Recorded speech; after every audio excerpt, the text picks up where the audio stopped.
Hey guys, Paul Reddick here, and wow, the world has changed. In what feels like the snap of a finger, we are literally living in a different reality. And what's unique about this is that we all seem to be affected by it equally.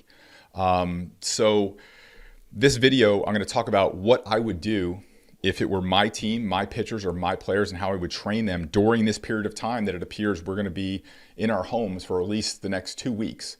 And with maybe not a real timeline of when the baseball seasons will resume.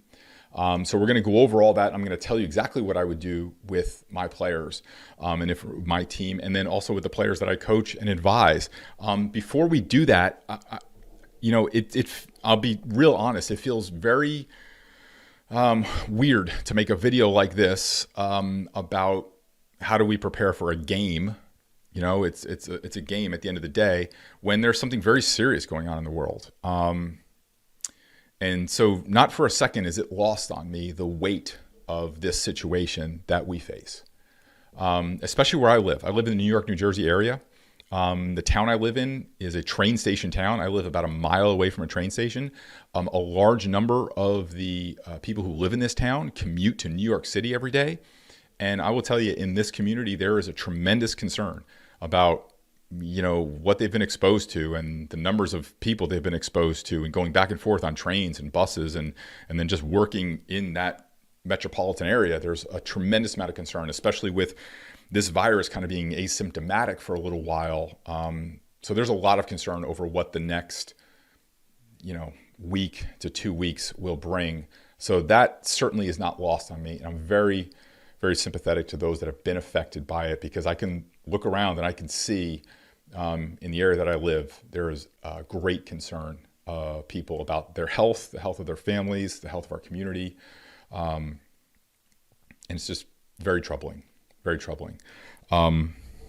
With that said, I also know that we get through these things by going to the things that we're passionate about, by staying active and staying busy and keeping ourselves in the flow with the things that we care about and we love so much, with baseball being at the very top of the things that I'm passionate about, especially since it's what I do for a living and have always done for a living. So again, I'm making this video because of the overwhelming amount of emails and messages that you guys have sent in asking us what we would do with our players and teams. But again, the weight of this is not lost on me for 1 second. So what would I do if it were my pitchers and my players? So very simply, I would follow the plan that we laid out in the 90 mile per hour club. And that plan is very simple. If I had pitchers, if I had a group of pitchers or I had a single pitcher, I would train them the same way. And the way that the criteria that we use to evaluate programs at Baseball Education Center, whether it's a program that I'm creating, a program that we're working with an author to create, or a training tool, the criteria is this. We always look at self-directed work. Any great athlete has a long and extended period of self-directed work. That means work that they're doing on their own. So this is in the backyard, in the basement, out in the garage, work that they're just by themselves, and they're doing their thing. This is, basketball players getting to the gym at 5 o'clock in the morning. This is guys staying out late. This is, taking extra cuts in after practice. Every great athlete has a period of self-directed work. So we're always looking at everything that we do is that, can a player do this by himself? Can he do it in his backyard, his basement, his garage? Is it easy to understand? Can he just get it? Does he not need a coach? So if he needs a coach standing over him, then we need to explain it better, or we need to make it easier. And does the drill or the tool he's using provide him with instant feedback?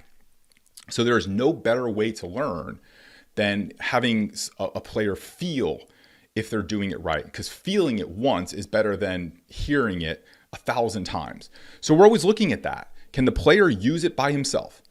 Can they use it without a coach? And does it give them feedback so that they can self-coach and self-correct? So everything that we do at Baseball Education Center is based on that.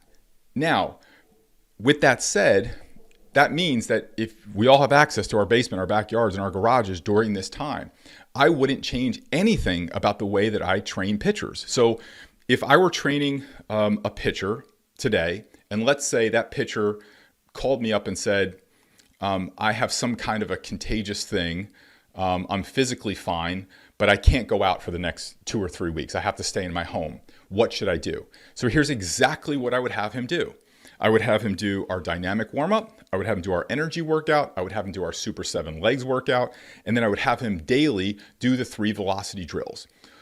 All of that, the only one, the last velocity drill, is the only one that you cannot do like in your living room.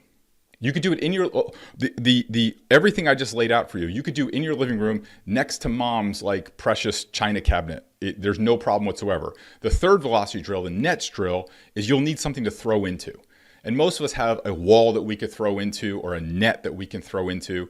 So odds are you have everything that you need to do 95% of what I would have a pitcher do anyway. If I had pitchers in practice, if there was a group of pitchers, I would teach them the dynamic warm-up, the Super 7, core program, shoulder complex, 3 velocity drills, and they would lead themselves in the dynamic warm-up. They would lead themselves in the energy, shoulder complex, ab circuit. They would go through the Super 7 all on their own. After they were taught that, they would go, and then they would go through 3 rounds of the 3 velocity drills. And aside from me in giving them the instruction of those drills, that's it, because all of those drills are designed to teach them without a coach standing next to them, without a coach having to give them feedback. All of those drills give those players feedback. The other thing that I would do is I would have them use tools like the rope trainer, right? And that's a tool that they could just put in their hands and they can just use and they get instant feedback. It passes the iPhone test. You could pull it right out of the box, you could grab it, and you know what to do with it. I would have them use tools like the Velocity Bats. Same thing. It passes the iPhone test. You could just pull it right out of the box, you follow the program, and you do it. So that's, I wouldn't actually, again, sensitive to this issue, I would not change a single thing how I would train pitchers. If you were just saying, all I'm going to do is train at home for the next 3 weeks, that's what I would tell you to do. If you said you were going to the field with your team, that's what I would tell you to do. So everything that I would do with my team, you can now do during this time. To make this ridiculously easy for you to do, we have put together a series of incredibly discounted programs down below, because we want to make sure that everybody has the information they need so that they can stay sharp, that they can be prepared when it's ready for the season to start, and they'll be at their best. So all of that information is down below. We have also worked with the vendors of the tools that we offer to give you a deeper discount or to extend to you discounts that we have worked with on and we have promoted in the past. They have been very gracious and very generous during this time. And also too, I want you to think of this as an opportunity. I know it's not great that the season is going to be delayed or maybe shortened or whatever's going to happen, right? But there is something here of an opportunity, like we said, an in-season, off-season, where you can hit the reset button and you can start to lay another foundation of preparation for when the season does return, because it will return. And like I said, we've discounted everything, made special offers. We want to make it so easy for you to get started. We're also going to plan some live webinars during the next few weeks, but we want to be there for you. But this is an opportunity for you to really kind of reassess, was your game ready? Is there something that you can do differently? Can you add a pitch? Can you add a few miles per hour during this period of time? And I would use this time as an opportunity to reset. And I'll tell you why. There is not a single period of time, then I would say almost to the day, it's this week up until about mid-April that I will be flooded with emails, phone calls, and text messages from parents and from coaches and from players who are like, uh-oh, I realized that what I prepared for in the off season wasn't enough.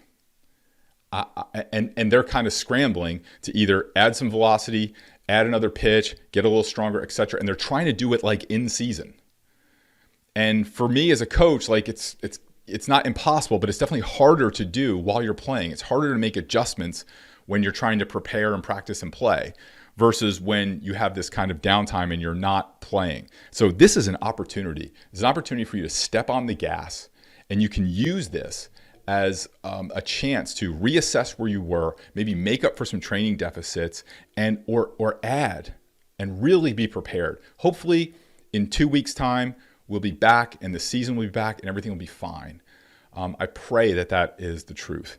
Maybe it'll be 3 weeks. Whenever it is, what I want to do is I want to make sure that you're ready and that you don't see this as a bad thing, but you see this as a time to dig in and have an opportunity to hit the reset button on your preparation for the 2020 season. So again, we have everybody here at Baseball Education Center. We are super sensitive to this issue.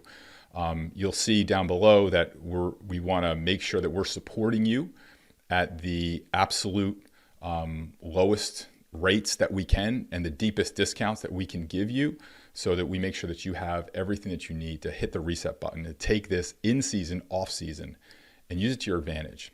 And again, our hearts go out to everyone that is affected by this situation. And certainly if there's anything that we can do to help you during this time, please do not hesitate to email us. We will do everything and anything that we can to help guide your team, your players, your son through this time. So again, all the information is down below for everything we have worked out for you, and we'll be talking to you many more times over the next week or two. Thanks.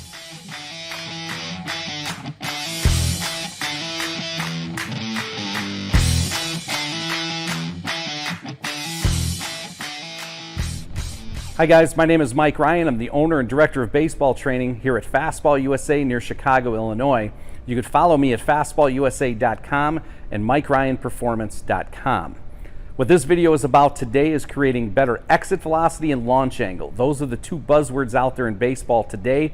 We're going to show you how to create better exit velocity, hitting the ball harder, and how to create better launch angle more often in your swing. But before we get to the techniques and the drills, I want to cover the how and the why behind what we're doing. If you don't understand why you're doing what you're doing, it's very difficult to put as much heart, soul, and passion behind what you're doing.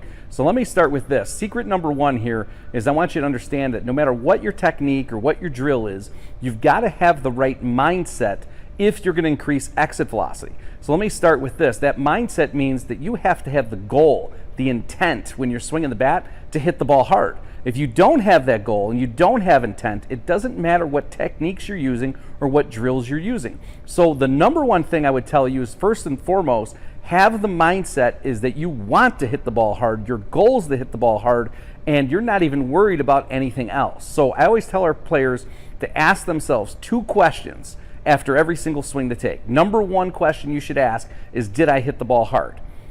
And if you can answer that question yes, then you could answer the second question. And the second question is, did the ball have good flight? That is also known as launch angle.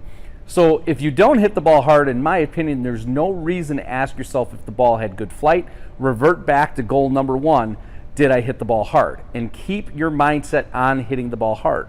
Once you answer yes to that question, did the ball have good flight, which we talk about launch angle, and we're going to break down what good launch angle is so you clearly understand that. So rule number one, and what you got to understand, if you don't have the mindset right, no drill or technique in the world is going to help you. So when you pick up the bat and you're going to hit a ball, have the mindset and the goal and the focus at hitting the ball hard. If you hit it hard, then ask yourself, did the ball have good flight? At Fastball USA, we've created 23 100-mile-per-hour hitters and counting, as well as 178 90-mile-an-hour plus hitters. So when it comes to exit velocity and launch angle, we've been training this for years, and in this video, I'm going to share with you my go-to hitting drills that will help you hit the ball harder with better ball flight. Okay, let's first start with, why is exit velocity so important and why should it matter to you? Let's first revert to the major leaguers and their statistics. First off, an average major league player, if he hits the ball 100 to 104 miles an hour, the statistics say that he's going to bat .561. So if you look at hitting the ball harder to them means a higher batting average. As we know, 300 is the benchmark. Balls hitting to play 110 miles an hour or more means that you're going to bat .726. That's big league averages. So what this is telling us right here is your chances of getting a hit go dramatically up the greater you hit the ball, the harder you hit the ball. In the big leagues, 100 to 104 is 561, 110 plus is 726. Now, you may say, Coach, I'm not hitting the ball 100 miles an hour, so maybe this isn't for me. I want you to understand, even at the youth, high school, college level, how this applies. Imagine if you hit a ground ball 10 feet to the shortstop's left, and you hit that ground ball off your bat, say 55 miles an hour, you're a youth player. The shortstop's going to move over to his left, field the ball, throw it to first base. But the next time up, if you hit that same ground ball to the same spot, 10 feet to the shortstop's left, and this time you hit it 65 miles an hour, the shortstop's going to take one step and that ball is going to go right past him. And you see what I'm saying? The speed of the game, the faster the ball comes off your bat, it puts pressure on the defense, which also creates, number one, you get more hits, and number two, it also puts more pressure on the defense. You'll see more errors. So your chances of getting on base go dramatically up the harder you hit the ball. It's not just hitting the ball hard, though. So it also affects the type of hit. These are statistics from Major League Baseball that are good to know. The average home run is hit at 103 miles per hour. The average triple is hit at 98 miles per hour.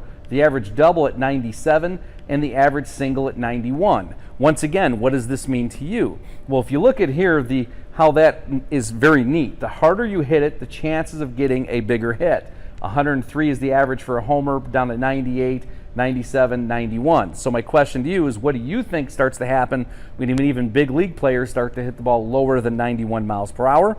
What happens? They make more outs, a lot more outs. So at your level, even though you may not be hitting at 100 miles an hour, I want you to think about that. The softer the ball is put in play, the chances of you making an out go dramatically up, especially if you're playing against good competition.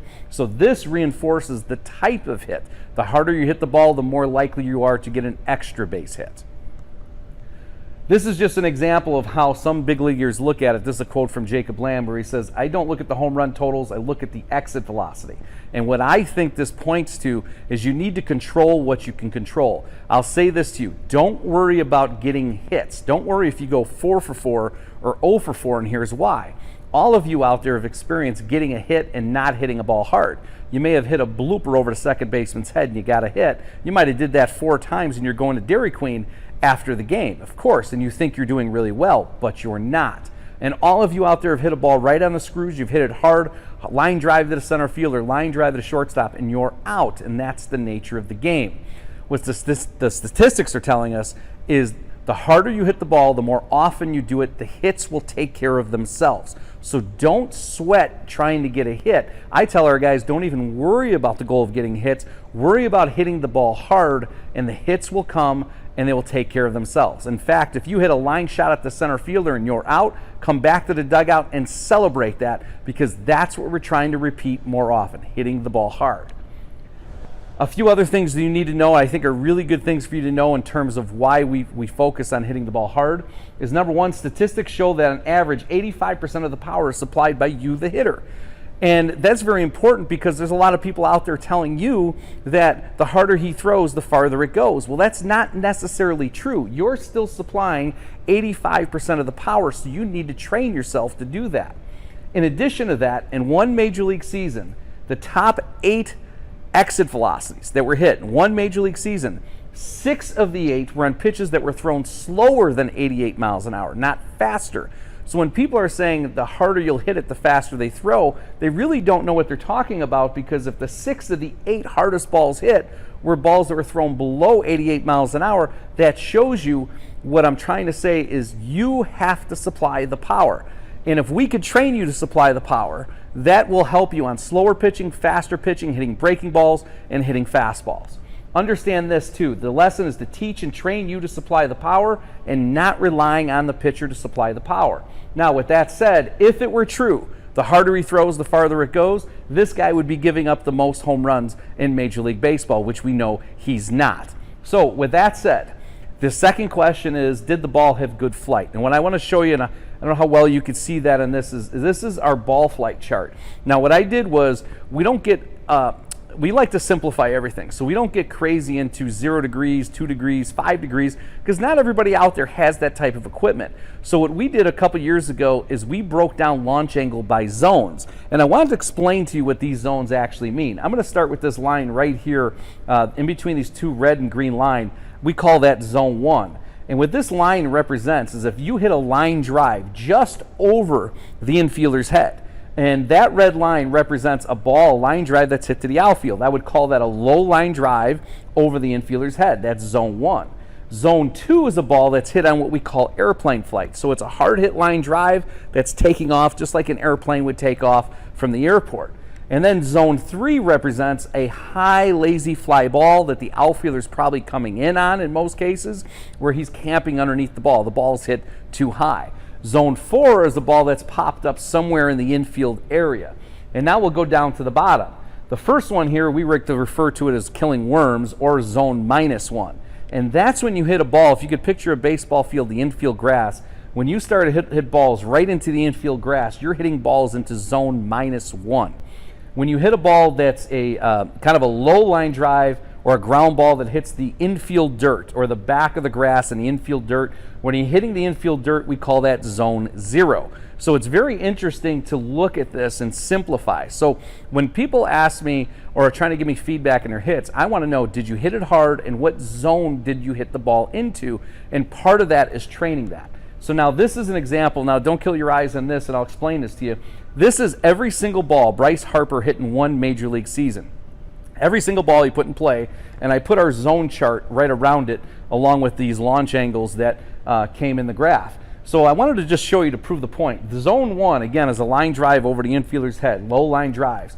Every ball that Bryce Harper hit in the 2015 season into zone 1 calculated to a 744 batting average. He hit 744 every time he hit a line drive over the infielder's heads. As you know, that's obviously pretty good. Zone 2 with airplane flight, so it's a higher line drive, he batted 738 and hit 37 home runs. So to make this simple, major league players, not just Bryce Harper, you'll see this in all their charts, major league players are hot when they hit balls in zone 1 and zone 2. If they hit the ball hard in zone 1 and zone 2, the chances of getting a hit are over 70%. So when somebody tells you to hit with good launch angle, this is clearly defining what launch angle really is. Now, when he goes into zone 3, which is where he really gets under it, high fly ball, outfielders coming in on it, he batted 176. When he popped up in the infield, he hit 033. When he hit balls to the infield grass, zone -1, killing worms, he batted 152. And when he hit balls into zone 0, remember that's like hitting the infield dirt or at the back of the grass, he had 27 hits and hit 310, which is still pretty good. But you could see line drives to the dirt, line drives over their head, high line drives over their head. That's where the greatest hits are. So now when I ask you, did you hit the ball hard? Okay, you've got to create feel for that. But when you hit the ball with good flight, now you have a visual. Flight is line drives over the infielder's head. Big leaguers have a 70% chance or more chance of getting a hit. High line drive, that airplane flight, you're over 70% chance. But the difference between zone 1 and zone 2, and this is where it's critical, when you're hitting balls into zone 2, you're hitting more doubles, triples, and homers. And a closing note on this introduction is I want you guys to realize that it's important that you understand what I just gave you is the answers to a test. That would be like going to school and your teacher saying, here's the answers, I've got it for you. And what I mean by that is I just gave you the secret to getting more hits, more extra base hits, and hitting with more power. Okay? So I gave you the formula, and now you have the answers to the test. Now it's up to you to how to figure out how to get there. One closing note, they talk about this at the big league level. They call it 95 at 25. And what that means, a 25-degree launch angle, which is zone 2, an exit velocity of 95 miles per hour, your chances of hitting a home run go up dramatically. We talk about it 95 at 25. So no matter how old you are out there, whether you're a 10-year-old, a 14-year-old, an 18-year-old, no matter how old you are, one day you can hit at 95. And you certainly can control hitting it at a 25-degree launch angle. So what you're training for today is the big picture. 95 at 25, or even 95 or 100 miles per hour at 25, is an equation to help increase your chances of driving the ball out of the park, which would apply at a high school park, a college park, and a major league park. So you may not be hitting the ball 100 miles an hour today, but you can control hitting the ball harder than you currently do. The secret, the answers I've given you the answers to the test. Now it's time to go to work and apply these answers with the proper drills and the proper training and the proper mindset. Okay, so before we get started, I'm going to key in on why we do the drills that we do. That way you know when you're doing the drills exactly why you're doing them. So let me first start with this. Rotation is power, and power is rotation. If you don't have good rotation, that's going to be an issue, and that's where we're going to start with our drills. And let me explain this. There's 3 rules of rotation. Number 1, rotation needs to be complete. And I'm going to go over this with you today. Rotation complete means that I'm replacing my shoulders as I finish my swing. My shoulders need to replace themselves, and that's what constitutes finishing a swing. It's got nothing to do with your hands. Rule number 2, rotation needs to be uninterrupted. What we mean by uninterrupted, as your hips and shoulders are rotating, we don't stop rotating as we make contact and swing through the ball and then pick up rotation again. We keep our rotation uninterrupted, because that will help us avoid rolling over, as many people talk about, and hitting weak ground balls and pulling off the rollover disease, as I like to call it. Uninterrupted rotation helps that tremendously. And the last rule is quick rotational speed. So let me show you this. So first, we said rotation needs to be complete. Notice how Jose Batista's right shoulder replaced his left. You can see Batista 19 on his back.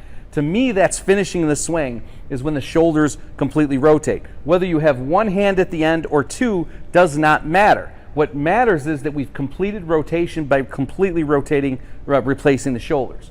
2, we call this uninterrupted rotation. So if you watch Javier Baez after contact, focus on his back shoulder after contact. And you'll notice his back shoulder does not stop after contact. It keeps going. Watch his shoulder. The shoulder continues to turn, the hips continue to turn after contact. So in other words, he doesn't go to contact, stop, arms get extended, and then pick up rotation again to finish the swing. That's not what happens. What happens is his shoulder, as he hits the ball, his shoulders continue to go through the ball, and what that helps is that helps hitters not rolling over. There are a lot of hitters out there who are rolling over. If they just corrected and just had uninterrupted rotation, that would be the issue. That would fix their issue. So when you're interrupted, remember this: when the shoulders and hips stop rotating, the hands and wrist have to take over, and that causes people to start flipping over the wrist and rolling over. Last thing, rotation needs to be quick. And this is a visual example of this. If you watch this, what I'm showing you here is how fast guys rotate in the major leagues. Now, quick rotation like this, and the next one I'm going to show you of Correa, what this does for you is many things. Number 1, it creates more bat speed. The faster I rotate, the faster I can get the bat around, the harder I can hit the ball, which then thus creates more exit speed. But the second thing it does for you, which we're not going into in these videos, is it allows you to see the ball longer. And when you're allowed to see the ball longer, you could then make decisions like lay off the pitch or let the ball get deeper and hit it right in the sweet spot where you want to hit it. So remember, as a reminder on the rules, number 1, rotation needs to be complete. Number 2, it needs to be continuous and uninterrupted. And number 3, it needs to be quick. Our drills that we're going to cover today, besides the first one you're going to see is a reverse swing drill, which focuses on rotation as power, all 3 of those rules. We also have a drill that we're going to focus on coiling. We call it the coiling drill. And there's multiple ways you do that, but what we're going to see is, what I want to visualize for you, is the front hip and the front knee needs to engage towards the catcher. We need to start creating torque in our hips. While the front hip gets closer to the catcher, the back hip is going to be moving away from the catcher. Again, the front hip turning in, the back hip moving away. We call this coiling while moving forward, or the loading phase. So this is an example of old school of Babe Ruth setting up. As he's starting to move, you notice how his front side starts to coil up and turn in as his body starts to move forward. So we're going to show you our coiling drills that we use. This is just another example of at the top of his leg kick, you see him, he's turned in a little bit. As he comes out of it, he still keeps this front side closed. And right here at the bottom pictures, he's uncoiling his hips. So we're coiling to uncoil, which is what we're doing. So these are just visual examples. There's Ichiro as he's coiling while he moves forward. And again, key as he moves forward, as he's got that front side turned in, you see as he starts to move forward. Albert Pujols here.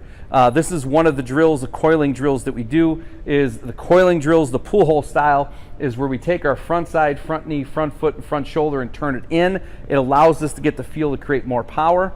And then the same thing, we have the second version is the Harper or Trout version, which is where we pick our leg up and we internally rotate the front knee and the front foot and the front shoulder, try to coil up to get a little bit more power.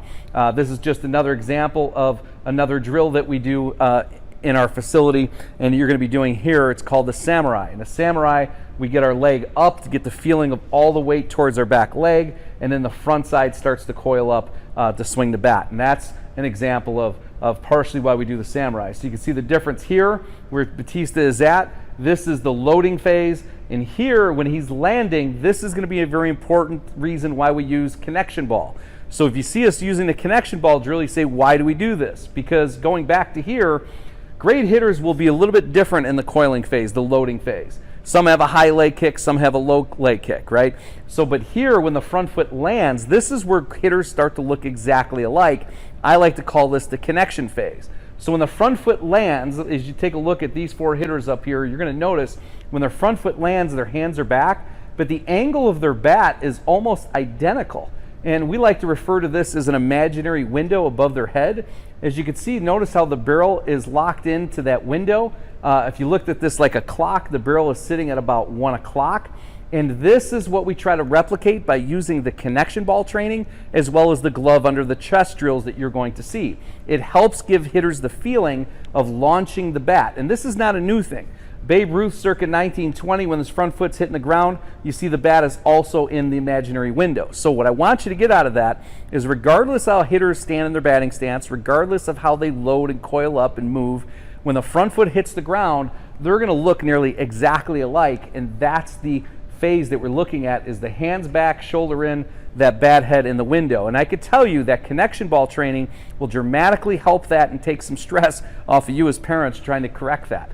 This part tremendously helps ball flight, because if the bat is on a good angle, it's so much easier to get on playing with the ball. As you can even see as they start to rotate their hips, you'll notice that the bat is still pretty even with the back of the head. The bat head is still up. We put the connection ball behind the neck or in the bicep in order to reinforce that that barrel is staying up longer. It helps us then turn the bat around to get on plane. I'm telling you right now, if you have a poor bat angle and your bat, say, gets flat, that is going to help create a lot of ground balls or a lot of chopping at the ball, which creates ground balls or even pop-ups. So the last phase is the swing phase, and you're going to see this in what we call our half swing drills and our 3/4 swing drills. The reason why we do them the way we do is we notice that big league hitters, when they swing through the ball, and this helps with ball flight tremendously, they don't flip over the right arm over the left arm. They keep their arms stacked. And what I mean by stacked is the left arm is above the right arm.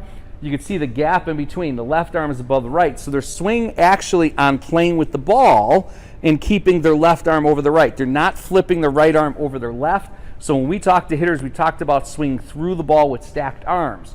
And as they continue to rotate, they're going to continue to maintain stacked arms as long as possible as they continue to rotate. This is a great example of a big league hitter swinging through the ball with stacked arms.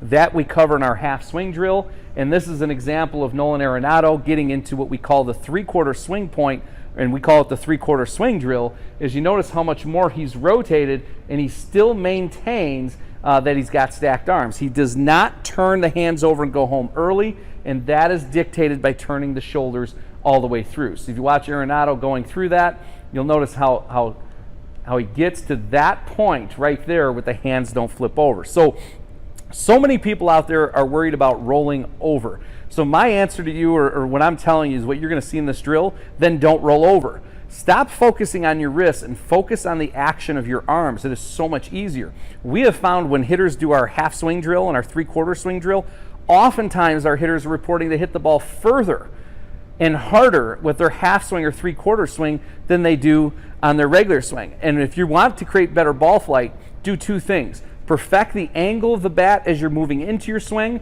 and also learn to swing through the ball with stacked arms. Hit extension 1 and extension 2 really well, and you're going to create a lot better ball flight.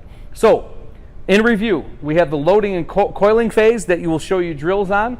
The connection phase, that's where you're going to see the connection ball and the glove.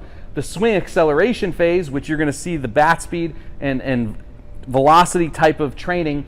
And then as this all is built around rotation is power and having a very good rotational finish. Now, if you want to take our drills and make them more advanced, I wouldn't start with this, but eventually you can add this. You can add these parts. Taking swings overload, meaning swing a bat that's 2 to 3 ounces heavier or 2 to 3 inches longer. Underload your bat by swinging a bat that's 2 to 3 ounces lighter and 2 to 3 ounces shorter. And then you could also get more advanced by measuring it. You don't have to do this, but if there are bat speed devices on the market, inexpensive exit velocity radars on the market, you can always measure ball flight. You don't need high-tech devices to do that. You just break down, was the ball in zone 1, zone 2, zone 3, or -1. And of course you can go out in the field and measure distance. That's very, very important and critical. And the last thing is you can implement what we call home run derby. And home run derby to me is like long toss and really simple. It starts with BP or T, batting practice would be fine. Start on a field that has a fence and start at a distance that you know you could reach the fence. You could hit the ball off the fence, hit it over the fence, and one-hop the fence. Start at a distance where you can reach it, I would say, about 70% of the time.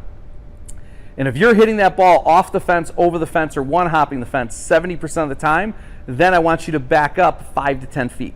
Let's say you back up 10 feet. And then stay at that distance until you're able to master it, which to me would be 70%. Now, it may take you 2 years to get to home plate. But I can tell you, I have worked with players who have started in short center field, taken batting practice and hitting balls off tee, over the fence, off the fence, and followed this method. And they eventually get to home plate, and they're in awe about how they've improved their power training. So along with the drills that you have, if one day you want to make them more advanced, I would advance them with over-underload training. I would find ways to measure, even simplified ways like ball flight, writing it down with a pen and paper, distance when you're outside, and the last thing, home run derby distance. I never told my kid when we went out that we're going to go practice this today. I said we're going to go play home run derby today, and that also puts the kid in the proper mindset. If you have any questions about this program, remember, you could always check us out at fastballusa.com or MikeRyanPerformance.com. First, we have a warm-up drill that we simply place a pipe in front of our chest. The hitter holds it. And what he's doing here is he's working on hitting different targets, meaning different swing planes. And the idea here is that he gets into an athletic position, and if you notice, he's going to maintain tilt. His posture is going to maintain tilt, but the tilt may change depending if it's a low pitch, a belt high pitch, or higher pitch. And the reason for this is we're trying to teach our hitters to have what we call adjustable posture. Another way to do this is we put the bat in the chest and we work on what we call one-piece rotation. We always tell our hitters hitting the ball is like catching the ball with the barrel and carrying it over the fence. So what he's doing here is putting the bat at the top of his chest and he's rotating, trying to maintain tilt and just trying to get the feeling of the hips and shoulders carrying his finish as opposed to anything else. Also notice how he's maintaining tilt of his hips and his shoulders. The feeling of our finish happening in one piece, which means the hands and the shoulders are working together as one, is exactly what we're shooting for by creating the feel. Warm-up exercise number 3 is a reverse swing drill with the pipe. And all he's doing is he's setting where his shoulders want to finish. He's reversing back and going back to the finish. So his starting point is right there, comes all the way back and finishes there. The goal here is that the end of the pipe faces the pitcher in the beginning and the end. So watch as the end of the pipe faces the pitcher, the other side of the pipe is facing the catcher and the umpire. So set the goal by starting there, reverse back, and then get right back to there. This is setting the tone for what we want to do in our normal swing and brings us to our first set of drills. Remember, I said in the introduction that replacing the shoulders is the first key to rotation. It's one of the 3 keys to rotation. Before we get started with our drills, I just want to say most of these drills are going to be demonstrated off of a batting tee for a couple of reasons. Number 1, it's much easier to demonstrate. 2, it's easier to learn the movements when the ball is standing still. However, all of these drills can be done in live BP or short toss, but these drills will be demonstrated today only off the tee. And that brings us to our first exercise, our first hitting drill, which we call reverse swing drill. It's pretty simple. Once again, you start with your shoulders completely replaced. We do this because it sets the goal. This is the goal of how we want to look when we finish. So the hitter starts with the shoulders completely replaced, and then what he's going to do, he's going to reverse backwards into his hitting position and then go forward. And his goal is to finish his swing the way he started. I want to repeat that. The goal is to finish the swing the same way he started. We find starting at the end, working your way backwards, is a much more powerful way to pick up the movement pattern. So watch this in fast motion. He sets the goal, reverses back, and attains the goal. Starts with shoulders fully rotated and goes. And you can also emphasize to your hitters while they're doing this is to make sure that the shoulders never stop. At the end here, I show them taking a few regular swings. The reason is we always end every drill with taking a few regular swings. So my suggestion is never do more than 5 drills in a row at max, and then always get right back to your regular swing, taking anywhere from 1 to 5 regular swings.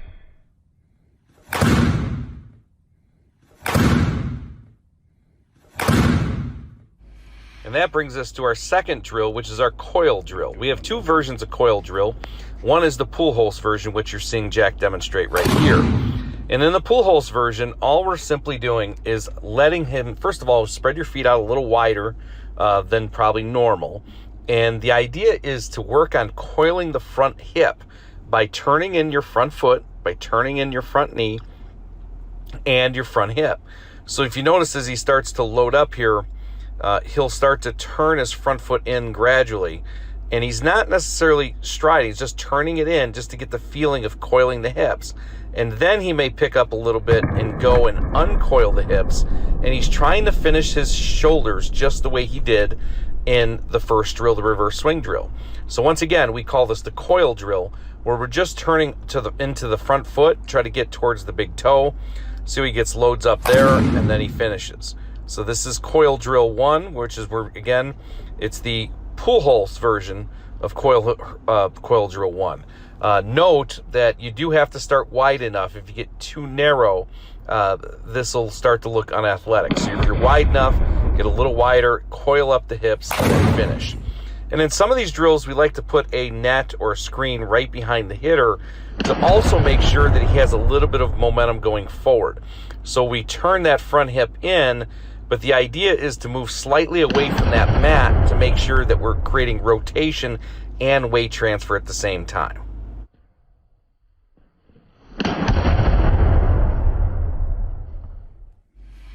Second version of the same drill is doing the same thing except by lifting your leg up. We still turn the front knee, front foot, front hip inwards, except we allow the hitter to pick his leg up. You know, you see him, he'll do a couple where he just lifts and just lands, but then he'll just kind of flow where he starts to coil, and then of course he uncoils. Now remember, we're still trying to replace the shoulders at the end of the swing, but the difference is here and now, instead of the front foot staying on the ground, we start to pick the leg up in the air and turn the hips in. Here it is in slow motion. Notice how he starts to pick up, turn in, and then he releases and uncoils and finishes his shoulders just like we did in the first drill.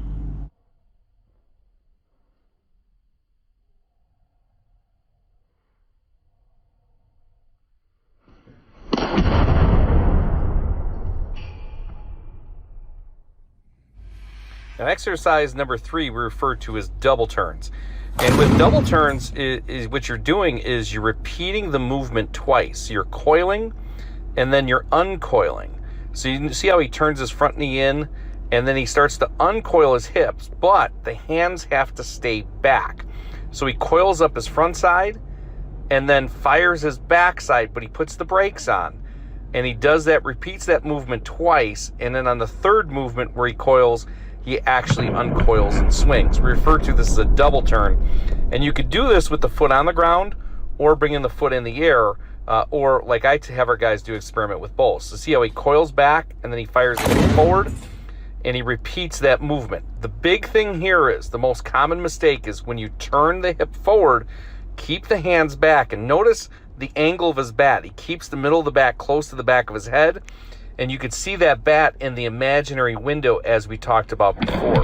The big thing is keep the hands back while you're uncoiling. That's a way to produce more power. So there he does with the leg in the air. It's a coil and uncoiling movement. I've even referred to this as a fake, is what's happening is when you start to uncoil, the hitter's putting the brakes on. And which, by the way, a lot of times when you see a big league hitter take a pitch, that's exactly the sequence they will do. They'll put the brakes on in order to take that pitch.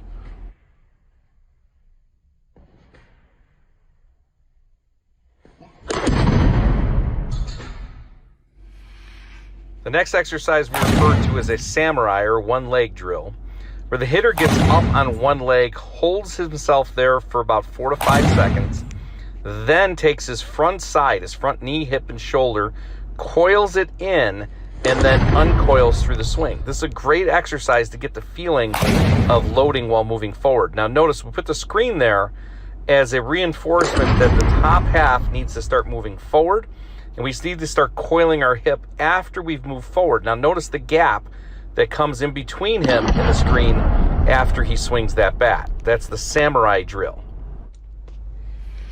In doing the samurai drill, as I break this down, the first thing we want to get the hitter to get his leg up about waist high.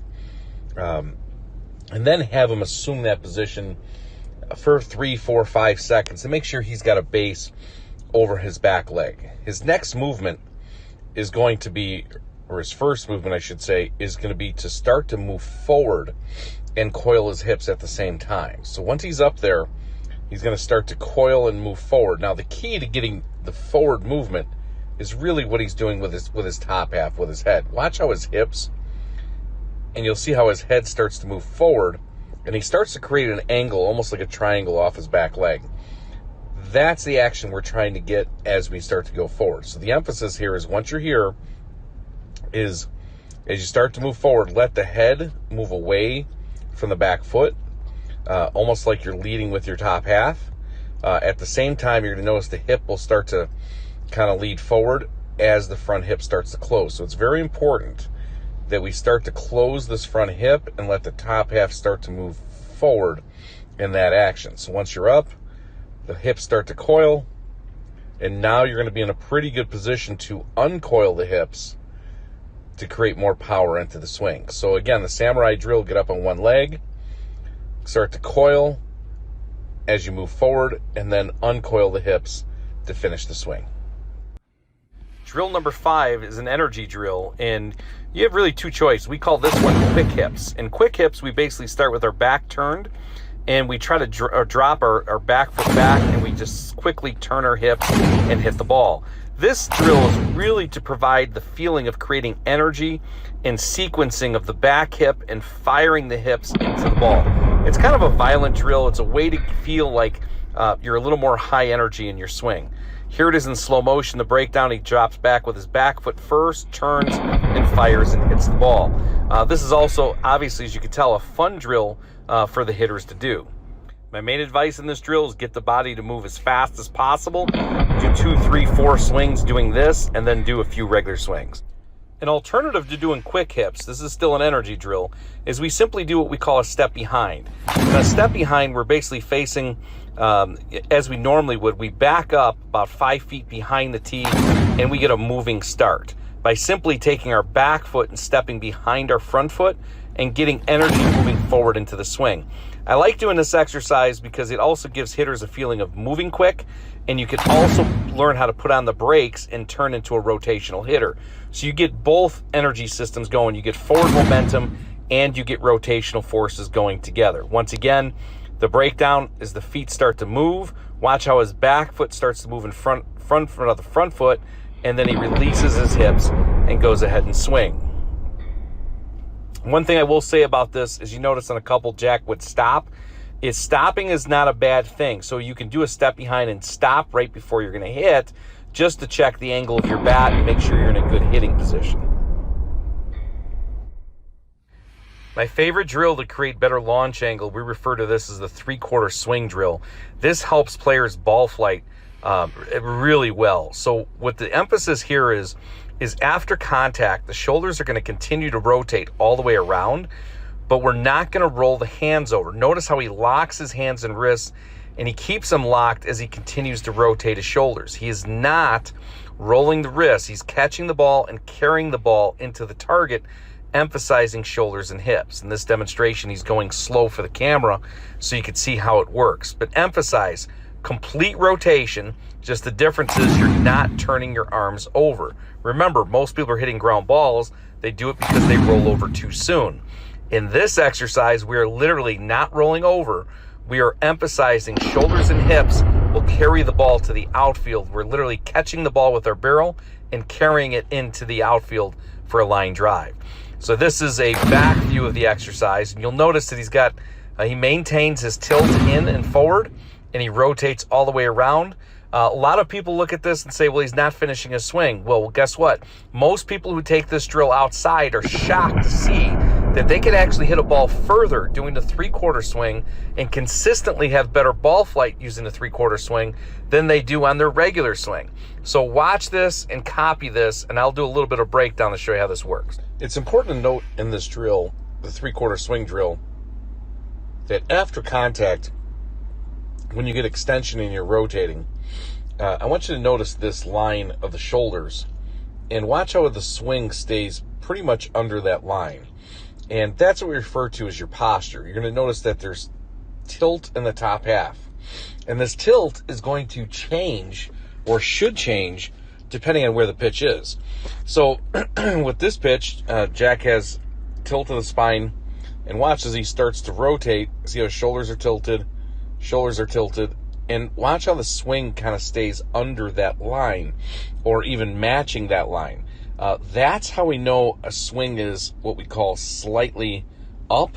And slightly up, really what that really means is that you're getting level with the ball. So keep in mind, when we're talking about launch angle and ball flight, is the ball comes in on a slight downward plane. And I emphasize slight. It's a slight downward plane.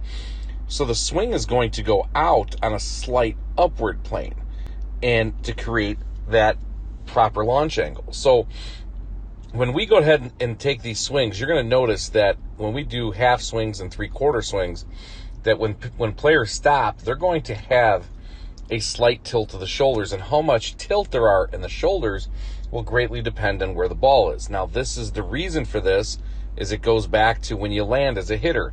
If you land in a good athletic position with your knees bent and you're bent at the waist, then what should happen is we should maintain that bend at the waist, and that shows no head movement. So what we see sometimes is where a hitter might start the posture on the yellow line, say where Jack's at right there. Then as they start to rotate and swing, what ends up happening is their posture changes to kind of come up where the red line is, and that's head movement. So when most people think about head movement, they think about head movement going forward. Posture change during the swing would be head movement moving kind of like what I would call like a windshield wiper going side to side here. And it's very important to kind of set that posture as you land and make any adjustments in the posture. So for example, if it's a lower pitch, say this pitch was down and in, his shoulder tilt may be greater to hit that pitch. If this pitch was higher, a higher pitch, his shoulder tilt is going to be maybe slightly less on a higher pitch. So it's going to change the posture.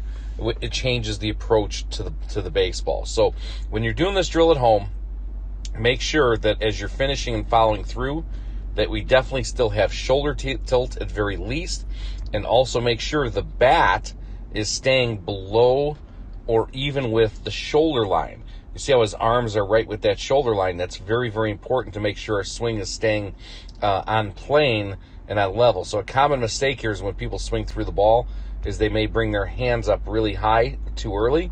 That's a common mistake, or you may see hands go down really low. Almost follow the line of the shoulders as you're finishing and following through. I know people talk about having a high finish, but to us, this would be having a high finish. And understand, finishes often look higher because of the tilt. So we don't want our hands finishing way up above our head. We actually want the hands to finish even or just below the shoulder line. This is another launch angle drill we refer to as the half swing drill. If you watch Jack as he's swinging through, you're going to notice that the difference between a half and a three-quarter swing is on a half swing, the barrel's going to point, the end of the bat is going to point right back at the pitcher and the pitcher's chest. On a 3/4 swing, you're going to rotate more than this. So the goal here is to swing through the ball and get extended with the bat pointed at the chest with what we call stacked arms. And what I mean by stacked arms is the right arm is going to be visibly above the left arm, meaning there's going to be gap in between the two arms as he swings. See how he gets there, and the bat's pointed, and his arm is stacked. I like to refer to this like a sandwich. Picture like the right arm is the top of the bread, the left arm is the bottom of the bread, and the gap in between is like the ham and cheese in between. Obviously, it'd be the opposite for a right-handed hitter. The left arm would be on top, the right arm and bottom. This is great for hitters who have a tendency to roll over, who have poor launch angle, or have too much of a choppy swing. And when I say choppy swing, that could sometimes create pop-ups too. This helps hitters stay through the ball longer, which gives them more adjustability into their swing. This is a back angle of the same drill. And notice how much easier it is for him to hit the green and the blue on the target, which is showing us that he's hitting the ball line drive or high line drives.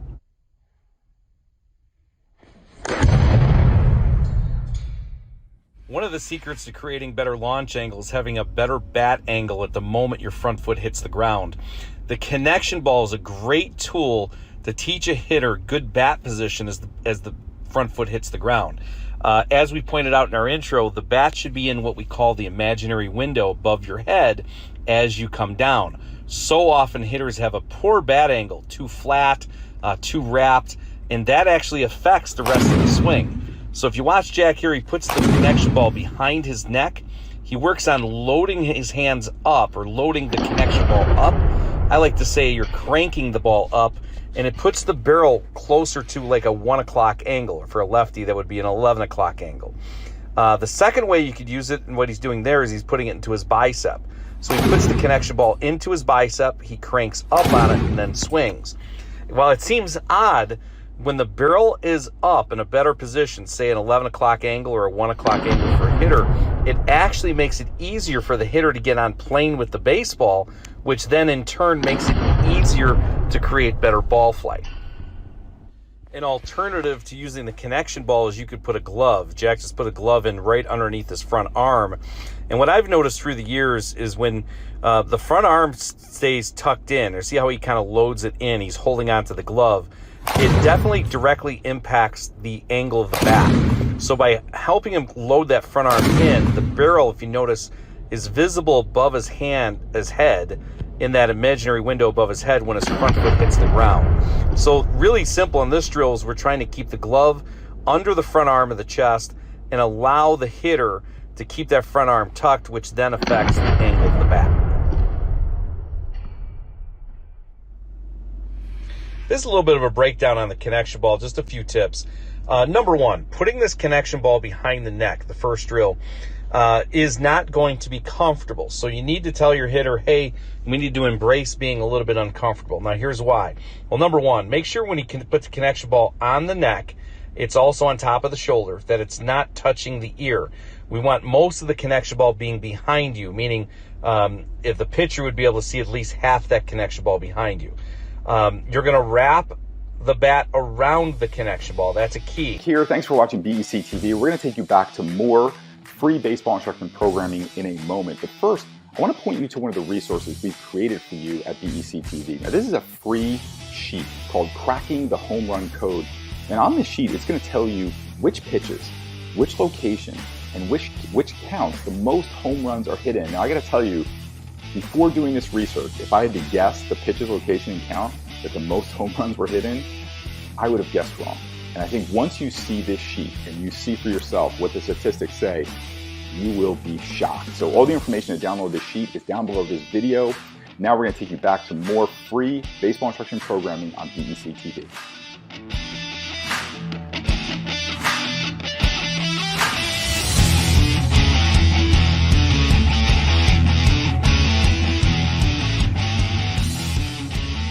Oftentimes when a coach wants to motivate or inspire his players, they will turn to what I call traditional motivation. Now, traditional motivation can take many different forms. It can be a rah-rah talk in the locker room. It can be maybe come up with a team mission statement, putting up some quotes in the dugout or in the locker room, maybe putting up some posters all over the place, or maybe bringing in a speaker who's going to give, a pep talk or a motivational talk to your players. Now, the problem with that is that's enough to get it going. Is usually not enough to keep it going. And traditional motivation, what's behind it is a few things. The first thing is what we're doing is we're trying to like sprinkle a bunch of stuff all over them that's really not specific to them. And we're giving them some ideas of like, this is how intense you should be, or this is how motivated you should be, or this is how focused you should be, or this is how you should behave, or this is how you should act. And we're hoping that some of that sticks to them. Right? None of it is individual. None of it is specific to the person. It's all kind of this general stuff that we just hope that it kind of works. And the problem is, like I said, it's enough to get it going, not enough to keep it going, because traditional motivation works a lot like a Red Bull. The first time you take it, it's unbelievable. First time you drink a Red Bull, it's great. But every Red Bull you drink after that works a little bit less and less and less, right? Almost to the point where you're kind of immune to it. You've heard it all before. The Red Bulls don't affect you anymore, and you can't drink enough of them to actually get the effect. And what also happens too in traditional motivation, like Red Bulls, is that the more you do it, it actually becomes less and less authentic. It actually turns on you. You drink enough Red Bull and you'll have health problems. You put enough traditional motivations through your players, you know what they'll do? They'll lose trust in you, because they'll know that all you're doing is throwing a bunch of stuff at them. It sounds the same. It looks the same. It's the same as everybody else. Nothing is specific to the player. The second problem with traditional motivation is there's a deep-seated a connection to it that there's something wrong with us, that we're not behaving the right way, we're not acting the right way, we're not doing the right things, and that somehow if we can change the way our behavior is or change the way that we think, that somehow there's a promise embedded in there that we'll become the player that maybe we were meant to be or destined to be. And as long as we're bringing our players into an idea that there's something wrong with them, nobody is ever going to step into truly who they are if we're putting the seed in them that they're not, that something that they're doing right now is not. The third part of traditional motivation that just is mind-boggling to me is that it's always about tactics. There's always a thing to do. You're going to visualize. You're going to breathe. You're going to puff yourself up. You're going to have this pre-at-bat routine, this pre-pitch routine. You're going to do all these different things. And now all that stuff is great. I'm not saying that there isn't a place for that. It's not helpful. But what I've experienced in over 20 years of coaching is that oftentimes when we need those tactics in the high-pressure situations, we're least inclined to use them. So I've seen players that had pre-pitch routines and pre-at-bat routines and did visualization, did breathing, choke. Oftentimes when we get our players to have traditional motivation, we're giving them another laundry list of things to do. I don't know anybody that needs more things to do. There's such a better way to get inside of our players, to show them what is unique about them, what is special to them, and then also to find out the thing that's important to them.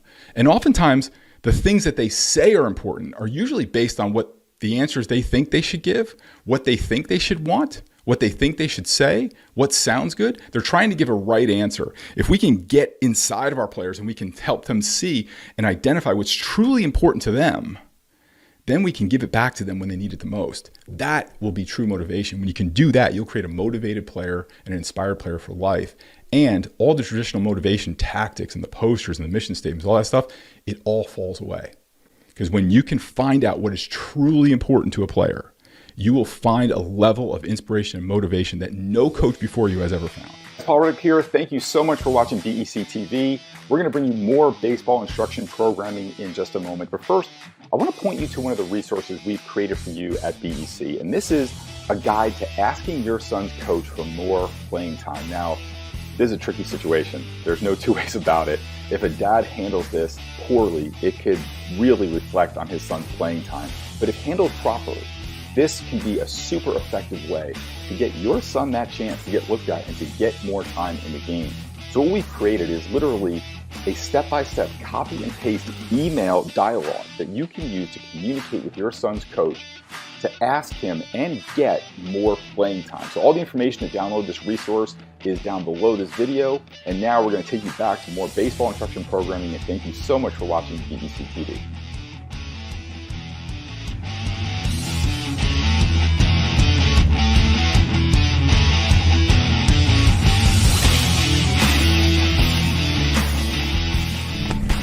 Hey guys, Paul Reddick here, and welcome to this curveball webinar. We're here in the Reddick Baseball headquarters. I'm usually filming in my home office. When you see me up in front of the board, that's kind of in a home office in my house. So we're here in our office, and what I did is usually like webinars are kind of like slide after slide and pictures and videos and stuff like that. But I did the kind of outline of everything that we wanted to put into the webinar, and I said, you know what, why don't I just do it like this? Because I like to demonstrate a lot of stuff, especially when we teach like live seminars here. And it's a lot easier for me to demonstrate than it is to like dig up the right pictures and the right videos that demonstrate everything. It never quite makes the point the way that I want to. So what we're gonna do is we're gonna go over the entire curveball program, the safe curveball program. So here's where we start. We're gonna talk about if it's thrown right, if it's thrown wrong. What does that look like? We're gonna talk about the fertile ground for a curveball. We're gonna talk about when you should and when you shouldn't throw a curveball. We're gonna talk about early curveball and kind of what it does to pitchers who throw it too early. There's actually two real problems with that. One of them is the obvious one, which we're going to kind of dissect some of the myths of. One's one that you probably don't think of. Then we're going to go through the safe curveball formula. And we're going to talk about this formula that I've developed for a safe curveball. We're going to talk about what's needed for that. Then we're going to get into some X's and O's, like exactly how to throw a curveball. And then we'll troubleshoot your curveball. So if there's some things that are going wrong. But I'm going to tell you what's really interesting is that the better job we do here, the less you're going to have to worry about troubleshooting. Okay? So let's get started. Like every good story, we should start at the beginning. So let's tackle this first. If it's thrown right, a curveball does no damage to your arm than any other pitch. Now, the key word is if thrown, or the key words are if it's thrown right.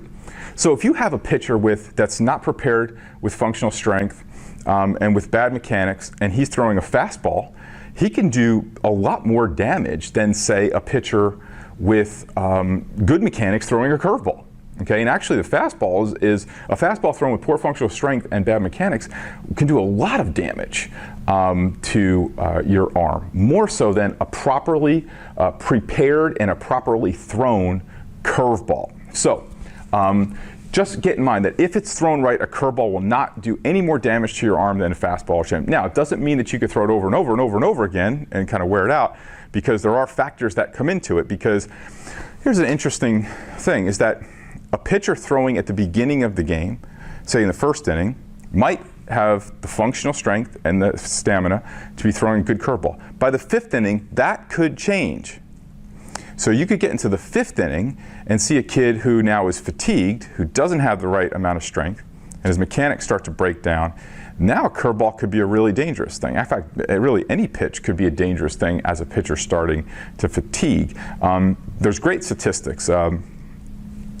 Apart from the first part of the season, right? So injuries in baseball tend to happen to guys coming out of spring training and getting into the season, right? But most of the long-term injuries tend to happen late in games, late in seasons, and late in careers. And that's kind of how it happens. So there is this little anomaly of guys coming out of spring training, and I would argue that is late in last season, that they did not recover from the previous season and prepare for the next one properly, and they're just kind of paying the price for that. So the timing of it, I think, is a little different. So what is the right way to throw a curveball? So in order to do that, you need what we call the fertile ground for a curveball. So I always like to use the analogy of a building, okay, and the architecture of a building. So in the fertile ground of building a building, we need, if we're going to build one, we need the architecture, right? So we need to know exactly what we need to do mechanically to throw a curveball. Now, I thought about getting into a whole mechanics discussion here on this webinar, but what I decided to do is a lot easier, is that we have a video that's in our 90 mile per hour club that goes over proper mechanics. I'm just going to include that as part of this program, and that way you'll be able to review that. And we can kind of continue along here, because I know there's a lot of people that have that or have seen that, and that way we're not kind of reviewing some stuff that you already know. So for the people that haven't seen it, we'll include that here so that we're not kind of being a little redundant. Okay, so the architecture is the mechanics. We need to understand what good mechanics are for a curveball. Okay, the second is the foundation. Okay, so the foundation now is how we set up our lower half in mechanics. That's important, okay? So the architecture is kind of the ideas, the foundation is starting to put it into work. And then it's the materials of what we're actually going to build out of. So the materials, for me, is functional strength. So think about it. If we have the greatest architect in the world who just says this is a great building design and this will work great for you guys, but we're building out of playing cards and matchsticks, that's not going to be a structure that's going to be able to hold anything. But if we're building out of concrete and steel, now that's a structure that we can put a lot on. So I always, when we were in Disney World, when I was a kid, my mom made us go on this tour of Epcot Center. You know, Epcot's the one with the big thing, looks like a golf ball, the big ball. And so it's called Spaceship Earth, this ride. I'm sure people have seen it or been on it. But what the guy said to me, I was a little kid, I'll never forget. He said, you know, these pilings, it's held up by, I think it was 4 or 3 pilings that held up the structure, go 180 feet into the ground. They could literally put anything on top of those pilings because they're so sturdy, they're so stable. The foundation is there. Now, if those were made of steel and concrete, if that was made out of wood and mud, you would not be able to put a lot on there. So when we think about throwing a curveball, we need to think about throwing any pitch, we need to think about strength even more than mechanics. Now that's not a real popular thing, say, for a pitching coach to talk about. It's like, you're going to tell me strength is more important than mechanics. When we get through this, you're going to see that strength is a huge part of mechanics, because you need to be able to, on a curveball, you need to be able to duplicate a release point all the time, a consistent release point. The ability to duplicate that, a consistent release point, is what's going to make the pitch deceptive to the hitter. So we can all agree that Mariano Rivera's cutter is probably maybe one of the few greatest pitches of all time, right? Well, there was a great sports science, I love that show on ESPN, there's a great sports science episode where they talked about what makes it so effective is that he throws his fastball from arm slot and his cutter from the exact same arm slot. There's no difference. And the best pitchers, Nolan Ryan, Randy Johnson, Maddox, the best pitchers in the history of the game all delivered from a consistent release point. And that's what made their pitches so deceptive. We're going to talk about that later in troubleshooting, that a lot of curveballs get into trouble because the hitters see curveball coming from a mile away. So once we have the architecture, the foundation, and we're building out of the right materials, because here's the problem. You can't put a curveball on a bad structure. Okay? So I always use the analogy of the Leaning Tower of Pisa. If you ever see, you'll see it in our mechanics lecture, right? Would we build on top of the Leaning Tower of Pisa? No, because what's going to happen, right? The Leaning Tower of Pisa, the more we put on it, there's going to be a point of like break, right, where it just can't support anymore, and it's going to topple, okay? The stronger the structure, the more you can put on it. So if your mechanics look like the Leaning Tower of Pisa, which you'll see in the mechanics video, you'll see a picture of Dontrell Willis kind of throwing, well, he's a lefty, but I'll do it righty, kind of throwing like this, and the Leaning Tower of Pisa almost acting as his spine. You'll see that you can't put a pitch on a bad structure.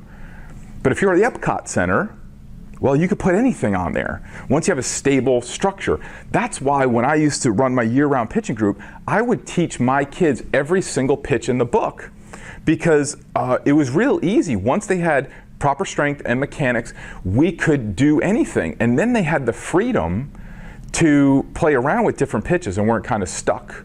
And not to say that they threw every pitch, but they knew how to throw every pitch. Because my belief was that when a pitcher is 14, he may throw one set of pitches. Well, when he's 17, sometimes they can look like different kids, right? They could be 30, 40 pounds heavier, stronger, more muscular, taller, their hands could be bigger, their feel, a lot of things change, especially in that rapid change during those years, right? So a set of pitches that works when he's 14 might be the wrong pitches when he's 17, right? How many kids have we had shoot up 6 inches, in a year? It happens. So my theory was I wanted to build my kids with the right architecture, the right foundation, give them the right mechanics so they could duplicate a consistent release point, so that they could throw any pitch in the book if they wanted to. Not all pitches are right for all pitchers, but I at least wanted them to have the knowledge of them.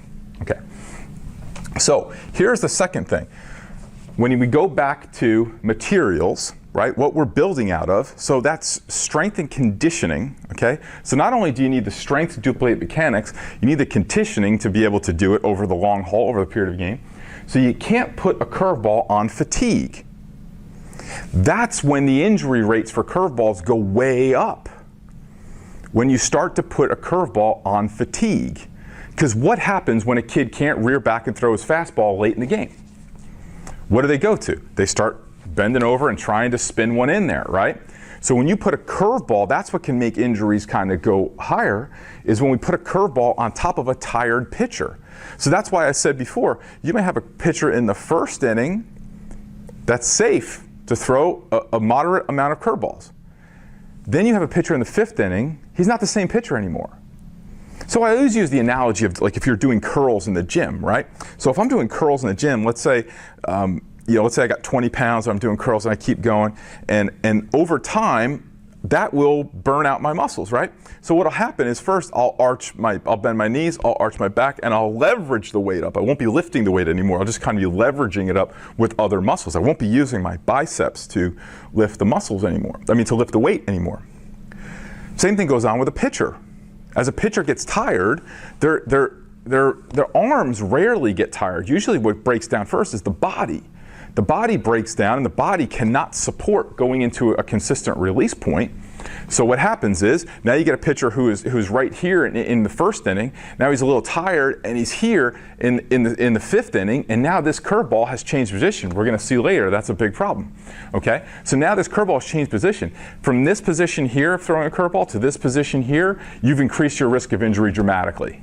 That pitcher should not be in the game. Because think about this. If we were in a gym and my trainer saw me doing this, you know what he would tell me? You're done. Put the weights down. Once you start contorting your body to move the weight, you're done. This is a weight. For every 10 miles an hour this travels, it's equivalent of 5 pounds. So an 80-mile-an-hour fastball is about 40 pounds, right? So if my trainer saw me doing this with 40 pounds, he would be screaming at me to drop the weight and you're done. You were done probably 2-3 reps ago. But what do we tell a pitcher? We don't tell a pitcher that. We tell a pitcher, can you finish the inning? Can you go one more? How do you feel? It's not up to him how he feels. You got to think of yourself, if you're the coach, you got to think of yourself as you're like the doctor out there, like you've got to say, hey, you're done. You're not pitching anymore. Like this isn't even close. You're done. Like I'm looking at you, and the minute you see form break down, that's it, he's done. And this is the tricky situation we get into with being a coach versus winning a game versus protecting our players. And when I always talk to coaches, I always say, take me back to a game you coached 3 years ago on March 15th or April 15th, and nobody can, Games kind of ton and go. We get caught up in the moment. We don't think about the long-term effects sometimes of what we do. So when we talk about that, pitchers go to a curveball when their fastball dies, okay? So we want to make sure that we're getting out ahead of that. We don't want a pitcher to have to resort to a curveball when his fastball, when he can't reach back for velocity. If he can't reach back for velocity, he's probably already done. He probably was done a lot sooner. So here's the thing, early curveballs stunt development, okay? So when we talk about curveballs, we often talk about them in terms of injury. Now, I am totally on board with I believe that there are 12-year-olds that can throw a curveball safely in moderation. I do. Because I've had curveballs that, and when we get to the formula, you're going to see why. I've had players that fit this formula at 12 years old. I've had players at 16, 17 years old that did not fit the formula, and then I did not feel comfortable teaching them a curveball. So it's not about age, it's about development. Right, so you get some kid, you get like a 12-year-old, who's got a goatee, and I always say to the kids that there's a long development process in some people, and there's a shorter development process. There's people that just develop sooner than others, right? There's some people that don't develop later until like their 20s sometimes. So you have to judge it by the person. When we get to the formula, we'll talk about that. But what I believe really, aside from the injury risks, what I believe really happens, the bigger danger, is it stunts development. And I always use this phrase, are you stepping over pennies to pick up dollars when you got a 10-year-old or an 11-year-old or some 12-year-olds or some 15-year-olds throwing curveballs before they're ready? Are you stepping over dollars and are you picking up pennies? See, because what I believe is that what we see in the Little League World Series, that's why I wrote this here, Little League World Series. In the 50 some odd years of the Little League World Series, there's been somewhere between, I think it's around 20 players have made it to the major leagues. 20 players. And 3 of them came out of one league. Derek Bell, Gary Sheffield, and Dwight Gooden all came out of like one team I think they were on, or one 2-year set of a team. So if you think about that, what we see is we don't see that dominance in Little League. We don't see that, we don't see that continue. So you get a 12-year-old who strikes out 15 kids on ABC and the Little League World Series. We got to think, wow, in 8 years, right, when this kid's 20, we should see him in the big leagues. That does not happen. And I've seen this happen with a lot of younger pitchers where I see that they're just getting a curveball over to win games when they're 10, 11, 12 years old. Well, let me ask you this. The numbers are very, very clear that there are about, I believe it's 4.3 million players. I'm sorry, I think it's 6 million play in Little League. 4 million will play in the league after that. Don't quote me on these, but they're somewhere around that area. But give or take, doesn't matter. There's about 90,000 that play in college. So whatever it is, it's millions that play in Little League. I think it's 6.3 million. By the time in college, it's 90,000. 90,000 out of 6 million are going to play in college. Okay? Of that, there's going to be about 10,000 that play in professional baseball at one level or another. 9 plus of those 1,000 are somewhere in the minor leagues, or going back and forth to the major leagues, right? And so that's the odds. So here's the analogy that I give. How many lottery tickets would you buy on a credit card with a 20% interest rate? Because what we're really thinking is that we're thinking that we're getting our kids ahead by throwing this curveball, that they're going to succeed and they're going to have this great future. It's a lottery ticket. We know that, right? It's a lottery ticket. And what I believe is that we're spending tomorrow's dollars today. So a pitch without proper architecture, without proper function, and without proper materials is borrowing at 20% interest rate. So would you buy a lottery ticket that's a 1 in a million shot at 20% interest rate? How many would you continually buy? That's kind of what we're doing. And then we don't understand why all of a sudden the kid's 13, 14, he can't pitch, and then you got this because his interest rate killed you on those pitches. You're paying a higher price per pitch every single time. So I think it completely stunts development. The injury thing is very clear, but the stunting of the development where a pitcher should be learning proper functional strength, proper mechanics. They should be learning how to pitch, put the ball in and out, up and down in the strike zone. They should be learning how to throw a changeup, how to change speeds. And a curveball is kind of like this credit card. And we just know what happens long term with credit cards, right? It never works out. We always say, and what happens is when we get to the strength formula, you're going to see we run up this bill, and then we kind of pay the minimum. And the bill just keeps accumulating, and that's when we get injury, and that's when we stunt financial growth and stunt baseball development. So let's take a break here, and then we'll get started on the second part. All right, so let's do part 2 now of how to throw a safe curveball. So now let's get into the curveball formula. We're going to do the formula, then we're going to do how to throw it, and then we'll troubleshoot it. Okay. So the formula is M plus S plus M plus M equals a safe curveball.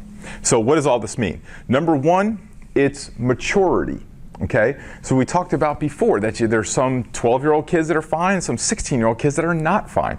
There's no one specific age that makes it okay to throw a curveball. There's not one specific thing like you're shaving or something. There's a lot of things that come into play here. Okay, so maturity is the first thing. What does the kid look like? Is he developed, not developed?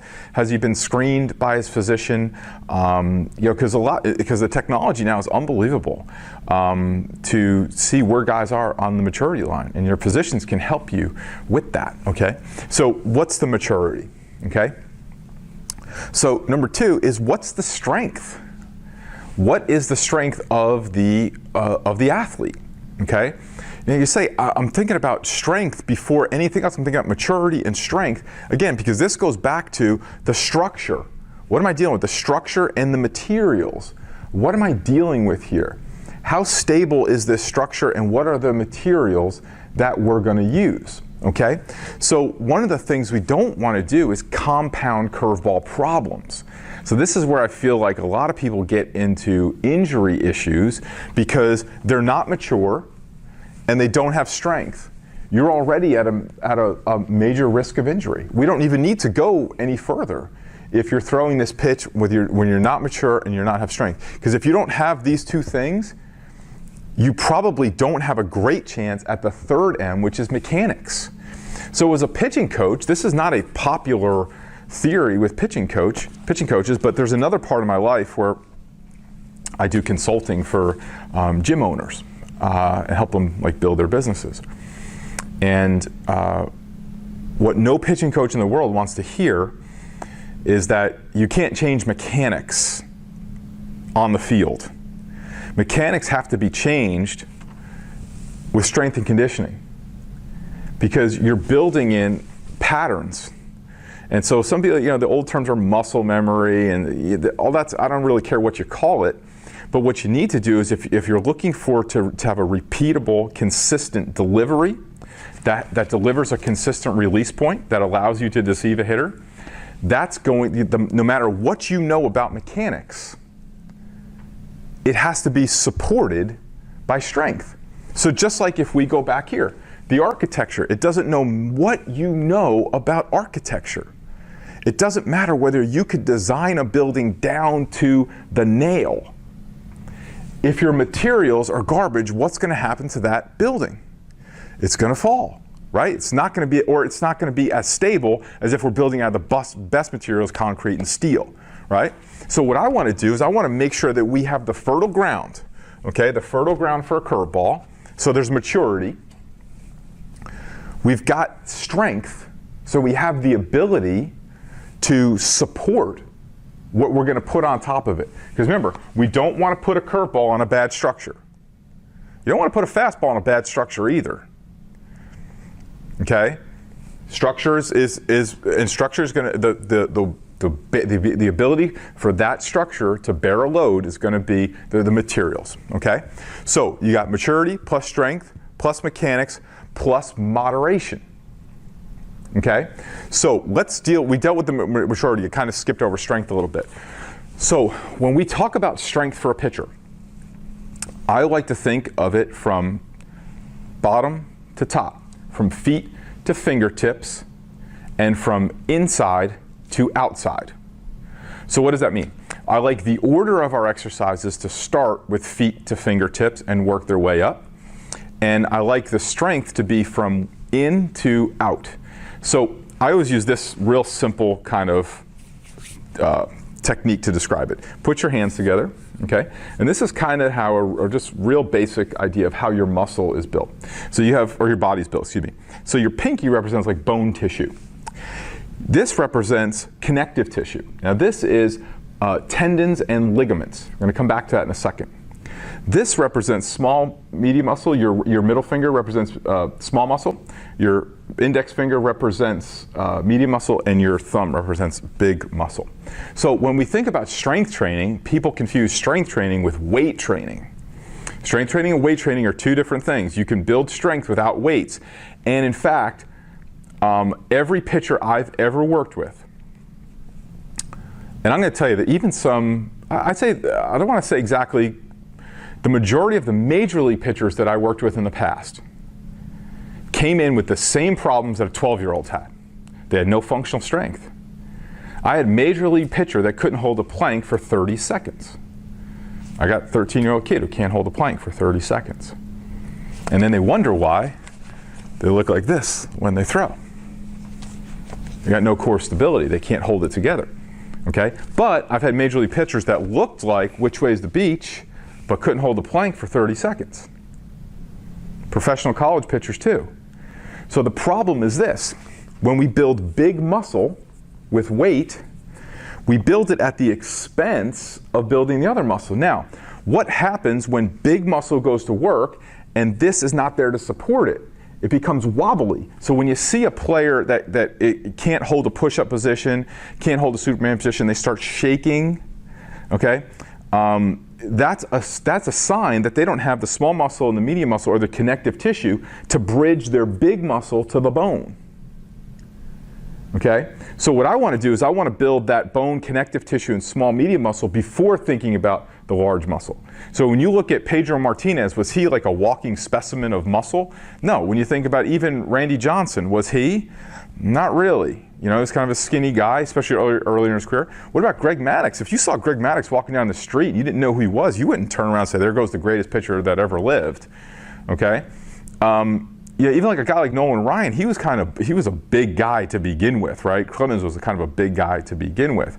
And even a lot of their training was bone tissue, connective tissue, small, medium, large muscle. They didn't ignore it even though their frames were big. So when we think about this, when you think about your training, we have a lot of programs that you could go through in training, but I want you to think, can you move your body first?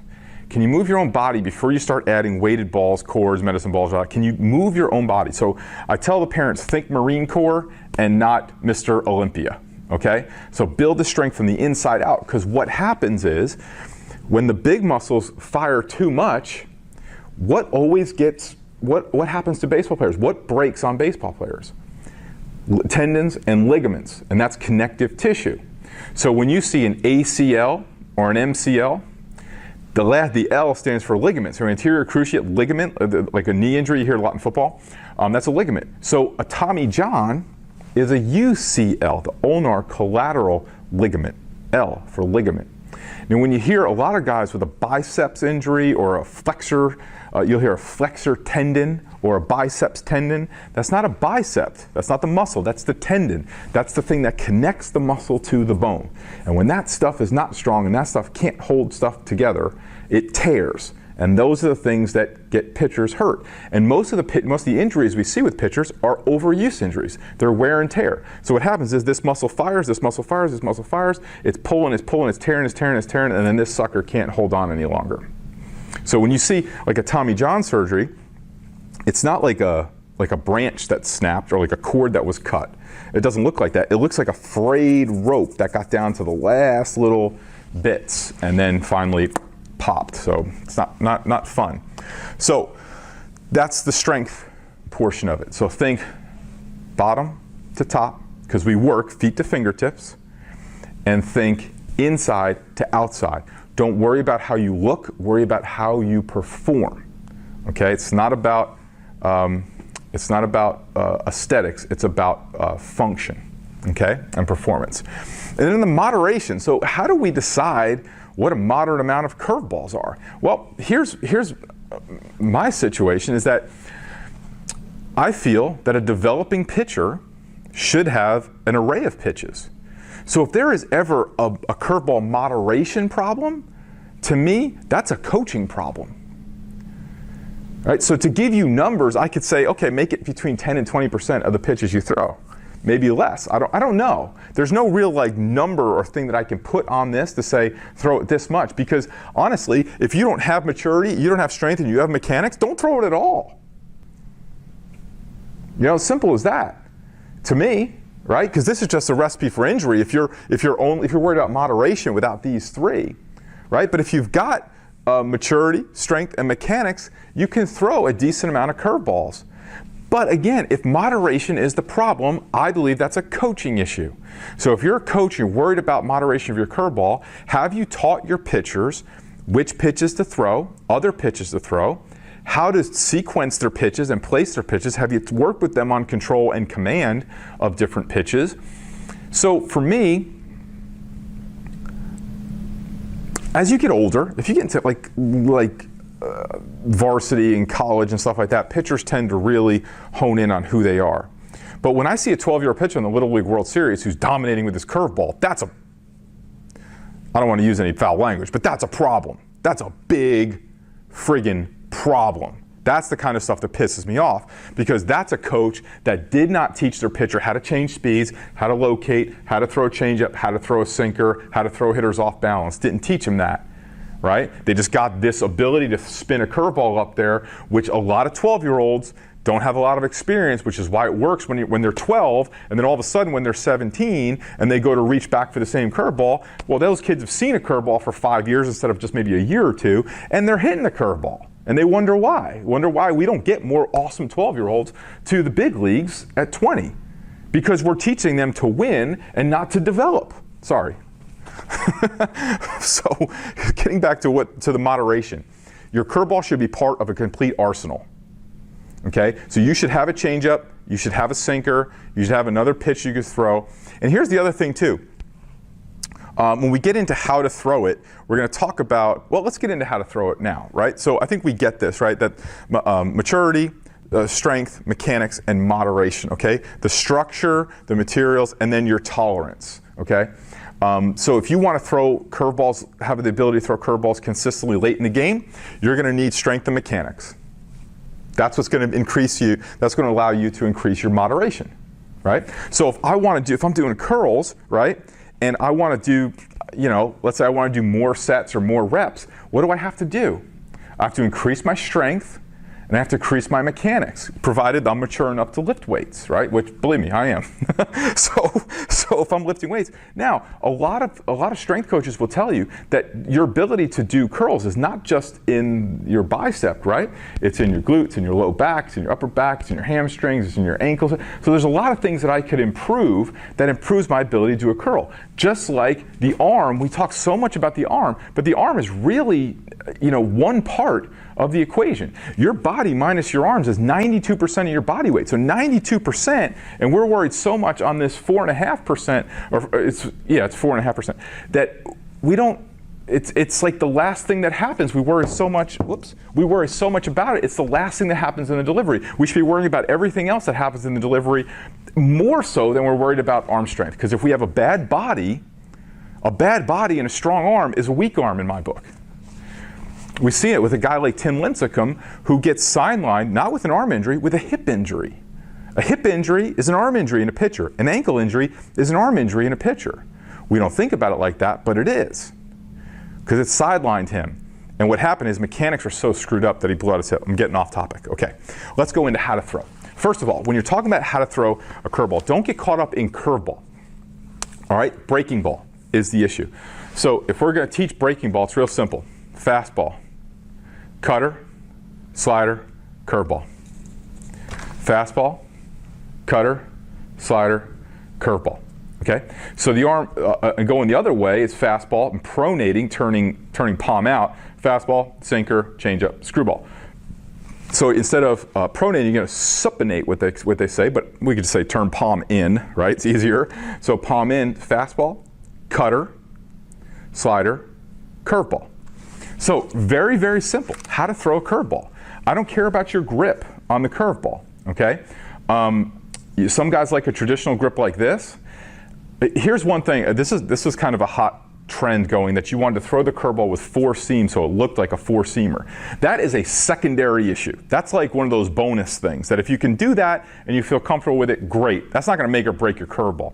You want to grip the ball the way it feels strong, because remember, there's so many nerve endings in your fingertips. Your fingertips and your balls of your feet and your tongue have the most nerve endings in your body. So when you grab something, it sends a message to your body, right? So if you and that's why when coaches mandate grip, that really pisses me off, because what they're saying is grip the ball this way. And what if the pitcher grips that and doesn't feel strong? That's like the worst thing in the world for me, is if I had a pitcher who gripped something and did not feel strong when he took that grip.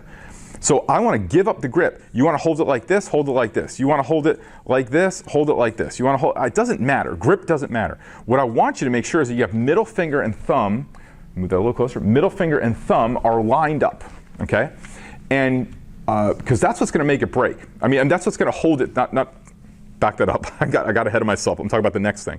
That's what's going to hold it together and hold your angle together. So if you really want the curveball to break, you want to deliver it here, kind of like a karate chop. When you get loose with your grip, what can happen is when you go to deliver, that's when a curveball can kind of flop out. We'll talk about that in troubleshooting. So make sure that your grip is firm, okay? Now, throwing a slider or throwing a cutter are totally fine, okay? So you got to think breaking ball, okay? Am I a curveball? My slider, my cutter. Now, so I'll tell you, we did a sheet on this called which pitches you should throw. We'll throw that in there too. So if you're a sidearm thrower, you're not going to throw a curveball. You're just not going to do it. Pedro Martinez was kind of like a little higher than sidearm. He threw a curveball. This guy had fingers that were like this long, and he was able to kind of hook on top of his curveball and throw it. And he had maybe the top 10 in the history of the game arm speed, to kind of get around that. So if you're here, you could be looking at a cutter or a slider. Here, same thing, you could be looking at a cutter, slider, or curveball, but if you're here and here with your natural release point, you're probably looking at cutter, slider. The higher you go, the easier it is for a curveball. Here is the thing, so when we talk about, let's get into that in troubleshooting, okay? So basically all we're gonna do is the minute the ball leaves your hands, you wanna set an angle. Set an angle with your curveball, and you're simply going to hold that angle and deliver that angle. It's as simple as that, okay? And when you want to think about placement of the curveball, of course it changes with the count, but you want to be able to throw it to one spot and let it break to another, okay? So if you're throwing it over the plate, you obviously want to have a spot that you're going to throw to depending on how big your break is. If you're throwing it as an out pitch or a swing, trying to draw out a swing, you want to throw it in the zone and get it out of the zone and let it expand the zone. Same thing with cutter and slider as well. So it's very simple. Middle finger and thumb together, squeeze the ball. The minute the ball leaves your glove, set that angle early, just set the angle, deliver that angle. It's really just as simple as that. We make it more complicated with it. So with that, let's get into some troubleshooting, okay? So with troubleshooting, one of the things we hear is coaching. Okay, so my coach says I got to snap it. My coach says I got to twist it. I got to shoot the gun. I got to turn it over. I got to twist it. You are not going to twist the curveball. That's where the curveball can end up becoming problematic, right? Because now let's say I'm going from 0 to 80 miles an hour, right? So my arm's going to lay back into external rotation, and it's going to go from 0 to 80. So here's where when we said don't compound curveball problems. Okay, so here's how you would compound a curveball problem. Let's say you've got no maturity, no strength, no mechanics, or you're weak in these areas, and now you get coaching that tells you to go to throw, think 99% fastball and 1% curveball, or 10%, whatever they say. I don't know what they say anymore. So here's the problem, is that when I'm thinking like that and I go fastball, fastball, fastball, curveball, what happens next is I just went from 0 to 80, now I got to go from 80 to 0, and you know what happens on every single pitch is your arm pronates out in a deceleration, no matter what pitch you throw. So think about you're driving a car 80 miles an hour and you go,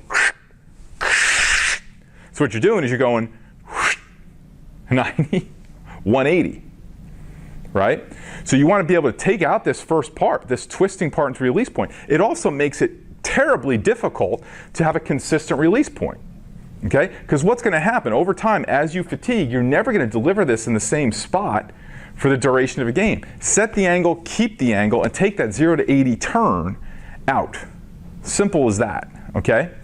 All right, let's go through the section on troubleshooting. So troubleshooting, the first thing I want to talk about in troubleshooting is coaching.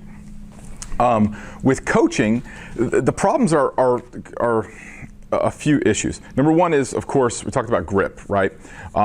If a pitcher wants to have a grip that's unique to him, let him have the grip that's unique to them. It does not matter that a pitcher is going to hold the ball one way or the other. Don't worry about that. Make sure it's a couple things, that the pitcher's throwing thumb and middle finger together like we talked about in the last segment. Don't worry about the grip. Don't mandate a grip with coaching.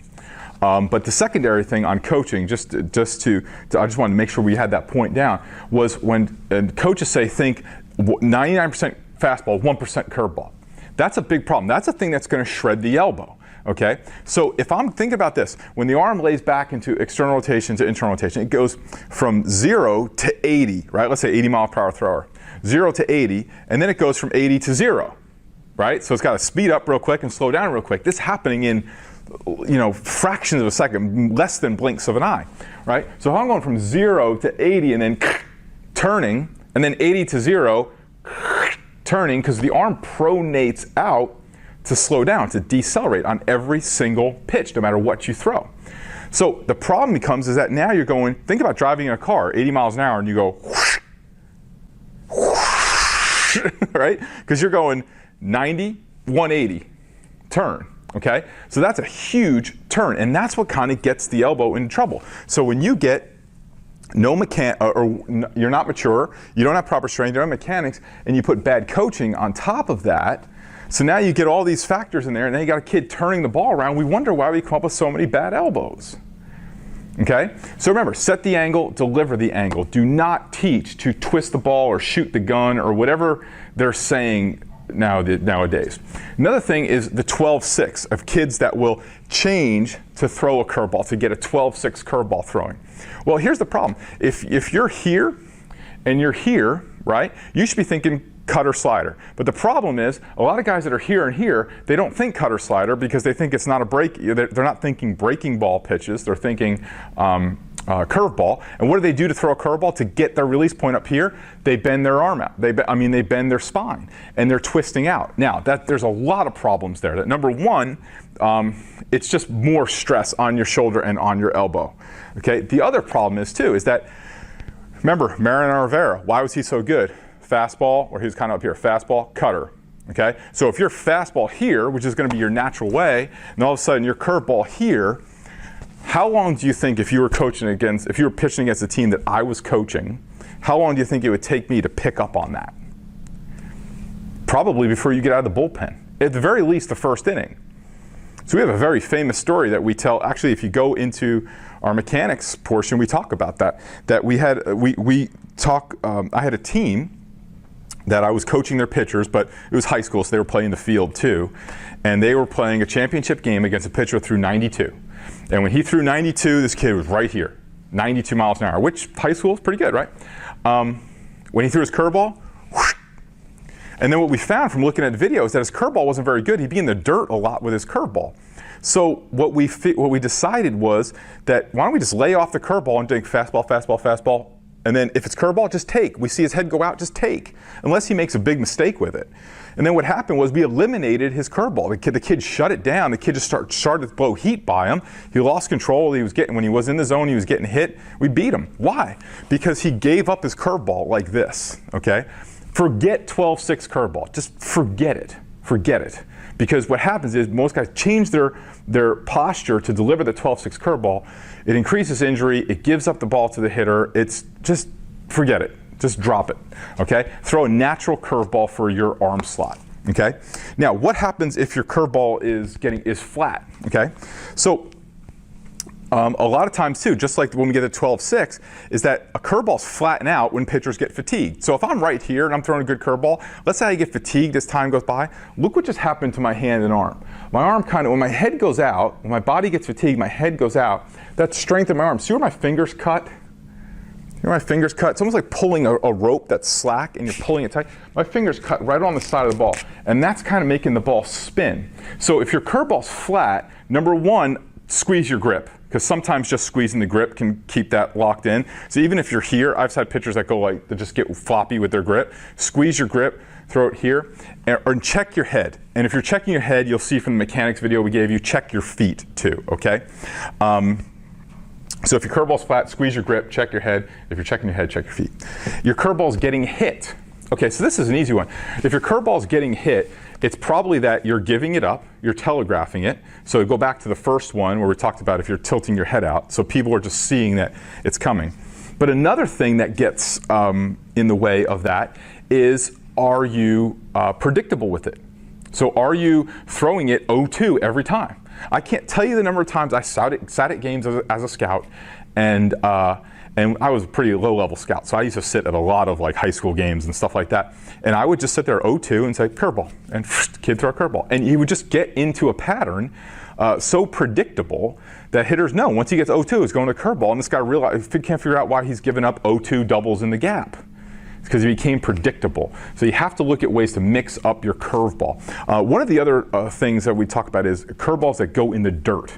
Okay? If you've got a curveball that goes in the dirt, it's for a couple of reasons. Number one, you're releasing the ball way out in front. So a ball that's in the dirt, you're kind of holding on to too long, as they would say.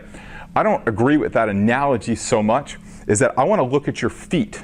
So if you've got good mechanics and you're throwing the ball well and you're here and maybe you're holding on to it a little too long, trying to make it too tight, fine. Then we can adjust and we can talk about timing of release point. But timing of a release point is really how you set up all your mechanics, right? So remember the formula, strength, mechanics. So if your curveball's constantly going in the dirt, check your step. If you're across your body, that's what's going to kind of, so if I'm pitching to you and I step here, that's when we get this. And then you get pitchers that either yank them into the ground or they kind of pull off too quick and they leave them hanging up. So they hang up or they yank into the ground. If that's what you got going on, check your feet. If your feet are a problem, then you need to go back to the mechanics lecture and look at the power angle. Because your feet are not, you can't just fix your stride, you have to fix how you get into your stride. That video explains it all. I don't want to waste time going through it here. So that kind of sums up safe curveball. So let's just review real quick. A curveball thrown right is just as safe as any other pitch.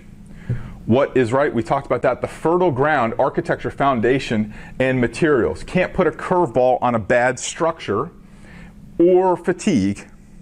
Pitchers tend to retreat to a fastball or to the curveball when their fastball dies. That's how injuries go up.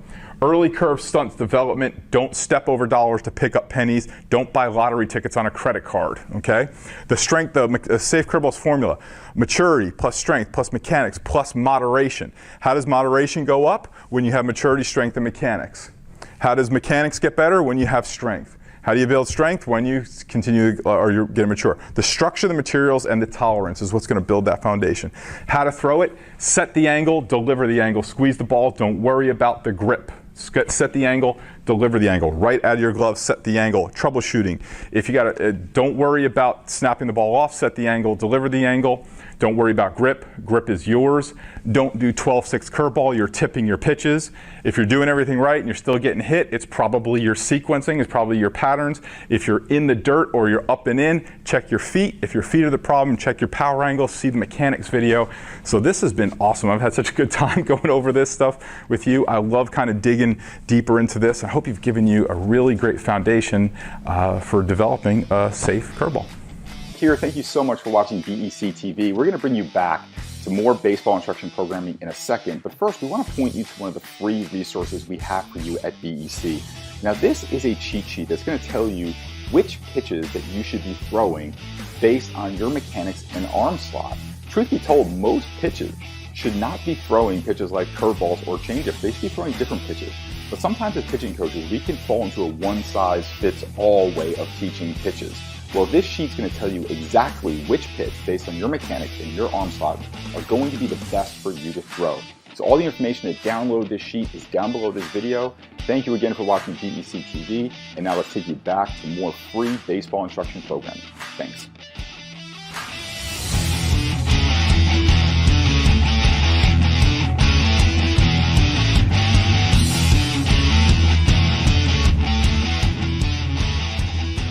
All right, guys, let's go right to the energy workout. For my timer, I like to use my phone. You can use whatever you want, doesn't matter. But let's go right into the energy program. We're gonna start, chop down.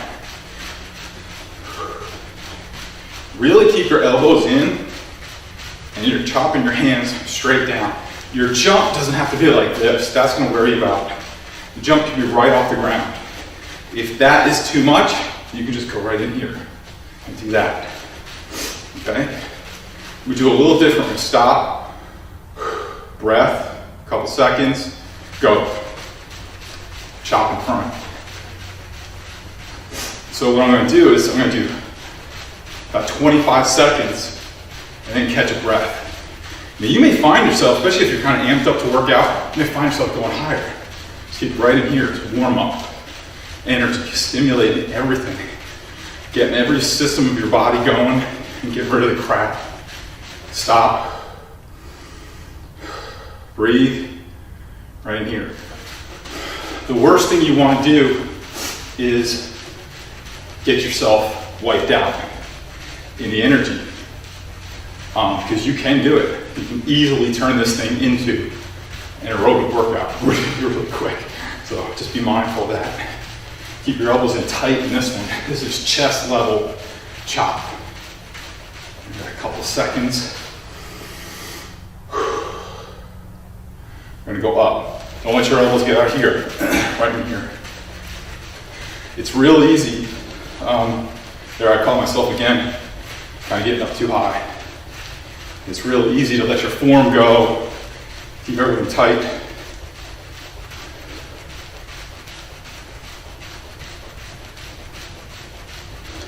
Couple seconds, take a breath.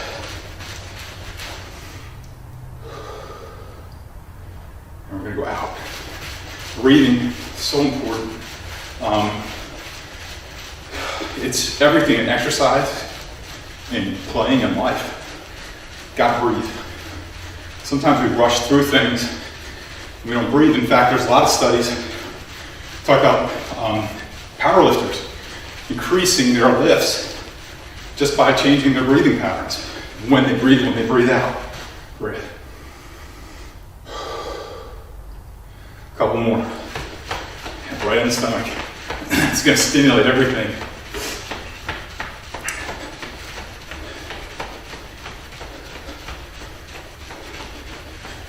Now, you should also feel kind of like tingling, like your body's buzzing a little bit. That's good. Go a couple more seconds. Breath. And hit on the chest. We're actually going to add another one. So what you're doing here, you're tapping, you're stimulating your organs. Tons of research on this, as far back as far Eastern philosophy. Can't ignore that stuff. We have to use it, especially when they take Far Eastern philosophy and they test it and it works. It's not just philosophy then, it's proven. So we're going to tap our head, we're going to stimulate chemicals in our brain to wake up.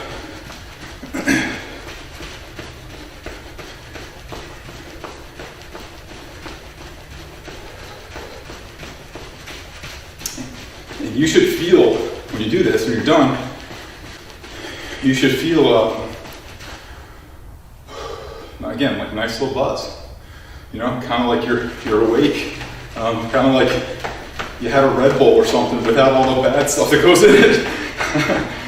Because really, that's all those chemicals are doing anyway. So if we can stimulate them naturally in our body, we can do that without all the other harmful stuff they put in those things. A few more seconds, we're going to add in one more.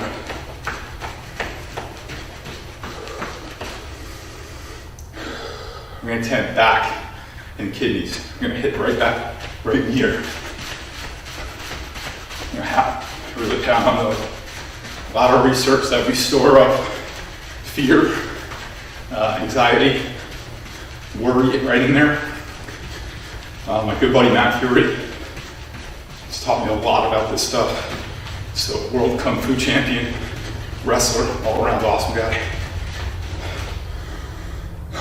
5 minutes, energy workout, done.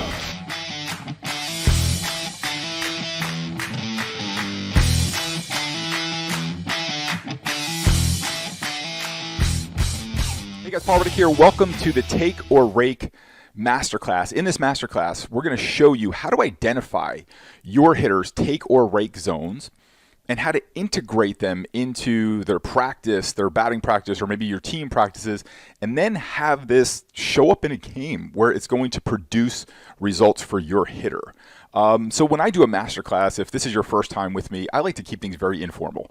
I spend a lot of time working on, thinking about, developing these concepts, and I just want to make sure that you get the information. I don't want a secondary agenda of having to look like perfect and polished while we're doing it. So I like it to just be Like you and I are just having a conversation. I'm explaining to you what I've been working on for the last few months. So to understand take or rake, I got to take you back a little bit.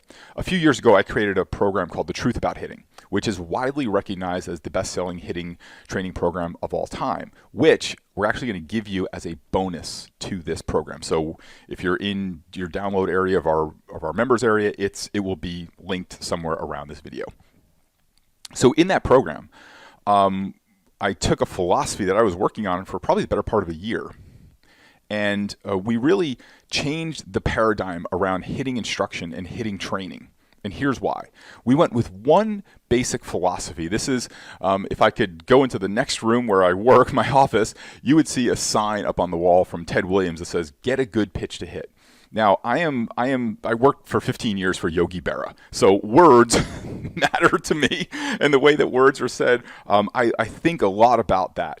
And the key phrase in the word "get a good pitch to hit" is get a good pitch to hit. Not hit a good pitch, not swing at a good pitch, get a good pitch to hit. And so part of that in the getting is the most fascinating part for me, because the getting is in the selection process of hitting. Right? To get a good pitch to hit means to select a good pitch to hit. So the modern day take on that would be take or rake, which I like is great. It rhymes. It's a really popular phrase now. So when I did The Truth About Hitting, I really looked hard at hitting instruction. And the one kind of dominant thing that ran through hitting instruction, well, it doesn't matter if you were in the batting cage, if you were in batting practice, or you were on a tee or soft toss or any kind of, wiffle ball drill or any kind of drill. The one theme that kind of ran through almost everyone's hitting practice was this idea of get your swings in. That there had to be this magic number of swings that you needed to take daily in order to become a great hitter. So I went to, I don't remember exactly how many of my friends I went to, it was a couple of years ago, but I went to a pretty good number of my baseball peers, people that I knew were active and serious hitting instructors, and I asked them, how many swings does a hitter need to take a day? Now, some said as many as 200. Nobody said less than 50. And so there's kind of this clouded concept of hitting that you need to swing. Now, I'm going to come back to that in a second. But what was very different was the opposing things that you would hear in practice or in training versus what you would hear in a game. So in practice, we have these stations. We've got tees set up, and we like to move. We like a lot of activity, because activity can sometimes be confused with accomplishment. And so we want a lot of swings, because that's what you have to do. You have to get your swings in, right? So we want hitters to get a lot of swings. So we have the tee, we have soft toss, we have the wiffle ball station, you got the one knee station, the short bat station, the skinny bat station, the live BP, in the cage, off the machine. We have all these things for swing. And that is what is burned into our players' minds. But then something very different happens in a game. When you get in a game, if you hear coaches talking to a hitter who's about to step in the box, maybe the third base coach or the coach from the dugout is saying something very different. In fact, what they're saying is discipline, patience, get yours. Don't be over anxious.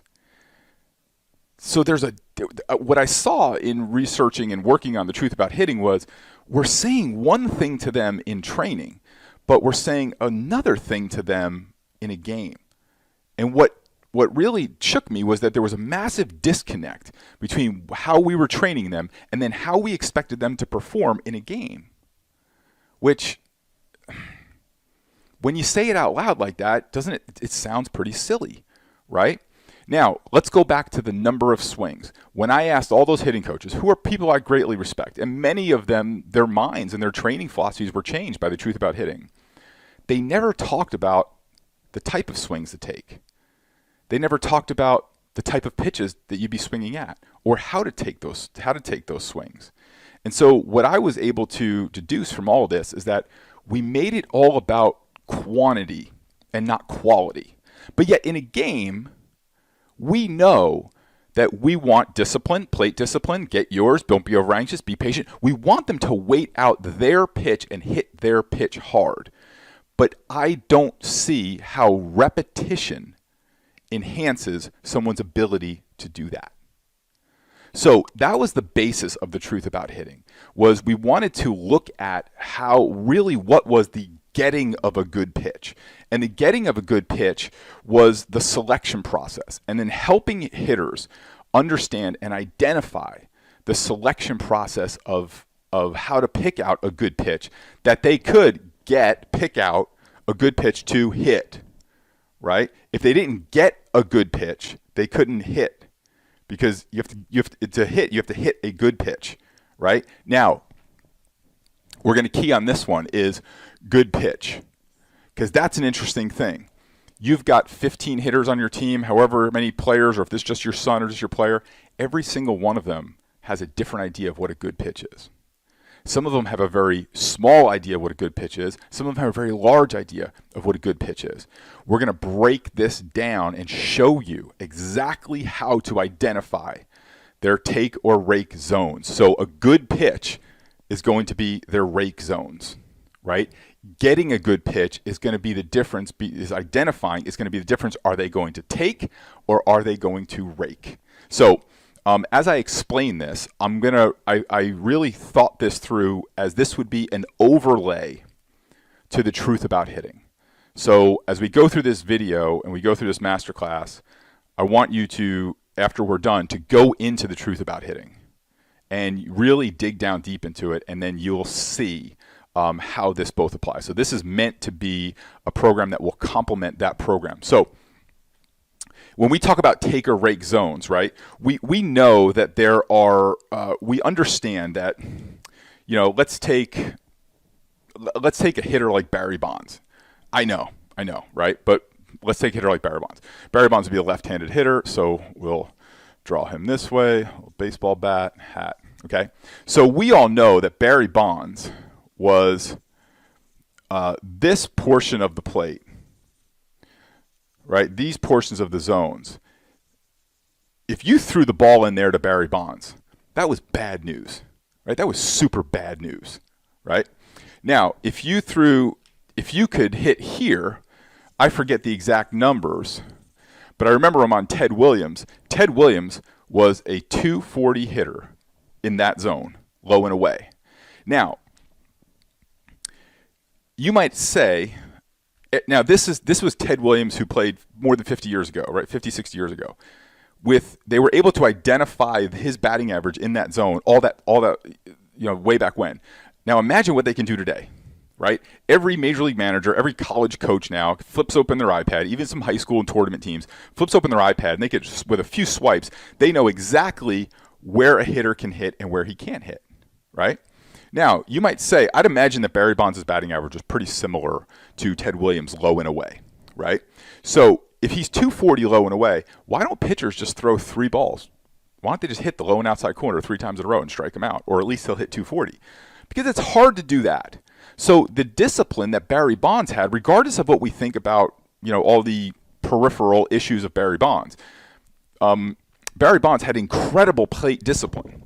Incredible. He'd wait 2 or 3 days for a pitch, right? So it's really hard for a pitcher to do that, to put 3 in a row there. That's why Barry Bonds' plate discipline made him a great hitter.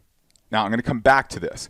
Now, what often happens with younger hitters is that because they don't understand their take or rake zones, what often happens is they start swinging at these pitches, making outs, not hitting the ball well, not hitting the ball hard, or they might see what we would call a flaw develop, right? So hitting coaches love talking about flaws. They love eliminating flaws and working on flaws, right? Because especially a hitting coach who's charging you for lessons, that's kind of like a great pitch, is that we're going to iron out all your flaws. We're going to get rid of all of your flaws.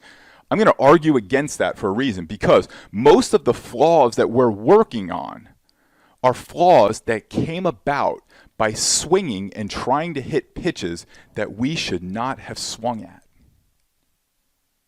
So, if they played a weekend series against the Dodgers and Barry Bonds swung at every low and away pitch, his batting average would plummet. His power numbers would go down. He would have made a lot of outs. His hitting coach might be inclined to say, Barry, you're just not hitting this pitch well, especially at lower levels. college, high school, below, we tend to look at, you're not hitting this pitch well. Let's work on hitting this pitch. I completely and utterly disagree with that. Oftentimes the flaws and the weaknesses that we're working on are flaws and weaknesses that have shown up on pitches that we should have no business swinging at. The right instruction for Barry Bonds after a 3-game set with the Dodgers where he got caught swinging at low and outside or middle outside pitches is, Barry, you're swinging at bad pitches. We need to help you identify your strike zone. We're not going to help you get better at this, but it's a popular thing, isn't it? Nobody disagrees with eliminating your weaknesses. But the way I see it is I don't know that that's always the best case when our weaknesses are times when we were out of position, right? So let me give you an analogy. Let's say Steph Curry, right? He started driving to the lane like LeBron James. He changed his game, started driving to the lane and trying to penetrate and dunk and get close to the basket. That's not going to be a great strategy for Steph Curry. So let's say he plays a couple games against the Lakers and the Kings and whoever, and he comes back the next week and his coach is like, Steph, we got to work on your power going to the zone. We got to work, or going into the paint. We got to work on that. Like you got to be able to penetrate. You got to be able to bounce off guys. You got to be able to overpower and intimidate guys. You got to be able to go in with force. Let's work on that. That would be an insanely bad use of time. Because Steph Curry shouldn't be penetrating the zone, shouldn't be penetrating the lane and the paint like that. Steph Curry should be outside shooting 3-pointers the way that he's built to play and the way his game is to play. Same thing goes here, right? That's not a weakness of his game. That's not a strength of his game, and that's why it doesn't go well. If you swing at this pitch or Barry Bonds swings at this pitch, it's not a strength of his game, and that's why it doesn't go well. Now, let me just asterisk. Obviously, the situation of the game comes into play. 0-2, 1-2, 2-2, you might have to swing at that pitch to put the ball in play, foul a ball off, stay in the at-bat. I'm not talking about situational hitting. I'm talking about your overall potential as a hitter. If Barry Bonds is 0-2 and a guy knows he can hit the outside corner, Barry Bonds is going to hit that ball, try and hit a grounder, hopefully something good happens, try and hit a foul ball, stay in the count, get another pitch, right? So I'm not talking about, let's just put the situational baseball off to the side. We're talking about just your ability to hit and identifying your ability to hit the right way. So understand that I want you to really look at the things your coach tells you need to work on, the flaws in your swing.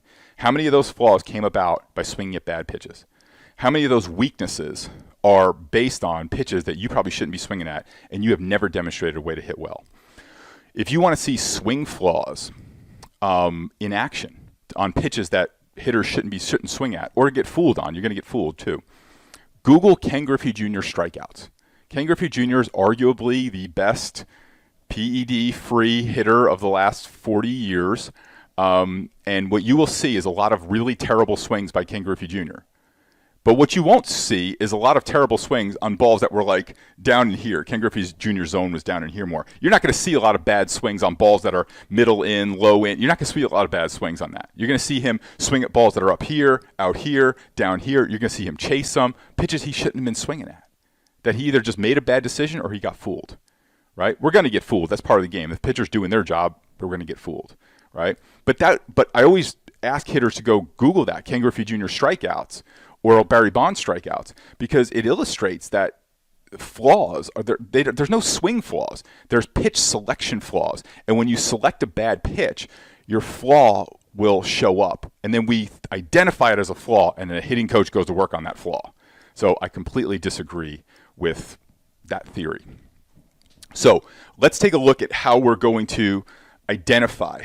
All right, how do we get into a hitter's take or rake zones? How do we help them see them, identify them, understand them? Okay, so I always like to do this 3-part batting practice series. Now, this is always against live pitching.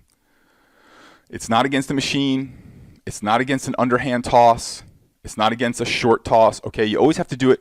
Now I'm talking about live batting practice pitching. Okay, now I'm going to say a side note. I know there's a lot of coaches that can't throw 60 feet 6 inches, right? Move as close as you can. Move as close as you need to be able to control the strike zone. But you want to be as far back as you can as well, right? So I would rather have you at 45 feet throwing overhand than throwing soft toss, or 40 feet throwing overhand. It's better. If you need to, get a college kid, get somebody who is still playing the game, throw them him a couple bucks to throw you batting practice. So always against live pitching, never on the tee. A tee is not going to help you get a good pitch. It's not going to do anything with the selection process. Soft toss is not going to do anything with the selection process. Underhand toss, I have a podcast on it that's 20 minutes long. I don't want to go into underhand toss. You could go on Baseball Dad's podcast, but underhand tossing is like the worst thing that you could do for a hitter ever. Don't do that. So there's always been somebody throwing a live BP pitch at them. Okay, so round one, very simple. Swing away round. Each round is going to be 16 pitches. That is the average number of pitches that a major league hitter sees in a game, right? So amateur hitter might see more. Let's just go with 16. So 16 pitches is the average number of pitches. Swing away round. What I want you to do in your batting practice is I want you to throw some right over the plate, some in the zone, some out of their zone, some bad pitches, right? Just mix it up. Don't just fire them down the middle. Mix them up. No two pitches the same. So you're peppering the zone, in and out of the zone with pitches. Now, after that, you're going to come back and you're going to talk about the BP session. Now, if you throw 16 pitches at an amateur hitter, what do? They pretty much swing at all of them unless it's way out of the strike zone. That's why I want you kind of in and around the strike zone, right? So we don't want to be just like bouncing balls or throwing balls a foot over their head. They're going to take those pitches in a game almost all the time. We want them to get an understanding of the zone and how that applies to them, right? So after those 16 pitches, they'll most likely have swung at all of them. What you want to have is a conversation about how many of those were balls and strikes. So, let's just say the hitter says 8 or 9 were balls or strikes, right? And you should know the answer in your head because you're the one probably throwing batting practice to them. So if it's 8 or 9 balls or strikes, your next round is this, ball strike round. In the ball strike round, we're letting all balls go. We're not swinging at balls. We're taking balls, we're raking strikes, okay? So in round one, they were just trying to rake everything, right? 'Cause that's what kids do.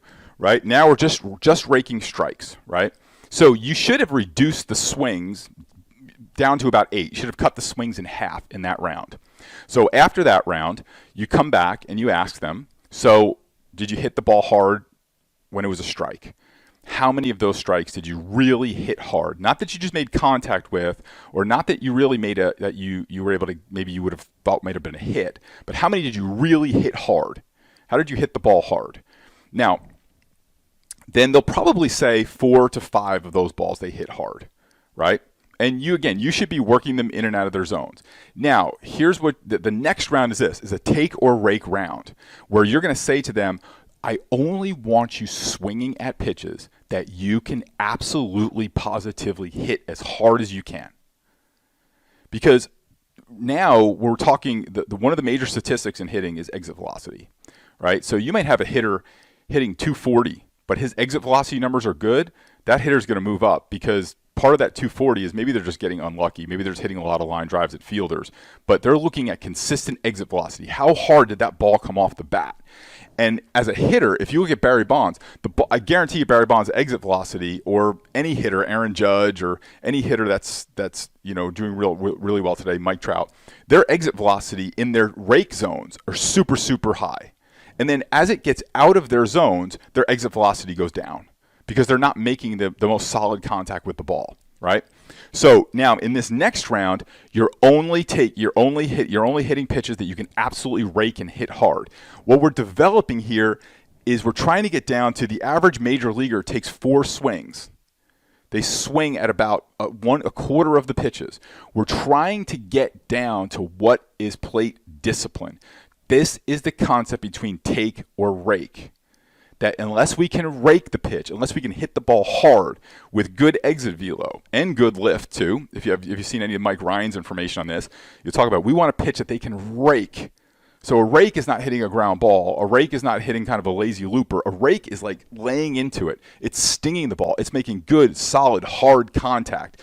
We want to put that into our training session. So what we want to eventually do is replace swing, swing, swing, swing, swing, swing, swing, get your swings in.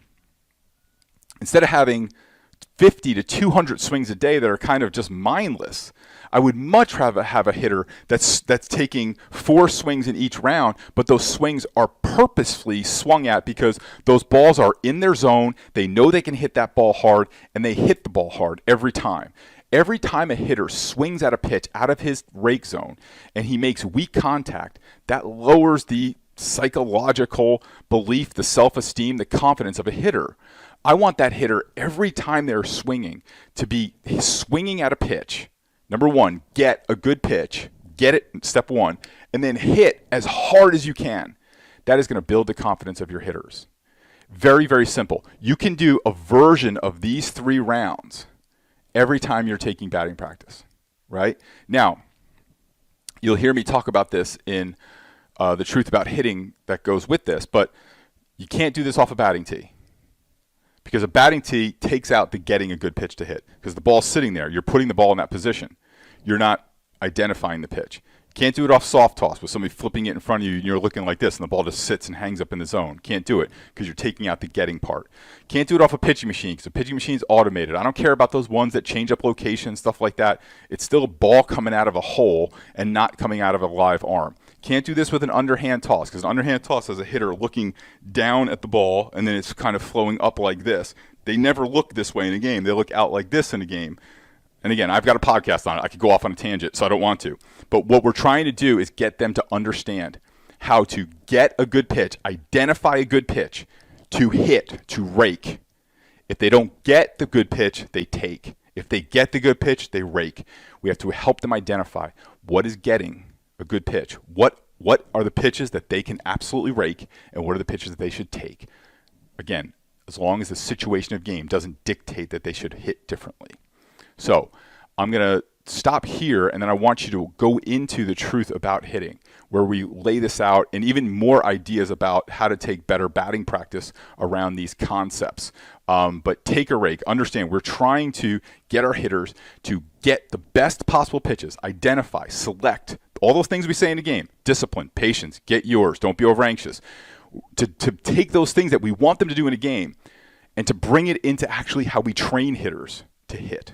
So let's go on over to the truth about hitting now. And, well, I'll see you there, but it's a version of me that's about 3 years younger. So enjoy. Here, thanks for watching BEC TV. We're going to take you back to more free baseball instruction programming in a moment. But first, I want to point you to one of the resources we've created for you at BEC TV. Now, this is a free sheet called Cracking the Home Run Code. And on this sheet, it's going to tell you which pitches, which location, and which counts the most home runs are hit in. Now, I got to tell you, before doing this research, if I had to guess the pitches, location, and count that the most home runs were hit in, I would have guessed wrong. And I think once you see this sheet and you see for yourself what the statistics say, you will be shocked. So all the information to download this sheet is down below this video. Now we're going to take you back to more free baseball instruction programming on BEC TV.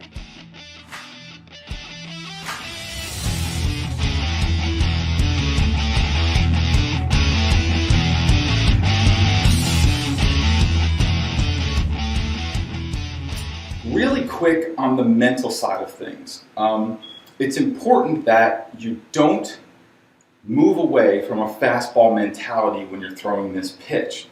And I'm sure you heard me tell stories about pitchers that literally would change mental focus, mental confidence, even body posture when they would switch from pitch to pitch. So a lot of people that use the sinker are using it because they couldn't master a change or just mentally weren't there for a change. I literally had a pitcher that when I stood like halfway and pretended I was a catcher and showed signs, he was a hard thrower. So when I would show fastball, he would get pumped. When I would show change, he literally, like, his body would change, his face would change, because he just could not get it. When we gave him a sinker, now he could stay pumped and he could throw it hard. So just on the mental notes here, just make sure you're throwing fastball mentality, fastball body, fastball mechanics, everything except the forearm, wrist, and hand. Those are the only things that will change. You don't even have to change the grip. You can, but you don't have to. The only things you're changing is your forearm, wrist, and hand, setting that angle and delivering that angle. It is just as simple as that. So make sure mentally you remember that you are thinking fastball. This is in the fastball family, and it's giving you a change of speed, and it's giving you movement. So, and the second thing I also want you to remember is Don't try and make the ball move. Let the ball and the angle do the work. Don't force the ball to move. When you force the ball to move, that's when you're gonna turn it out, it's gonna squirt or it's gonna sail on you, okay? So fastball family, don't force the ball to move, and remember to throw to your target and let that ball do the work. Let the ball and the angle do the work. So if we're going fastball down the middle, we're going sinker for a strike, we're going right to that same down the middle point. So remember that, okay? So just mentally remember, it's in the fastball family. Think fastball. Throw the ball as hard as you can. As you get more advanced, you'll learn how to tweak with it and take speed off of it. But for right now, I want you charging hard, throwing the ball hard with a lot of confidence, and go out there and let me know how it works for you. Thanks. Here, thank you so much for watching BEC TV. We're going to bring you back to more baseball instruction programming in a second. But first, we want to point you to one of the free resources we have for you at BEC. Now, this is a cheat sheet that's going to tell you which pitches that you should be throwing based on your mechanics and arm slot. Truth be told, most pitchers should not be throwing pitches like curveballs or changeups. They should be throwing different pitches. But sometimes as pitching coaches, we can fall into a one-size-fits-all way of teaching pitches. Well, this sheet's going to tell you exactly which pitch, based on your mechanics and your arm slot, are going to be the best for you to throw. So all the information to download this sheet is down below this video. Thank you again for watching BEC TV, and now let's take you back to more free baseball instruction programming. Thanks.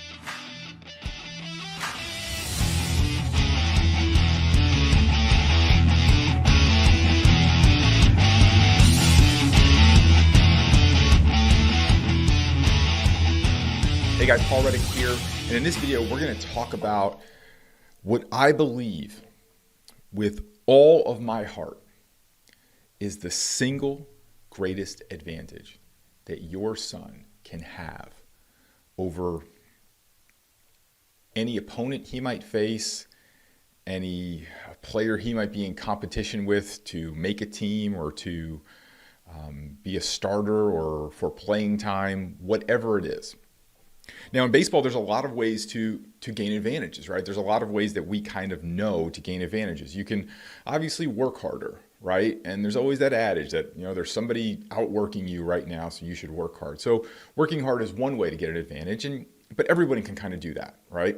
There's better training programs, getting access maybe to more skilled or more talented trainers that can help you get stronger, faster, quicker, throw harder, hit with more power, whatever, right? But everybody can kind of get those too, right?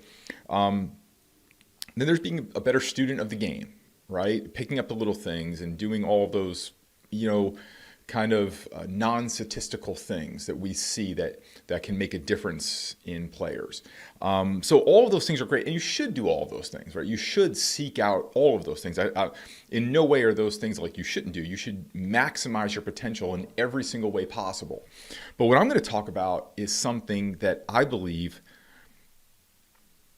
can make a significant difference and doesn't require a long-term training program, or it's something you can start on today. And also too, I believe this will be the hardest thing for anyone that you might compete against to also do. Now, it's not going to be easy, and you might not like it, but at the end of this video, you will without a doubt see that this can be the greatest advantage for you. So let me set it up a little bit. Let's say that you were like a dietitian, right? You were someone who helped someone develop nutritional plans, like to lose weight or get healthy. And let's say you're sitting down with a client, and that client says, you know, I need to lose weight and I need to get healthy, but here's the thing.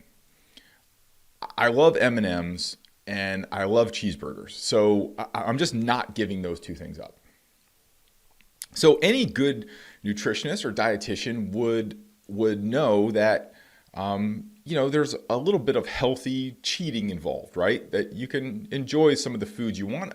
A diet that's too restrictive will not be anything that somebody can sustain for a long period of time. So they would probably build in some times that you could have some M&Ms or cheeseburgers. So let's say you're the dietitian and you say, hey, you know what, that's no problem. We can build in where you can have, you know, maybe 10 M&Ms at a time and like, you know, a cheeseburger dinner.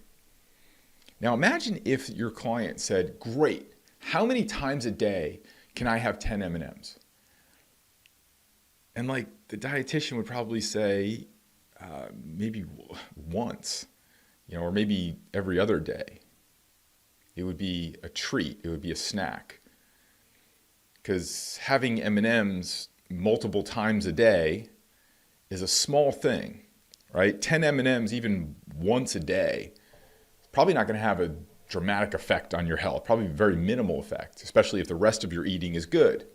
But 10 M&Ms like 4, 5, 6 times a day, that'll probably equal probably like a pack of M&Ms a day. And if you add on like 250 calories of a packet of M&Ms per day, well, guess what? At the end of the year, you're probably going to gain 15, 20 pounds. And it's small things that make people gain weight, right? It's the Starbucks drink that's got a couple extra 100 calories in it. It's the toppings we put on things, right? It's small things. But what about the cheeseburger dinner? Let's say the client goes, how many times a week can I have a cheeseburger dinner? And like you as the dietitian would probably say, like once a week? You can have kind of a cheat meal, and just kind of go ahead and have what you want. Because if you ate a cheeseburger dinner 2, 3, or 4 nights a week, at the end of the year, you're going to have a problem. So when we put it in this context, when we use this kind of metaphor, it makes perfect and total sense. So I'm going to show you now how to use exactly that same formula. We're going to look at it differently. Because everyone that your son is going to compete against, whether competing for playing time, spot on the team, or an opponent, an opposing team, they're kind of going to be in the mindset of eating 10 M&Ms every day, several times a day, and having cheeseburger meals 3, 4 times a week. The advantage would be to be someone who doesn't. So stay with me here. In 1974, Dr. Tim Gallwey wrote a book. It was called The Inner Game of Tennis. Now, it went on to be like a publishing phenomenon. It was like the inner game of golf, the inner game of hockey. So when I started coaching in 1991, like sports psychology, mental toughness, the mental game, it became something that like all coaches had to pay attention to. It wasn't just something that was for players who had the yips or who, would lose control and kind of freak out. Everyone had to kind of do it. So if you were coaching during that time, you were exposed to Dr. Gallwey's work. Dr. Gallwey put forth an equation for peak performance in 1974. In 1974, that equation was performance equals potential minus interference. You may have heard me speak about this in other videos, but we're going to talk about it in a different way today. Potential equals performance performance equals potential minus interference. In 1974, interference was one of the biggest obstacles in the way of someone reaching their potential and performing at their best. So in 1974, what was the interference? I was born in 73, but I remember some of the 70s, and not much changed in that 10 period of time. Maybe cable TV or audio cassettes was the big shift there. So what was the distraction? Was it records? Was it the 7 channels that you had to get up and turn the channel and adjust the television ears? What was the distraction? Well, but whatever it was, distraction, interference was an issue. That was in 1974. Can you imagine how this equation plays out today?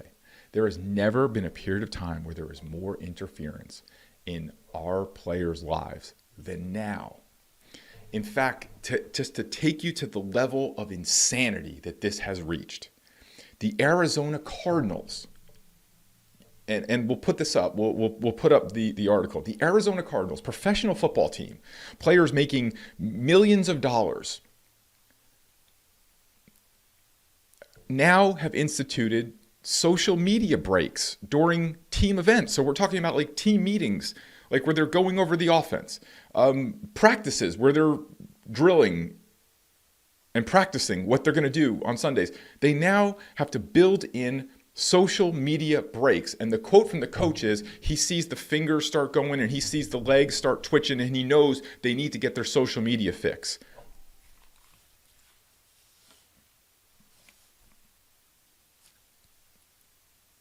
I don't want to curse, but like that is like effing insane to me. Like I can't even I can't even comprehend this. That professional athletes for a few hours a day can't set aside an addiction to their phone and social media. Let me make this even more insane to you. Let's take out the word cell phone. So let's change that quote. So the coach says, I see the fingers twitching, I see the knees, the toes tapping, and the legs jiggling, and I know they need their social media fix. Okay, so let's take out social media and phone, and let's put cigarette. I see them twitching, and I know they need a cigarette break. Let's put beer. I see them twitching, and I know they need a beer to calm down. I see them twitching, and I know they need their insert substance to get their fix. If that were cigarette, the entire world would the NFL, right, which has got its fair share of integrity issues, the NFL would not allow a cigarette break with their players. The owner of the team would not allow a cigarette break. The medical staff of that team, the health community in general would come down on this as like, what are you teaching kids that you need a cigarette break during a team meeting or a practice? But yet, an addiction to their phones is okay, which it's arguable about the level of damage that does. So I guess you kind of see where I'm going with this, but I'm going to give you some really practical stuff. Now, up until literally this morning, what I was going to do was show you how insane that was, and then say, look, I coach a lot of dads. I spend most of my day coaching dads on how to have better relationships with their sons. And this is an issue that comes up a lot. So what I was going to basically say is like, look, this is insane. I coach a lot of dads who are dealing with this, and we need to figure out a way, around it. Because not only is it affecting it's affecting family relationships, father-son relationships. It's affecting perceptions of reality. It's an issue. But today, I am a devout Christian, and I've said this before, I do not hear the audible voice of God despite my commitment to my faith. I don't hear God talking in an audible voice, but I do get signs every once in a while of a creator who is behind what I'm doing. Because this morning, I was sent an email by a guy named Cal Newport, who is like one of the pioneers really out in the forefront of digital minimalism. And in his email, he talked about the Texas Tech basketball team. Now, I am recording this for you on Friday, April 12th, I believe, is the 12th. Monday night was the NCAA men's final in 2019, whenever you might be watching this.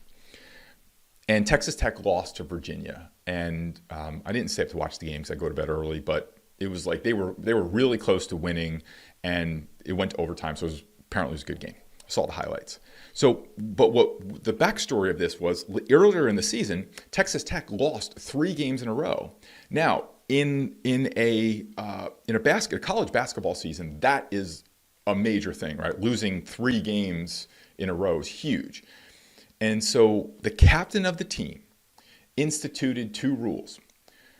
No phones at team dinners, and no phones the night before games. So when it was time to go to sleep the night before a game, he would take away all of the phones, and they wouldn't get their phones until after the game. So you're talking about probably like a good 24-hour cycle, or more maybe, depending upon when they went to bed and when the game ended, that they were phone free.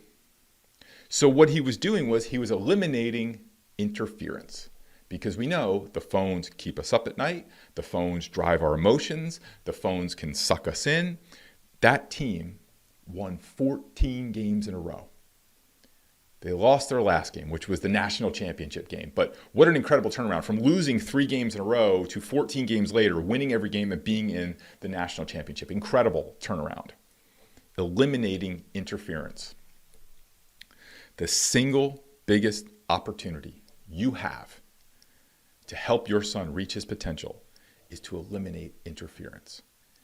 Think about if you're on the Arizona Cardinals and all the other players run to the sidelines and you're kind of, I don't have an addiction. I don't need to take time out of my training and out of my practice to be distracted. I'm fully focused and I'm fully here. In a world that is constantly pulling everyone there, the advantage is going to be someone who can remain here. If the whole world, and this is where it's going, right? I mean, if every athlete, every player is kind of addicted, who's going to have the power? It's going to be those who are not addicted. In the land of the blind, the one-eyed man is king. So, like I said, I know you probably agree with me. I don't know any father. I'm 45, so I don't know many fathers in my age bracket that don't agree with me. But it also is like, it's a problem. It's a problem, and it's not an easy solution.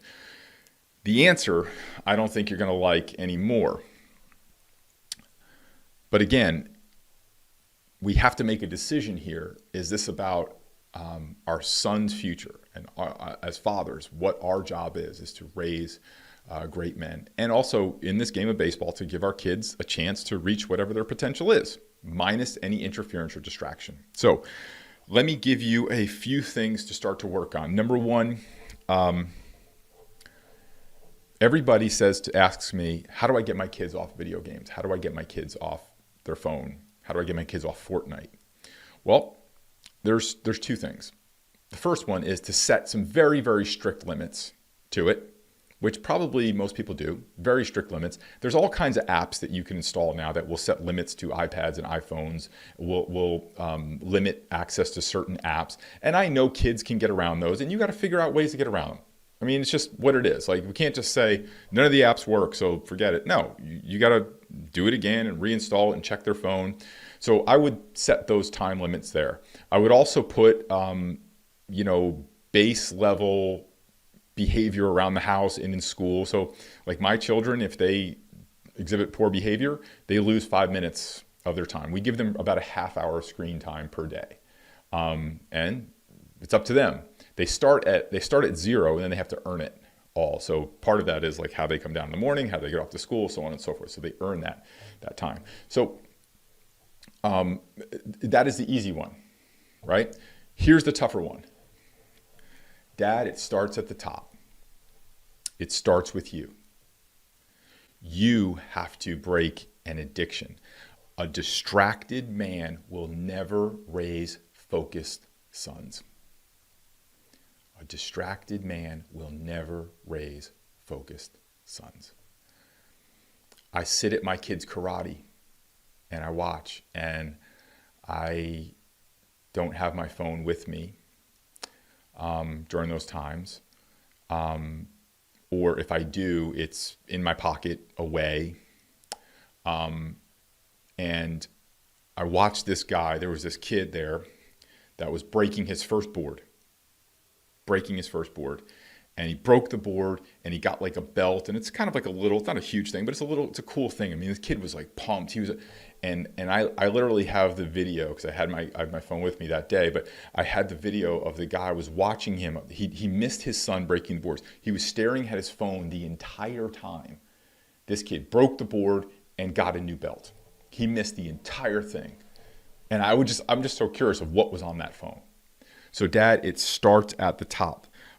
Let me give you a few things that we have done that have been super, super effective, and I've coached other parents to do as well.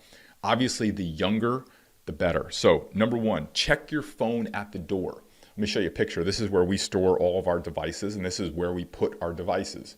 So when my sons come in, my wife picks them up from school. I hand them my phone. I don't just put it there and walk away.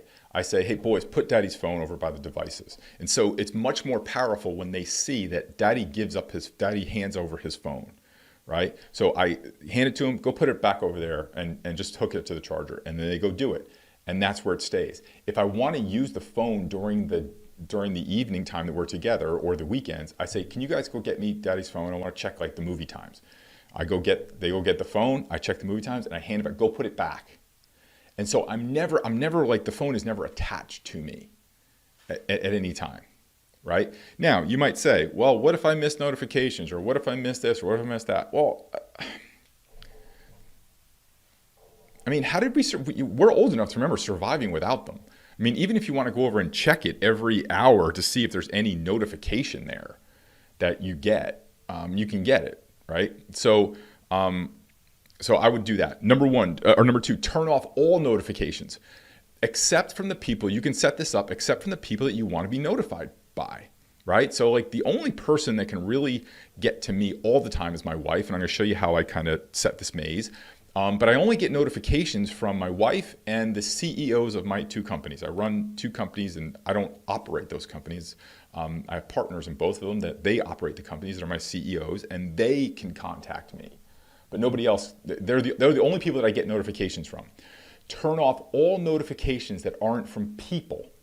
So don't get notifications from Facebook, don't get notifications. Turn off all notifications. Every one of those is taking a bit of your time. And this is how you're going to educate your children to do it. If every time your phone buzzes and you're looking here and you're distracted, what is your son going to learn?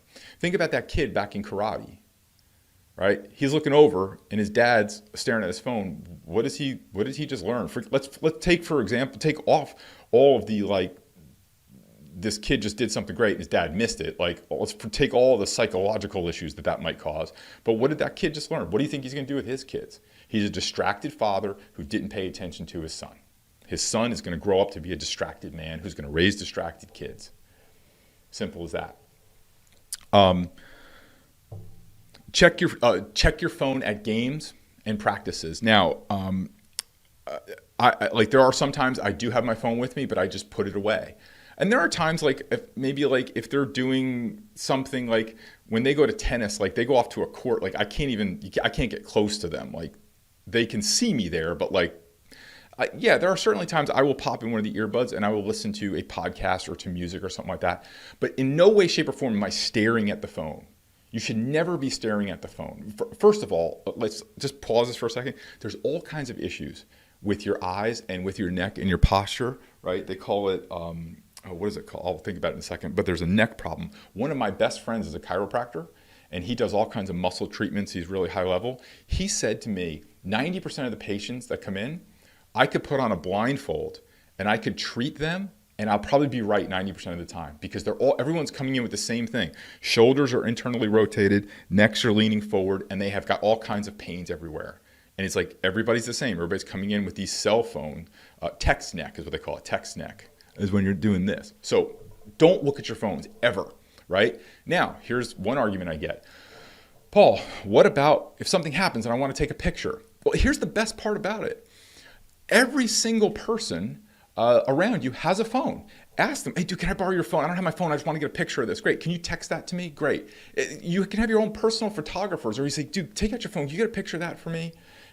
Everyone around you has a phone. I've done that dozens of times. I've even done it with like strangers where I didn't have my phone. I'm like, dude, I don't have my phone with me. Can you, and just text it to me. And yeah, everybody just does it. It's like common courtesy, because sometimes I think that they're so oh, you don't have your phone? Oh my goodness. Like, how are you surviving?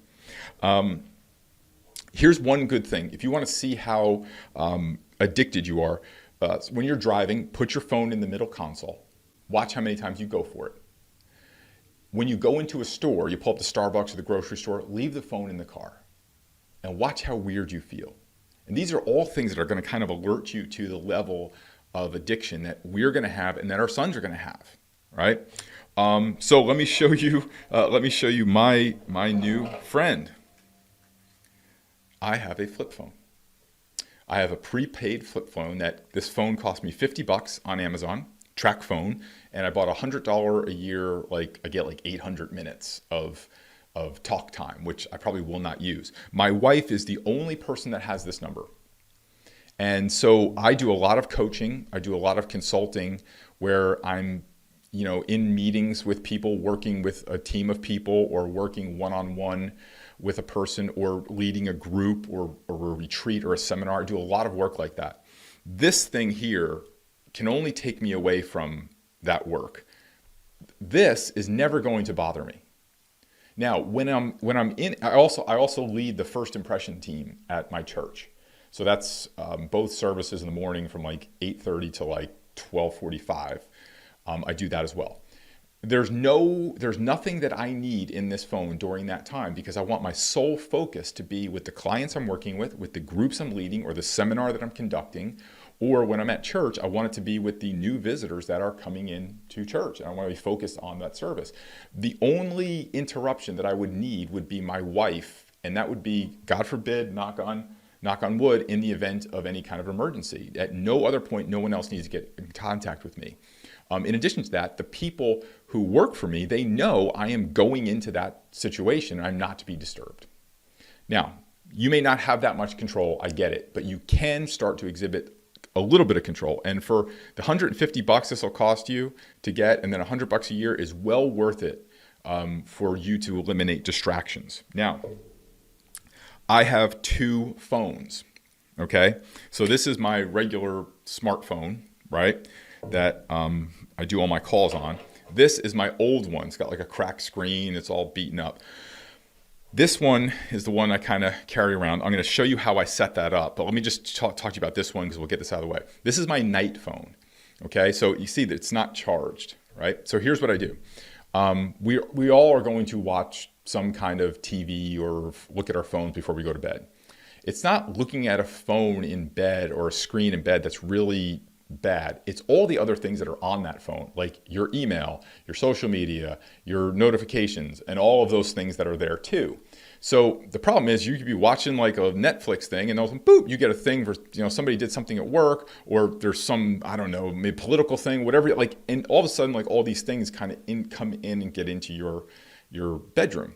So this is my old phone. This does not have social media. This does not have email. This does not have like a connection to cellular. I can't make phone calls. I can't get texts. Nothing comes through on this phone. The only things that are on this phone are Netflix and YouTube, which I tend to watch for about 15 or 20 minutes before I go to bed. And here's what I do. When I go up to bed, I pop this in and I go to the bathroom, do my thing in the bathroom. And then when I come out, this is usually charged to about 10%. And then that gives me about 20 minutes of watching a Netflix thing. And then if there's like 1 or 2%, I just put it next to my bed and I let the battery run out, and it usually runs out. I've woken up, times of the night or didn't get to sleep perfectly. It usually runs out in about another 10 or 15 minutes. It goes dead. Here's the reason. We all know that these things next to our head is not a good thing, right? There's all kinds of studies and research and theories about what this does to our brain, because it's like when we're laying down, it's sitting next to our desk, our nightstand, which is like right next to our brain while we're sleeping for like 8 hours. And so whether that's true or not, I don't know. I don't want to be on the wrong side of history. So this phone is downstairs where the devices are. This phone goes into the bedroom with me, okay? The other thing I will say too is to get a pair of these glasses, which are like blue blocker glasses. Go on eBay, they're $3. I just literally broke the thing off as I was going there, but you put them on, they're very stylish. But what they do is they're going to block out all of the blue light that is on the phone. The blue light will keep you up. So these are things that you should do with your son too. Your son should, he's going to eventually use this in bed as he gets older. My sons, it's almost like a joke if they come in the bedroom and I've got these glasses on and they know, right? I'm starting to train them. So this is absolutely something you should do. Get an old phone, or just go get another phone. Go get go get an older version phone that you could get for like $50. That's like, I think they call them jailbreak phone, or like, all you need to do is get internet access. Don't think of it as a phone. Think of it as an internet access device to do Netflix and YouTube. So that's my nighttime thing. So people ask, how do I wake up? I have an alarm clock. Remember those? Yeah, I have an alarm clock. It's very small and it wakes me up. Simple as that. So when we say that, it sounds ridiculous to people now. But how did we do it, right? We got away for like years and years. Here's another thing I do with my phones. So there are no notifications that come through on my phones. Also, too, I'll just put this up here and show you guys real quick.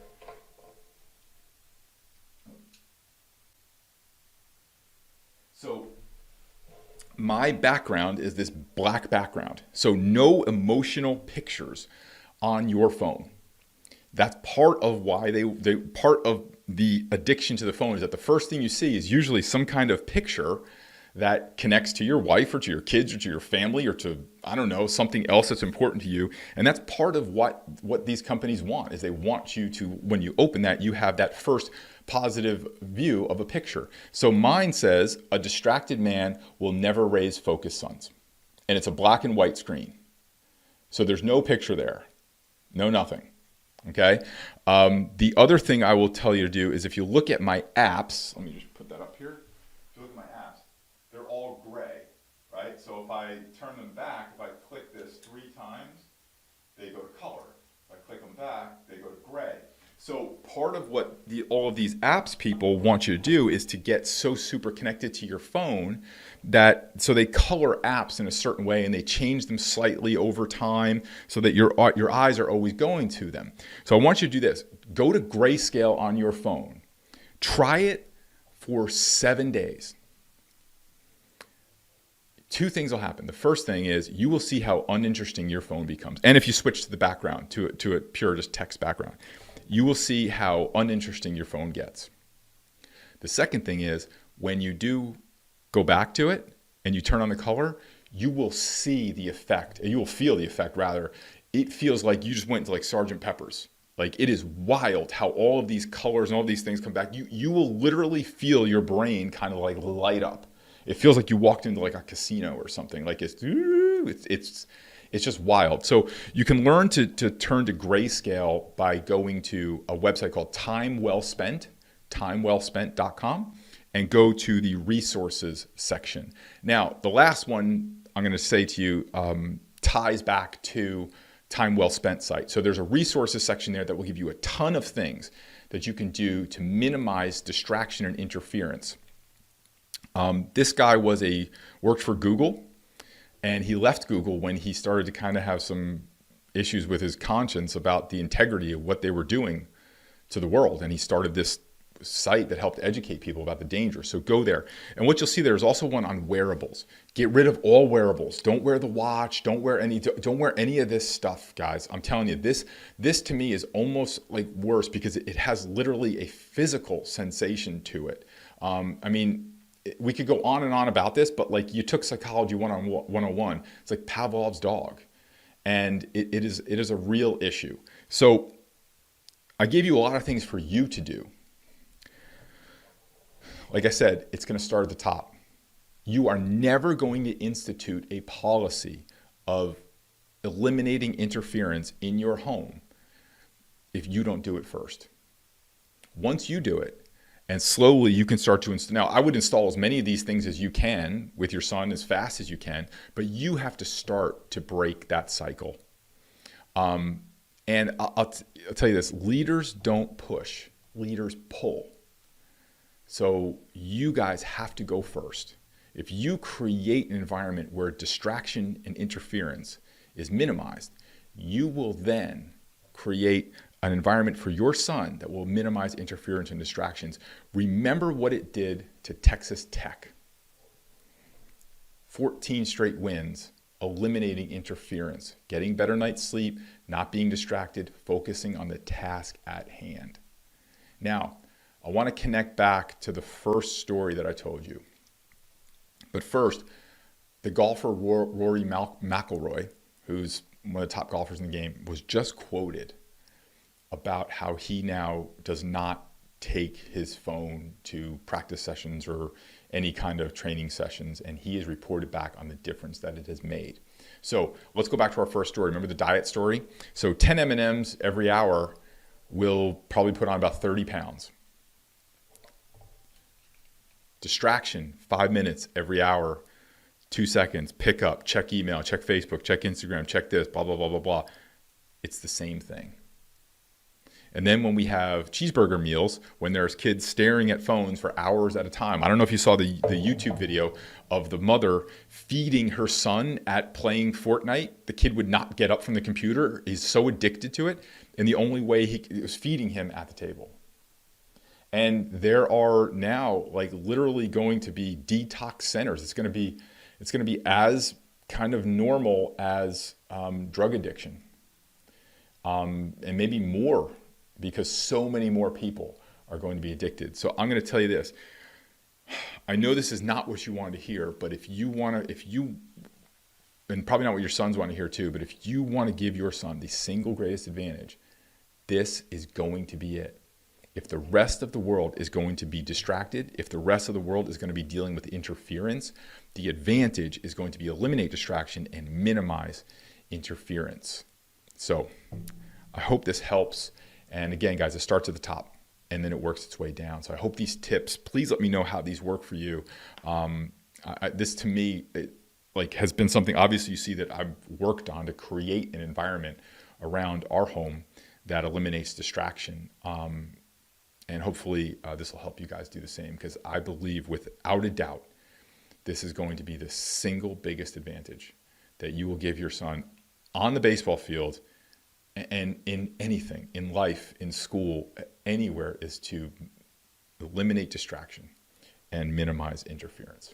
All right, guys. Thanks.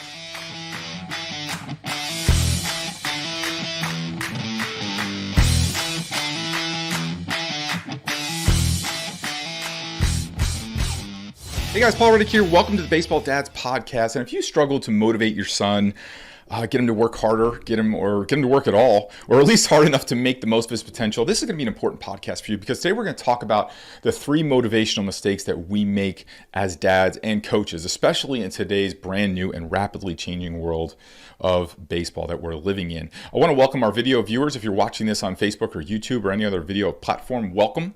If you are listening to this, you want to watch it on video, down below the podcast, there'll be some links to where we'll be streaming these videos. So thank you for tuning in. Appreciate it. It means the world to me. So my job always has been here to coach dads. That's always what I've done. I take between 4 and 6 phone calls a day coaching dads. And 10 years ago, the conversations that I had would have been 95% mechanics, training, pitches, and maybe like 5% mindset motivation. Now, 95% of my calls are doing 3 things: helping dads find out what's important for their son. So getting a deeper understanding of what's important to their son, helping them avoid motivational mistakes and turning them around, and then giving them actual scripts and dialogues to use to communicate with their kid.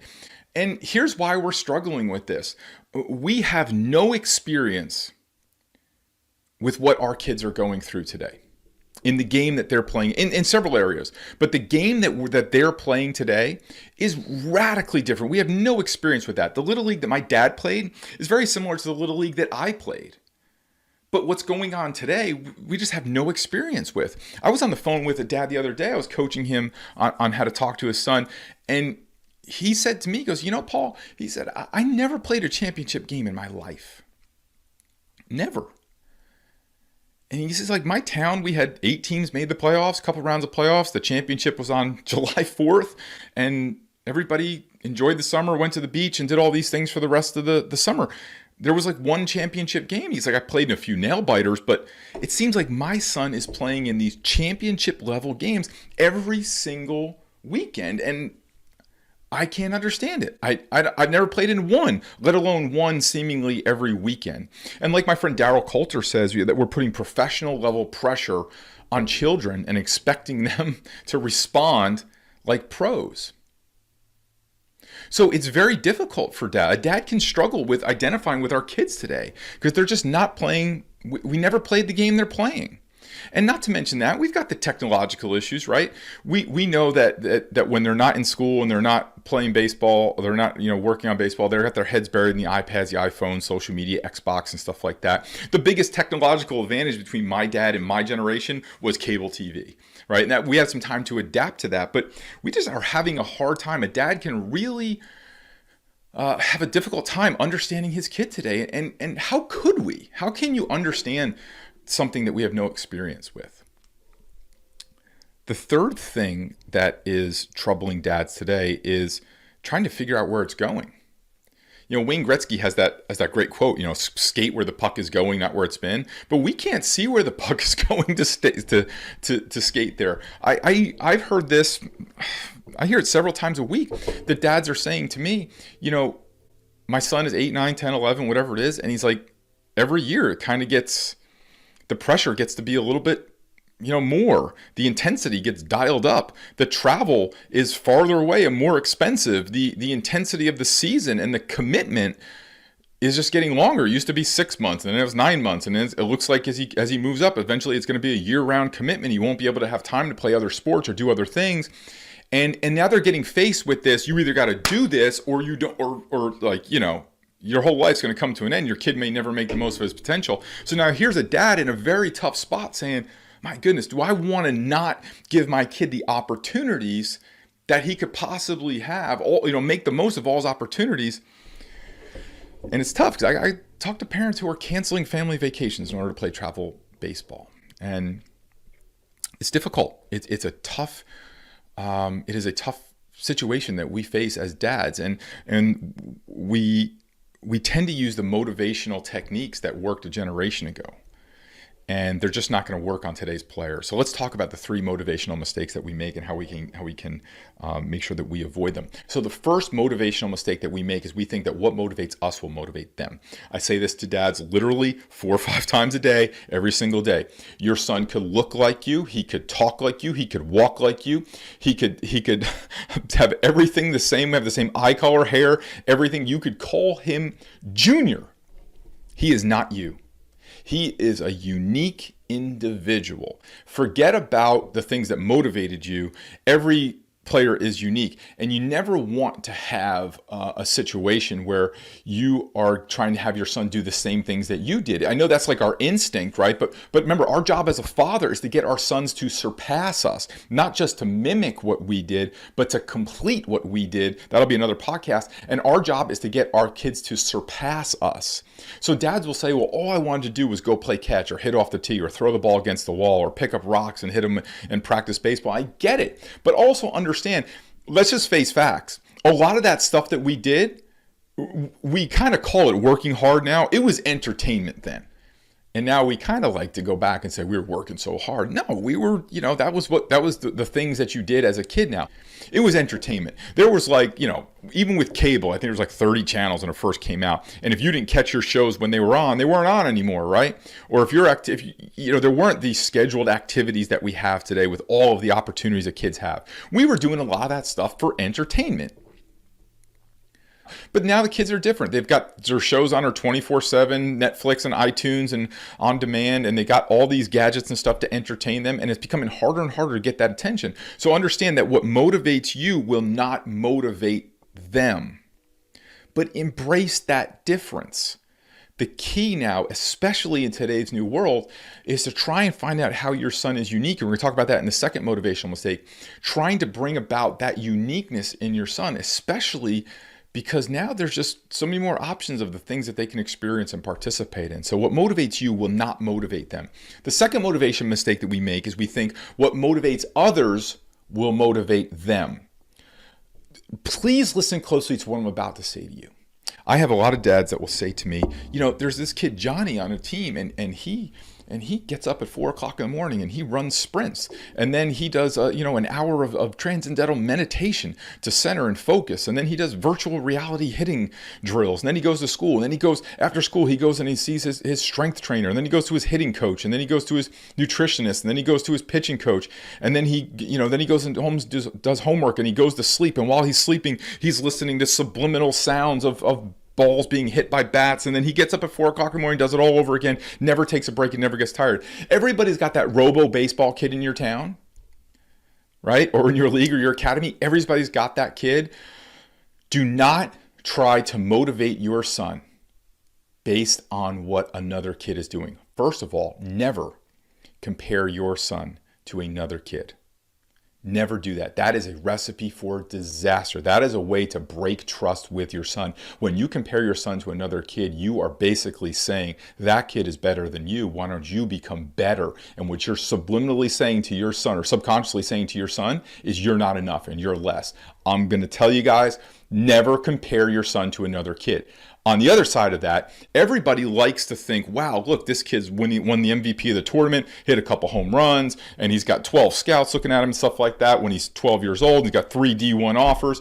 I am going to tell you that how that plays out in the D1 professional world, it's Trust me, that train hits a wall more times than not. And nobody is ever around when that sucker hits a wall. And they never want to see what happens when that robo kid becomes 14, 15. It's like, oh my goodness, that's a girl. I never noticed them before. Or wait a minute, there's other opportunities. You mean my friends are out at the mall or out at the movies or doing things? Or there's all these different things that maybe I can do. I never thought about that because I've been just doing baseball 24/7. When that sucker hits the wall, it is ugly. Ugly. And I get the emails, and I talk to the dads. The dads call me when it hits the wall, and they say, last year all he wanted to do was work on baseball, travel and tournaments. Now all of a sudden this girl is calling him, and he wants to go there. Well, I'm sorry. That's take that up with God. Take that up with Mother Nature. That's the way the world works, But I'm telling you, don't make that comparison, and don't think that what motivates some other kid, because how do I say this in the nicest way? Usually what is motivating that kid on the other side is usually not very healthy. Not very healthy. And I talk to a lot of dads and that miss that moment. And one of the most famous stories of our Baseball Dads program is the first call that I did doing 567 calls. And if you want to do a 567 call, you go to 567dad.com and you can see all the information about the book and the calls and stuff there. But he basically said that they could achieve 100% of what they achieved with about 70% of the effort. That he just pushed his kid too hard and he put his kid in too much stuff. And he said they could have taken that other 30% and they could have done just normal kid stuff, right? And just did normal whatever, family time. Just he said to me they could have just sat on the couch and did nothing and just vegged out, watched TV. And it would have been a healthier relationship between him and his son. It would have been a healthier upbringing for him and his son because the son would have had a more variety of experiences. And here's the other thing too. I'm not saying, a lot of people are confused that I'm saying like, well, should we not work hard? Should we not play baseball? No, 100% you need to work hard. So one of the things that for all the players that I've coached, and now I've been coaching for 24 years. Is it 25 years? 24 years? 24 years. Yes, I'm going to be 44. 24 years. And I'm going to tell you this. I 100% believe you should work very, very hard.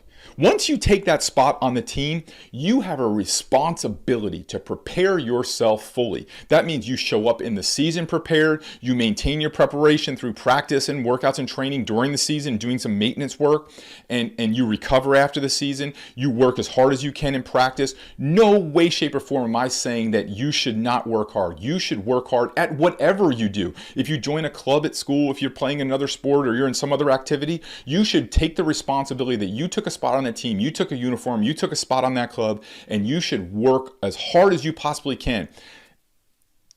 And I believe the selfish motivators behind that are not the true reason. I believe that you should work hard because you have a responsibility to your teammates to show up and to honor that spot that you took on the team and that you contribute as fully as you can with that spot and do everything you can to help your team succeed. So to the second motivational mistake, what motivates others will not motivate your son. Never make the comparison. And trust me, the other side of that robo kid, or even the sub-robo kid who's just super committed, goes to the cages every day, trust me, on the other side of that, nobody ever wants to compare themselves to that kid when it hits the wall. And then we get the exceptions where we say, well, what about Bryce Harper and all these? Okay, God made Bryce Harper. It wasn't the time in the cage that made him, right? Just like LeBron James, okay? There's people that are just simply better humans, and what we do is we take these better humans and we look at their work, what they did, and we say, well, if I just did what they did, I'll have what they have. It's just not that easy. It's just not the way that God set up the world. The third motivation mistake is that we think what should motivate them will motivate them. So I'm going to talk about a video that I saw on social media a couple months ago. Really disappointing. I don't want to use a negative word, but it was just really disappointing. But here's the thing. If I had a whole bunch of 16-year-old kids in front of me and I said, does everybody want to play D1? All the hands would go up. Nobody would raise their hand and say, I don't want to play D1. And if I were going to motivate them and I said, come on, don't y'all want to be D1? Don't y'all don't y'all want to make it to the show? Don't y'all want to make it to the pros? Don't y'all want to get drafted? They all go, yeah. Nobody raises their hand and says, I don't want that. But I'm going to tell you that there are kids in that group that don't want that. And the mistake that we make is that we think that there's like this level to be achieved and that everybody wants the level. Here's the thing. Everybody would like to play in the major leagues, but most of them just kind of want it to happen to them. They would just kind of like to be born with it. And here's the other thing too, is that a lot of kids, they kind of know when you get to be 15 and 16, they kind of know that, it's probably, not going to happen, that they saw a kid who graduated, a year ago and he's not playing D1 and he hit like 450 and they're hitting like 350 and they're not as good as he is. They kind of see the writing on the wall, but they'll never admit that. So in this video, this coach was just kind of like berating his players, trying to get them fired up, which I never understood why baseball people want to get fired up, want to get rah-rah. So I can tell you from experience that this is not a great system because I burned out a team. When I was a young coach, I completely burned out a team. I wanted my kids sprinting everywhere, intense focus on the game. I had like every kid on the bench had like a chart, and when they weren't keeping the chart, I wanted them on the fence, cheering, rah, rah, rah, and I just burnt them out. They just could not play at that level of intensity for long. Because here's what happens, that you get a team all fired up, everybody's going, yeah, yeah, and they're screaming, and then they're like, oh, I'm all fired up, I'm ready to play, and well, I'll be up in like 2 innings, or I play left field and I haven't had a ball hit to me in 2 innings, and I got some backup. It's not like football and basketball where we get fired up, we run on the court of the field, and we can kind of take a little bit more action. Baseball's a game that you got to it has to come to you, unless you're the pitcher. And do you really want your pitcher, super amped up, or do you want your pitcher kind of have that relaxed focus and intensity, like more Mariano Rivera-like as they're pitching? So in this video, this guy was just trying to fire up his team, and he was going like, you guys need to work hard. And he pointed to some guy who played, I don't know, in the minors. He goes, that guy made it. He got his glory. And you guys are going to fall short, or whatever he was saying. And then he said something really that really aggravated me, really upset me. He said, you're going to have plenty of time when you get to your girl later on. Let me tell you something. If a coach said that to my kid, we're going home. We are going home. It was just a horrible thing to say. Completely inappropriate, completely out of line. As a parent, that is not your job as a coach to have those discussions with my son. We're going home if that's my kid. But what happened is all the kids kind of scattered, right? They got motivated. And here's the thing, that's enough to get it going, not enough to keep it going. So you can scare kids, you can manipulate them, you can make them think they want something they don't want. That will get it going, that will not keep it going. You'll get 9 to 12 minutes of motivation out of that. And you can scare them into saying, hey, that guy's working harder than you. When you guys face each other, you're going to lose. That's fear. That's not motivation. So true motivation is finding out what's truly important to your son. And then using that as positive, productive leverage to motivate them. So we do this, and the 567 is the crux of what we do. Like I said, you go to 567dad.com, you can learn all about the book and all the different techniques that we use. But doing a 567 will get to the deepest motivators of your son. And then once I know what's truly important to a player, now I can just kind of press in the right spot to motivate them, and not simply just say, you want to play D1, you want to be in the show, there's some other guy working hard. That's fear, manipulation, and thinking what should motivate them will motivate them when it doesn't. Why would I want to take the time to find out what makes each individual that I'm coaching unique? What motivates them? Because if I can find out their 5, 6, 7, I can create a motivated person for life. Not just something that's going to motivate them for 9 to 12 minutes. Now, let me tell you something. It can look great. You can scare kids. You can manipulate them. You can get them all fired up. And you know what that makes for? That makes for a great BP session. Right? Kids are hustling, running from station to station, getting their cuts in, right? It looks good. And here's a trick. When there's a lot of action and there's an organization around that action, it makes the coach look like he knows what he's doing. It makes the coach look like he knows what he's doing when there's organized action. So what should motivate them will not motivate them. And most guys use manipulation or fear, or they guess. Or they think just like, hey, everybody should want this, right? Doesn't everybody want the glory? Well, I'm going to tell you that's not the case. I've talked to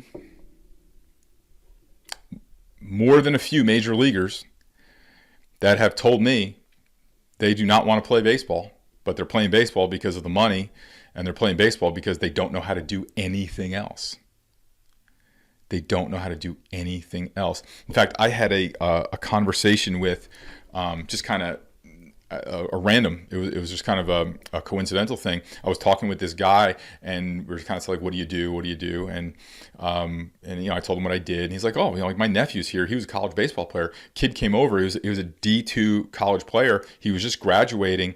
And he in our conversation, he more or less says that he regrets all the time he spent in baseball. He thought he was going to get drafted up until like 2 years ago, and then he had to go play baseball in all these summer leagues because their coaches wanted to play in the summer leagues, and he couldn't work during the school year because the NCAA doesn't allow you to work.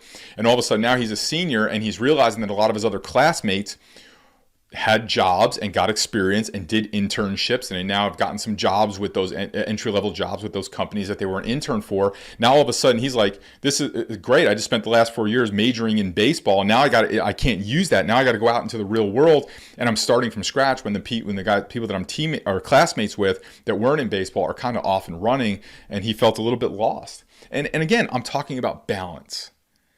Balance. There has to be a balance between the two. So the first motivational mistake is we think what motivates us will motivate them. Not true. We think what motivates others, or what motivates others will motivate them. Not true. And we think what should motivate them will motivate them. Not true. The real thing that we need to find out is our deep intrinsic motivators of our son. What makes them unique? What really drives them, and how do they feel important? So you can check that out, 567dad.com. You can check out the book. The baseball edition of the book is out, and also there's opportunity there to learn about the 567, and even if you want to do a call with me. So thank you guys so much for listening to Baseball Dad's podcast, and I hope you have a great week, and we'll see you guys next week. Thanks.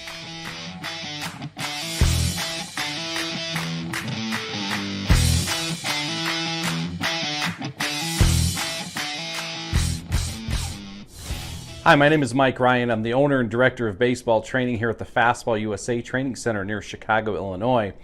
And I want to share with you today my approach and my teachings on two-strike hitting and how you can win and make your kid a much better two-strike hitter.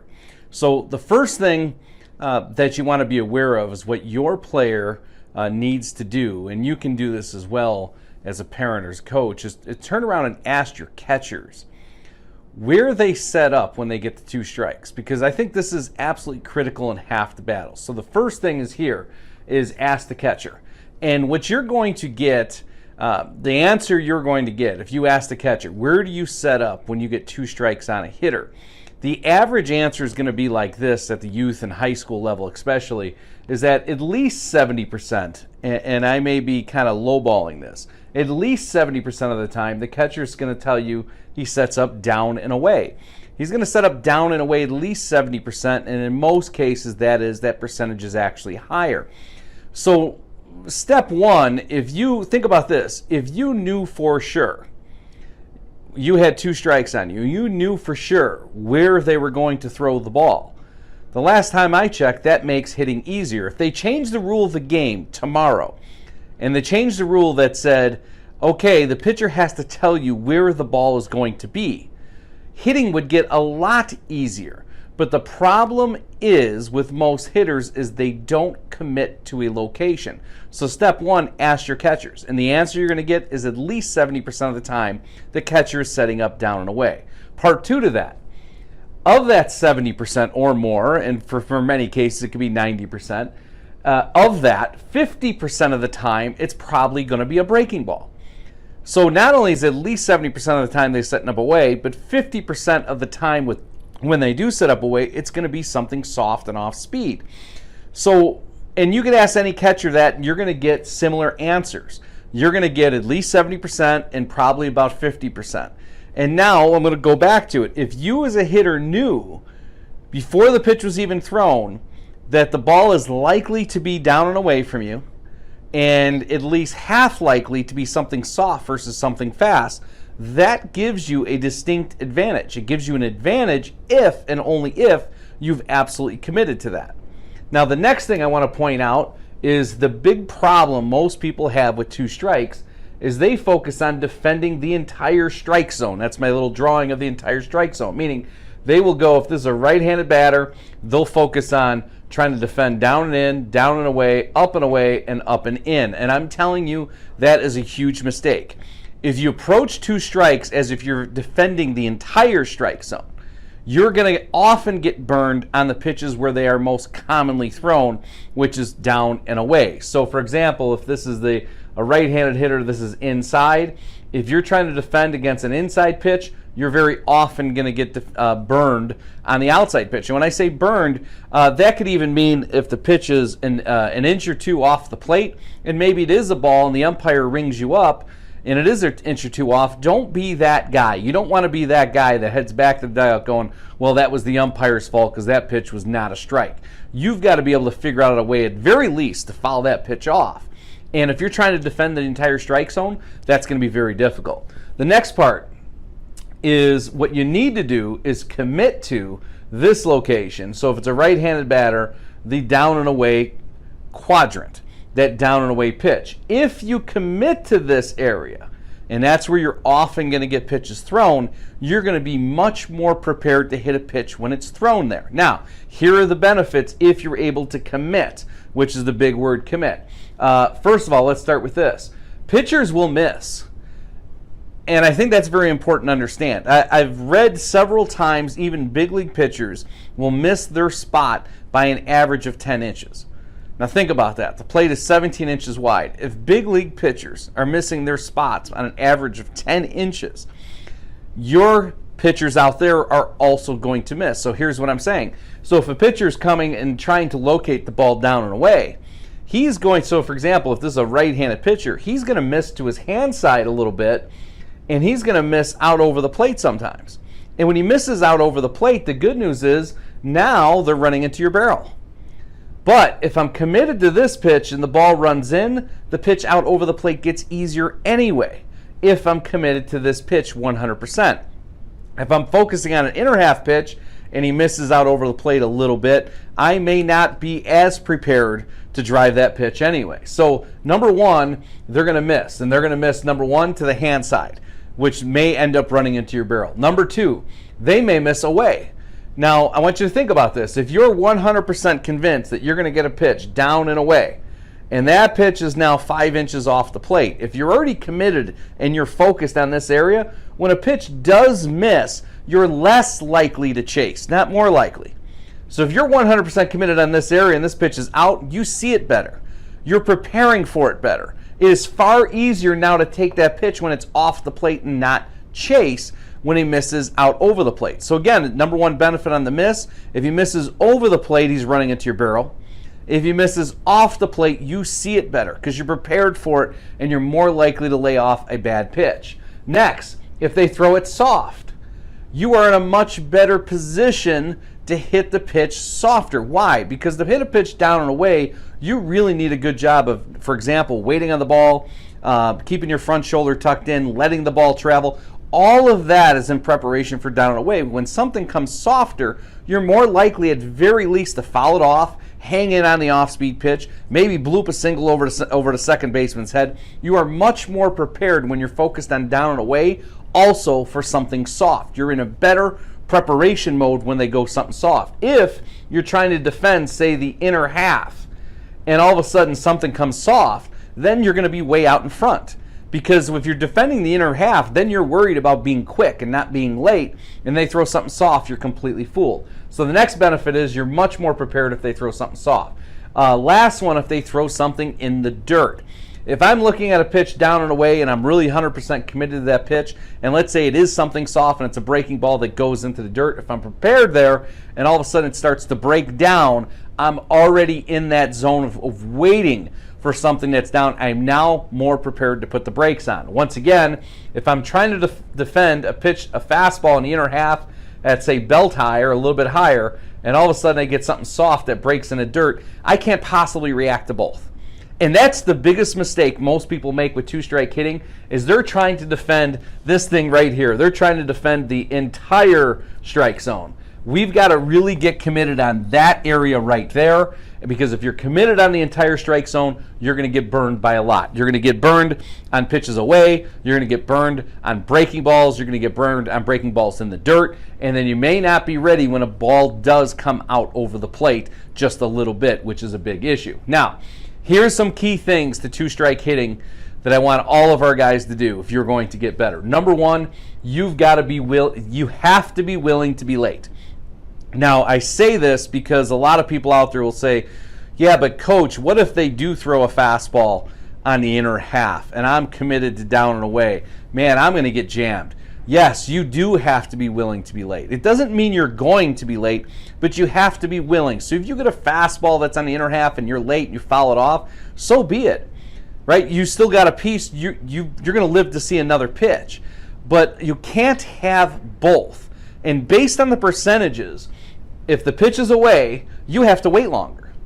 Number two, if it's soft, you have to wait longer. So you have to be willing to be late on the fastball, especially on the inner half. Now, some of you out there may be thinking, no, my catchers, we throw it inside too. We practice throwing it inside, so this doesn't work. Let me tell you, I've watched a lot of bullpens over many, many, many years. And most people, when they throw with two strikes, when they do throw a pitch inside, number one, they're trying to get a guy to chase.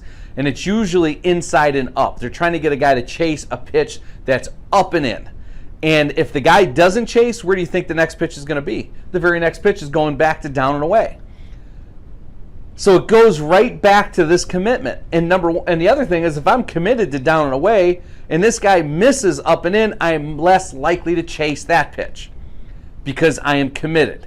And then they think that, okay, we're coming back down and away, but that's where I'm committed anyway. Going back to that, that's my next point. You have to be 100% committed. And what does that mean to me? 100% committed means to me, like if you just laid down $1,000 to Vegas and said, this pitch is going to be down and away, I'm 100% riding on that. I'm 100% riding on it. It's going to be something down and away, something soft. And if I'm committed to that, I can always react to it. The biggest problem I see with hitters, and really in any count, but in two strikes especially, is they lack commitment to what they're going to see. Ted Williams back in the day talked about guess hitting. I like to talk about staying committed, okay? And when you get two strikes, there's no doubt the chances of seeing a pitch down and away are tremendously greater than you are going to see one down and in or up and in. And like I said, when they come in, it's usually with a purpose and they get right back out of there. Okay? And I will add one more thing for the guys who think they're going to go in, up, and in. I'm going to ask you, many of the coaches out there, how many times your pitchers actually practice throwing the ball up and in? Because in a 30-pitch bullpen, my guess is many bullpens out there will never practice it once. And the few that do will practice it very few. And you know what you get then? When somebody does try to go inside and up, what they end up being is brutal at hitting that spot. You'll see a guy miss 6 feet over the catcher's head, or they'll end up laying one right down the middle. So don't get distracted. Be 100% committed. If you're not committed to something, you'll often get distracted by everything. Last thing, what is a win with two-strike hitting? This is where people get confused as well. What are wins? Well, if this guy throws a pitch 2 inches off the plate and you foul the ball off, that's a win. If he throws a pitch outside the strike zone, whether you let it go in the dirt, it's way off the plate, up and in, and it's a ball, it's a call for a ball, that's a win. You get to see another pitch.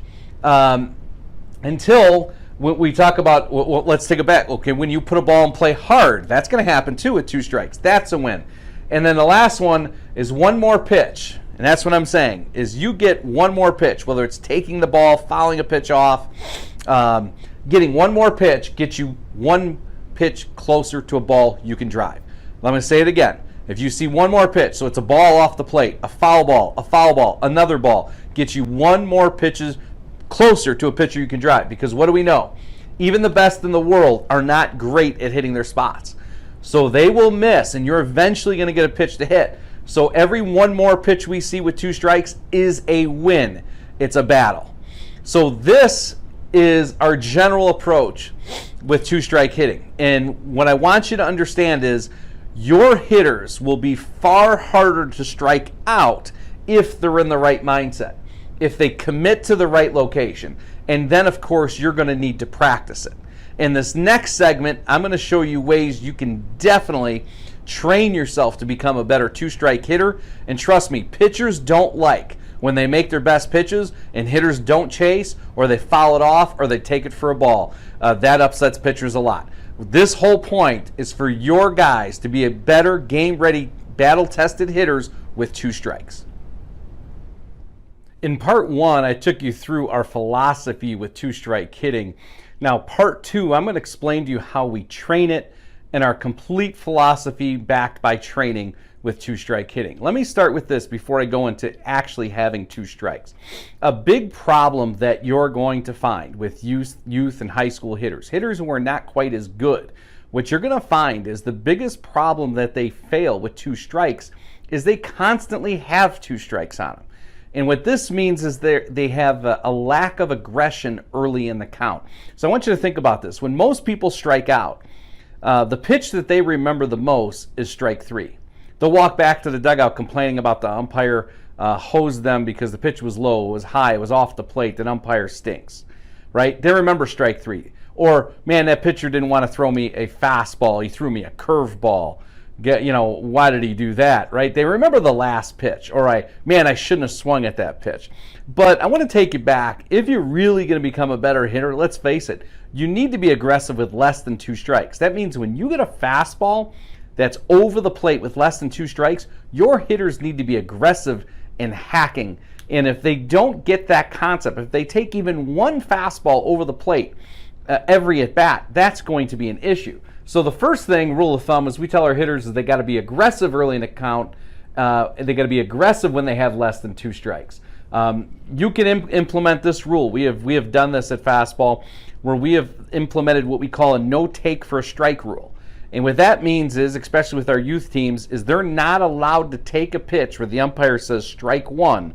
And I'm talking about fastballs, not curveballs. But if they take a pitch and the umpire calls strike one, you'll see our bench going down to do 5 push-ups. And they're accountability push-ups because we're reminding our guys, we're trying to train them from a young age to be aggressive so they don't constantly have two strikes on them and go back to the dugout remembering that third pitch. Because they very rarely talk about the first pitch that they didn't swing at or the pitch they chased above their head. So we implement what we call a no-take rule, which forces them to be more aggressive in the count early. And the other thing you can do to that, let's say if you didn't want to get that extreme, is you could say, well, we'll give you one called strike a game.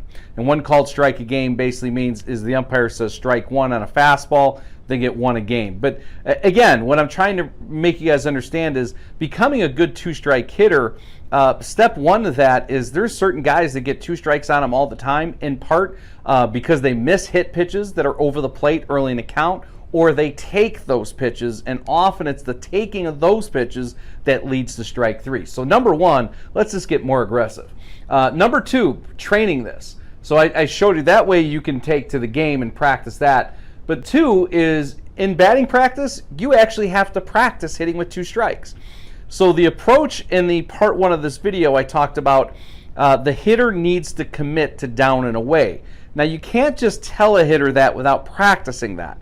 So in the batting cage, you need to say, declare, there are two strikes on you, and I'm going to try to get you out. So the first part of that, and just level 101, is see how well they are at committing to that pitch. Meaning, okay, now I'm going to throw you pitches down and away, or now you're throwing them pitches even off the plate that are not strikes. Are they able to hold up? Are they seeing it better? Start throwing breaking balls with two strikes in two-strike hitting. Not just for strikes, but purposely throw balls in the dirt outside the zone.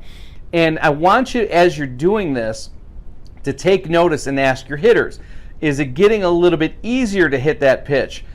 Maybe it's even thrown just off the plate where they foul it off. Is it getting easier to hit those pitches, or is it getting harder? And I think you're going to find when they practice two-strike hitting before they ever get to the game, they're going to find in practice, they're going to find, hey, this is getting a little bit easier, and therefore if they keep their head mentally committed in the game, they're going to find that it gets easier as well. So when you're doing that, the other thing is as you're doing is treat your two-strike hitting approach like combat. Your pitcher That would be, say, level 2 or level 3, where the pitcher is now just flat out trying to get your hitters out. That means I'm throwing it faster, I'm throwing it slower, I'm throwing it off the plate, trying to get in the chase, throwing balls in the dirt, purposely trying to carve up the outside corner. Imagine what most BP is like, right? The average person taking batting practice, 99% of it is a coach sitting on a bucket throwing cookies right down the middle, or a 40-year-old guy throwing 40 miles an hour right down the middle. And when you don't throw strikes, oftentimes the kid is going to get upset with the coach, or specifically the parent, right? Oh my God, you got to throw me strikes. You got to be throwing me strikes. And they don't treat batting practice like combat. So, you got to understand is that when you get to BP mode, it's got to be more like combat, which means you have to then crank it up a little faster on some pitches, crank it up a little slower, mix in curveballs off speed, but they need to focus on keeping their commitment down and away. And I tell you what, I would also purposely fire pitches up, out of the zone, to see if they chase, because that's the reality of the game. Remember, we talked about it in the first part of the video. Some guys will come up and in, or they'll come up on purpose because they know that they're coming right back down, trying to set up the hitter. Now, with all of this said, taking batting practice with purpose, understand, I always tell guys there's only 2 types of counts. Now, I know there's many counts, but in our world, there's only 2 types. So when you step into the batting cage, either you're hitting with 2 strikes or you're hitting without 2 strikes. And that needs to be declared before you ever go in there. So in this mode that we just described is you step into the cage, now we're going 2-strike hitting, you got 2 strikes. And remember, what you're trying to do is convince them what is a win, right? What is a win? So if I throw you, it's not about driving every pitch. If I throw a pitch a few inches off the plate and you foul it off, that's a win. If I throw a pitch in the dirt, you don't chase, that's another pitch. That's a win. If you hit a ball hard, that's a win, right? If you put a ball in play, that's a win. So you got to change their mindset with 2-strike hitting, that it's just not all about, oh, did I just hit the ball hard? Seeing one more pitch may get you to a better pitch. Remember that. So now the next thing with training, because oftentimes, I would say the years I'm doing this, the one that people complain about the most is their inability to hit the pitch outside. And oftentimes, I'll find hitters take the ball that's only an inch off the plate or a couple inches off the plate, and they don't swing at it. Now, part of the reason why they don't swing at it is because they don't have the confidence they can hit it, or they know their swing is built around where they can't hit that pitch. So their lack of confidence then draws their ability not to swing at that pitch in a game. So we came up to we call it Dominican style BP, but this is why I call Dominican wide. So what we do, and I would definitely implement this into your 2-strike hitting, is we take 2 home plates and we put them side by side. And we tell the hitter, there's now the game rules have been changed. Any pitch I throw over either plate is a called strike, and I'm going to ring you up. So can you imagine and explain that to your hitters, how hard that would be if tomorrow the plate got double the width? And that's how we take batting practice to prepare for 2 strikes. So now you don't want to do 1,000 of those. What you want to do is start with taking double wide BP, meaning if this is a right-handed hitter over here and I throw it over this plate, it's still a strike. And he's got to figure out how to at least make contact, if not drive the ball over that plate. And I wouldn't do that for a long time. Let's say you did a round of it, 5, 6, 7 swings. Then the next round, what you do is you take the plate and you make it a plate and a half. So instead of 2 plates, you go a plate and a half. And now, same thing. Anything over either plate is a strike. And now you're preparing the hitter to cover a little bit more than what he's going to cover in a game. In a sense, what are you doing? You're making practice harder than it is in a game. And that's the missing link people are missing when it comes to preparing hitters to play baseball in the game. If you want more success in a game, you got to make your practice harder. So you think, how good are they going to look at first with a double wide plate? Not very good. Now they are going to get better at it, but when the plate goes from double wide to a plate and a half, now all of a sudden things got a little bit easier. And then finish your round, maybe go to a 3rd round, and then go to a single plate. And now all of a sudden you're going to see, this got a lot easier. I only got to cover 17 inches compared to when he had a double plate or a plate and a half or 1 plate.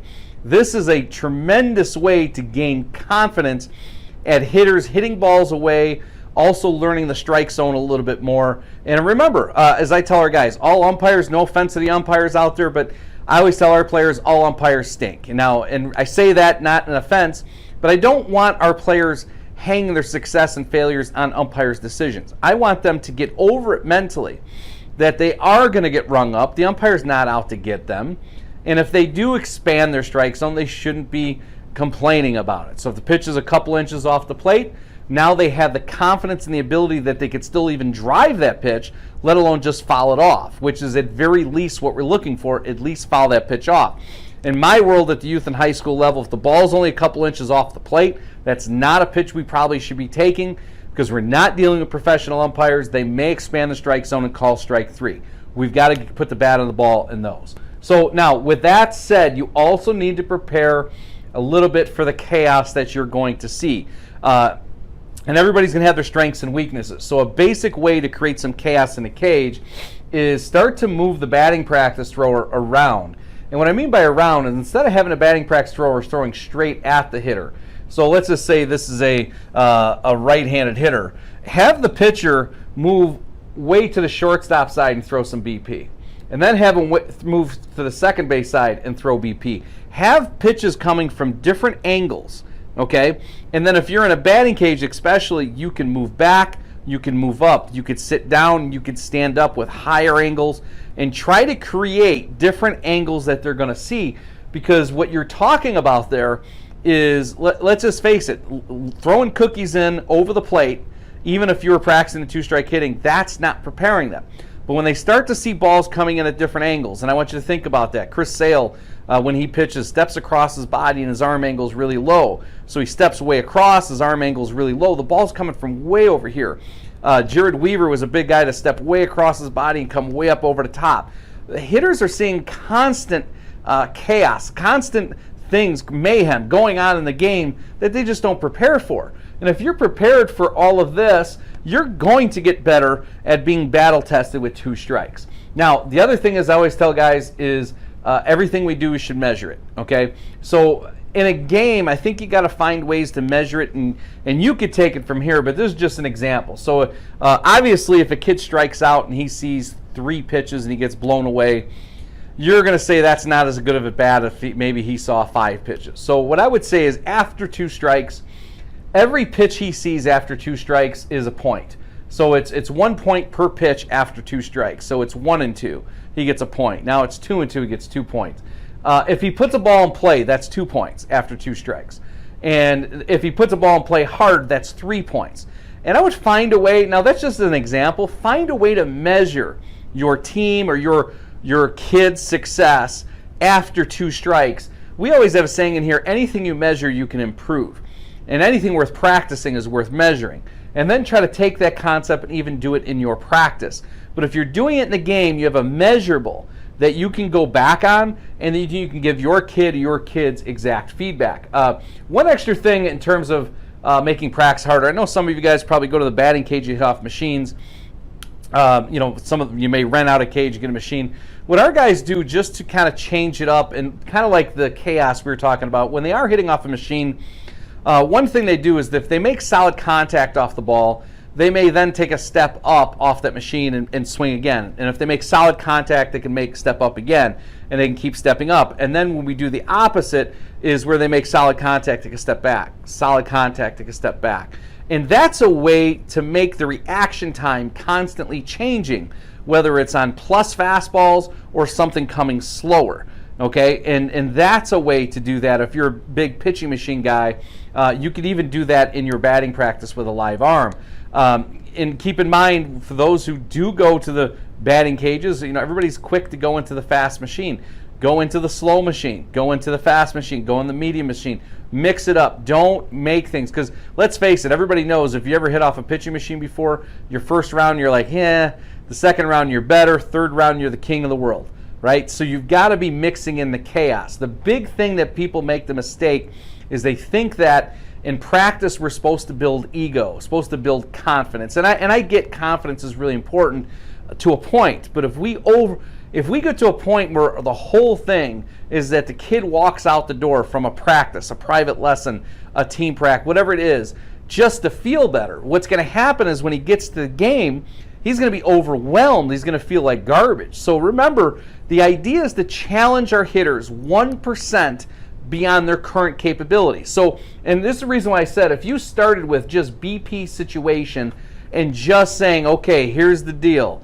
Pitches down and away, we got to be good at, commit to down and away, and you're just sitting on a chair doing it at first, that's probably a good place to start for most of you, right? You don't have to start with angled BP, but you're starting on missing the pitch away, throwing a pitch up, maybe throwing in a curveball. That's level 1. And then maybe level 2 is now you backed up and you're in full BP mode where you're doing the same thing. And then you're going, okay, now I'm mixing in more curveballs. I'm mis-throwing pitches on purpose. I'm going harder fastballs, plus, slower. Now you're at level 3. And now all-out combat would be you're moving the L screen around, doing different angles. You're doing everything because you're trying to be competitive in BP. I think over the years, things have dramatically changed in batting practice. And I think in some cases for the bad. And what I mean by that is back in the day, I would witness so much more, and I experienced it, so much more competitive BP where, for example, you would see a 11, 12, 13-year-old kid getting batting practice from maybe a 16, 17, 18-year-old who's actually trying to make him look bad, trying to blow the ball by him. And that part of the game is kind of gone. So in review, let's go back to our 2-strike just review. Number 1, if you want to get better at 2 strikes, get more aggressive early in the count. Stop taking fastballs for strikes, number 1. And then when you do get a fastball to hit, make sure you're connecting on it, not mishitting it. 2, in your BP situations, they have to, if you're going to tell somebody to do something in a game, you got to practice it. So if you want guys to commit to down and away, create the environment that you practice it 101, commit down and away, and then mix in the curveballs, the slower, the faster, balls in the dirt, mishitting. Make sure you declare every time you're in the batting cage, do I have 2 strikes or do I not? Don't take swings if the hitter doesn't know. Because if the hitter doesn't know, because how we hit without 2 strikes, our plan without 2 strikes is completely different than the plan with 2 strikes. Remember, with 2 strikes, we're 100% committed to that strike zone if this is a right-handed hitter down and away, and we've got to learn how to practice that concept. Then with training, I would go to double wide plates. And when you go to double wide, he's got to be able to hit pitches over both plates, then go a plate and a half, and then go a plate. That's how the training gets easier. Angled BP is a great way for guys to work on seeing different things from different angles at different heights. And remember, anything you measure, you can improve. And if, again, off the machine, if that's something that you have to do or it's a way you practice, also change that up by moving up, moving back, and then changing the speeds of the cage, work into different cages all the time.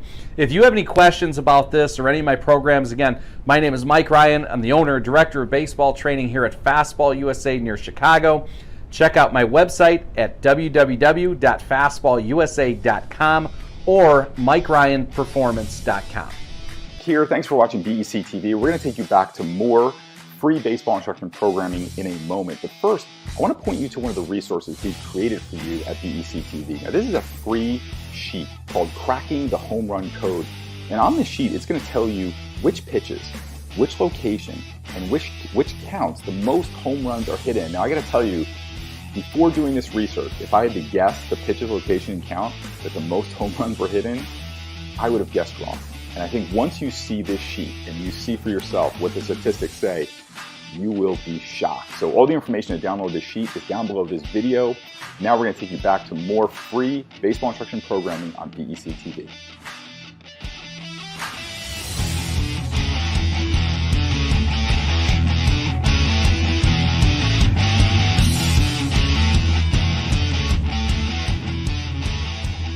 Good morning, guys. Welcome to today's masterclass. Our topic today is going to be max velocity mechanics.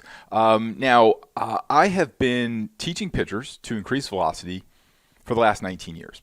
So in this masterclass, it's a tall task to sum up 19 years of successful work with pitchers in one masterclass, but we're going to do it today because we really have simplified this and made this so easy to understand.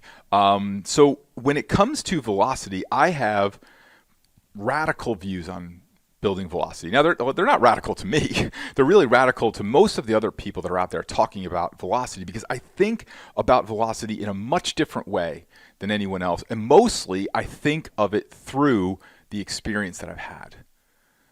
So a lot of what I'm going to tell you is not just what I think. It's just kind of what is. It is what has played out through experience. So when it comes to adding velocity, if you were to ask pitchers, how much velocity do you want to add, right? What would really make a difference in your career? And it's really like something realistic, not like adding like 15 miles an hour or something like that. Most pitchers would say between 3 and 5 miles per hour, right? That would be a career-changing difference, especially this season. If your son could enter this season throwing 5 miles an hour harder, that would be a huge change. If he's throwing 67, he starts throwing 72, that's huge. If he's throwing 74, he starts throwing 79, that's huge. If he's throwing 79, starts throwing 84 and 80, all right? The 5 miles an hour is a big bump. But when we think about adding velocity, what we think about is adding velocity. And so that has never been my philosophy, because and again, through 19 years of experience of teaching this, what is 100% true is that most times when pitchers go to add velocity, they do two things. They never get the velocity they're looking for, and they end up putting themselves in harm's way, and they end up getting hurt.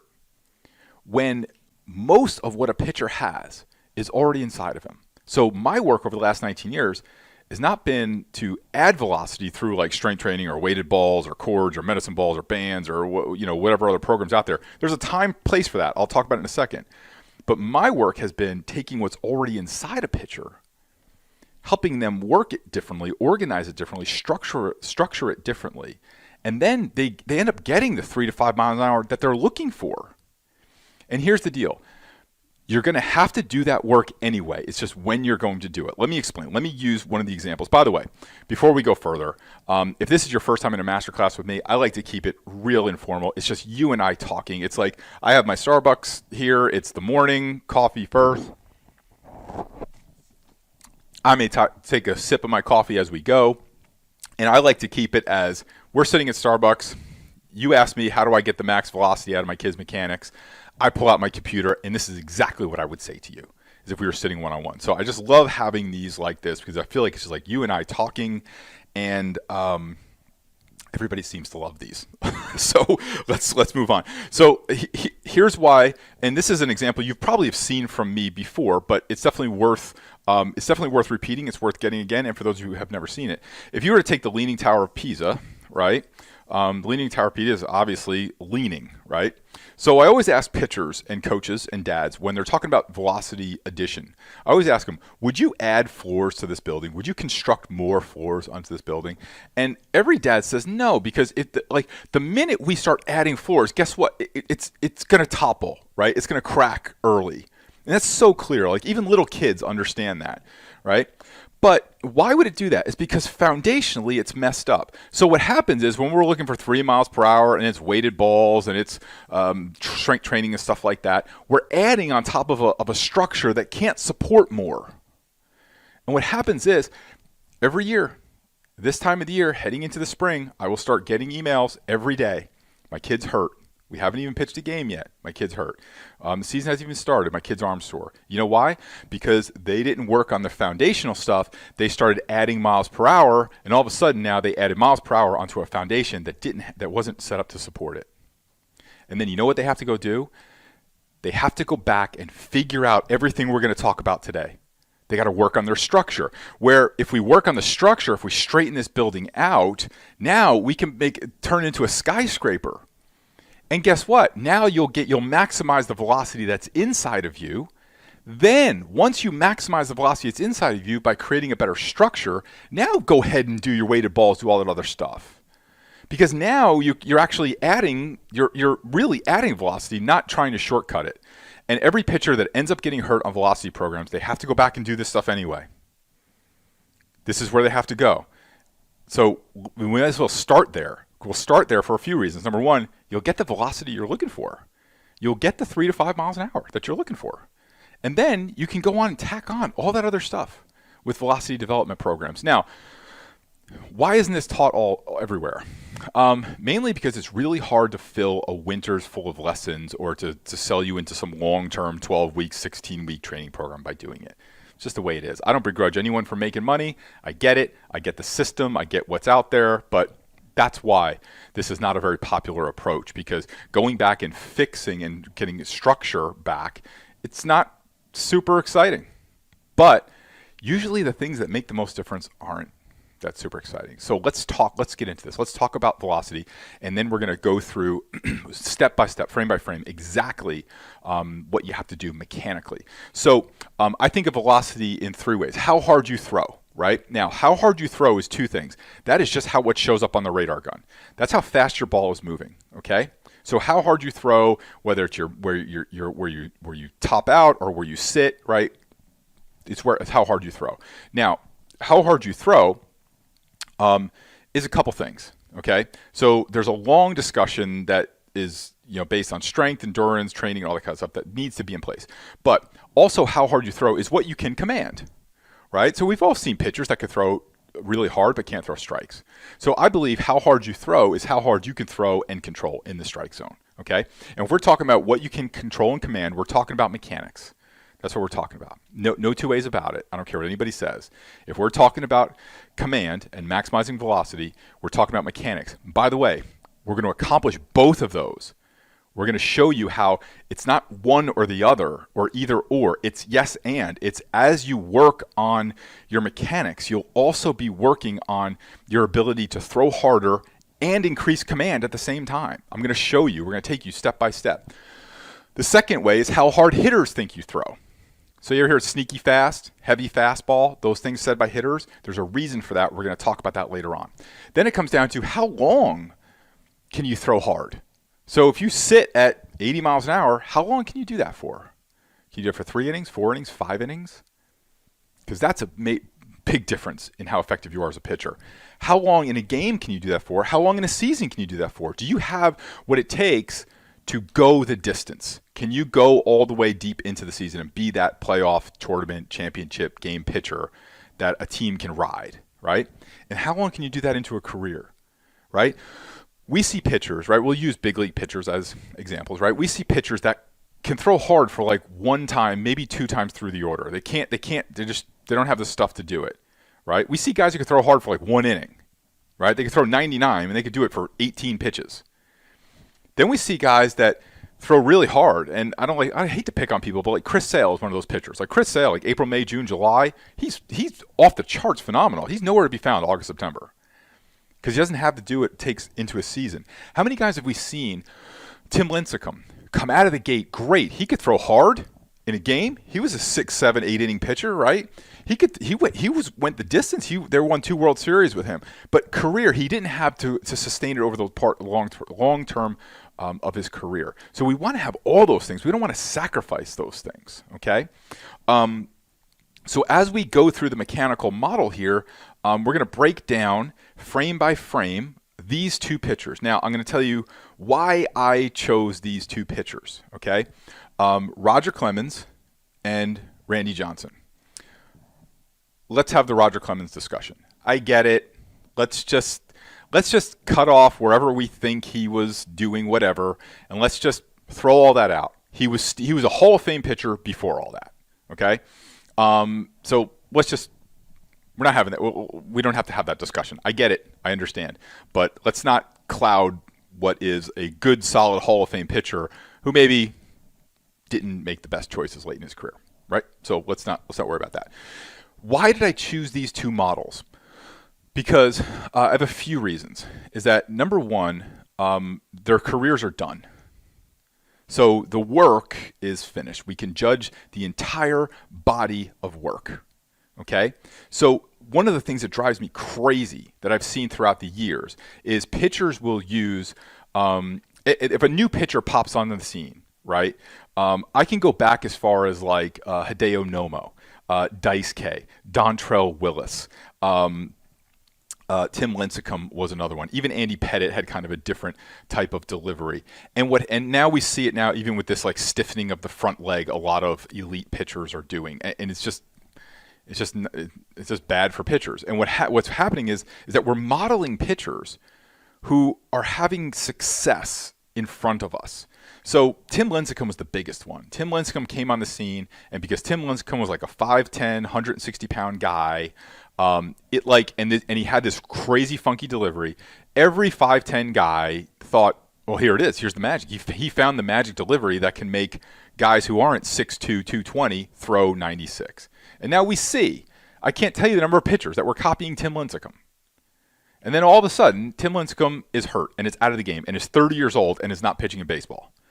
And now all of a sudden they copied a model that was just a successful thing.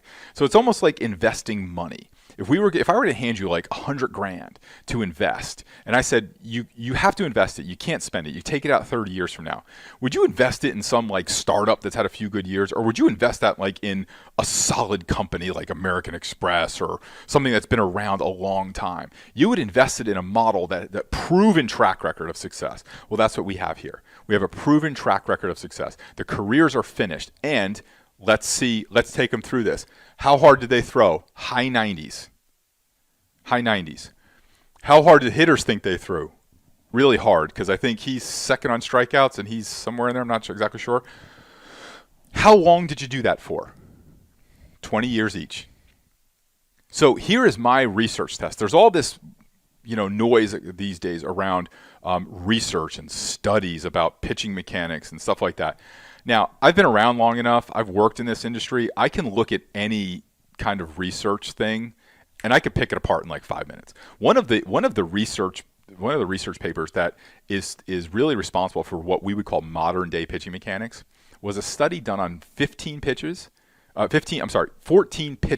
threw 15 pitches. So they had 14 pitchers, and each of them threw 15 pitches, right? Now, what they don't tell you, or they say, is semi-professional pitchers. Their definition of semi-professional was a high school or a college pitcher or a professional pitcher that was 4 or less years removed from the game. So there would have been a time that I could have been in that study. And you don't want me in that study. So you're talking about there could have been a guy who's pitched in college and is 3 years out of college, and he participated in the study. And they said, these are the movements that help guys throw harder. Now, what they also don't tell you in these studies is how good of a pitcher was he? Did he throw strikes? Could he do it for more than 15 pitches? Could he do it could he do it for the course of did he blow out his arm after the study? Did he have an arm injury before? They didn't tell you any of that. They just said 14 semi-professional pitchers threw 15 pitches in a bullpen. In a lab, like in a lab with cameras. And that's what they took, and they created this mechanical model that has literally changed most of what pitching mechanics. And that's the reason why you see these pitchers throwing over a stiff front leg. That was the foundational study. So you want to follow that, lots of luck. I can give you Bernie Madoff's number too if you just want made up numbers. Or we can study finished careers, completed works of art. Here's my study. How'd you pitch? Answer, really good. How long did you do that for? 20 years. Study completed. Study completed. So if I'm going to bring you a model, I'm going to bring you a model of a guy who pitched really, really well. And he did it for a really long period of time, because that tells me everything. It tells me that if he pitched for a long time, it tells me that he was successful and he was healthy. Success leaves clues. Let's look at what these men are doing. Now, the second reason that, I don't know if it's the second, maybe the eighth reason I chose these guys as models is because you can't get two different types of pitchers, right? Right-handed, left-handed, right? I think Clemens is 6'2", 6'3", somewhere in there. Johnson's like 6'11". Thick and stocky, long and lean, right? These are two opposite type pitchers. You got a high 3/4 release point, you got almost a complete sidearm release point. You can't get two pitchers that are more opposite than these two guys, right? But as we're going to see, that even though they look somewhat different, and they have different styles of the way they pitch, what they did to pitch, what they did to produce maximum velocity was exactly the same. Now, after we complete this masterclass, I'm going to make a separate video, a shorter video, that is going to show youth pitchers in the same positions. So you can kind of have some comparison here. I was going to put it in here, but I feel like when I went through it, I kind of felt like it was too much kind of back and forth. I wanted to stay on one stream. And with this masterclass, somewhere around here will be the download of this slide, so you can kind of take this and play around with it and the PowerPoint.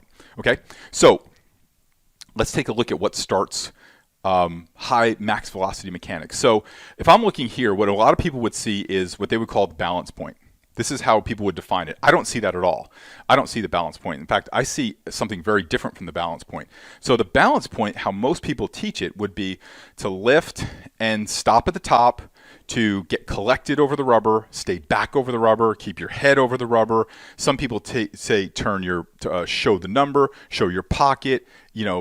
I don't know if you know what else they're saying out there, but they say all kinds of things. I don't see that at all. Now, to the naked eye, you might see that.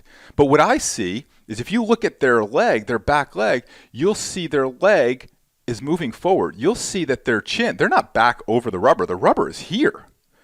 The rubber is here. These guys, their head and everything is if you drew a line from the base of the rubber up here, they're nowhere near the rubber. They are moving off the rubber. This is the definition of what we would call the power angle. And this is one of the critical parts of the delivery. So I will stop when we are hitting a point of a critical point in the delivery. And the power angle is this. At the top of the lift, when the knee has come at least to belly button height. So every lift that you take should come up to belly button height, minimum. So you see Johnson's right about there, a little bit higher. Clemens is way high. Always got to come up to belly button height. At the top of the leg lift, the back leg should be at a 5 to 7 degree angle. Don't get too caught up in that, right? Don't get caught up in like measuring it. The back leg should be at a 5 to 7 degree angle. Just make sure they're moving forward, okay? Now, as we're going to see in the next slide, we see as they start to move forward. Now look where they are. Now look where they are. Look how far Johnson is off the rubber here. His hands are not even separated. So we have some pitchers who are like, and then kind of coming unglued. You're seeing their hands separate when they're kind of back here because it throws the timing of their whole delivery off. Okay? So if you look here, look how far Clemens is away from the mound. I mean the rubber. Excuse me. Look how far. Look where his head is. Look where his chin is. Look at the angle of his shoulders, all moving down the mound. He's not rotating back. He's not pausing and stopping at the top. He's not showing the number or showing the pocket. He's not twisting and turning. He's driving down the mound, and so is Randy Johnson. Right? Here are two guys who look completely different, but now you're starting to see principles taking shape, right? Now, the one thing I want you to see is, you see how their leg lift, let's go back one. So Clemens was a really high leg lift, Johnson not so much. But I want you to see, now Johnson's leg moved probably about down here in the next slide. Clemens' leg moved down a lot, but look how much further they moved forward.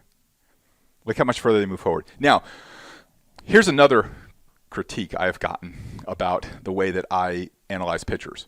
A lot of people like to use like super fancy 10,000 frames per second to do and analyze pitchers. I like that. It's fine. It's great. Can you see things that you can't see? Yeah, of course you can. It's 10,000 frames a second. What are you not going to be able to see at 10,000 frames a second?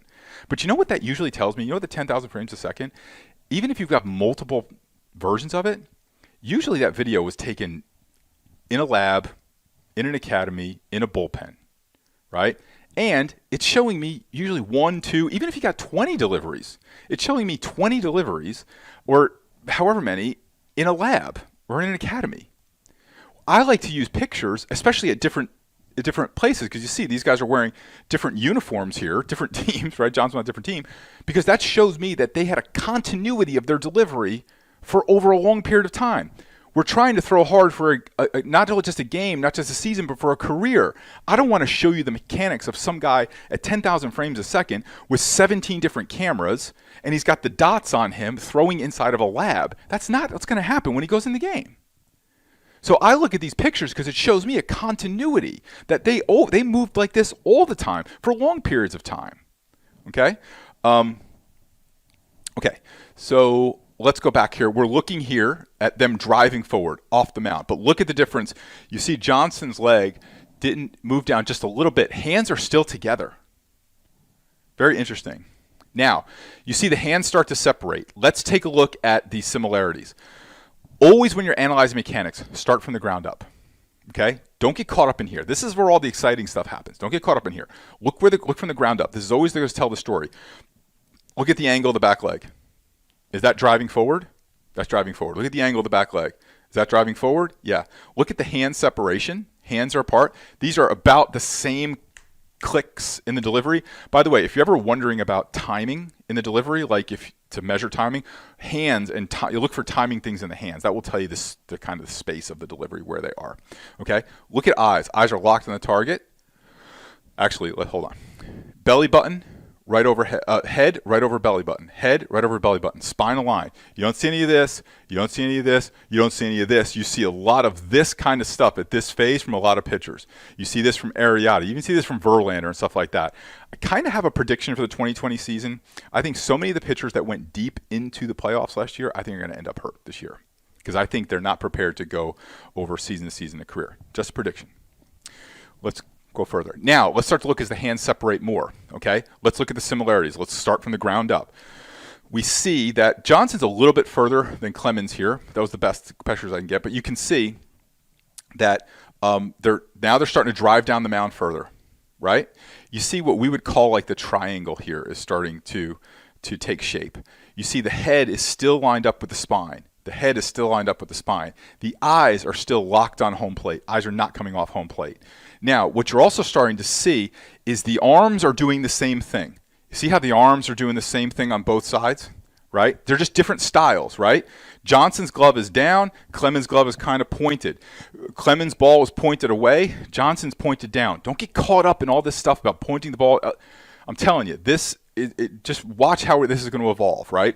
But you're seeing now two guys, very different styles, doing the same things. Principles and fundamentals are the same.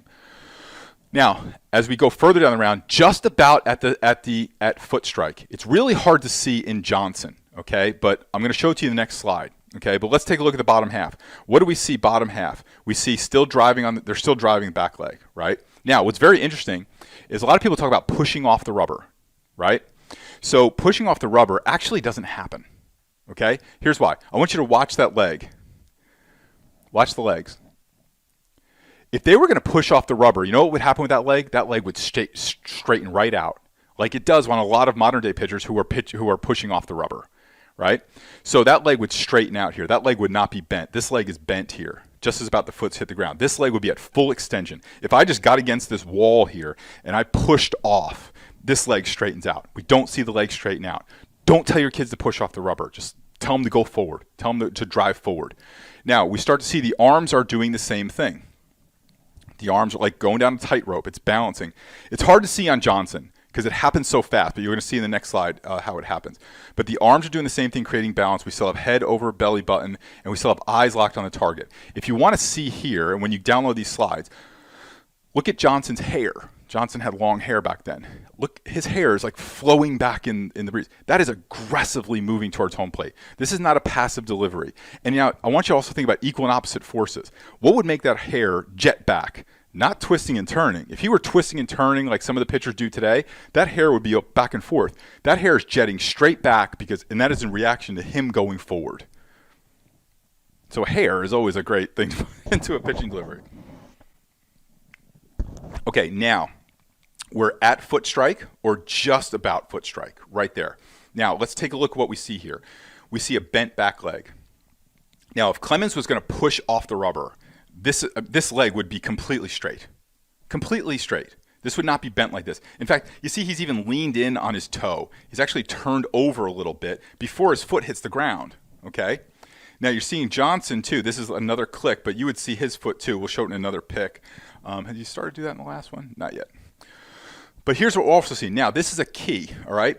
We're seeing the hips are starting to turn a little bit because you see the belt buckle now is starting to face more towards home plate. You see head is still over belly button. Dynamic balance through all. So as you look through all of these, you see that once they separate, they kept that balance. They kept their head in between the balls of their feet and over their belly button. The belly button's their center of gravity, okay? Now, you see what we create here is called an equal and opposite elbow alignment. This was first brought by Tom House. It's the morning, coffee first. So what this is this, as the front foot hits the ground, there's a system called the kinetic energy system. And the kinetic energy system is activated by ground force. Some people call it ground force production, right? Call it what you want. Front foot hits the ground, energy starts coming up your body, right? And it loads foot, ankle, shin, all the way up. It loads body part by body part, okay? Now, when the front foot hits the ground and energy starts in the body has to be in a balanced, symmetrical position. That's what's going to allow the body to continue to go forward, not to lock out like other people are telling you. Okay, what's going to allow the body to go forward is that balance. Let me give you an example. Let's say you're standing next to a bicycle and you run with the bike and you keep the handlebar straight and you push the bike. You put energy into the bike, right? You push it, you push it. If the handlebar stays straight, what happens to the bike? It keeps going forward. Let's say you're running next to the bike and at the last second you kind of tilt the handlebars. You put energy into it. What happens? So what happens is when you have a pitcher who doesn't have an equal and opposite balance of front side to back side, when the energy hits, they do this. How many times do you see that look for your pitcher? They do this because they're unbalanced. They're a bike. Energy came into their system, and now they're out of whack. What they're trying to do here is regain balance. So you see here that Clemens is a little bit more like here. Johnson is a little bit more up. Johnson's arm's a little bit straighter. Okay, Clemens' arms are bent, but you see the angle of this arm and the angle of this arm are the same. Same thing here. If you draw this, the angles are the same. What we're looking for is a line from elbow to elbow to elbow, right here. That's it. Don't worry about what the forearms are doing, okay? So you might have, like Andy Pettit was like this, right? Nolan Ryan was like this. Pedro Martinez was like this. Remember Dennis Eckersley? Dennis Eckersley was like this, but if you looked at his arms, he had that line elbow to elbow. Remember Rick Sutcliffe? Rick Sutcliffe used to curl the ball behind him and curl his glove up top. Now he's an announcer on ESPN. But they all had it. What was consistent was the front side and the back side were matched up. Now, never mess with the throwing arm. The throwing arm and their pattern is genetic, right? Because why wouldn't Johnson have copied Clemens' position here? We get so tied up in trying to mimic positional stuff, and we don't get caught up in like what is actually true. What's the principle behind it? We get caught up in like, this is what it looks like. Let's copy what it looks like instead of trying to get the principle and then applying the principle to our mechanics and then having our own look to it, right? Pedro Martinez didn't copy these two guys. Greg Maddux didn't copy these two guys. Tom Glavine was kind of high-low. He didn't copy these two guys. Right? Okay, now, front foot hits the ground. Now, what's happening here is energy is coming up the body. Right now, all the energy is right in here, right? This is what we would call hip and shoulder separation, or torque. Actually, torque is more a muscular thing. Hip and shoulder separation is a positional body part thing. So your hip and shoulders will separate, and that separation creates torque. So there's actually two different things, but they get used a lot. So what's happening here is now, this leg has stopped. So if you look here at these guys, the bend in their front leg is the same. You see that this slide to this slide, right? Now, their hips are turning. Their hips are turning. The energy's here. The elbows are pinching behind the body. Now, look, head is still over belly button, right? Dynamic balance. They're pinching the elbows behind the body because here's what's happening. When the hips start to turn, the elbows are pinching now to prepare. They're bracing for all that energy that's coming up here, right? So it's just like if this fell over, I would be like this, right? I would brace for it. Same thing that's happening. That's what's happening in their shoulder blades here. They're pinching back. Some people call it scap loading, whatever. You can't manufacture scap loading. Scap loading happens as a result of all this stuff being right, okay? Well, did we get everything on there? Yep, head, belly button. Yes, we did. Okay, next one. Now, this is kind of just another angle and another click here where you're seeing head is still over belly button, between balls of feet, arms cocking back. Now it's starting to come up. You see the shoulder blades are pinching back. The scapulars are loading, okay? Now, here's one thing I want you to watch. Before we go into this, I want you to look at where they place their glove, okay? Glove is over front foot. Glove is over front foot. Because another big teach is to pull and yank the glove. No, watch. Watch where the glove stays. Glove is over front foot. Glove is over front foot. Glove is over front foot. Glove is over front foot. Now watch into release point. Where's the glove? Over front foot, over front foot. If they were going to pull their gloves, now is when they'd be doing it. Now is when they'd be doing it. Big time, right? That glove would be back. If we're talking about coming into here, that glove would be traveling back. That glove's not traveling back. That glove is traveling forward. Okay? More on that in a second. Now, what we're also seeing is, what about our pushing off? What about our pushing off? Where's our pushing off? Going into release point here, this leg is bent and this foot is barely in contact with the rubber. This leg is bent and barely in contact with the rubber. Where is the extension of that leg? It's not there. Doesn't happen, right? Where's the pulling of the glove? Look where the head is, still locked on home plate, over belly button, between center of gravity. Glove is in front. Let the arm do its job. If you take care of the body, the arm will do its job. Now, as we see just kind of another look into this, where's Johnson's glove? As he goes in to throw the ball, where's his foot? It's not even touching. You can't see, but you'll download the slides and you'll see. It's not even touching the rubber. I mean, not even touching the ground. Right? Clemens is barely touching. Look where his glove is. Now, look at this. Where's the glove? Where's the glove? Over front foot. So Clemens' knee would be right here. Where's the glove? Over the front foot. Now, in the next slide, I'm going to show you something really cool. But I want you to start to look at, now look, as the arm's going forward, the foot's not even in contact with the ground. And that leg is bent. According to modern pitching philosophy, this leg should be extended. I don't know, but when we're measuring pitchers who are in the middle of their career, who haven't demonstrated game, season, and career, I don't know that I want to invest my son's career in that kind of advice. If I was giving you the money, you wouldn't invest it in some crazy startup, right? Now, what we start to see here is the triangle. You see it a little bit better with Johnson here. You see the triangle that's starting to come in here. You see it perfect with Clemens, right? That is a right triangle. So what we're looking for is this long side. It's called the hypotenuse, right? It's the hypotenuse is the long side of a right triangle. And so what you're seeing here is release point into back leg into front foot. You see release point into back leg into front foot. Now, here's what's very interesting. Look where their elbows are passing. They're passing in front of themselves. Now, let's start from the ground up.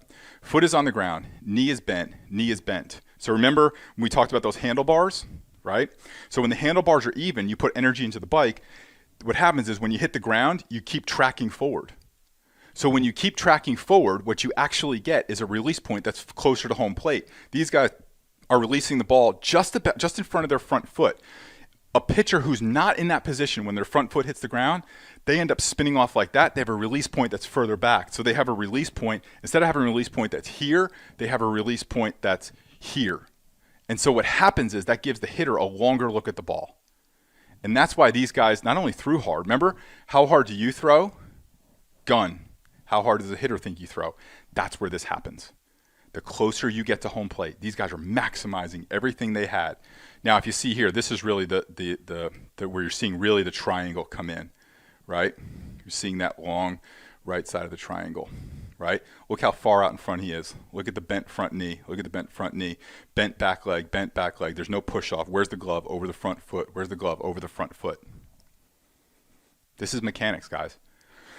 It is so simple. Now, I'm going to backtrack this, and I'm going to show you a couple things. And this is just the finish. I throw this in here because so many people talk about the finish. So many people will say, I see their head falling off to the side when they finish. Look where the ball is when that's happening. This ball's gone, right?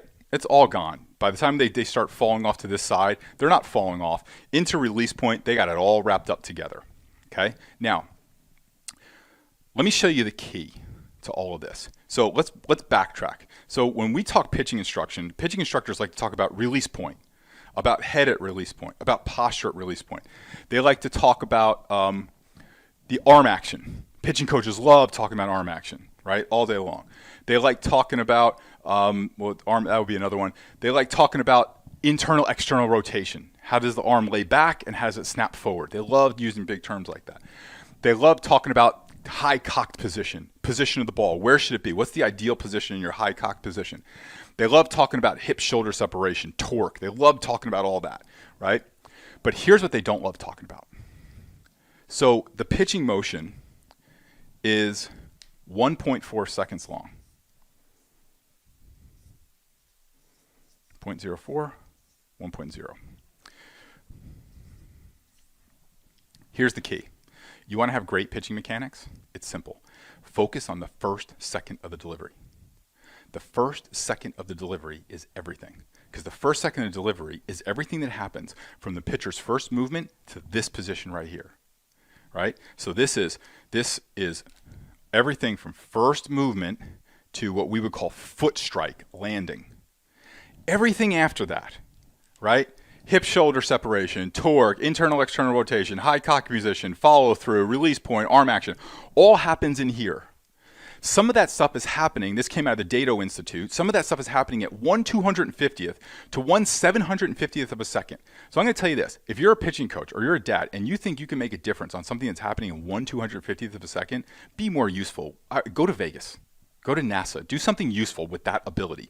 Pitching coaches can't make that kind of instruction, which is why they struggle with pitchers, because they're trying to fix things that are already set in motion. Your ability to execute this 0.4 of a second is 100% predicated on your ability to have this set up.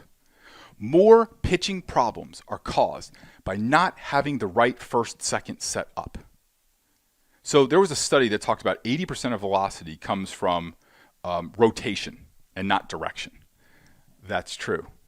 I don't disagree with that.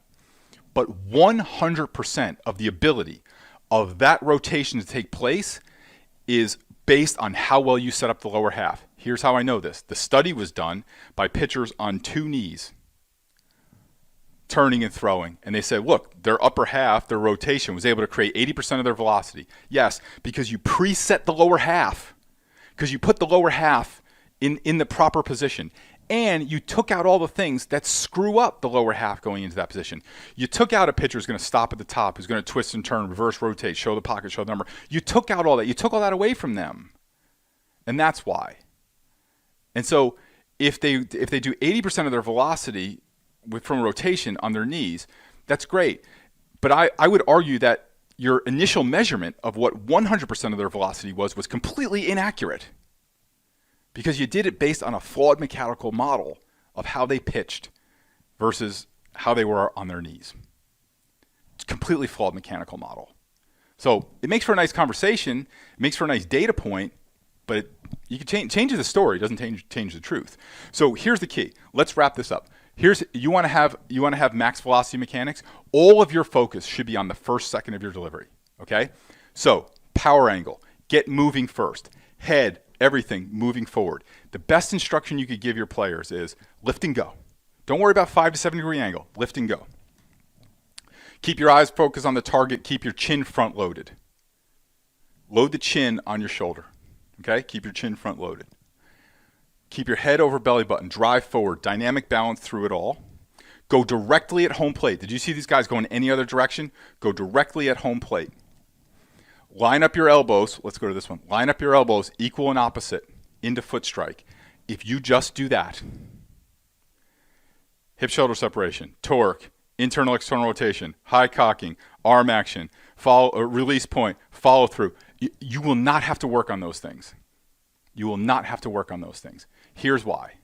I've said this a lot before, but it's worth repeating. So a few years ago, I had an epiphany. There's a drill called the rocker drill.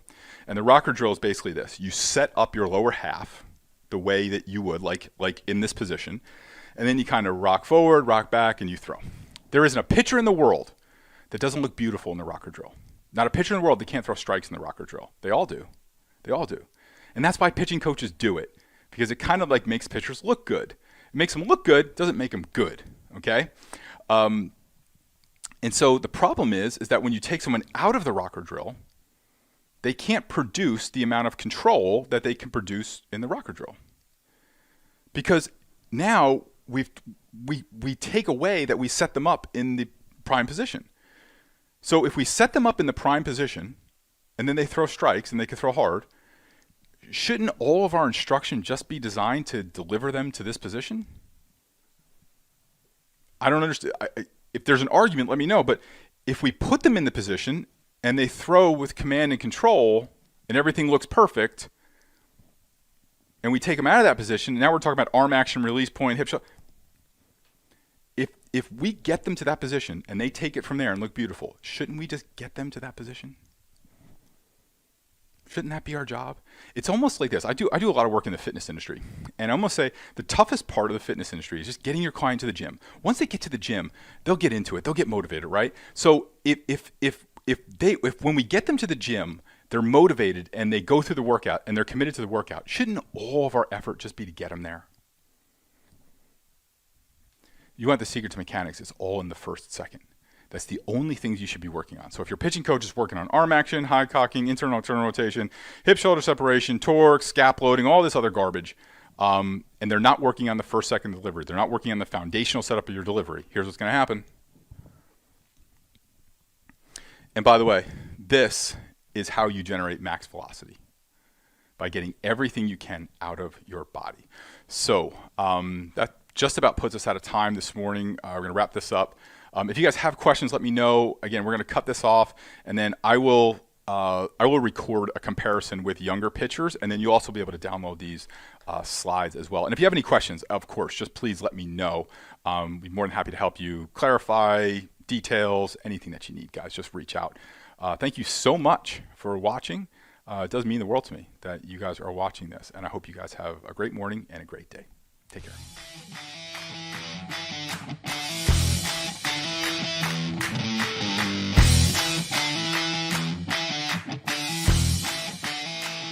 Hey guys, Paul Reddick here. Welcome to the Throwing Strikes Masterclass. Now, when it comes to throwing strikes, I don't know if there is a more valuable skill that a pitcher can possess than the ability to throw strikes. And here's why.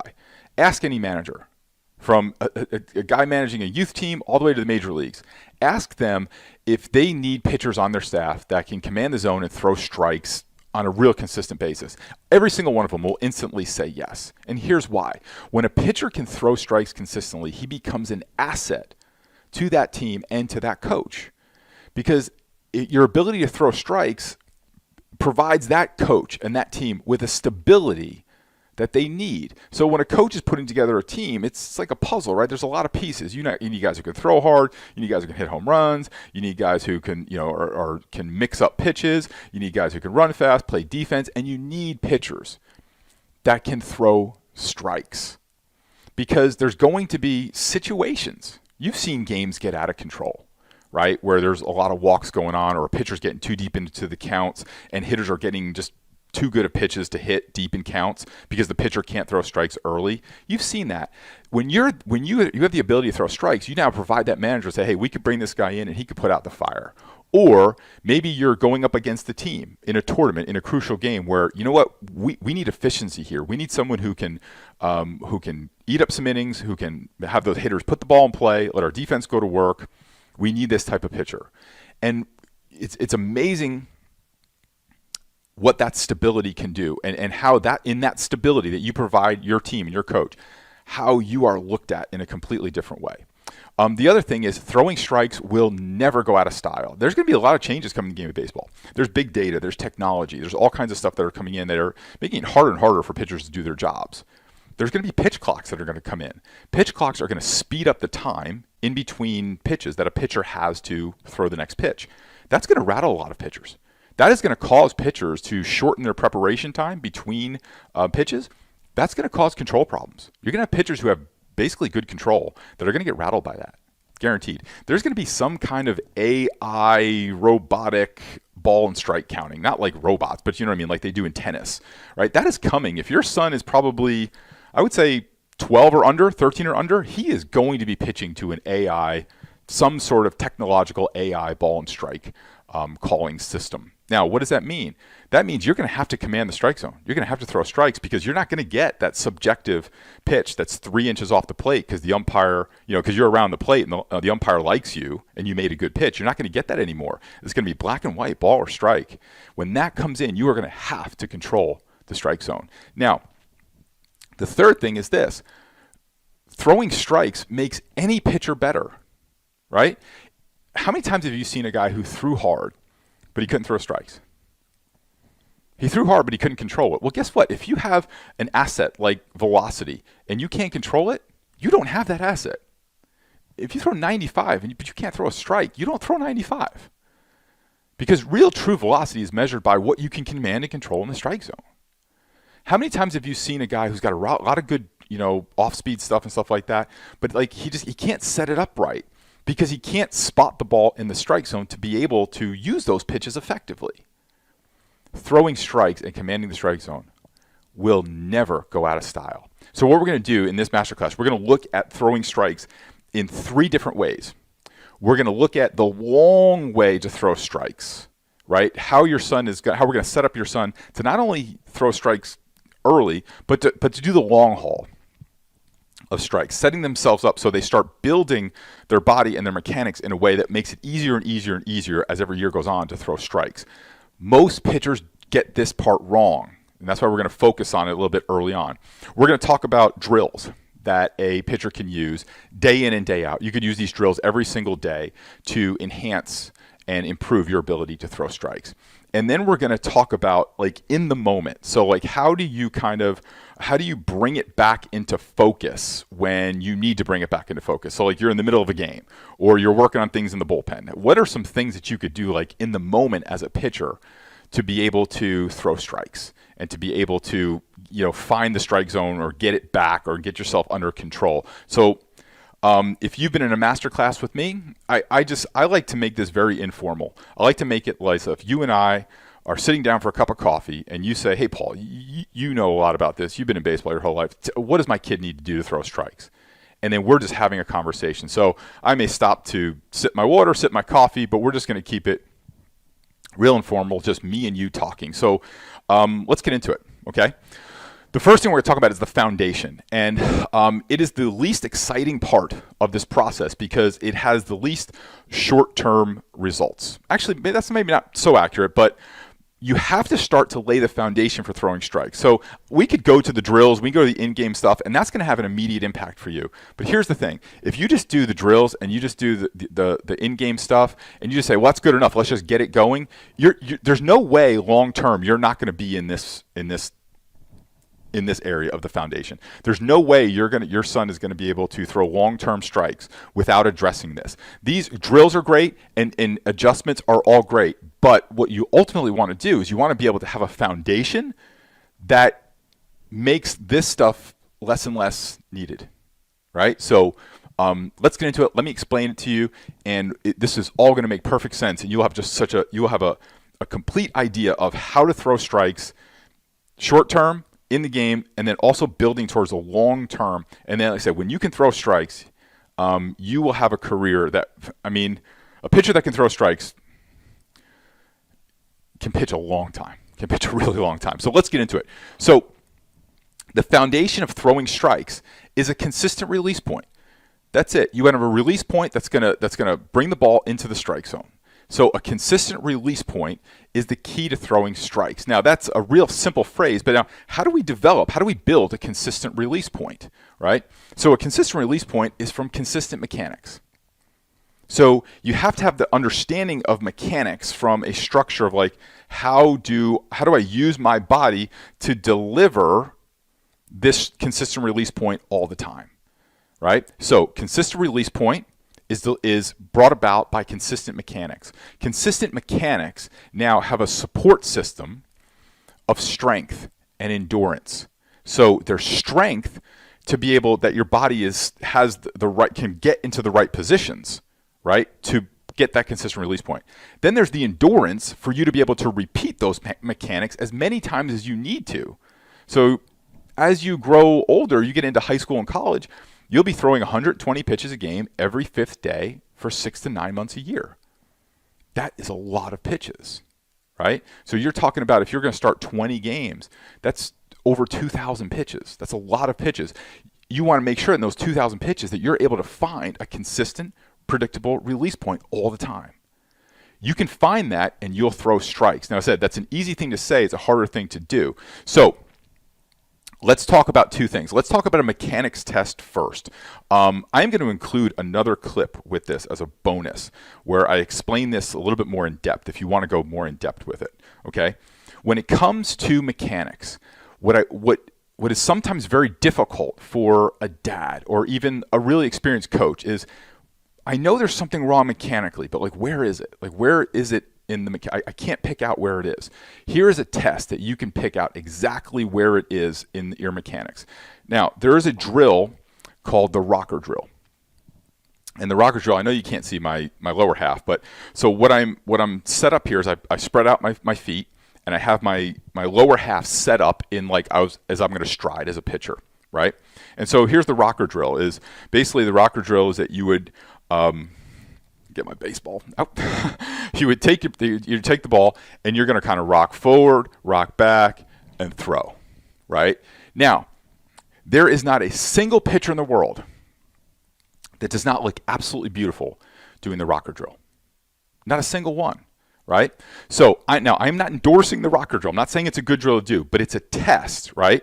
So what I want you to do is go out, take your son out, have him do the rocker drill, and have him throw to you from like 30, 40 feet, nothing crazy. Now, what you will find is that most pitchers can throw strikes in the rocker drill. Almost all pitchers throw strikes in the rocker drill. Okay, so if you are throwing strikes, stay with me here. If you are throwing strikes in the rocker drill, then your problem, if there's a mechanical flaw that you can't figure out, the mechanical flaw is not after the foot gets down. Let me say this again. If you think your issue with throwing strikes is mechanics, and you can do the rocker drill effectively, and you can throw strikes with the rocker drill, then your problem is not anything that happens after the foot hits the ground.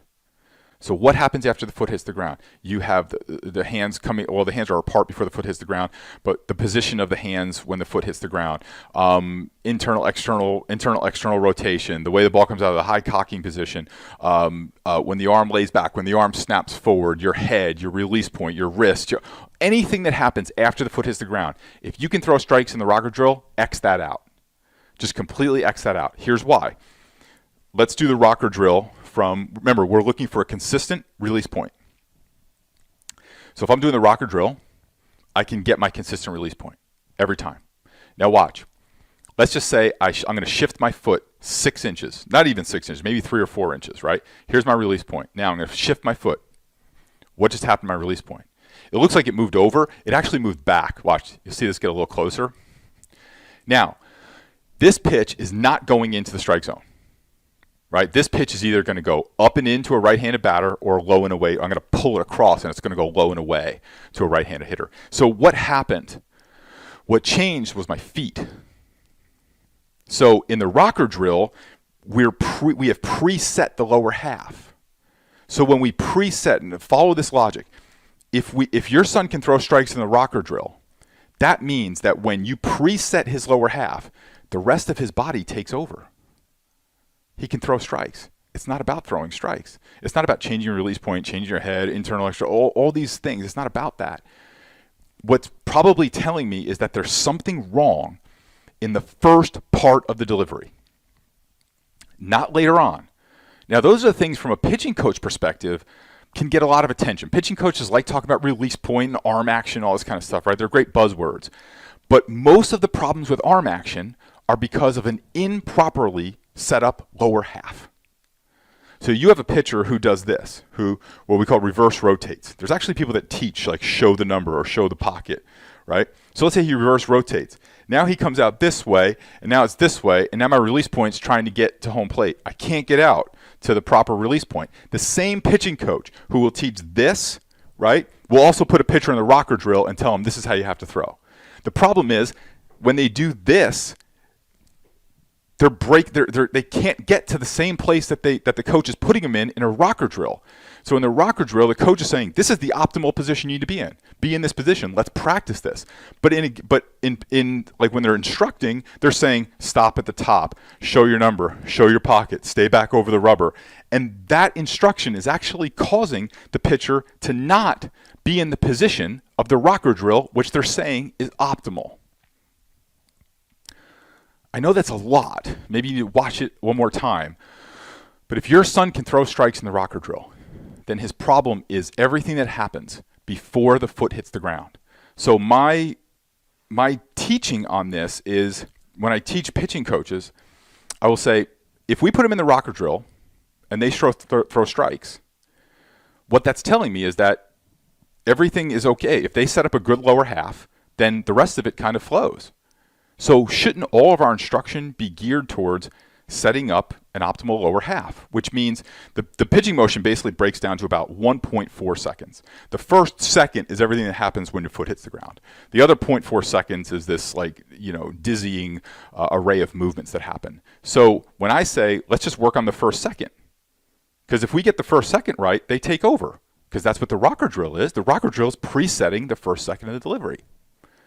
Simple as that. So that is just an easy test that you can go through to make sure that, I just want to make sure we check off and get to all of our points.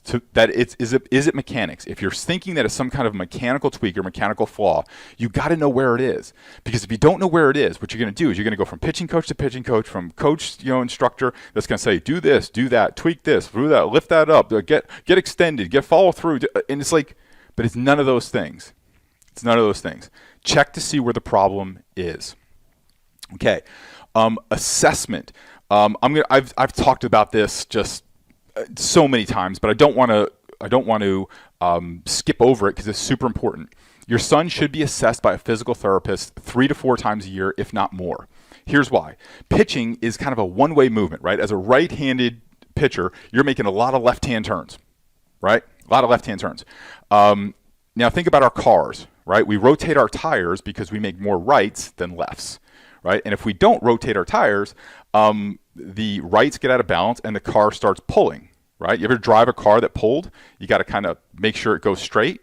So the same thing's going to happen with a pitcher. Their body, just because they're making so many one-way turns, it's just going to get out of whack. And the problem is you can't rotate your limbs, right? You've got to be able to get in there and see what's going on with the body, and let a physical therapist who can assess, and it's almost like popping the hood on a pitcher. So I always talk about, like, let's say a pitcher has a bad ankle, right? It's just jammed up, something wrong with it.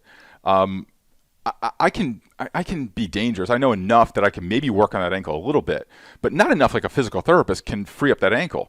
If that ankle is jammed up, he can't perform the instruction I'm trying to get him to do. But if that restriction of movement can be released from the ankle, now the pitcher can actually use the instruction.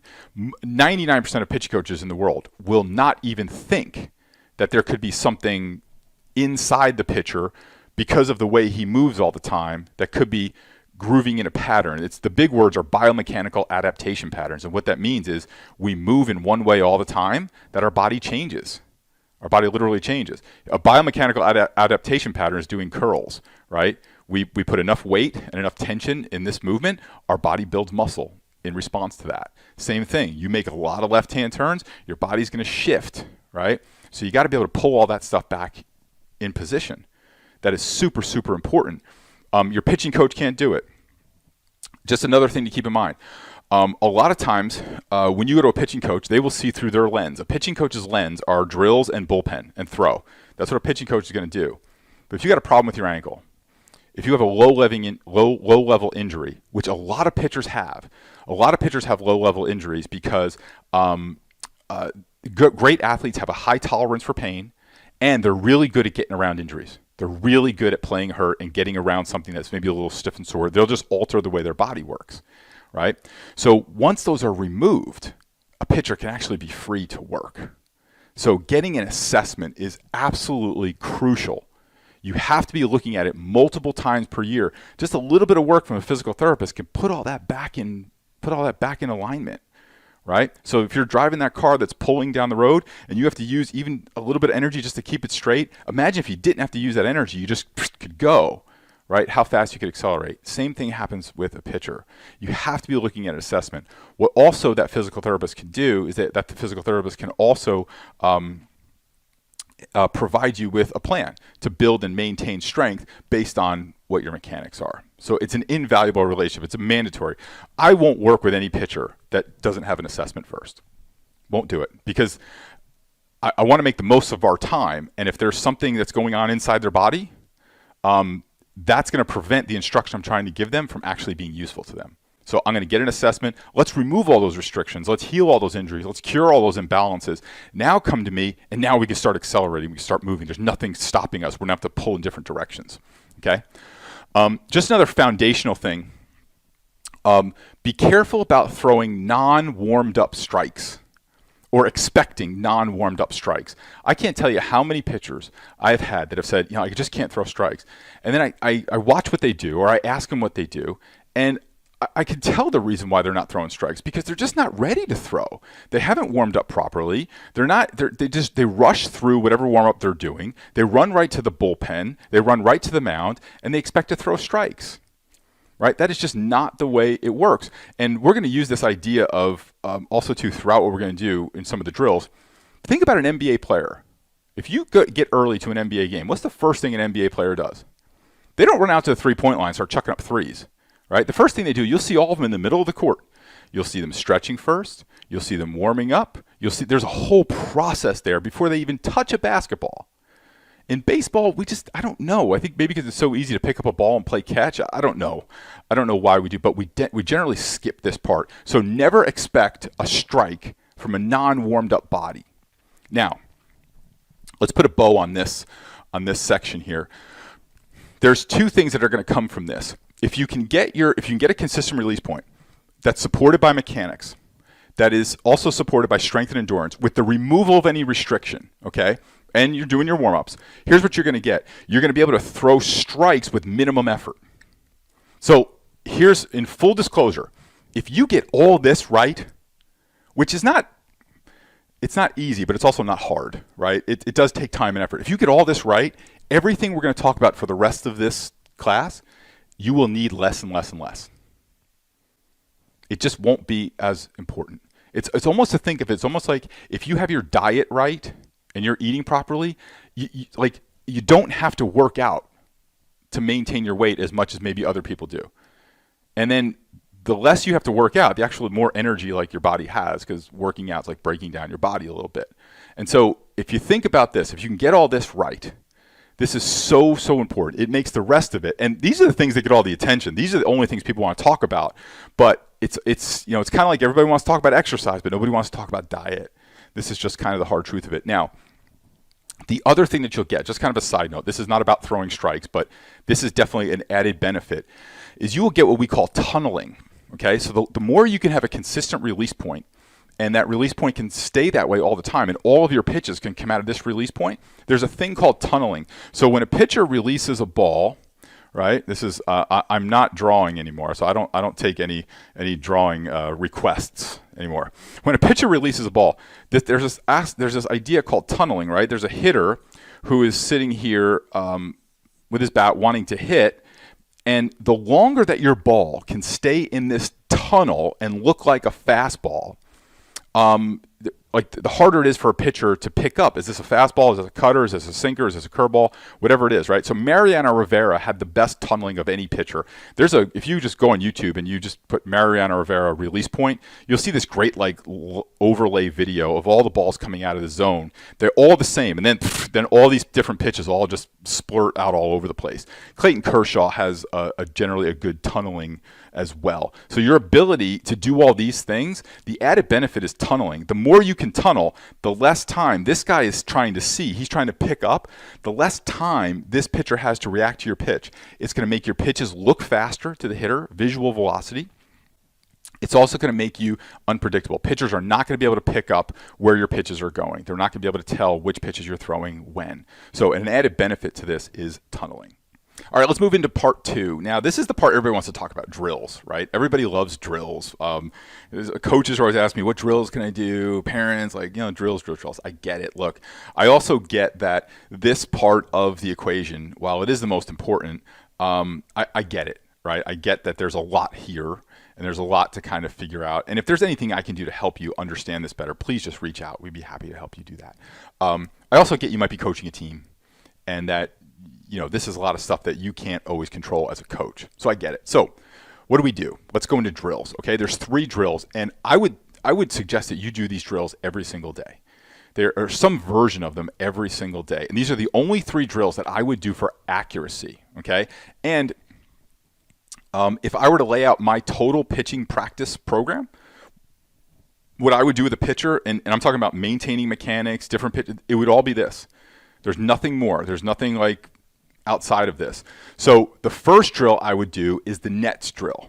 Okay. Now, the other thing too is that all these drills are there's an element of fun and there's an element of gamification in these drills. Okay. So the worst thing in the world is a boring long drill that kids aren't having any fun with, and they don't understand why. They can't see an outcome to it. It's just like stuff, right? You can drive by this summer in any baseball camp or any baseball practice and see they're just doing stuff, right? But if you can have a drill that's fun and they can see an outcome for that drill, even if the outcome is not exactly what the purpose of the drill for, you'll have a player that's much more engaged in that drill. Okay, so let's break down the nets drill. It's one of the drills from the 3 velocity drills. So here's how I would do the nets drill. Some kind of a surface you can throw into, right? So the side of a batting cage. You can hang a net in your backyard.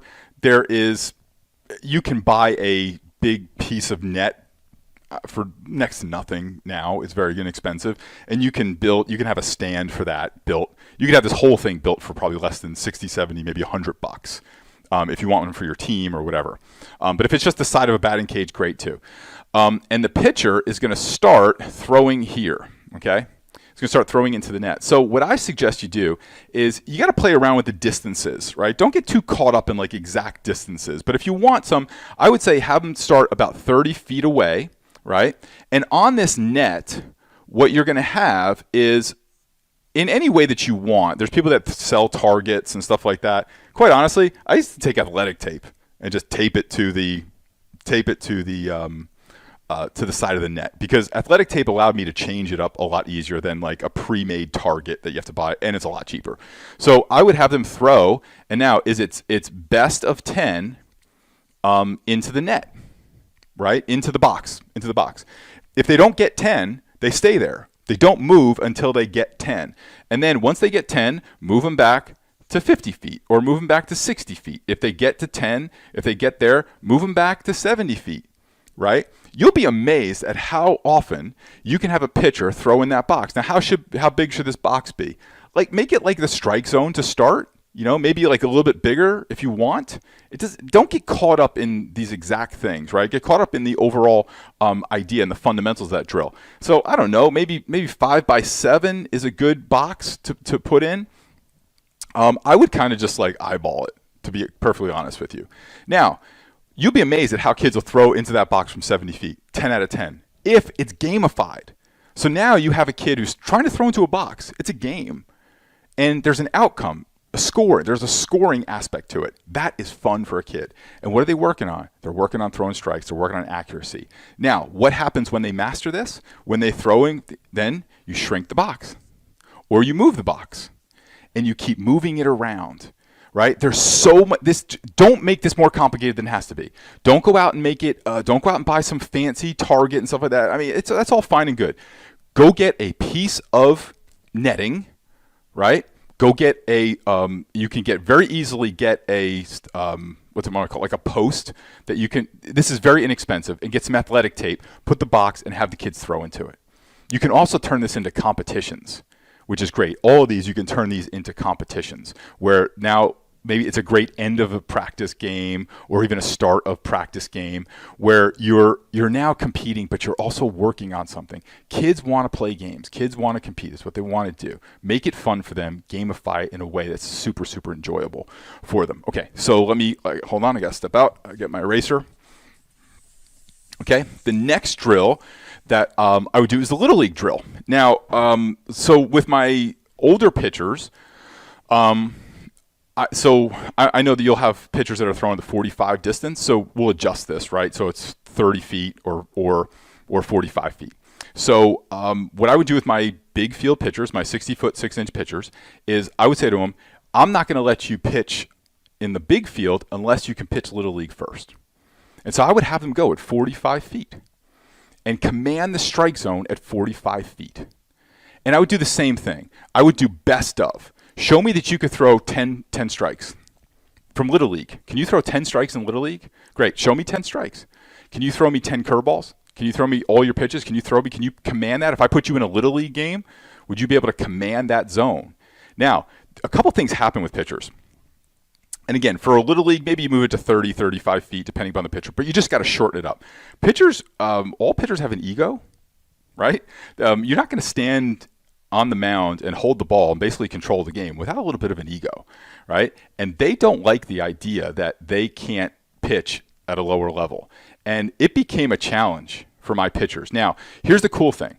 The pitchers who got in there and they're able to do it all the time, great. It served as a couple things for them. Number one, it served as a way of getting them focused on the strike zone, which was super important. I wanted that to happen. They wanted to focus on the strike zone, throwing strikes. So that was great. It was also served as a little bit of a warm-up. It also served as them just building confidence, right? And this sounds kind of silly, but a pitcher, if you're hammering strikes, it gets them in the flow of throwing strikes. They're commanding the zone. They've already thrown. Before they move back to their 60 feet or to their 40 feet, they've already thrown 30, 40 strikes at 35 feet and at 45 feet. You're not going 100%, obviously. You're dialing it down a little bit. It's building up to a warm-up. But now we're taking, instead of just mindless warm-up throws, we're taking those warm-up throws and we're using them to build in the patterns and the confidence and the experience of throwing strikes. So pitching Little League, huge thing. And it's also another thing, too. It's also a fun game. I've had professional pitchers that I used to train all at once having competitions like who was the better Little League pitcher. And like it would come down to like the last pitch, and you'd have like a guy who's pitching in Double-A throw a ball and go 9 out of 10 and lose the competition from Little League difference. And it's fun, right? It's fun. So can they pitch Little League before they pitch in the big field? Okay. Now this one, my playing catch sequence. So this is one that you could do with the whole team. Okay. And this would be, if I were coaching a team, this would absolutely be my warm up every single practice, every single game. Okay? Because your players in the field, they got to be able to control the ball too, right? They're throwing the ball across the diamond from the outfield for catcher or second base, so on and so forth. So the first thing we do is after we're warmed up, we're warmed up at this point, we are going to throw 10 balls, right? Now, what we're aiming for is shoulders to hips, the box that becomes the shoulders and the hips, right? So how many did you get? Best out of 10. How many did you get? 6 out of 10, 8 out of 10. We go around. How many did you get? 7 out of 10, 6 out of 10. Great. Let's go back again. And now what we're going to do is we're going to make this a little bit closer. We're going to make a little circle, and I want you to put it in the circle. Put it in the circle. How many did you get in the circle? So the circle changes their perspective a little bit. How many did you get in the circle? 7 out of 10, 8 out of 10. Great. Now round 3 is they're going to go back again.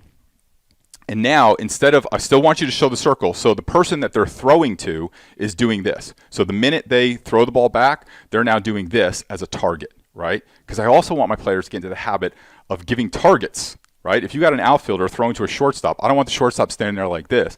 I want them giving a target, getting them used to throwing to a target, okay? A catcher is a target. I want them getting used to that. Now, what we do is in the third round is that we're not putting it just in the circle, but we're going to pinpoint in the circle. So if I was wearing my sweatshirt here, I would say I want to hit the O in Yogi. I want to hit the O. That's what I want to hit. So now, how many did you hit in the Yogi, right? And 7 out of 10, 6 out of 10, 5 out of 10, whatever. Great. Round 4, what we would do is we're going to start to implement some of our cueing in this. So you'll better understand all of it. I'm actually going to pause this. We're going to go into this, and I'm going to come back to how we would do number 4 because we've already educated all of our players on this. So not only now are we playing catch, not only are we throwing to targets, not only are we having fun and playing a game, but we're also now dialing it up every day, right? We're trying to get focused and getting a little bit better every day because we're measuring and we're having fun and we're improving. Okay, so I'm going to come back to step 4. Let's go into this. So here's one of the, now these are the things that you could use in a game or in a bullpen, right? These are kind of quick fixes that you can adjust your targeting and how your command and control. So the first one is the blackout. So here's how the blackout would work. I would ask my pitcher to have a field of vision, right? And the catcher, let's just put the strike zone and the catcher in there. I'm not going to draw a catcher, but so this is what's in the pitcher's field of vision, right? I guess I'll draw a catcher, and then there's an umpire behind him, and there's the strike zone. So what happens is there's all these kind of peripheral opponents right? There's the hitter. What type of hitter is he? There's the umpires. Is he tight with the strike zone today? There's my catcher. Where's he setting up? There's the strike zone. There's the pitch I'm throwing. There's the situation of the game. There's where does this game mean in like our season? Is this an important game of the season? Is this a tournament game? Is my girlfriend here? Is my dad nervous or whatever, right? Is the other team getting on me? There's all peripheral opponents that are competing where the only thing they have to do, the only job they have is to throw the pitch, throw the strike. And sometimes we get so unfocused on that. So what I would ask them to do is I ask them to draw a circle around their target, right? And then everything else gets blacked out.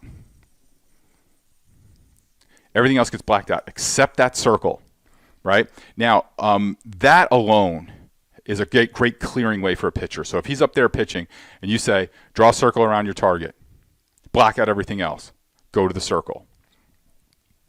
That is a great tool for a pitcher to use when he cannot command or control the strike zone.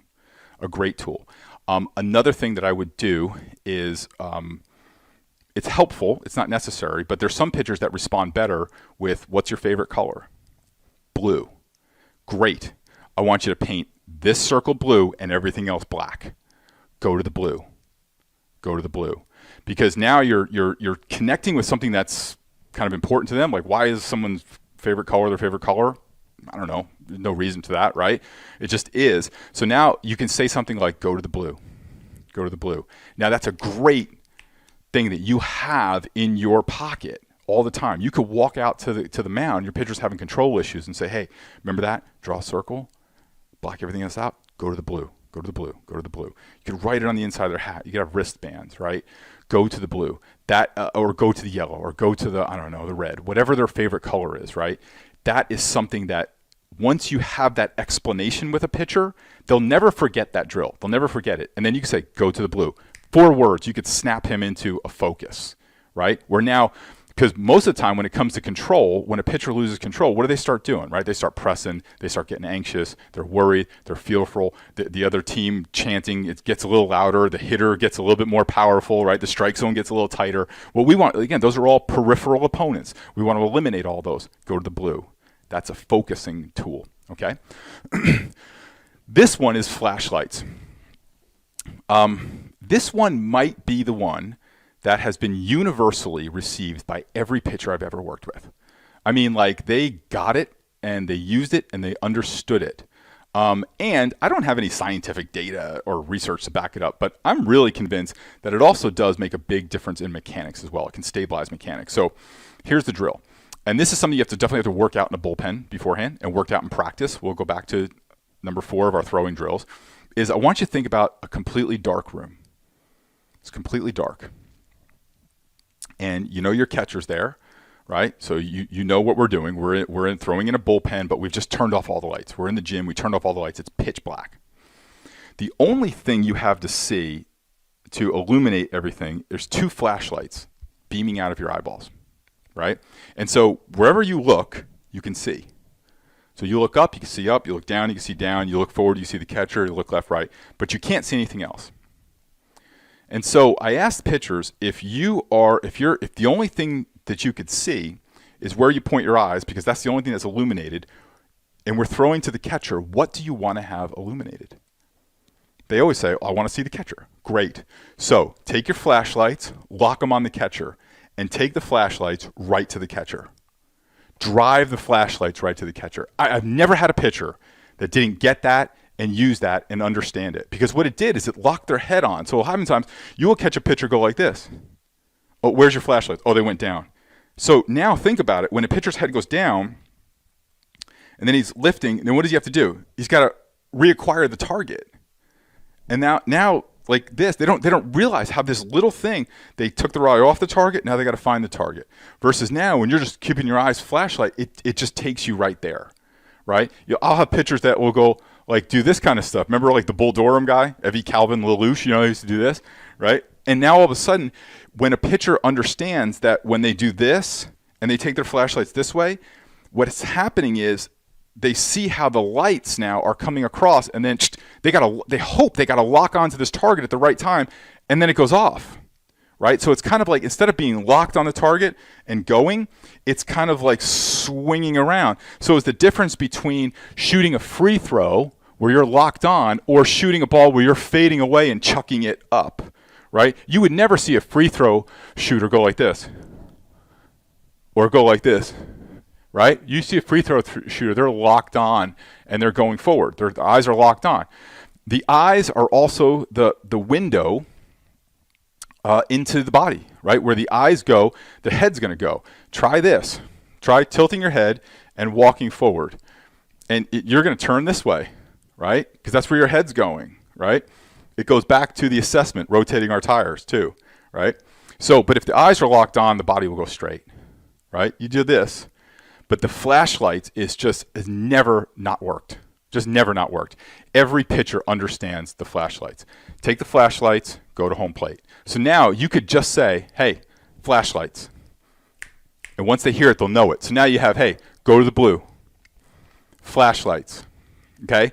You have two very powerful cues that you could work on in the bullpen and in the game to get control back.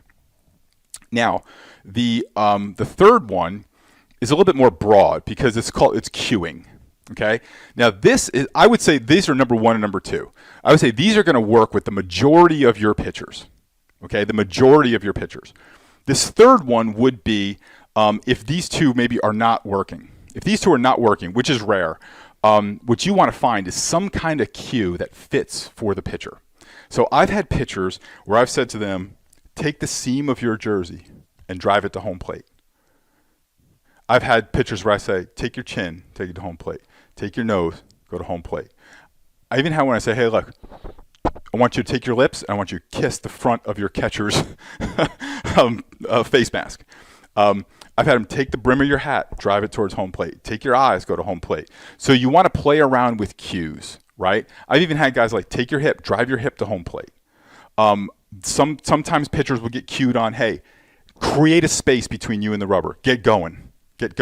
So think about things like that, like take your hip to home plate, take the seam of your shirt to home plate, chin, mouth, nose, eyes, brim of the hat. I've even had kids where I will cue them for what I want you doing is I want to make sure that you are looking right over the front of your elbow when you come up. No matter what position it's in, I want you looking right over like you're a sniper looking at that target. Okay?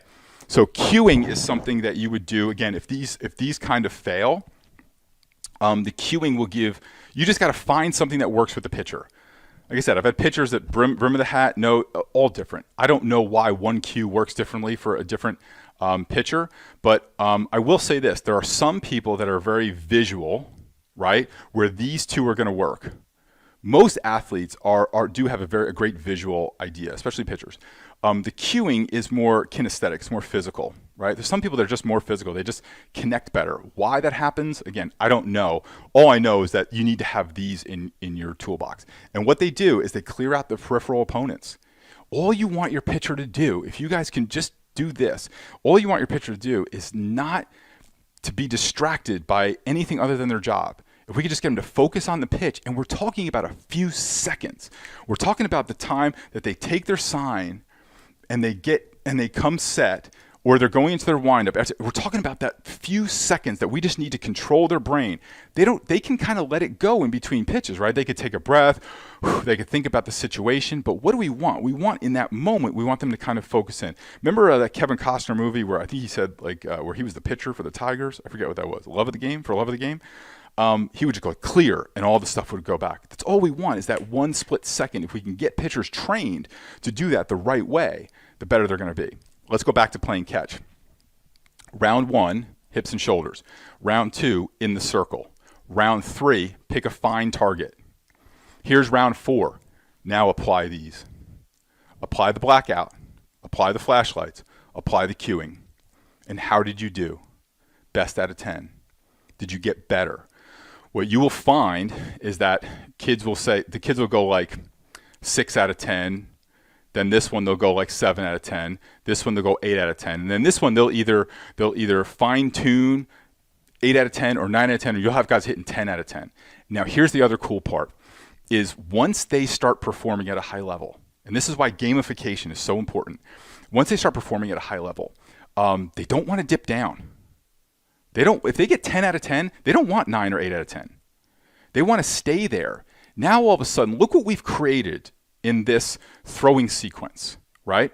We have created games that are fun.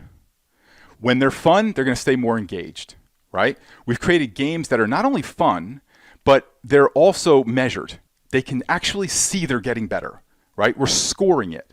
And we're working on things that they're going to be able to take into the game. Remember the Karate Kid, paint fence, wash car, right? Same idea, right? Daniel didn't know that Mr. Miyagi was teaching him karate, right? Now, Mr. Miyagi didn't make it fun, so that's not the best example, but we're gamifying, we're making it fun, we're scoring, they're improving. But now we're also setting a standard for them to achieve to, for them to stay at. They don't want to dip down.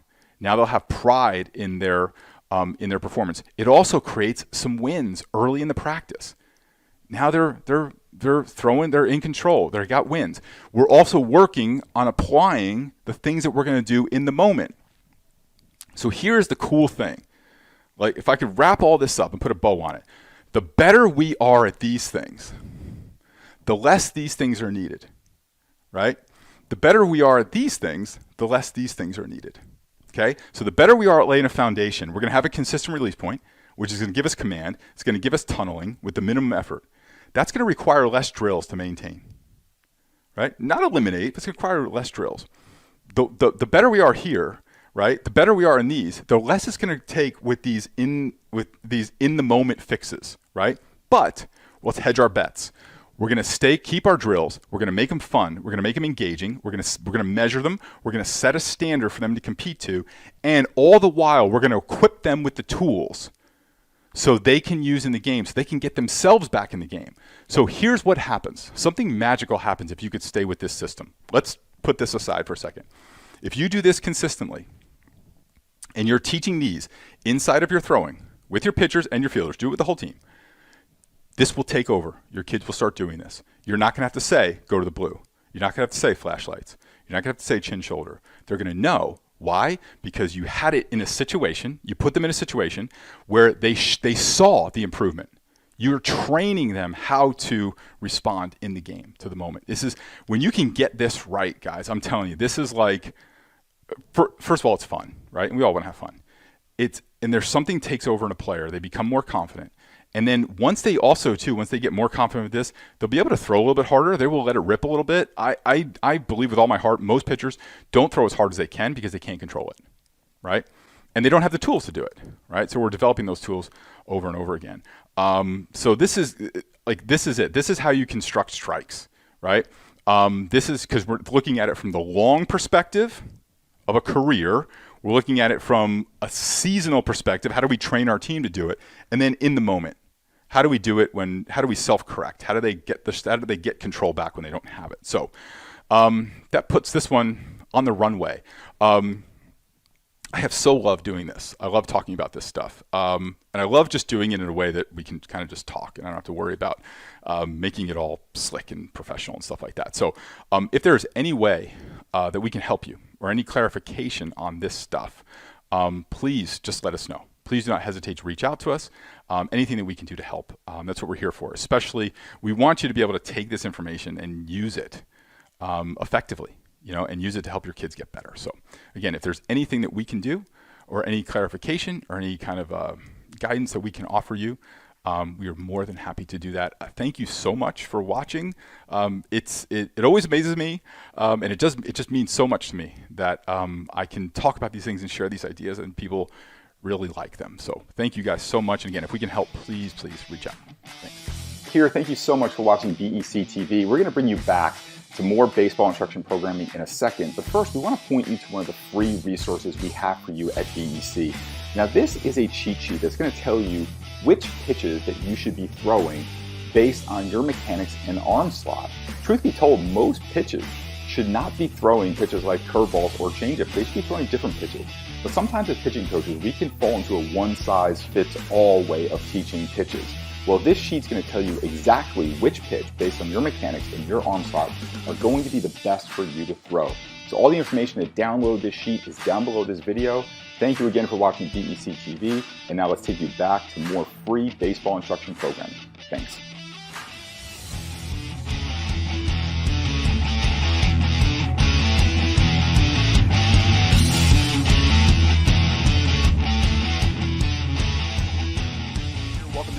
masterclass on high velocity arm action. In these mini masterclasses, we're going to cut out all the fluff, get right to the point for you, and just give you the information that you need. So let's get started. Arm action. It's one of those buzzwords. It's thrown around the baseball world a lot. You sit at a baseball game for any period of time, you will hear somebody say, that kid's got good arm action, or that kid has bad arm action, or that kid needs to work on his arm action. The problem with a lot of that is there's a disconnect between why we think a player has good arm action and what creates good arm action, and then why a player doesn't have good arm action and what created the bad arm action. And then when it comes down to working on arm action, there's also, you'll get a lot of different answers, but most of those answers when it comes to creating good arm action will come from what I call an addition model.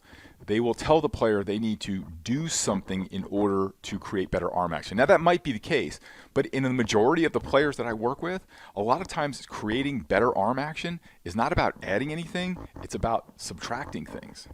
It's about changing maybe a few movements that happen before arm action takes place.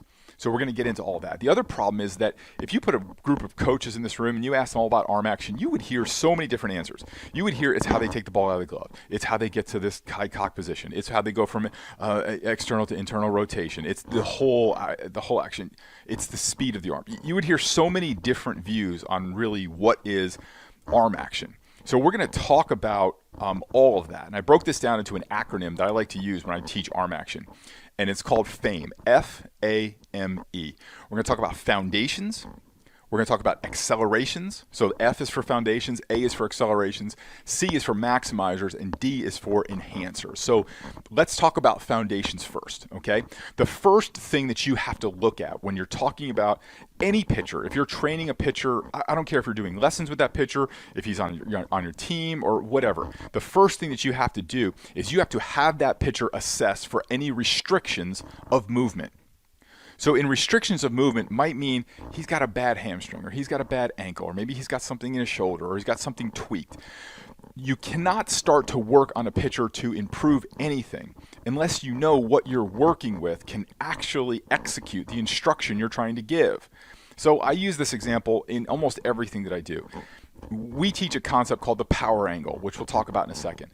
And the power angle requires the pitcher to move forward with his first movement. If a pitcher's got a bad ankle, if that ankle maybe is tight or it's weak, whatever it is, if that pitcher's ankle is not right, there is no amount of instruction that I could give that pitcher that would allow him to create the power angle. I could have a bullhorn and he could spend 8 hours a day with me. The information of my instruction is not going to work if I'm putting that information into a system that doesn't work right. Now, I believe a pitcher should be assessed 4 times a year minimum. I think you should be assessed at the end of your season, at the start of your training program, at the end of your training program, and then at least one time during the season. And maybe multiple times during the season, a pitcher should be assessed. So we want to remove all restrictions. Let me give you the go-to thing for that. I want you to go to a website. It's called functionalmovement.com. Functionalmovement.com. It's kind of like the gold standard of assessments. Every physical therapist or trainer has it. Scroll down to the bottom. There'll be a little place you can pop your zip code in. It will shoot off a bunch of people in your area that will do an assessment of your pitcher. And they'll assess them inside, outside, top, bottom, left, right, forwards, and backwards. They'll look at weaknesses, they'll look at strengths, they'll look at imbalances, and then they'll be able to really pinpoint anything that might be holding the pitcher back. There's nothing I can do with a pitcher if there's restrictions of movement. Nothing. We have to make sure that what we're building on is fertile ground. That's number one. Number two, we have to understand a timing of the delivery. Now, the pitching motion, I'm going to draw a little bit of a timeline here. The pitching motion, and this research comes out of the Rod Dedeaux Baseball Institute, which is on USC, is about 1.4 seconds long. Okay?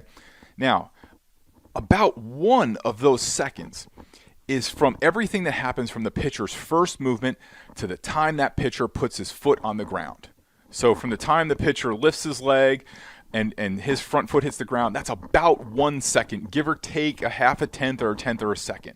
Now, the reason why we call this foundations is because how you set up this first second of your delivery will determine your arm action. Now, this is a disconnect because we don't usually talk about arm action when we're talking about the first movement of the delivery, do we? We talk about arm action later in the delivery. We talk about arm action when the arm action happens. But that is not what causes good or it's how do I say it the right way? When we get to this position, when the pitcher starts to separate his hands and the arm starts to kind of come into a position where he's going to start to throw, there is something that's already set in motion that is going to determine whether he's going to have good or bad arm action. So if he sets up this first second of the delivery right, he sets up the best chance for arm action. Doesn't guarantee it, because there always could be something wrong, but it's the best chance at proper arm action. If he's inefficient in this first second, there is no chance for proper arm action. So you might see kids who separate the hands real early. You may see kids who maybe look like they're short arming the ball. You may see kids who don't get up to like a position here and they're kind of throwing, they're kind of dipping and throwing like this. You may see kids who get to that inverted W that we call, which I don't know why we don't call it the M, but the inverted W. You see all kinds of like funky stuff. Anytime you see something funky with arm action, I want you to promise me this. You're not going to try and correct it here, because everything that this is doing is a byproduct of everything that's happening on the lower half. So the best way that I can explain this to you is this. You ever seen the drill called the rocker drill? Obviously, you can't see my feet, but I'm spread out here like I'm in my stride. And a rocker drill is you would rock forward, you rock back, and you throw, right? That's the rocker drill. And what we're trying to work on in the rocker drill is like arm action. Now, there is not a single pitcher in the world that when you put him in the rocker drill, he doesn't look beautiful. Absolutely beautiful. You will see a kid rock back, rock forward. You'll see a great finish. You'll see the chest out over the front knee. You'll see the eyes level. You see the glove in front. You'll see a release point that's about a foot out in front of the front foot. It's beautiful. It's poetry. Here's why. We set up the first second for them. So in the rocker drill, we got down real quick. In the rocker drill, we positioned them in the exact proper position for the first second of their delivery. And so once we set them up in the proper position of the first second of delivery, the rest of the delivery kind of took over. Everything flowed perfectly. So let me ask you this question. If we preset the first second of the delivery and everything goes right, shouldn't all of our instruction be focused on getting them to that spot? So if we put them in this position and everything goes perfect from there, all of our instruction should be just to deliver them to this position. But here's what happens, and here's what affects arm action. So I don't fall over this wire. Okay, so we talked about the power angle, which is moving forward with the first movement. If a pitcher does this, reverse rotates. If a pitcher takes a direction that's this way. If a pitcher has like his head arches out, all of that affects his ability to get down into that first second position. Right? So now, let's say you have a pitcher who reverse rotates and he stops at the top, stays over the rubber, balance point. Guess what? Now he just ate up a little bit of this time. Right? So now he's having to complete a 1.4 second delivery, maybe in 1.2 seconds. So you know how they do that? So a pitcher who does this now comes here. Now, as he's going this way, do you know what's going on in his brain? He's thinking, I'm going this way. My body's going this way. The ball's got to go this way. I got to find a release point somewhere in here that will get the ball to home plate. Let me shorten this arm action. Let me change this. Right? Or you get a pitcher who maybe does this, and they catch their body in such a bad position that the arm has to go way out wide to kind of be able to sling back around. Anytime you see funky arm action, look to the first second. The cure for funky arm action is always in the setup. Right? So I've used this example of the Leaning Tower of Pisa everywhere. Right? So you've probably seen me do this. The problem. Everybody thinks the problem's at the top. The problem's at the top. The problem's in the foundation. You fix the foundation and the whole building works well, right? Same thing happens here. You fix this first second and you will see a lot of the arm action problems completely smooth out. So this almost eliminates dozens and dozens, if not hundreds of drills. If you can get the first second right, get them down in a position that's in line with home plate. And I don't care what anybody says. You have to be working towards getting your foot into a direct line with home plate. And if you don't stop at the top, reverse rotate, or do anything hokey here, you'll get there. let me make a little side note. If you do see a lot of this reverse rotation, all this kind of different stuff, a lot of times that's two things. Either that's taught to a pitcher, the pitcher was given the wrong information, or if you see a pitcher doing a lot of twisting and turning and they can't pitch any other way, that's a strength issue. They're trying to use momentum. No pitching coach can stand next to a kid like this and do drills with them and fix an underlying strength issue. It's not possible. So I know I'm going fast, but this is a mini masterclass. You'll be able to watch it again. Okay. So we talked about the restrictions, remove restrictions, the timing, 1.4 seconds. We talked about that he has to get on the ground in 1 second, and the positioning. We have to make sure that front foot is in line with home plate. That will smooth out so many funky arm action issues. If you just did that alone, that's what I talk about in the beginning when I talked about subtracting things. Is that sometimes we have kids working on so many different things to try and improve arm action. Well, guess what? We could have him work 24 hours a day, 7 days a week. If he's going to put this foot in that bad position or he's going to reverse rotate, he's never going to be able to get that arm action. It's positionally impossible. I can't fix the sixth floor of this building without fixing the foundation. It's impossible. You know what drills do sometimes? If a kid throws well with a pitching coach, it's kind of like pushing this building there. Does that look good? That looks good? Okay, look, it looks great, right? And then the minute we leave, the building goes back. And that's what happens a lot of times with drills. You have to fix the foundation. That will smooth out so much arm action. And what I want you to do is anytime you see funky arm action, take your eyes down to the feet, especially if you're watching video. Take your eyes down to the feet. You will see a dysfunction on the lower half, guaranteed. Okay, so the second thing, accelerations. Let's move on.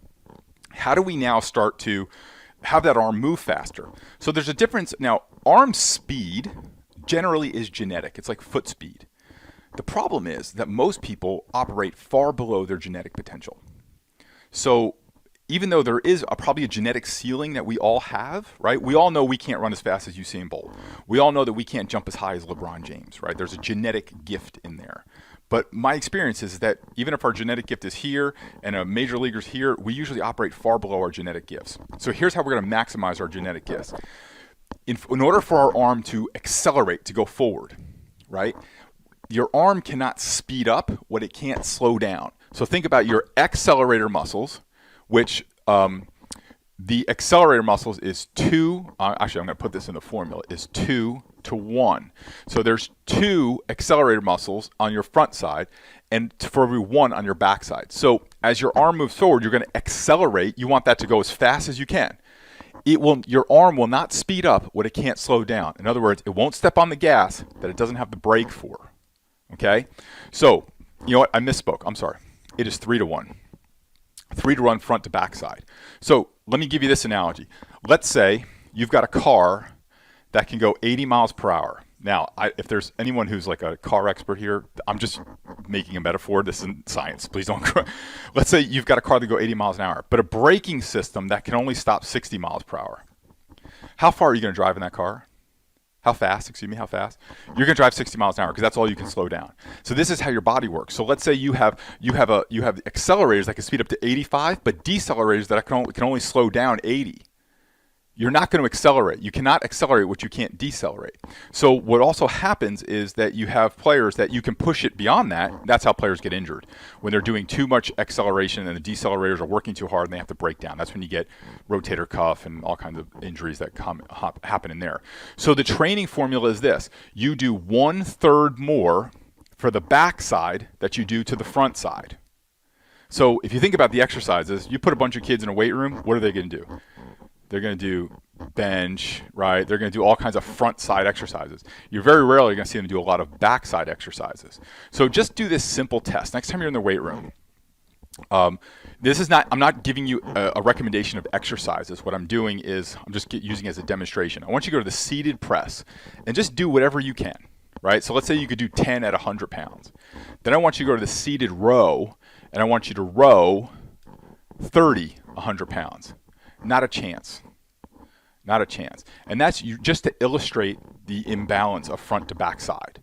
So what happens is when you start to bring that imbalance up, so let's say we install a braking system that now goes 65. Well, now we can go further. 70, now we can go faster. 80, and now we can go faster. So as you increase your backside's ability to slow down your body, you will actually increase the ability of your accelerator muscles to go to use. I want to give you a bonus. within this mini masterclass, we always want to deliver as much as we can to you.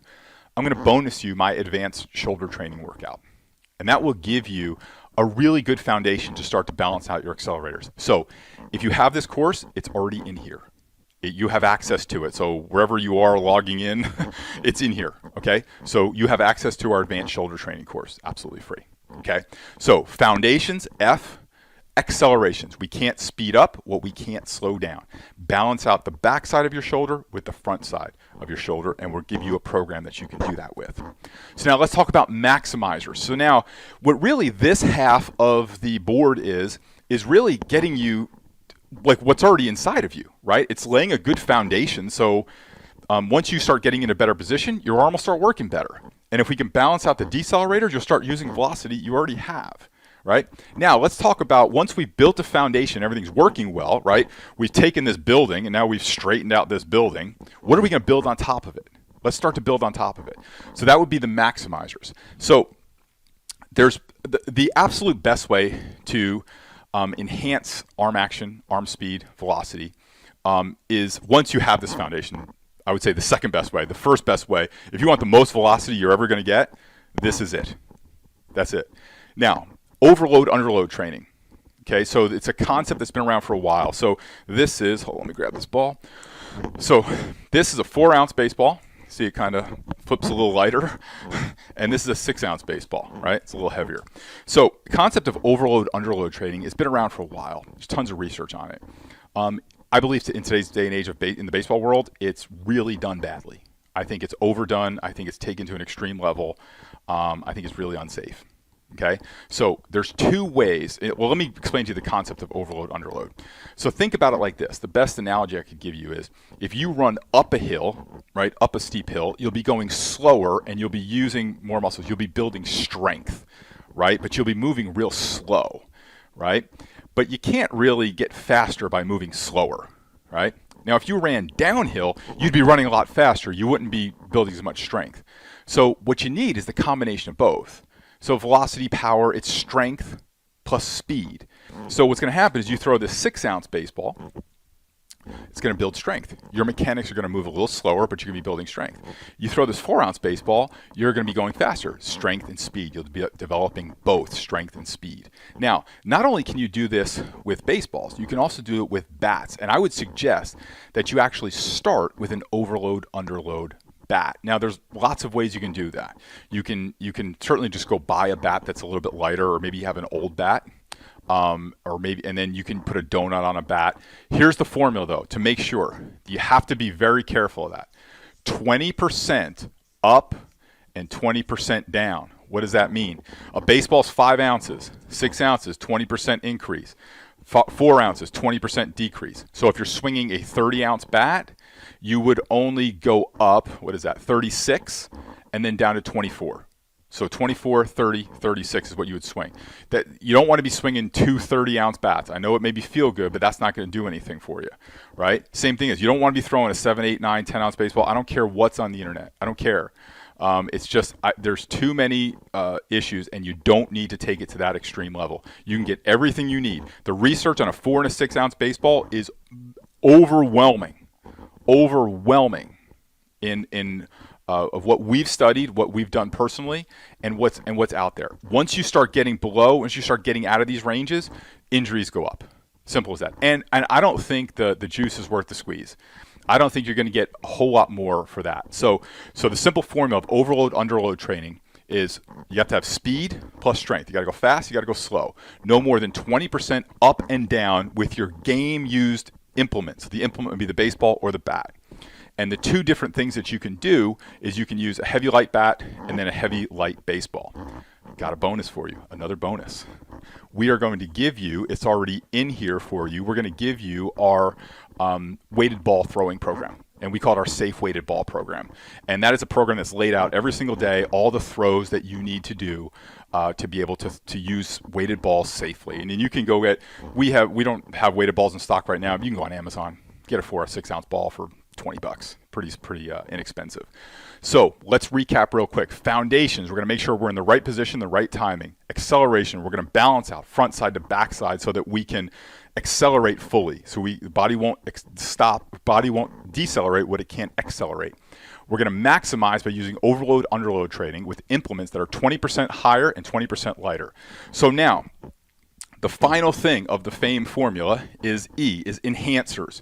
Now, the way that you're going to enhance everything that you're doing here is through embracing maintenance. So one of the frustrations I've always had as a coach is that we do great in the off season. Kids train hard in the off season. And think about it like this. It's almost like putting a whole bunch of money in the bank. So in the off season, we're training, we're saving money. We got this big pile of money. Then we start playing, and all of a sudden the money starts coming out of the account, right? We start playing, we start writing some checks. And oftentimes what happens is when kids get to the later stages of the season, the championship phase of the season, all of a sudden the bank balance gets a little low, and we might bounce a check. Right? Where I wanted you to look at it as this, I want you to continue to make mini deposits, to continue to work on this. Okay? So everything we're doing here, you can continue to work on your foundations by working on the first second of your delivery. You can continue to, throughout the season, you should be doing your shoulder program. There's nothing in that shoulder program that you can't do every single day as maintenance, to put little deposits in there. With overload, underload training, there is a period of time that you can do it. Okay, but if I wouldn't be throwing the baseball so much in season, you can if you want to use them for like a warm up, but you can certainly be doing an overload underload bat training system during the season. Okay, so you can do all of these things. They could be off season larger protocols or in season maintenance protocols. So you have to embrace, if you're going to continue to enhance this and grow with it, you've got to continue to enhance it, but by making little deposits all the time. You want to think that little hinges swing big doors. Now, the last thing I'm going to tell you is this. Consistency beats intensity.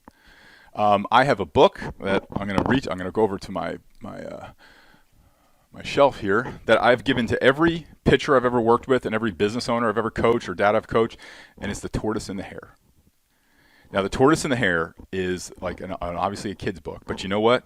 The tortoise wins. And the moral of the story is slow and steady wins the race, right? And oftentimes pitchers and coaches, we can be like a hare. You know, we could pull, you know what, here's a 6-ounce baseball, let's get an 8-ounce baseball. Let's get a 10-ounce, 12-ounce baseball. You know, let's do crazy workout programs, right? All I want you to think about is slow and steady wins the race. Consistency always beats intensity. So I want you to have a plan and maintain that plan. So I want to do a quick review, super quick. I wanted to get this under 20 minutes. 22, I think that says 22. So foundations, right? The first second of the delivery. There's 1.4 seconds of the delivery. The first second is the most crucial. Remember the rocker drill? How you set up the first second will determine how the other 0.4 of a second goes. Anytime you see wonky arm action, look to the first second. If you're looking at arm action, look at the lower half. The lower half will tell you what's causing the upper half to be a problem. The arm will not speed up what it can't slow down. You need to work your backside decelerators, three for every one of a front side. We gave you the advanced shoulder training that will give you everything you need to do a complete shoulder training program. All of that is all formulated in there. It's all in there that you can use, so there's no problems there. You don't have to figure anything out. It's all mapped out there. Maximizers, overload, underload training. You got to train speed and strength for power. 20% up, 20% down. The implements you can use are weighted balls or weighted bats. Remember, 20% up or down.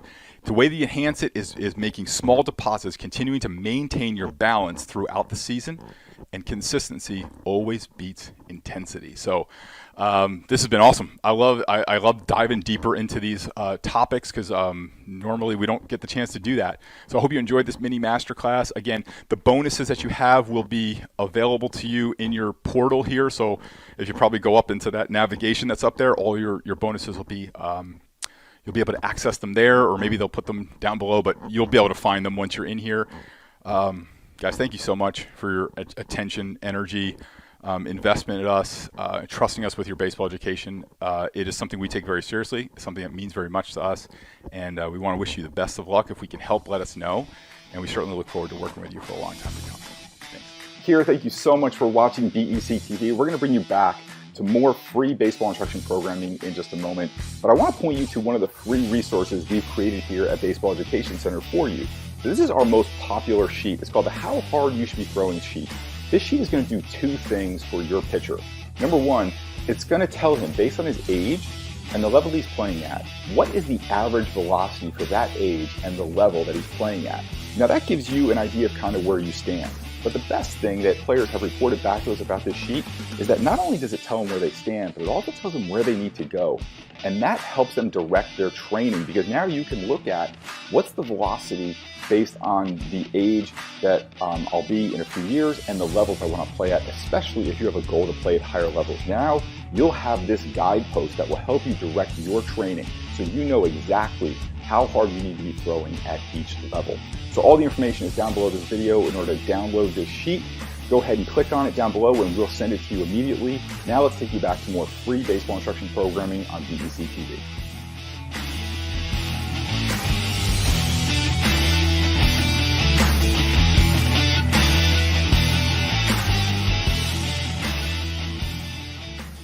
Let's get started. I think we're ready to go here, Matt. We're good? Okay. So here's what I want to start off with. If you are taking notes, what I want you to do is write these three sets of initials down. UF, OF. Now, what I want you to do is this middle OF, I want you to put a little asterisk next to that. That middle OF represents the greatest danger to an athlete's career. Now, maybe put a little box around the UF, because the UF represents the second greatest danger to an athlete's career. Okay, we're going to come back to that in a second. When we work with athletes, every athlete is trying to get from where they are to where they want to go. Right? They have a goal in mind. They have a desired outcome. They want to make a team. They want to move to a higher level. Maybe they want to get a scholarship. They want to get drafted. Whatever it is, every athlete has some kind of a goal. And when we start on our quest to reach a goal, we always are starting in a goal from where we are. Right? So, as I often teach this, we draw this circle here. Now, what I'm going to say, it might sound cliche. If you've been around what I do for a while, you know I don't do cliches, right? So it's going to sound very cliche-ish, but it's not. Inside this circle is everything that's going on in your athlete's career, right? So in this circle is what we would call our CZ, your comfort zone. Now, every athlete knows exactly what they have to do to produce their comfort zone, right? So we would say that an athlete has DHS. I love initials. You're going to see that through all this. An athlete has discipline, habits, and systems that will recreate his comfort zone over and over and over again. So most athletes know, I know I have to work this hard to get this kind of result. I know that I can hit this type of pitching and maybe I struggle with this type, or I have to work a little bit harder here. Every athlete knows exactly what they have to do to produce that comfort zone, okay? Now, what often happens in here is this becomes consistent, CPR, consistent, predictable, and reliable. Now, that can somewhat be a danger to an athlete because especially an athlete who's not challenged enough or doesn't challenge himself enough, is they can fall into this trap of getting really comfortable in this zone. And then when competition expands, they can find themselves struggling. Now, what always happens, though, is when an athlete sets a goal, we talked about at the beginning, is they set that goal that's usually outside of their comfort zone. Right? If they want to make the high school team, they want to play in college, they want to get drafted, whatever that is, they set that goal and then they start to venture outside of their comfort zone to reach that goal. Now, this may take a lot of different forms. You may hire a coach to work with your son. You may hire a trainer to work with your son. You may send him to camps, to clinics, to lessons, whatever it is, right? Whatever you're doing out here to try and go from your comfort zone out to your second story, that what happens here is when we start to venture out this way, what often happens is we can create a very dangerous second circle, right? Because in this second circle, what happens is usually when a kid, and I'm sure parents and coaches that are listening to this, they have a really good idea of this. Your son will go to a camp or he'll go to a clinic, he'll get fired up, he'll work hard for a little bit, and then he'll stop. He'll go to a lesson, he'll work hard for a day or two, and then he'll stop. right? There's always kind of a firing up period, and then it kind of dies down, right? And so we always wonder why that happens. Well, here's why this happens. Because when we do those types of things, we venture out towards our goal and we create this second circle. We usually do it with what I would call DMX, not like the rapper DMX, but what we call dopamine, muscle, and excitement. So when you start to venture out towards your goal, it gets very exciting, right? And that fires off dopamine, all kinds of brain chemicals. When we decide that we're going to work hard towards our goal, or somebody gets excited about a goal, the muscle comes in, not our actual physical muscle, but like muscle like endurance. We start to push harder than we normally do. We start to do things longer and harder than we normally do, right? And then excitement comes in. Now, this lasts anywhere from 7 to 21 days. And this is where this very dangerous second circle can happen. Because you know what happens after 7 to 21 days of brain chemicals, muscle, and excitement? That athlete usually gets bored or fatigued. And when they get bored or fatigued, what happens is they snap back, but they don't snap back to this initial circle. What they do is they form a third circle. Now, let me back up a little bit. During this 7 to 21 day period, right, what's happening is with this dopamine, muscle, and excitement, this is actually that first OF I talked about. It's over-functioning. So when an athlete gets excited and they get all fired up, they go into a period of over-functioning. Over-functioning can only last so long before the body or the brain shuts down. Now, when the body or the brain shuts down after 7 to 21 days, they snap back into this middle circle. Now, this middle circle is, they don't snap back to their comfort zone. They snap back below their comfort zone. Why? Because they need a break. And do you know how long this circle lasts? About 7 to 21 days. Because it feels good because they're getting a break and their body gets a chance to recharge and recover. But you know what they realize inside this smaller circle? They realize, uh-oh, I'm not going to be able to produce the result, even to compete at the levels that I was competing at before. So now I got to kind of go again. And what often happens is they start venturing out again, camps, clinics, lessons, get fired up, and then back and forth and back and forth and back and forth and back and forth and back and forth. And what happens in this middle circle here is underfunction. And so what we have is an athlete that goes from underfunction to overfunction, from underfunction to overfunction, and can't find a consistent way to really move out of what they want to achieve. Hey, Matt, I got a lot of, I don't know if we need to mute people. I got a lot of people like in my ear there. So we see the athlete doing this back and forth, back and forth, back and forth. I hear this all the time from parents. I hear this all the time from coaches. They work hard for a little bit and then they don't. They work hard for a little bit and then they don't. How do I stay consistent with it?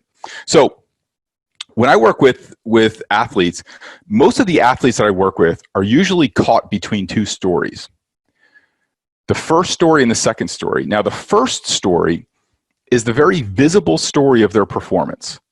Now, that's what everybody knows about you. It's on your Facebook feed. It's what position you play. It's what team you play for, what school you go to. It's what your stats are. It's kind of generally how you perform. What's your position and what's your kind of ranking or so on a team, right? What also comes in the first story are also the labels and limitations put on you by every other coach that has come before me.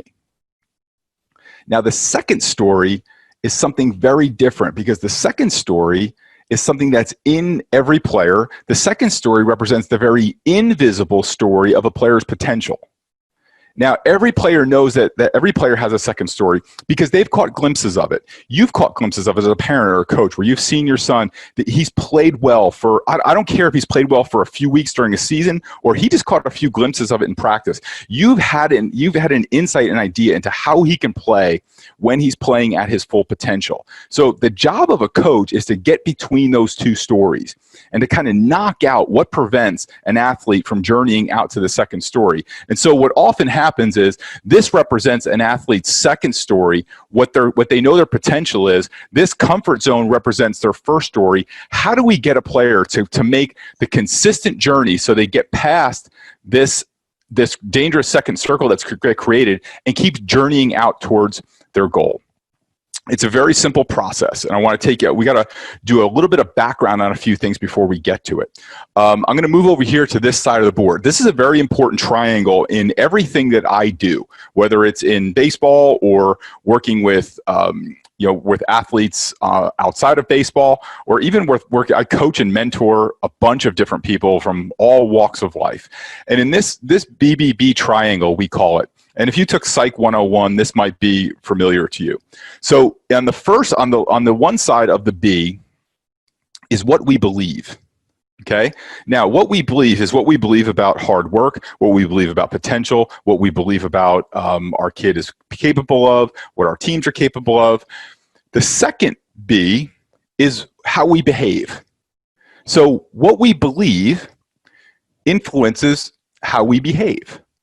And the third B is build. So what we believe influences how we behave, and that influences what we build.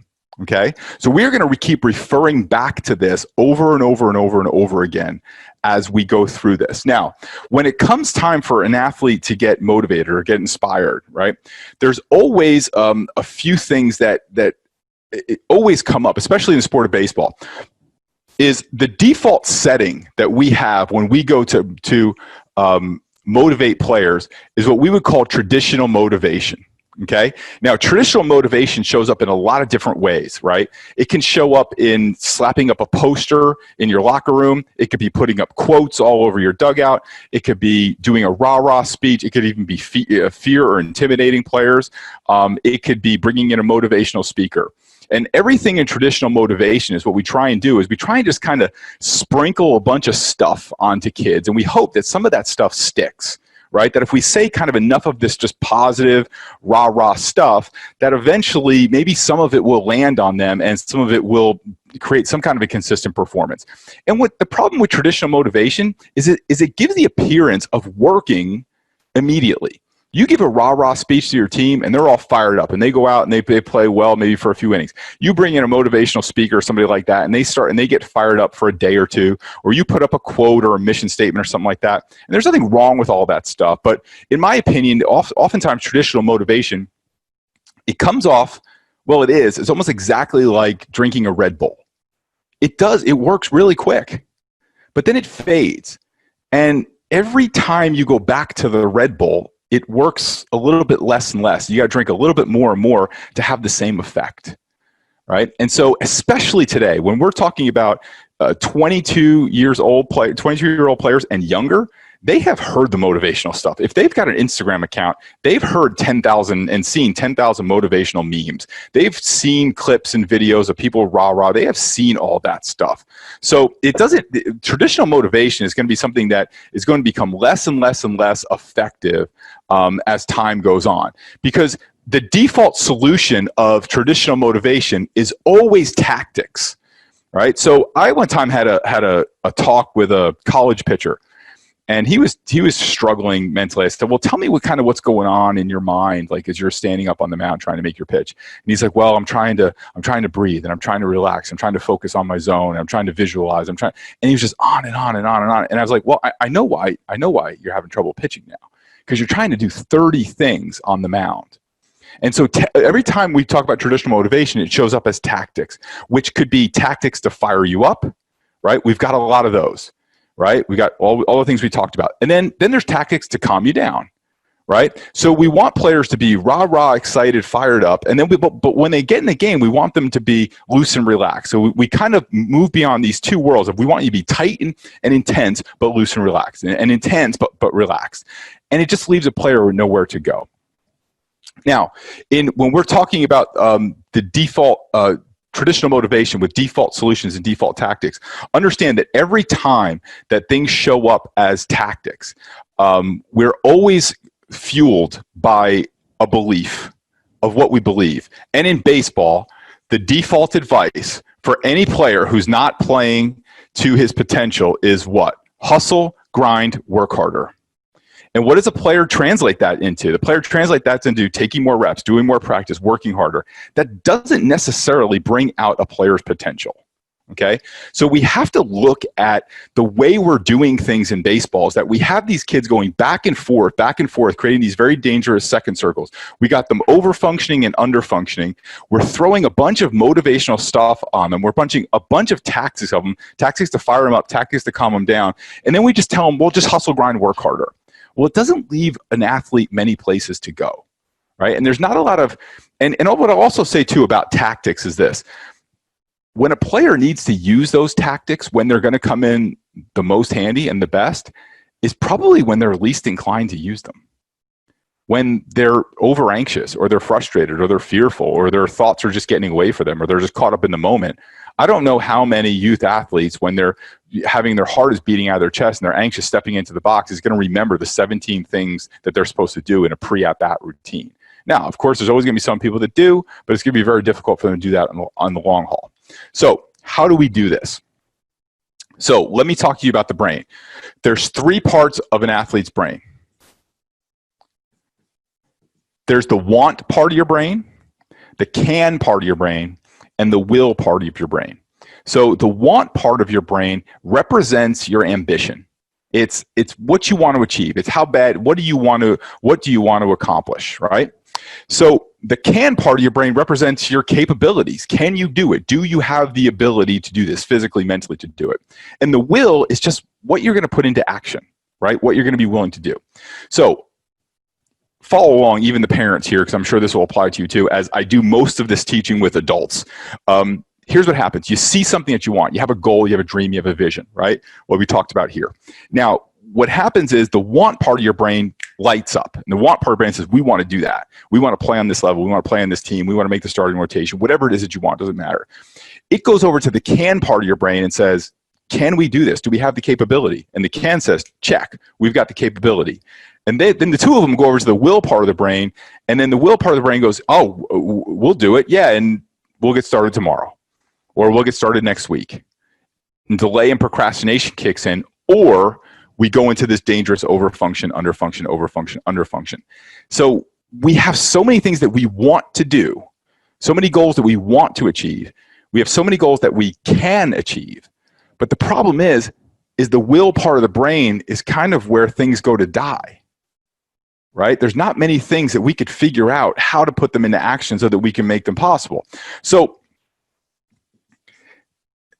it would almost be logical to say, let's just fix this will part of the brain. Let's overcome this will. Let's work on procrastination. Let's work on maybe over-functioning. Let's work on all these things. Let's fix this will part of the brain. And then what we often do is when we want to fix the will part of the brain, we cycle back to traditional motivation, tactics, hustle, grind, work harder. If you ask any coach in baseball what a hitter should do to get better, I guarantee you in his explanation, you're going to hear take more swings. Well, taking more swings does not make a hitter a better hitter. Right? You're always going to hear hustle, grind, work harder. But here's the problem is that this fixing the will part of the brain is not where we need to be. Okay? In 1973, there was a book written by Dr. Tim Galway called The Inner Game of Tennis. Now, if you were a coach coming up in the 90s like I was, where there was a conversation shift in the 90s where we started talking about the mental game, started talking about sports psychology. It became very popular during that time to do that. If you were in that world then, you read that book because that was one of the important books to read during that time. And in that book, he came up with an equation that we'll put over here. And that equation was this: performance, I'll just abbreviate, equals potential minus interference. Now, of the people here that are at least my age, 46. So I was born in 1973. I remember Jimmy Carter as president. I remember the 70s a little bit. I'm just trying to understand what exactly was the interference that was in a player's way in 1973, that it was so important that it became a major topic, major point of the book. Was it the 12 TV stations that they had that you had to get up and turn the dial? Was it the 7 movies that came out per year? Was the 8-track play records? Was the major interference? But the point I'm trying to make here, obviously I'm being a little funny, is the point I'm trying to make is that in 1974, 1974, interference was a concern for coaches, that there was too much on the minds of their players. So how would that apply today? Right? So think about this, though. When we start with tactics of hustle, grind, work hard, and we give our kids more things to think about, what are we creating more of? We're creating more interference. So Galway's work continued in a very important way. So he talked later on in his career about a cycle that there was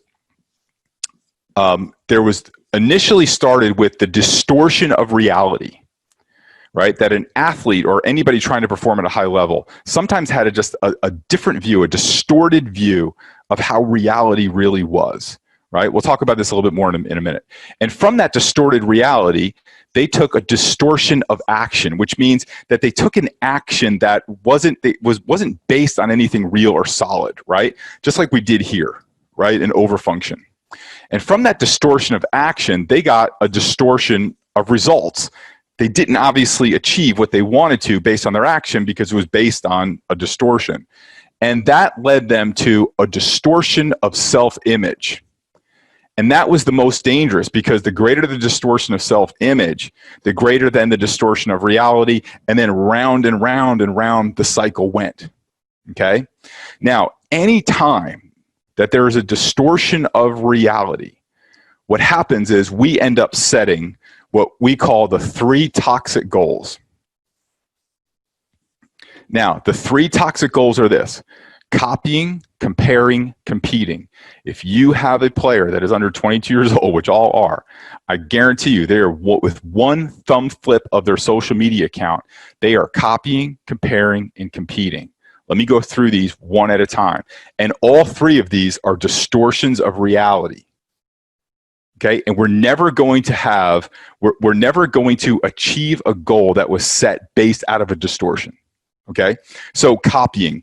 If you have any inkling of a creator, I don't care if it's God, Buddha, Allah, I don't know, the guy from Ghostbusters, I don't care what you believe in. And Mother Nature, the universe, doesn't matter. Any inkling of a creator. Copying is like spitting in the face of that creator. Every person, player is stamped an original.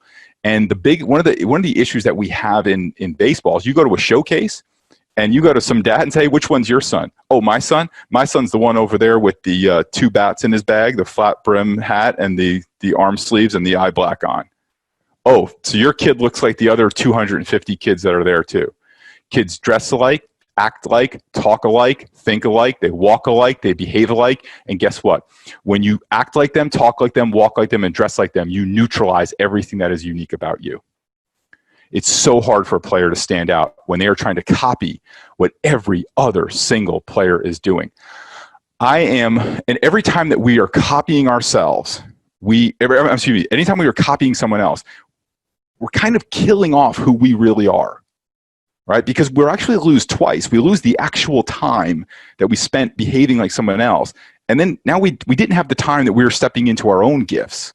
And I see this with 5-6 years ago when Steph Curry became a popular basketball player, there was no one that was shooting the ball like Steph Curry. In fact, if you Google his scouting report, they talk about how weird his shot was, how his shot would never play in the NBA.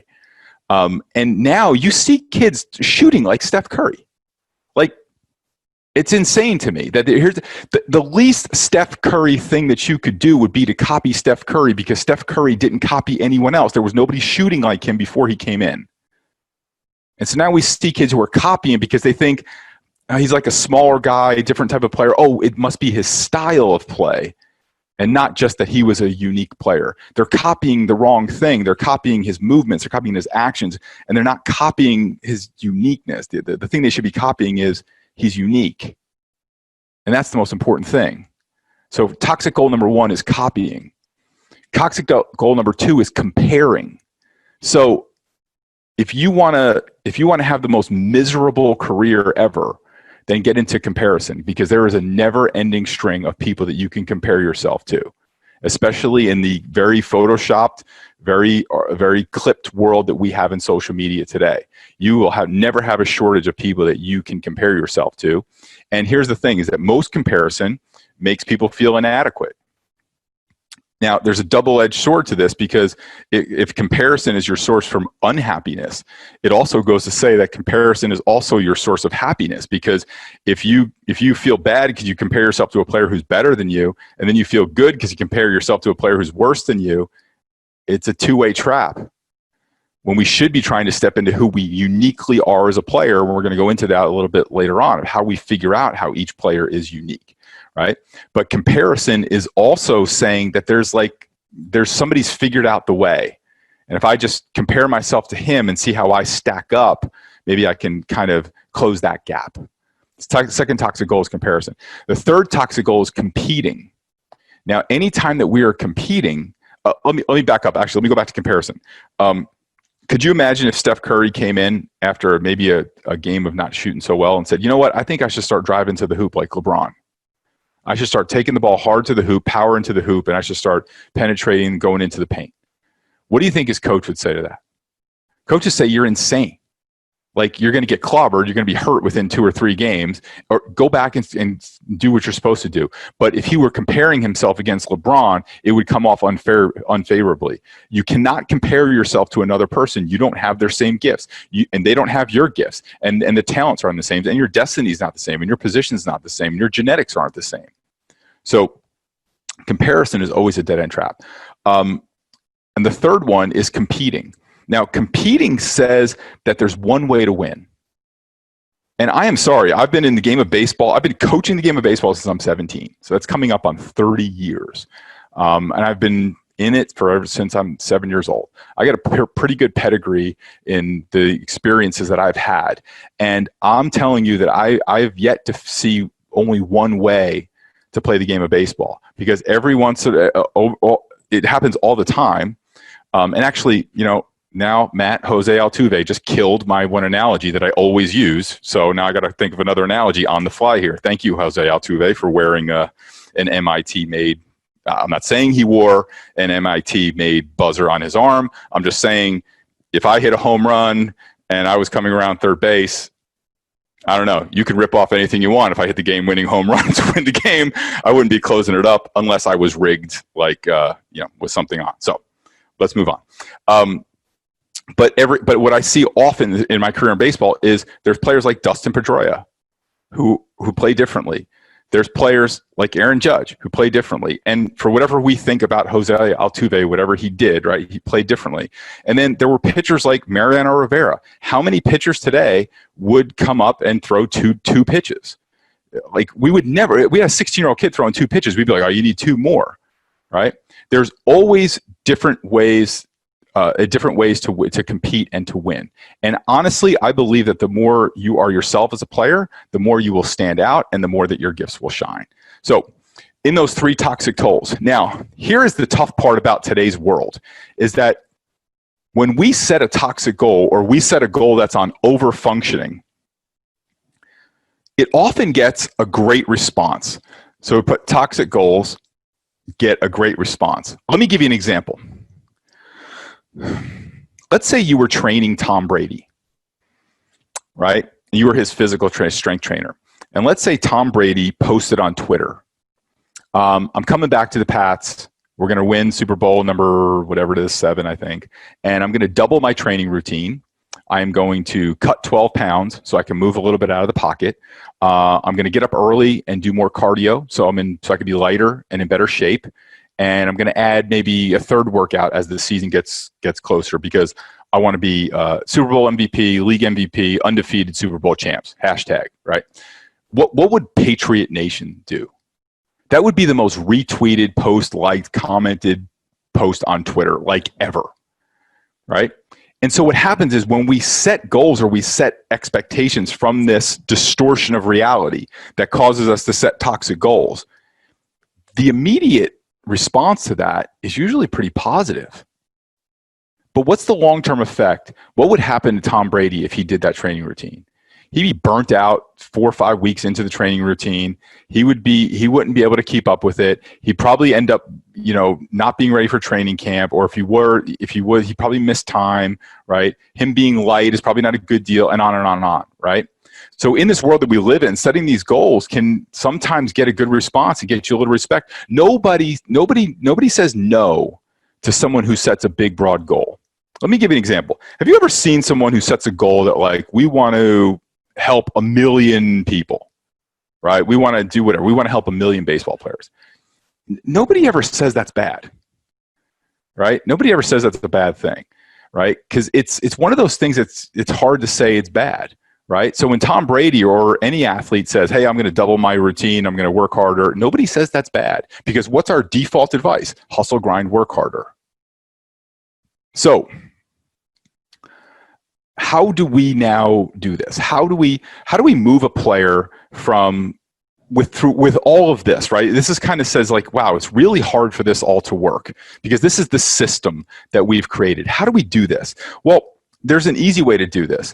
And I will ask for a volunteer. If you're interested in volunteering to be coached during this session, probably looking for a player that's over 13 years old. You're going to need parents' permission.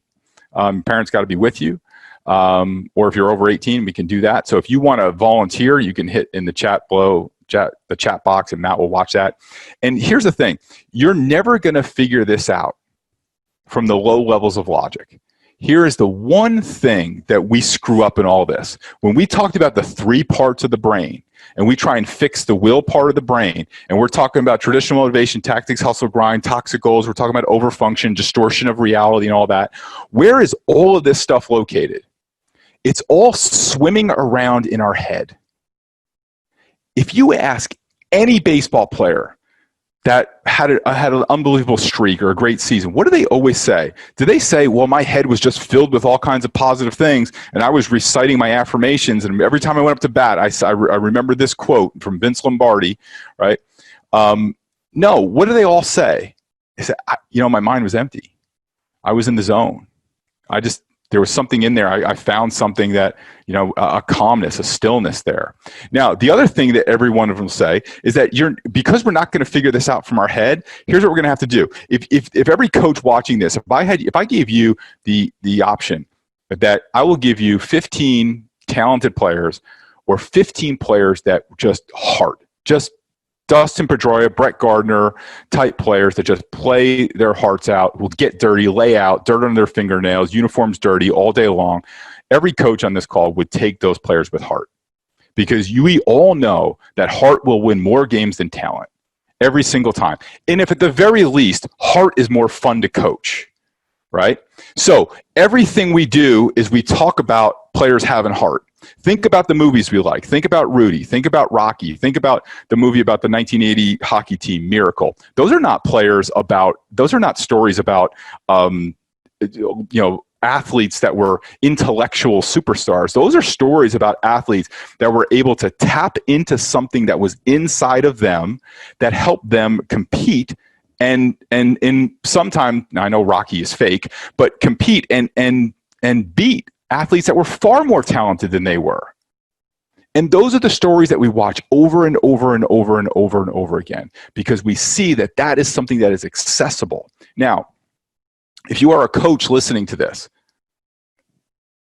take my advice as direct as you can. Especially if you're probably 40 or over, the way that we coached kids is done. It's over. You're not going to be able to yell at them. You can't yell at them anymore. Can't scare them anymore.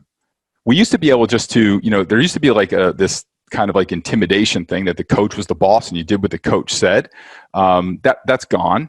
There used to be an authority ability that I'm the high school coach. Where else are you going to go play? You're going to play for me, so you're going to do it how I say. Well, that's not the case anymore now, because the kid can just go play for the tournament team down the street or the academy team down the street. The things that we used to do to motivate players, to scare them, to yell at them, can't do any of that anymore. Even the coaches that, the threats to like make them run and stuff like that, you can't do any of that anymore. First of all, you can't do any of it legally, but also too, nobody's responding to this. The way that we coach, we have an antiquated communication system, an antiquated coaching system for a young man coming up today that doesn't understand our language. If you are over 40, this is what we're trying to do as coaches. We are trying to install Windows 95 on their iPhone 11. There is no place for the disk on their iPhone 11. They don't understand what we're talking about. The dads who sent in questions, how do I motivate my son to have a better career than I have? You and your son are living two different lives, two completely different lives. You are running Windows. He is running iOS. They are two completely different things. He's not going to work as hard as you did. He's not going to go out in the backyard and throw the ball against the wall for hours and hours and hours like you did. You know why you did that? You didn't have Xbox, iPad, iPhones, and Fortnite. And if you did, you'd be inside watching that. You'd have been inside watching it just like him. We're in this era of coaching and this era of parenting. This is going to be the connection era. This generation of athletes needs it to be real because they can smell a fake a mile away. They can smell someone who's going to come with the Instagram memes and the things they've heard 30 times before, or the coach is going to try and scare them, or the coach is going to try and intimidate them. And they can also smell, because I think I've probably talked to more players than anyone, they can also smell the coach that just wants to use them to win games. That one will run its course too. So how do we access players? I'm going to show you how to access. Matt, do we have somebody? Oh, we've got several volunteers here. Are you ready? I'm ready. Let's go. Pick the one that you think. I'll trust you more than anyone in the world. Go for it. Jared's going to be great here. Jared, are you with us? Can you hear me? Yep, we got you loud and clear. I can't. So, should I see him, Matt? You should see him in a second when he's talking. Tell me when we're good. All right. You got your boy there? I do. Okay. I emailed earlier. He was a little late. I said, man, is this something me and my kid should watch together? Okay. And how old is he?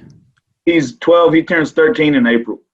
Okay. So have him kind of scoot to the front. Okay. And what's your name, son? Justice. I can't hear you. Speak up. Justice. Is your microphone on? Yeah, it's on. Paul, can you hear me? I can hear you. I can't hear him. Justice.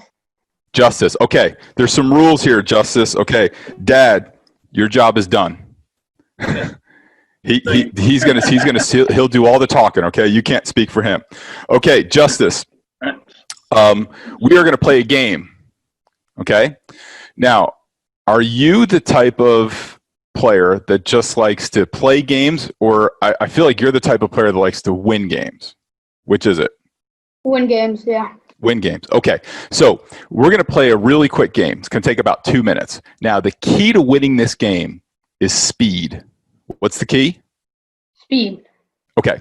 So do you have a goal in baseball? Do you have a level that you want to play at? Is there something you want to like to achieve in baseball? Yes. What is it? Go to MLB, 100%. Okay. MLB. Okay. Now, here's the game. I'm going to ask you the same question 6 times in a row. I want you to give me the first word or two that pops in your head as fast as you can. Fair enough? Fair enough. All right. Yep, you got it? Yeah. Okay. So Sure. what's important to you about playing in the major leagues? In a word or two, what's important to you? That I get to play it. That I get the honor to play. Get the honor to play. Great.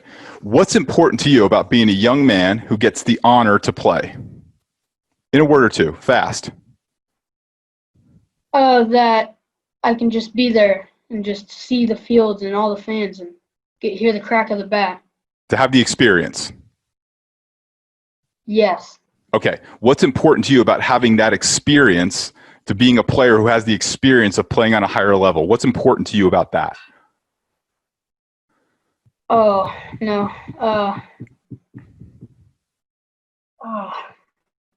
It's okay. What's important to you about having that experience? If you were on that field and you're a player on the field, what's important to you about having that experience? That I can show people to play the game the right way. There you go.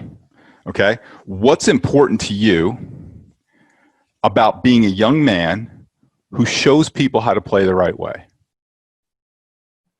In a word or two. Well, it's that all these players up there, they're just some of them, but Mike Trout, he's good, but Bryce Harper, he just disrespects the game like a lot. So what do you want to do? What's important to you? You want to respect the game? Yeah. Okay. So what's important to you about respecting the game? That's how the game should be played. That's how it should always be played. And you want to be the demonstration of that? Yes, sir. Okay. What's important to you about being a young man who demonstrates to others how the game is to be played?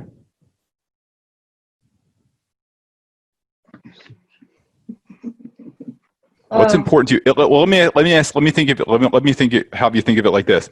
Let's say at the end of your career, right? You can look back on your career, and you're a person who demonstrated that they played the game the right way, and you're looking back on your career. What would be important to you about that? That I have no regrets playing in the MLB. Awesome. So you maxed out. You had no regrets. You maxed out your ability. Okay, yes. Awesome. Now,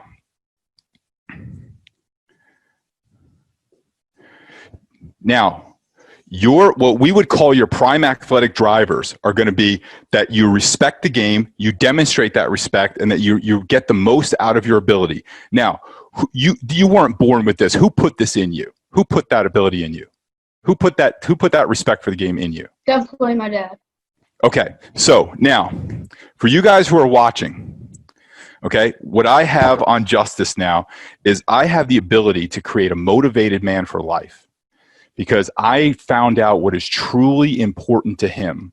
Now, if I were coaching him and he was having a tough time, or maybe we had to dig deep to work hard, you know what I could go to him and say? I could say, Justice, we're gonna give everything we have today, because I know his highest value is his max ability. We're going to give everything we have today. We're going to show everybody the right way to respect the game, because that's what Dad taught you. Justice, would that fire you up? Yeah. Okay. I didn't have to yell at him. I didn't have to scare him. I didn't have to tell him somebody else is working harder than he is and that he's going to miss out. I didn't have to do any of those things. In however long that took, 2 or 3 minutes, what I found were the things that were the most important to him. And when he needs them the most, a great coach will give those back to him. Instead of trying to sprinkle him with a bunch of stuff that sounds good, that everybody nods at, every player that we have is walking around with their 3-digit code if we could just take the time to unlock it. We do this with entire teams. And now you can the coach could have an iPad, and instead of going out to the mound and saying, well, take a deep breath, calm down, or you'll get the next one, or come on now, get back. No, go right back in there and say, hey, you know what we're going to do? We're going to give everything we got here because we show people how to respect the game, because you know that's what Dad put in you. So let's go. Let's make this next pitch. Look at the young man. He's nodding. The reason why he's nodding is because I'm not telling him what's important to me. I'm not telling him what. So we always make 3 motivational mistakes with our children. We think what motivated us will motivate them. We ran Windows. They ran iOS. We went outside. We talked. We played. We interacted. They text, snap, and tweet. They have a different language system than we have. We think what motivates others should motivate them. We always hold up some kid who's like working harder than every other kid. Some kid who gets up at 4 o'clock in the morning and takes 500 swings and then works out with his trainer and then drinks grass-fed Himalayan juices from, I don't know, and then he listens to like binaural beats of line drives being hit and stuff like that. Let me tell you something. There's something ugly on the other side of that. The third thing, and the most important thing, is that we think what should motivate them will motivate them. So look, I want to see where we started with Justice. If we had a whole bunch of 13-year-old kids sitting in front of me and I said, who wants to play in the MLB? Every hand would go up. The problem is because their hand went up, that's how I think I should motivate them. No, I'm going to tell you what, the MLB is in his head, Dad is in his heart. He will play 10 times harder for Dad than he's ever going to play about being in the MLB. See, he forgot about this. When we got into this, he wasn't talking about the MLB. He was talking about something different. This is a 12-year-old kid, guys. This is what I'm trying to explain to you about this generation. They are smarter than us. They have seen more than us. They are more advanced than we were. And we're trying to tell them to do things the way that we did things. At 12 years old, nobody, no adult on this call could do what this young man just did. Not a chance. I was 12, I remember, right? But we found out what was important to him and gave it back to him. All I got to do, I can go right through Dad every time for him, and I'll get that kid focused. Dad, good job, Dad. I'll get him focused. He's taught respect for the game and everything. I don't have to scare him. I can actually give him what he needs. Now, here's the other part. If I were coaching Justice and I kept reminding him of what was important to him, you know what this kid's going to do for me? He's going to play his rear end off for me. He's going to get dirty. He's going to play hard. Because you know why? Because I'll be the first coach that took the time to actually find out what was important to him instead of telling him what was important to him, or telling him what should be important to him, or telling him to behave in ways that other players behave. This is why we are screwing up this Sorry, Justice. This is why we are messing up this generation of ball players, is because we are not taking the time to figure out what is important to these players. Then you can go out and now you can actually have a positive impact. We are clogging their heads with all this stuff and we're starving their hearts. You want this kid to make a great pitch? You want him to be focused at an at-bat? Start talking about what Dad put in him. Now, thank you, Justice. Thank you, guys. I appreciate it. Thank you very much. Thank you, Paul. You got it. Paul, a couple other volunteers if you want to do a couple more. Let me get through this, and then if we have some time, we'll kind of circle back. Okay. I just want to finish this part, and then we'll open back up. So what do we do here now, right? If we have overfunction, underfunction, what do we do? I'm actually going to go over. I'm going to go off camera here. I'm going to go into my bookshelf. I'm going to pull out a book. Now, this was a book that most of you guys probably heard of the guy Dave Ramsey, who's like he's like a financial, I don't know what you would call him, a financial guru, and he's got like a TV show, radio show, very, very popular, famous guy, best-selling books. So I was at an event with watching him speak one time, and there was a couple thousand people there. It was in New York City, and he said, I want to give you guys a book. I want to give you guys a book that was recommended to me by 3 billionaires on 3 separate occasions. In other words, he wasn't with 3 billionaires and they all said it was a good book. He was with 3 billionaires on 3 different occasions, and all of them recommended this book. And I'm going to tell you, I was in the back. I was like in the upper kind of deck, and I was watching, and all thousands of people with their pens ready to go. So write down the name of this book. I'm going to tell you the name of the book in a second. This OF stands for the greatest opportunity for your son. That is optimal function. Okay? Now, optimal function, what this does is when we go back into this circle, let me just redraw this. Here's our comfort zone. Here's our goal, right? This is the dangerous second circle that's caused by overfunction. If we were training Tom Brady, and 2 weeks, 3 weeks into the training program, Tom Brady said, "Yeah, you know what? I don't know. Maybe I'm not losing weight enough. I'm not feeling strong yet." Every trainer in the world would say, "Tom, stick to the program. Stick to the program. Day in, day out. Do your job." It doesn't show up in 2 or 3 weeks. It's just like if we were trying to lose weight or learn a skill, learn the guitar or learn a language. It doesn't show up in 2 or 3 weeks, but it's stick to the program. Over time, it comes. When we're talking about developing a plan for our sons, we have to do it with this idea of optimal function. And what optimal function does is instead of drawing this big circle out, it draws a little circle out. That helps the player get between a 5 to 10% increase per year. And there's a lot of ways to do this. It's probably too long of an explanation for us now. But here's what we want to do. We want to come up with a series of daily things that a player can do. not what they should do or not what they think they should do, but what they can actually do. If you've got time to take 15 live swings in a cage, I don't care if you've got time to take 15 dry swings and that's all the time you have. If you've got time to do 10 push-ups, 15 dips, and some sort of, I don't care what it is. Whatever we're going to do, we're going to stick to that plan over the long haul. And then we're going to measure that plan. So if we were training Tom Brady, and let's say his plan was to deadlift 600 pounds, and he kept dropping 600 pounds, he couldn't get it up, what would we do? We'd lower the weight. It's too much weight. So oftentimes we have practice and training schedules that are just too much for kids. It's not what they should do or what is the best. It's what can they consistently do day in, day out. I had a coach that used to end every call. This was like mentoring, not baseball coach. And he would end every call with, have an average day. Now we don't even hear that from waitresses and waiters, right? They always say, have a great day, right? But he would say, have an average day. And it's always, the first time he does it, he says every client, he catches them off guard because the average day, if you take the accumulation of a lot of average days, it actually equals out to a lot. And so to come up with a plan that slowly draws out this circle. So year one, we're drawing the circle out here. Year two, we're drawing the circle. And it's manageable. And eventually we can draw out a circle to our goal. And here's the book that 3 different billionaires recommended to Dave Ramsey that sits facing on my bookshelf here. The Tortoise and the Hare. The children's book. Now, I watched as thousands of people in that audience went, and didn't write it down.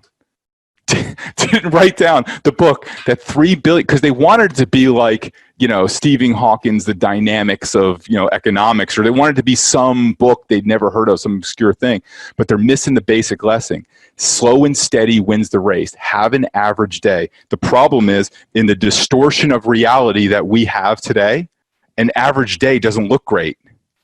An average day doesn't get a lot of social media likes. An average day doesn't get a lot of attention. But when we want players, if you ask every coach on this webinar, you want players with heart, a secondary would be consistent. Show me players that work hard every day. You don't have to work yourself to death every day, but show up, give everything they got, play with heart, and you know what you will eventually do? You will start winning games and achieving levels that you shouldn't, and because you have tapped into a level that most players never tap into. So hold on, Matt, just let me look at, I got a little off track here. No, I think I got it. All right, I'm ready for the questions. All right, let's go over to Scott here. Scott looks ready to roll. Are you with us? Let me just adjust the volume here. Yeah, we're here. All right, how's it going, guys? Good. Good. What's your question? Well, he had looked at doing another thing, so I didn't have a direct question for you. Yeah, I'd be happy to do it. He's ready for the 5, 6, 7, Paul. Oh, yeah, let's do it. All right, what's your son's name? This is Griffin. Hello. All right, Griffin. All right, Dad, you know the rules, right? No talking. No talking. Hey, Griffin, Dad's job is done, by the way. Dad's giving you an opportunity. Dad's giving you a chance. There are many young men in the world whose parents do not give them a chance and do not give them an opportunity. So Dad's job is finished, okay? So, Griffin, do you have a hard goal? Do you have a goal for your career? Well, I hope to at least reach D1, then maybe go pro. Okay, so let's just say D1. So do you remember what I did with Justice? You remember the rules of the game? No. Okay, so I'm going to ask you, this is a game that we're going to play, and the key to winning this game is speed. So I'm going to ask you the same question 6 times in a row. I want to count on you for a truthful answer, and you just give me the first word or two that pops in your head as fast as you can. All right. Okay? What's important to you? What's important to you about a player who reaches Division I? In a word or two. That they tried hard enough, that they did the stuff that they needed to do. Yep. Okay. So you did the work. What's important to you about being known as a player who does the work? It influences others. And what's important to you about being a leader who influences others? That I know people can look up to me and ask me for influence. What's important to you about being a leader who's looked up to? Can you repeat that one more time, please? What's important to you about being a leader who is looked up to? That I know I have to fulfill my job as that leader. You have to step into that role. So there's a responsibility. Okay. What's important to you about being a man who's responsible as a leader? In a word or two.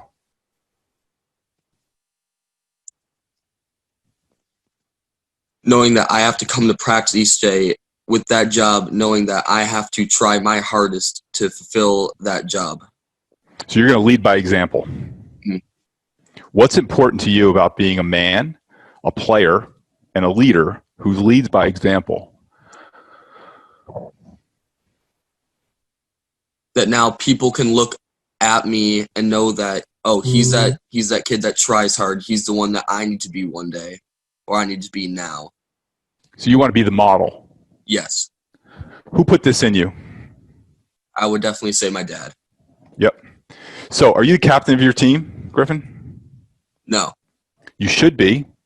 So this is one of the benefits of doing this type of questioning with a player, is that now you saw he went to leadership very early. He went to leadership at number 3. Okay. So oftentimes what we do as on our teams is that we make the mistake of making like a player who's the best player, or maybe the most popular player, the captain, but that is not often the best leader. Right. So now what I have in him in 2 minutes, what I found here is a young man that wants to lead.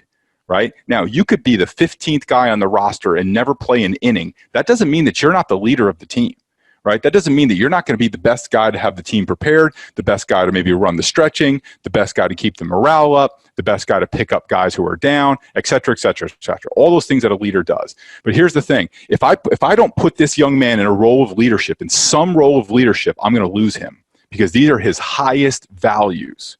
Right? So just like we talked with Justice, if I got to dig deep on him, I'm going to dig deep on how he's showing up. I'm going to dig deep on his leadership skills, because we got off at D1 real quick. What happened to D1? By the way, the dads that are here, anytime I've done this with kids, baseball, it stops being about baseball. Right? It gets out of baseball real quick. And then when you get down into the 5, 6, and 7 levels, what you're talking about is their highest values, their deepest values. And it never shows up as making $1 million or being an all-star or being in the Hall of Fame. It never shows up that way. So what I would suggest you do is you step up and ask your coach if you can have a leadership role on the team. It's kind of weird to say, can I be the captain of the team? But what I would do is I would make sure that you look for leadership roles. Maybe it starts with something as simple as leading the warm-up or leading the stretching. Okay? But that is something that is, and here's the other thing too, for Justice as well. These are your factory settings. If I did this with you 15 years from now, this is going to be the same. Wherever you end up working, whatever college you go to, whatever you do in life, you are going to find yourself in a leadership role. This is as unique to you as your eye color and your fingerprint. So I would suggest to you that you start to look for leadership roles, because that is something that I will never have to motivate you for. I won't have to pump you up for. You'll always come looking to do it. And by the way, those are the traits of a leader. So good for you. You should be very proud of yourself. Thank you. You're welcome. You are so welcome. All right. Thanks, guys. What else we got here, Matt? Let's go to Patricia real quick. Patricia, are you with us? Yes. Hi, Patricia. And the cat. And the cat. That's the first cat ever on a webinar. We had a half naked man in the last one. No, but yeah, no cats. This is the first cat. Yeah, we had a guy take his shirt off in the middle of the last one. He was nervous. So I also signed up for the volunteer. I didn't have a question per se, but my son is not here. Okay. So we can do it with you. Okay. Okay, so here's the thing, is that for parents, and Matt will have a link. We'll have a way that you guys can do this on a more official level with us. So here's the thing: as leaders, we pull, we don't push, right? So if everybody who's listening, it's great to have your child's 5, 6, and 7, they're drivers, right? But they all need to know yours. So I've done this with. Anytime I get a call from a coach or a dad or somebody who's like, yeah, like my team is scattered, can't play together, something's wrong. I always go to a 5, 6, 7 with them. And then when we do the 5, 6, 7, I always ask them, if I were to go write this on the wall of your kitchen or your boardroom or your locker room, would your team recognize that as the things that are most important, or do they think their job is just to go win this week? And they always say, oh, they think their job is going to win this week, because what we measure, we make important. So if we're measuring wins, we're gonna make wins important. So it's always important that the leader, the mom, the dad, or the coach has let the people around them know they're 5, 6, 7. So what would be a hard goal for you? Well, it would be for your son, so it could be be for your son. So now, don't give me a mom answer. Don't give me like, oh, I just want to be happy, right? Give me like what you want to have. Yeah, give me what you really want to have happen. To do everything I can do to support my son in reaching his goals. What goal would that be? He would like to ultimately play professional baseball, but first goal would be to make college ball. Okay, so let's just play pro. So what's important to you as a mom, in a word or two, to supporting your son's goals? To have a good plan. Yeah, okay. What's important to you about having a good plan for your son? That would be to not waste time. Yeah. So what's important to you about a mom who has a plan that makes the most of time? Mm-hmm. What's important to you about that? Just knowing that time is valuable, and there's only a window of opportunity to do this. Yeah, so making the most of the window. Making the most of the window, yes. Okay, so what's important to you about that window is opportunity, right? So what's important to you about giving your son the opportunity? To reach his potential. Yeah. What's important to you about being a mom who helps his son reach his potential? In a word or two. To reach his potential. What's important to you about being a mom who helps his son reach his potential?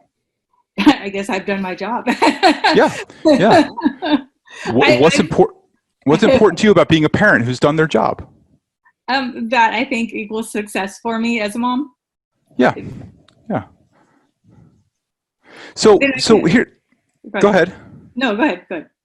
Well, so what you're trying to do is so when we're trying to get like a plan and stuff like this together, what would be valuable for your son to know is that this is what you're really trying to do, is you're trying to do your job as a mom. And your job as a mom is to give him the best opportunity possible. Now, we could take off play pro, and we could put accountant. Right. We could put Eagle Scout. It doesn't matter, right? All you want to do is everything. So let me ask you questions. Does he ever say like, Mom, like, this, I don't want to come up with a plan, or this is too much, or anything like that? I think that I don't really know what I'm doing, and he doesn't have, and so I think also he kind of says, or he acts like I don't know what I'm doing. Okay. I think if he had a dad, who played baseball, he would feel a little bit more confident in the plan. But I think I got lost on the question. So. That's okay. No, but so what happens is there's going to be a time where you're going to have to push him to stick to the plan. Yes. Right. Yes. And he'll push back. Yes. Right. And if it all becomes about the plan or playing pro, there's no foundation to it. There's no roots to it. Right. Yes. But if you're telling him, you say, look, my goal is to help you reach your potential. And because I want to do my job. That will be success for me as a parent, is to help you reach your potential. Now, if you work backwards, again, it doesn't matter what that potential is. Right. Just that you're happy. So that he knows what you're trying to do there is you're trying to help him be as successful as you can, because that's your job as a mother. Okay. Yeah. And so when we do this with teams, we had one I always use an example where the coach's 5 was to play by their values, which they had defined, to play as a team, to play as their values, and to raise principle-centered young men. And when I asked them, would your team know that? Like, no, they don't know that. Right. Well, that's the first thing to tell them, because now this is the measurement. By the way, if you play as a team, play by your values, and you go by your principles, you're going to win games. Right. So if he knows what you're trying to do, and he knows that you're doing this because you love him, right? You're doing this because you want him to have this level of success, and that's why we're working on the plan. Right. Right. So that's the real important thing there, that they know, especially as parents, as leaders and coaches, they need to know, because we set the beat and they catch the rhythm. Right. But if they can't hear the beat because we haven't said it, they can't get on rhythm. Yeah. Yes, I get that. All right. Awesome. Thank you. Also, and the cat's back. And the cat Yes. again. All right. Awesome. All right. Thank you. Thank you. You're welcome. We got two more real quick. Well, first is Brave with his 13-year-old son. Brave, are you with us? I'm with you guys. Can you hear me? Oh, no. That's my friend. That is my friend, Matt. What's up, Paul? What's up, Emmanuel? How are you? How are you, my friend? All right. Good. What your young man, what's his name? Montclair. All right, Montclair. Okay, so Dad, you know the rules, right? Got it. I'm shut. All right. So what's your goal, Montclair? What's your goal? To be a good black catcher. Okay, awesome. So in a word, remember the rules of the game? I'm gonna ask you the same question 6 times in a row. You give me the first word or two that pops in your mind as fast as you can, okay? What's important to you about being a great black catcher? To set a standard. Beautiful. What's important to you about being a man who sets a standard? People like my color can look up to me and say, awesome. I want like him. You want to be the example? Yes, sir. What's important to you about being an example to people? That I can have an influence in their lives. Beautiful. What's important to you about being a leader that has influence? Ooh. In a word or two.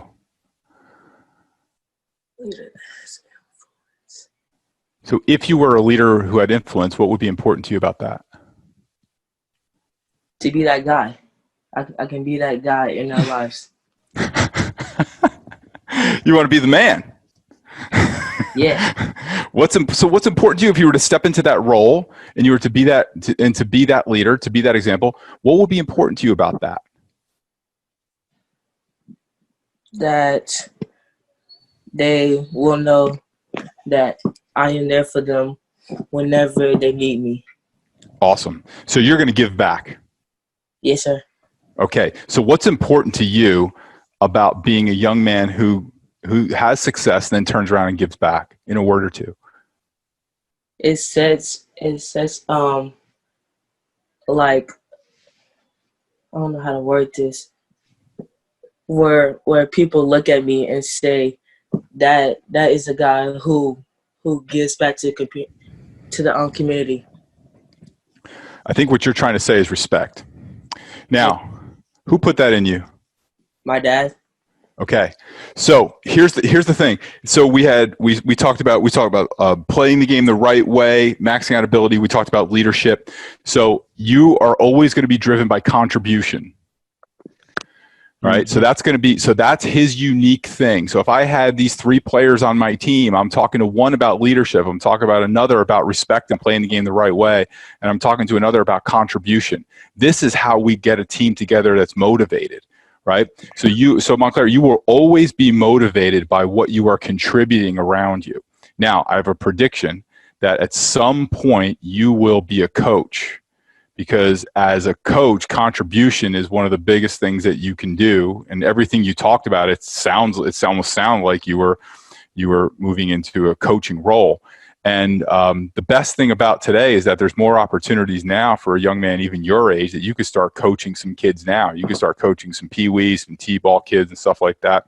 I would highly recommend that you do that. You'll get it just as much out of those roles as you will playing. So I would suggest that you look for some roles like that. But that's going to be the thing that's always going to fuel you, is going to be how you contribute to your team, to the guys you play with, to your school, to everywhere. So I would always be on the lookout for opportunities for you to contribute, because every time you contribute, it strengthens your ability to influence people, to be the man, to give back, and to be an example. And by doing that, you'll set a standard. Okay. How's that feel? Good. All right, guys. All right, Emmanuel. All Thanks, right. Pop. Stay in touch, my friend. Okay. Oh, All right. Yes. All right. All right. How's it going, guys? Good. How are you, Paul? Who do we have? Me. My name Me? Nick. All right, Nick. Did you listen to the ones that we did before? Yes. Okay, so you know the rules of the game? Mm-hmm. All right, what's your goal? Where do you want to go? I want to go to the MLB. MLB, okay. So what's important to you about playing in the MLB? In a word or two. That setting good examples for others around me. Yep. What's important to you about setting a good example to others? It makes them try to work better and do good. So they would be inspired. Is that fair? Okay, so what's important to you about being a young man who's inspiring to others? That the others feel comfortable around me and like being near me. So you want people around you to feel better about themselves? Yes. Awesome.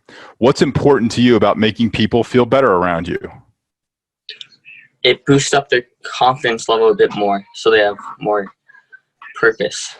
So what's important to you about being a leader, a young man who boosts confidence in others? That I'm helping getting the best out of someone else on my team.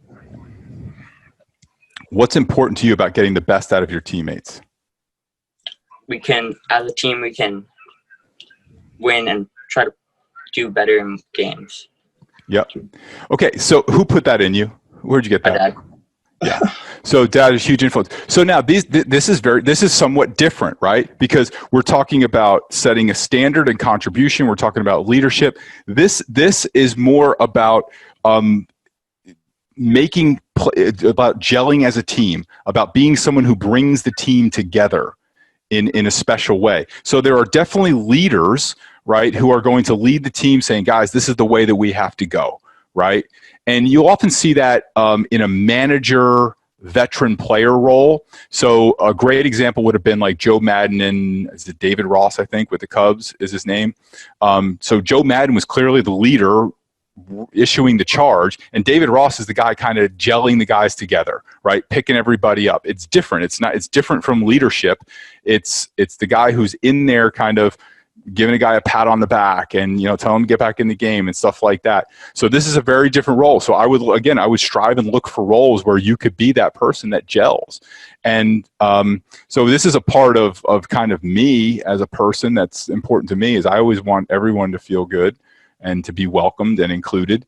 And, I'm always kind of looking for those opportunities. And one of the ways I do that is I'm looking for those people that are not, that I feel like may not be included, and I'm always kind of on the lookout for that to make sure that everybody, has a place and feels welcome. So I would start to do that for you because that's something, again, I wouldn't have to ever motivate you to do. You want to do it. So start to look and identify for those opportunities. And if I were your coach, I would assign you that role. Hey, make sure everybody's, involved in warm-ups. Make sure there's not a guy sitting at the end of the bench that nobody's talking to, or make sure everybody's involved in whatever the team is doing off the field and extracurricular stuff and stuff like that. I would enroll you in that mission for sure. Thank you. How's that feel? Good. Thank you. You're welcome. Good. You're very welcome. You're welcome. Thanks, guys. All right, Paul, one last question from Scott. He asks, what are some other good starting questions for kids that might not have long-term baseball goals? Yeah, so you want to bring it to something that you can start from. And so a lot of times it's the easiest place to start. So if they don't have one, a question that I would probably use is, well, what if you did have one? What would it be? So sometimes kids, they don't think of it right away. It might be on the top of their mind, especially if they're younger. And I'll tell you this, I'll tell you an interesting thing. I used to never do this with kids. So I've been coaching people in business and in life and outside of baseball for about 10 years now. I have about 45 people we coach outside of this. And I would never do this with children. Up until about probably 6 years ago when it really started to turn and the kids got so much more mature, so much smarter, that I started doing it. And you can see now that this was something that 10 years ago, no 13, 14-year-old would have been able to do. So it's a credit to this generation. And so I would suggest that would be a good question. Is that if they don't know, you say, well, what if you could have one? Here's one other thing I'll say to the parents too. One of the questions I get all the time is about the gadgets, the iPhones, the iPads, and stuff like that. We don't want to think about this, but it's our generation that invented those gadgets. We're the ones that thought they were so good. No 13-year-old kid made an iPhone. That was us. That was our generation. We invented all that stuff. And so, but remember this, is that as you see in all the examples here, is dads came up as a very powerful force for their kids. They have the gadgets, but we have the guts. And they may know how to work those gadgets, but when it comes time in life, they're going to need the guts more than they're going to need the gadgets. So just keep that in mind. What else we got, Matt? I think that's it. That's it on questions? No more questions? We're good? All good. All right, guys. Well, I appreciate you logging in. There's Matt will post up a link there. If you guys want to do this in a more official way, we do have a way that we could do a call with the parents and the players, something that we've been doing with teams, entire teams we've been working with. And it certainly is a way that if you really want to get down into the prime athletic drivers and what really will motivate your son, your athlete, not just in sports, but for the rest of their lives. Paul Rick here. Thank you so much for watching BEC TV. We're going to bring you more baseball instruction programming in just a moment. But first, I want to point you to one of the resources we've created for you at BEC. And this is a guide to asking your son's coach for more playing time. Now, this is a tricky situation. There's no two ways about it. If a dad handles this poorly, it could really reflect on his son's playing time. But if handled properly, this can be a super effective way to get your son that chance to get looked at and to get more time in the game. So what we've created is literally a step-by-step copy and paste email dialogue that you can use to communicate with your son's coach to ask him and get more playing time. So all the information to download this resource is down below this video. And now we're going to take you back to more baseball instruction programming. And thank you so much for watching BEC TV.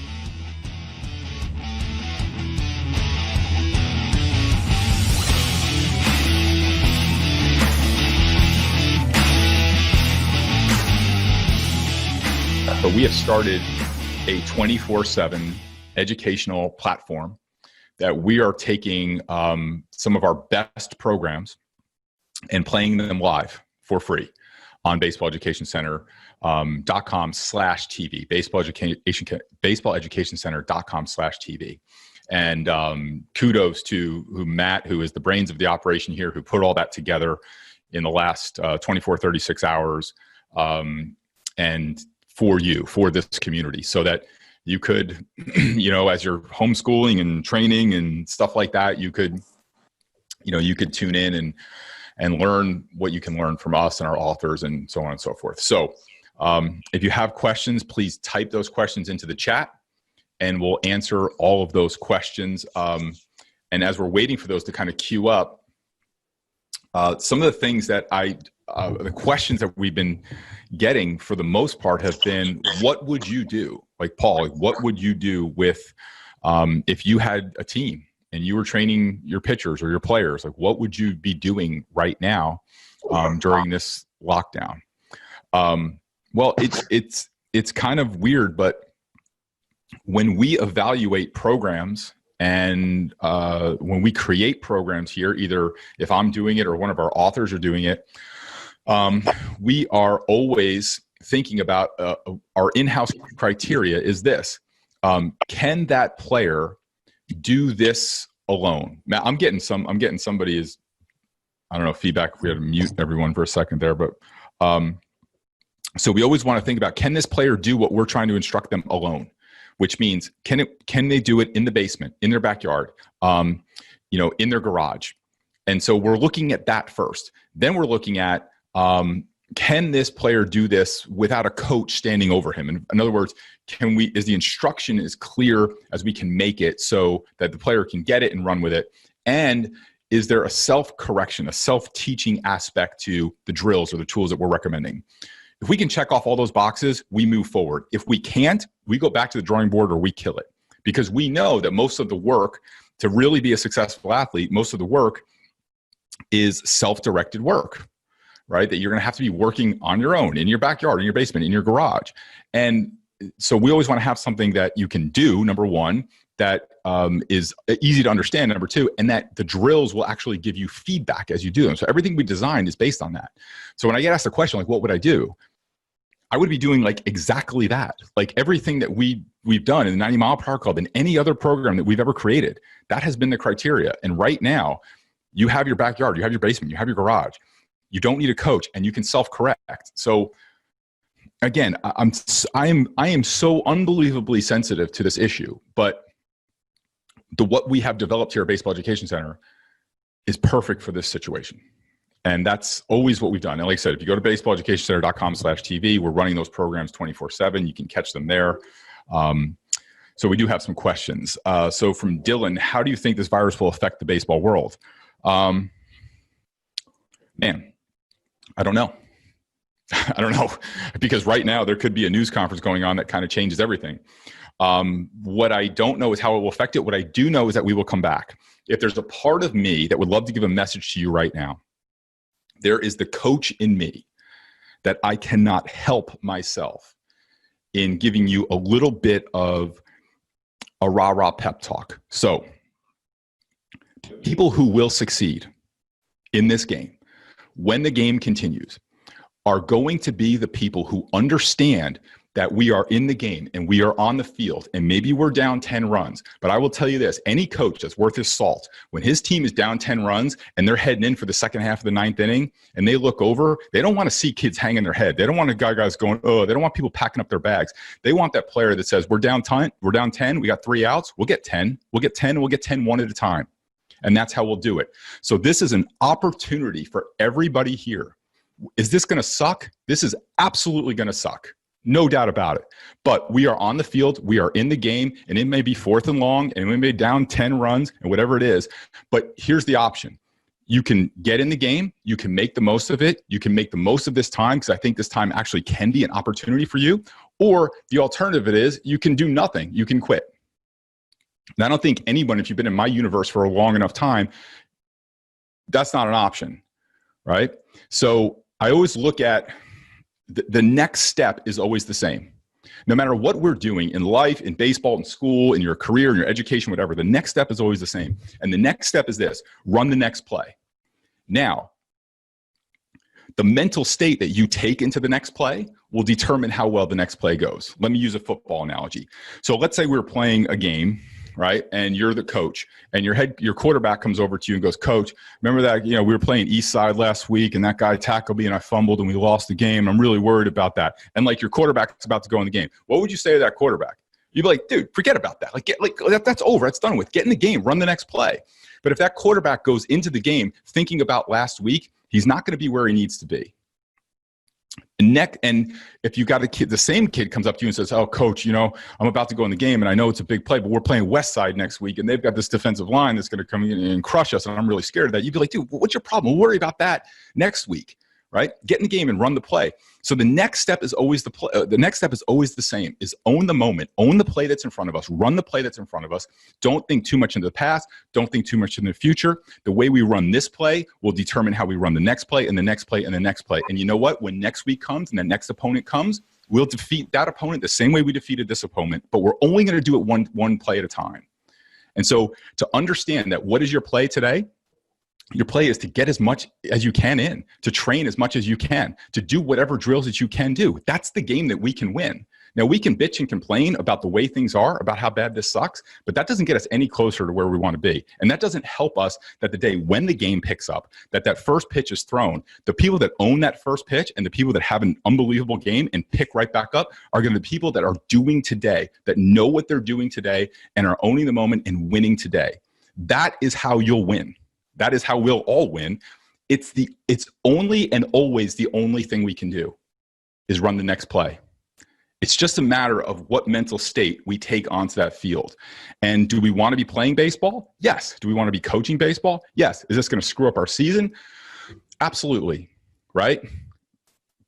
We can complain about that. But it doesn't change the fact that this is what's in front of us. What can I do today? Do you know what you're doing today that you can do to get better? And whatever that is, crush that. And what shows up tomorrow, crush that. And then what shows up on Sunday, crush that too. And next week, we'll crush that as well. And we will handle every situation that we face the same way we handle today. But today is the only thing that we can do. All right, I'm a little fired up. Let me get back to these questions. Sorry. If you listen to the podcast, you know that happens. Okay, Jordan, my son is a high school junior. What type of activity should he be doing on a daily basis? Okay, so on a daily basis, what I would be doing is I would definitely fall into a routine.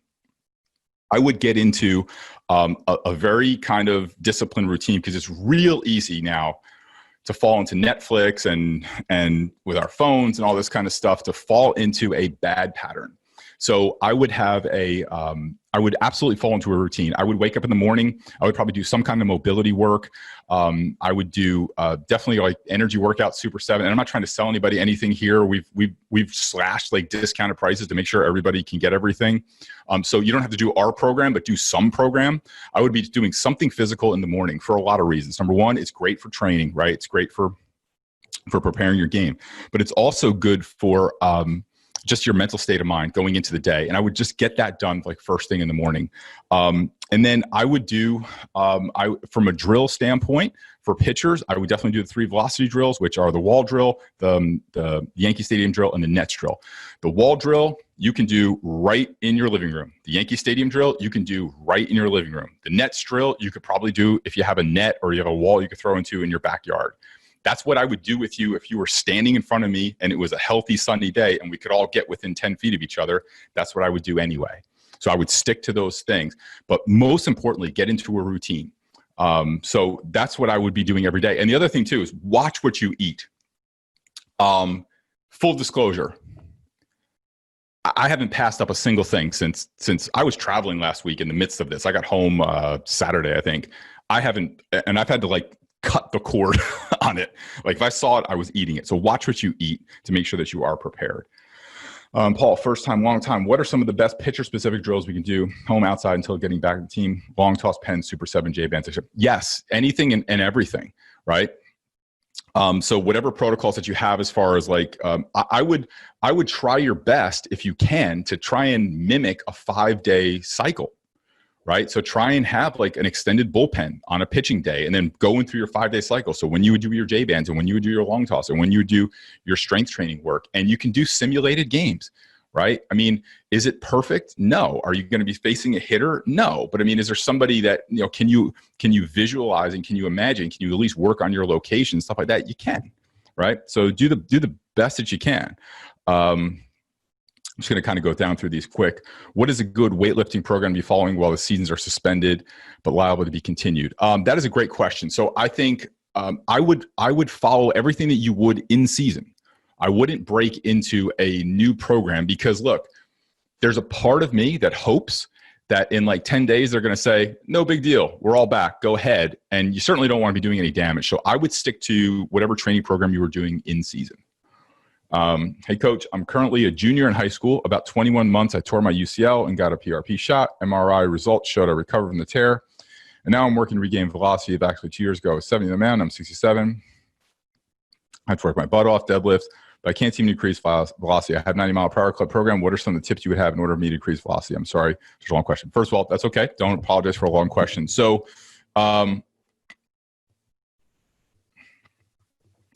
that would be, I would like for you to email me. If you email me at paulreddick@gmail, I think there's probably an answer that I need to get a little bit more background on, especially with your health. So if you can email me that, that would be great. From Matt, what is your opinion of weighted balls to improve pitching velocity for a 16-year-old? Okay, great question. So here's my philosophy on weighted balls. Do they work? They absolutely work. There's mountains of research that talk about how well weighted balls work. But there's also a lot of research and a lot of kind of experiential experience about the potential dangers. So I want you to think about it like this. If you have great functional strength, if you have great mechanics, and then you already have a great foundational training program, Hi. Hello? And if you have a great training program, then weighted balls could be a good thing for you. But I wanted you to think about it like this, is that think about the Leaning Tower of Pisa, which I always use as an example, right? Leaning Tower of Pisa is shooting out this way. If you added floors to that, what would happen? The floors would crack, right? That would fall over faster. So if you don't have that solid foundation of functional strength and mechanics, and you begin a weighted ball program on top of that, that could just accelerate the things that are wrong with your training and with your mechanics. So step one is set a base of functional strength. Step two is get sound mechanics. And then if you do those two things, by the way, most pitchers are looking to add 3 to 5 miles an hour. If you do those two things, you will find that you usually have 3 to 5 miles an hour in you just doing corrective stuff, just getting what's inside of you out. That's been the core of the 90 Mile Per Hour Club program. And so from there, then you can start to add floors. So if you straighten out the building, the building immediately becomes more functional. And then you can start to build up from there. So I would do that first. You'll probably see the velocity bump you're looking to get from the weighted balls. And then if you feel like you want to go further, then you could add weighted balls. You shouldn't be throwing 67 as junior. Okay, guys, I'm going to tell you this right here. On the comments, if you make comments about what other people are saying and they're stupid comments, we're just going to kick you out. I just have no patience for that crap. It's garbage. It's juvenile. Stop. Do not make comments to other people, okay? Just not here. We're just going to kick you out. Approach for teenage boys.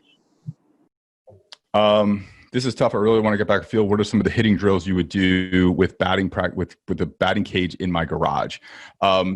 So what I would do is I would try your best if you have, if you like your dad or maybe you have a sibling or somebody around that could throw to you. That would be the best possible thing that you could do is to hit balls that are thrown at you. It's, I understand I'm not a great fan of the batting tee. I'm not a great fan of soft toss, but I also understand the times that we're in. As best you can, if you could have things thrown at you. The other thing I would do is make sure you're simulating at bats. Okay.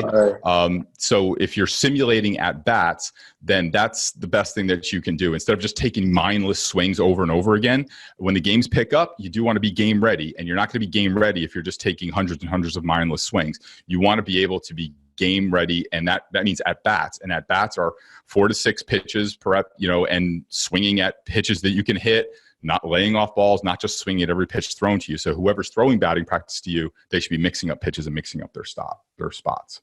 All right, guys. So with these comments, again, we'll just kick you guys out if we can't be adults about it.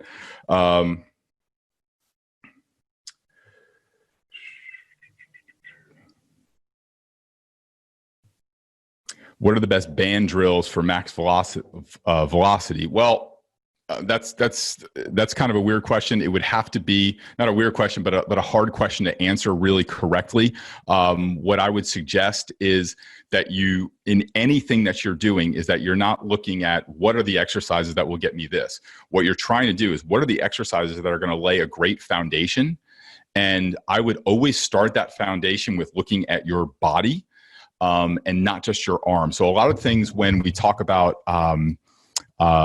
baseball training and velocity training, it's real kind of exciting to talk about the arm, right? Because we think we have a strong arm, we'll have we'll be able to throw harder. That's not incorrect, but it's incomplete. So if you think about it like this, it's your body that delivers your arm, and it's your arm that delivers the baseball. More times than not, lack of velocity, lack of control, increase in risk of injury usually comes from the body's inability to put itself in the proper position. And so a lot of times guys are strengthening their arms, and that's great. Their arms are totally strong and they're really durable, but their bodies put their arms in a bad position that now the strength that they have built, their body is putting them in a position that they're unable to use that strength.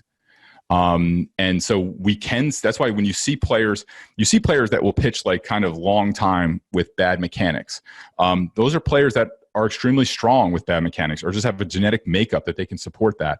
But you never see anyone that it always catches up with them, no matter how strong they are, that always catches up with them. So anything you're looking at, band training, any kind of training, weight training, medicine balls, core, whatever it is, you want to take this approach that you're training your total body, top to bottom, in to out, left to right, front to back, inside and outside, and not just isolating one part of the body. You don't have the pitching motion or the hitting swing in isolation. Therefore, your training cannot be in isolation as well. well. You want to be able to train in the way that you're going to perform on the field. From Joe, I'm a sidearm submarine pitcher, topping out 77, 78. Any tips on velocity? Yeah, I mean, kind of what I just said. There's no difference. If you, I believe your question is probably because you're a submarine pitcher, a sidearm pitcher. There's no difference in that. So you would do the same exact thing that I just said. You want to take a total body approach to it.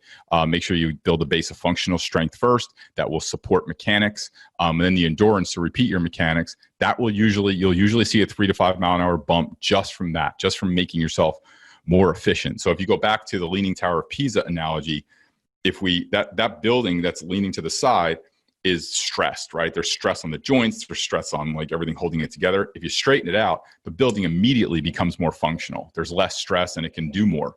And so the same way with pitching mechanics, you build more strength is great, and that could help, that could hold that building in place. But if you couple that strength with also solid mechanics and then the endurance to repeat those mechanics, now everything becomes more functional immediately. Hi, Paul from TJ. Do you agree with some who, do you agree that some who believes lefties don't necessarily throw as hard as righties? I don't know. That's not something that I think, if that's something that's been studied, I have not seen it. I certainly, there's certainly lefty pitchers. I mean, Randy Johnson kind of comes to mind as somebody who might break that idea, but no, I don't think there's anything out there unless I just haven't seen it.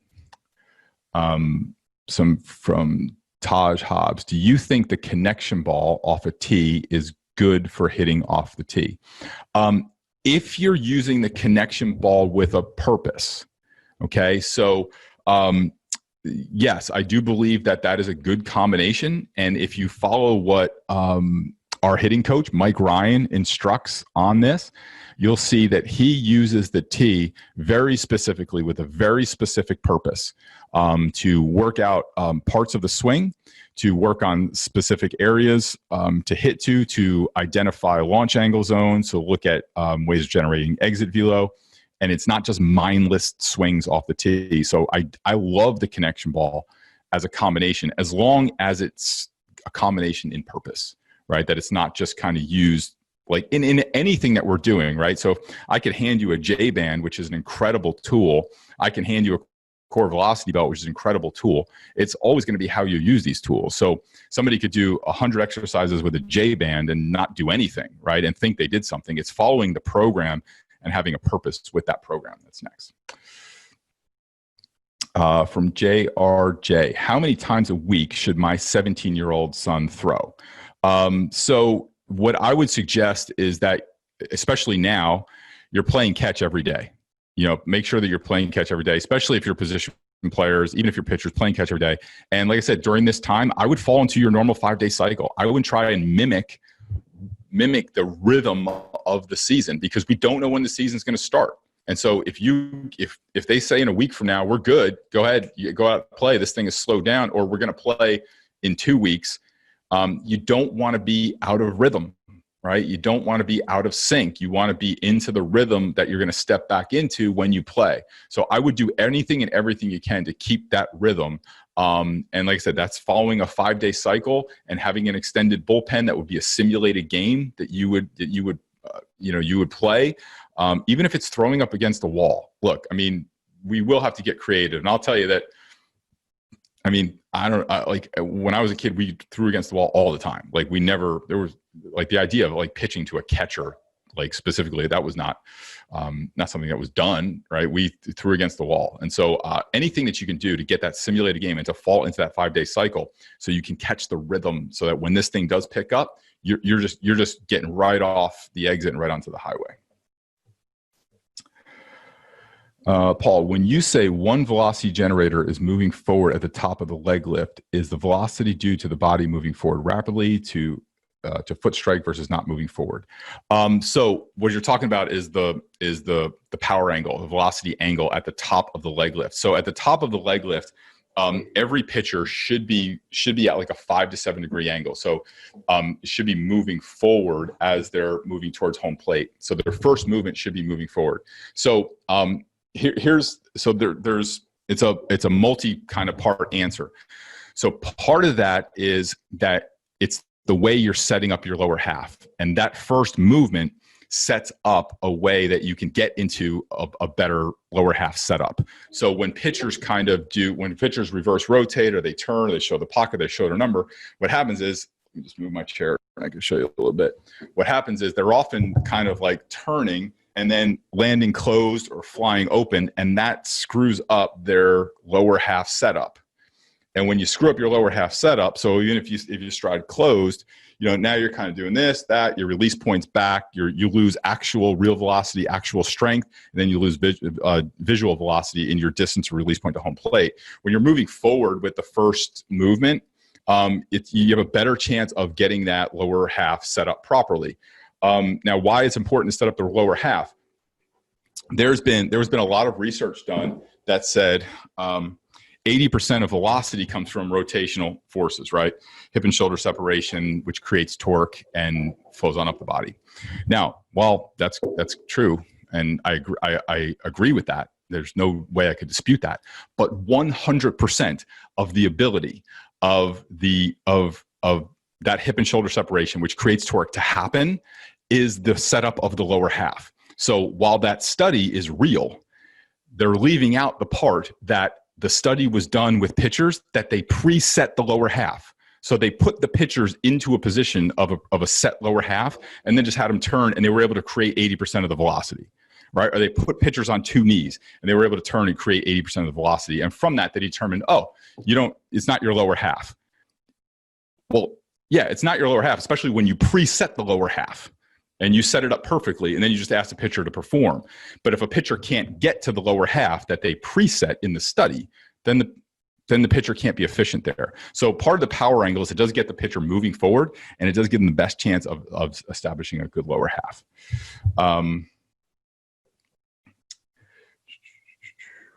So this is from Benny. Should I make my pens as many pitches as I would throwing in a game right now?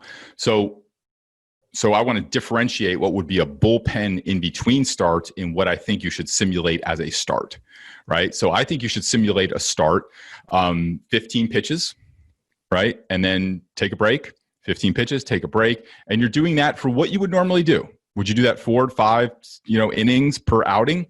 Then I would do that. And I would throw 60 to 75 pitches, but make them game-like, make them like work the counts, just don't, when I say 15 pitches, that's like an average number of pitches that would be like ideal, but like work the count, and if it's a longer type of inning, I know there's not hits and I know there's not ground outs and stuff like that. So you're working balls and strikes, so it might be a little bit more, but work it like an inning. And then your bullpen would be when it would normally schedule during the week, right? So if you pitched on Monday, you would have off Tuesday, off Wednesday, you'd be training and stuff like that. Maybe you'd have your bullpen Thursday. And so that's where I would put that in. I would have an extended time to pitch to make it as game-like as you can, especially because this is the time we'd be doing that stuff, right? So I would do it that way. How often should you do a long toss exercise? So that's a question too that goes back into what's the purpose and what's the program. So for me, it goes into, are you following a program? So how often you should long toss is different for every age pitcher. It's different for every type of pitcher. And so that's why we always defer to my friend Alan Jaeger, who's like the world's leading expert on long toss. And that's following a program. So long toss is one part of a program. And that one part of the program should have like the macro program is everything you're doing. That's a micro program. And that micro program should have a day-to-day purpose and not just like how often, because I could tell you every other day, but then how long should you throw? How far should you throw? How many throws? What intensity? Pull down, all these things. There's so many factors that go into it. And I think sometimes like we think of long toss, like going out and chucking the ball around when there really is. And Alan Jaeger has nailed this down. There's an absolute science to it. And I'm sure that program is probably playing at BEC, baseballeducationcenter.com/TV. If not, everything is super, super discounted now. So make sure you guys are getting that stuff. So I would check that out. We just purchased the Core Velocity Belt program. Any thoughts on it? I'm asking this a pitcher. Yeah, I love the Core Velocity Belt. So here's why I love the Core Velocity Belt. What we talked about before with the power angle, the Core Velocity Belt pulls you into the power angle. So when when we got on this webinar, we were talking about what's our criteria for a program. We want to know, can the pitcher do it by himself? You can do the core velocity belt by yourself. Does he need a coach? Nope. You just put that thing on, set it up, you're good. Does it give you instant feedback? Yes, it gives you instant feedback. You will feel the difference. And those three things give into the power angle, will help you get into the power angle. That's why we got behind it. We turned down, I don't know, there was a bunch of like harness type things that just didn't do what the core velocity belt did. And that's why we didn't really promote it. What the core velocity belt does is it pulls you into the power angle. So everything that we bring to you as a tool, it must fit into our instructional model or we won't do it. From John, if my arm feels tired after a series of practices, how many days rest for typical recovery? Should I be doing any exercises during this recovery for my arm? Okay. So again, that's a question that I'd need a lot of background on. But here's the thing: if your arm is feeling tired, there are two things that are present. Either you're throwing too much, or you're not prepared enough for how much you're asked to throw. Okay, so this would be a great time to start to get into a rhythm, like I've been saying, about your arm strength, about your arm carrying exercises to build up that endurance. So if your arm is tired, that is a strength/endurance issue. Now, let me give you a tip on that. If it is a strength/endurance issue, a pitching coach is not going to be able to help you with that. I'm a pitching coach, okay? If you have a strength and endurance problem, you're going to have to go to a competent, qualified strength and conditioning coach who can help you build your body and your arm, because it's not just your arm, right? Your body's doing the pitching. So part of understanding why your arm gets tired is that maybe your body is not doing enough of the work and your arm is being asked to do too much of the work. It's a possibility. I don't know exactly. There could be work you need to do anaerobically to build up endurance, or aerobically there. And that's something that needs to be evaluated by a competent, qualified strength and conditioning coach. So a lot of times we go to our pitching coach, say, oh, my arm is tired, and let me go to my pitching coach. And what's the pitching coach going to do? Pitching coach is going to run you through a bunch of drills. The pitching coach is going to, run you through a bullpen and then give you a bunch of exercises. That's great, but that's kind of like picking pepper out of ant crap. You're not really going to get what you're looking for. You need to get with someone who's going to look at your situation, explain, like, here's what I'm trying to do. I got to throw this many pitches. I got this many days in between. This is what's expected of me. I'm a starter. I'm a reliever. Our season is this long. I got to pitch into August or September, October, whatever it is. And then that strength coach will design a program that will build the strength and the endurance so that you can go out and do what you have to do. So that's what I would suggest during that. From Taj, I'm really trying to get after it with hitting. The only thing my coach is working with me on is load to swing, because he's saying that he's saying I was during. Okay, so I think you're talking about loading with hitting. So, okay, so Taj, I'm going to give you a little bit of tough love. I know that's what your hitting coach is working with you on. Okay, but your hitting coach probably,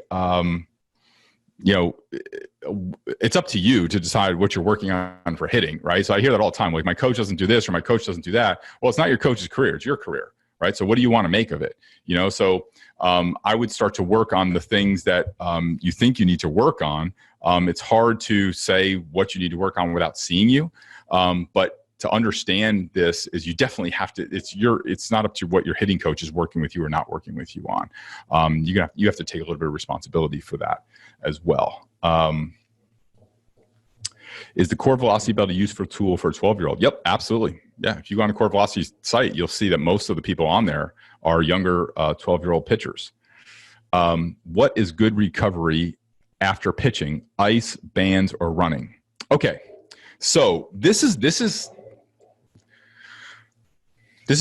a question that's had a lot of debate of late. There is an enormous amount of evidence that icing your arm after your pitch didn't really do what we thought it was going to do. And there are certainly better ways of recovery. There are some people who do like aerobic work. There's some people who do like compression. There's some people who are now saying, like, don't do anything. And I'm gonna be honest with you right now. People making arguments on all those sides are very convincing. Like, I can listen to the people that still want to talk about ice, and they can make their points, and it sounds true, sounds right. I could look at the people that are talking about compression and then all the kind of stim therapies and Mark Pros and all these other things that are out there, and it sounds good. It does. What I would suggest is, in all of this, and let me go off on a little side note here. I do want to bring our hitting coach, Mike Ryan, who's on here for a little bit. So, Mike, if you want to get ready, I'll be there in a minute. This is what you have to understand as a pitcher, especially the dads listen to this, and the pitchers that are listening to us. Listen very closely to what I'm going to say. When it comes to pitching training, for everything that you have to do, right? When it comes to recovery, when it comes to your training, when it comes to your mechanics, when it comes to your health, as far as like potential if any injuries pop up, or the prevention of any injuries, or making sure you're not susceptible to injuries. We always talk about there's 4 pillars. So I'm going to give this analogy. Think about it as like we're building a building, right? And we're looking at land. The first thing we have to do is fertile ground. Number 1, is there anything wrong with this land? All right. Is it swamp? Is it sinkholes? Is it whatever? Can we build on this? Now, that is the role of your physical therapist. Your physical therapist can evaluate you top to bottom, left to right, inside to out, front to back, and can tell you, do you have restrictions? Do you have weaknesses? Do you have imbalances? Do you have areas that need to be worked on? And they can devise a plan to make sure, like, there's nothing stopping this pitcher here from doing what they have to do. The second pillar is the architect. We need to have plans for this building. That's me. I'm the pitching coach. I'm the architect. I can tell you, this is how it should move. This is what it should look like. This is what it should do. And this is how I want it to function. And then the third is the builder, right? Who's going to bring the steel and the concrete. And that's your strength coach. Your strength coach is going to build this together. And then after the building's done, you move over to the fourth pillar, which is your building manager, who now you're going to turn the building over, and they're going to make sure that everything's clean and repaired and stuff like that. That's your game coach. So you need a physical therapist, a pitching coach, a strength coach, and a game coach. Ideally, you'd like to have them all on the same page. The possibility of that happening are pretty slim to none, right? So as the dads here, your job as dads is going to be to play the orchestra. There was this great line in the Steve Jobs movie where Steve Wozniak was yelling at him, and he was like, Steve, you don't design software. You don't write programs. You don't design hardware. You don't do marketing. He's like, what do you do? And Steve turned, he goes, I play the orchestra. And what he was saying was, I'm the one who sees how all those things work together. And so as the dad, or yourself as the pitcher, if you're older, you have to be able to see, like, okay, are there any restrictions on my body? No. Physical therapist, good. Pitching coach, here's how I should move. Strength coach, are you working with my pitching coach so that you're building the strength that will support the mechanics my pitching coach are asking of me, and not building just absolute strength that might not be helping me as a pitcher, or maybe worse, hurting me? And then game coach, are you in tune with all of these 3 other people so that you know that my recovery is going to be this, this, and this based on the information I have here? So could I tell you ice? Could I tell you a third, like, long answer? You have I can't say that one is better than the other. Like I said, they all make convincing arguments, but what I do know is the best course of action for you is not to be guessing on it, and not to be looking at subjective information on it, but try to get with these teams of professionals that can help you get objective information, objective ways to think about how you're preparing, how you're playing, and how you're recovering. So, long answer. Can we send in videos for pitching? Yes, we are going to, in the next couple of days, we're going to have like an analysis webinar. We will have that coming up probably the next few days. So if you do want to send them, Matt, is there an email they could send them in? I guess they could send them to paul@powerleaguebaseball.com. We'd get them there. Is this the real Mike Ryan? It is the real Mike Ryan. Matt, I'm ready. We're asking, is this the real Mike Ryan? Is it, or is it fake? There's a lot of people running around saying they're Mike Ryan. A lot of people want to be Mike Ryan, but no, we have the real Mike Ryan. So I'm ready for him, Matt. If you want to bring him on. Come in 1 second.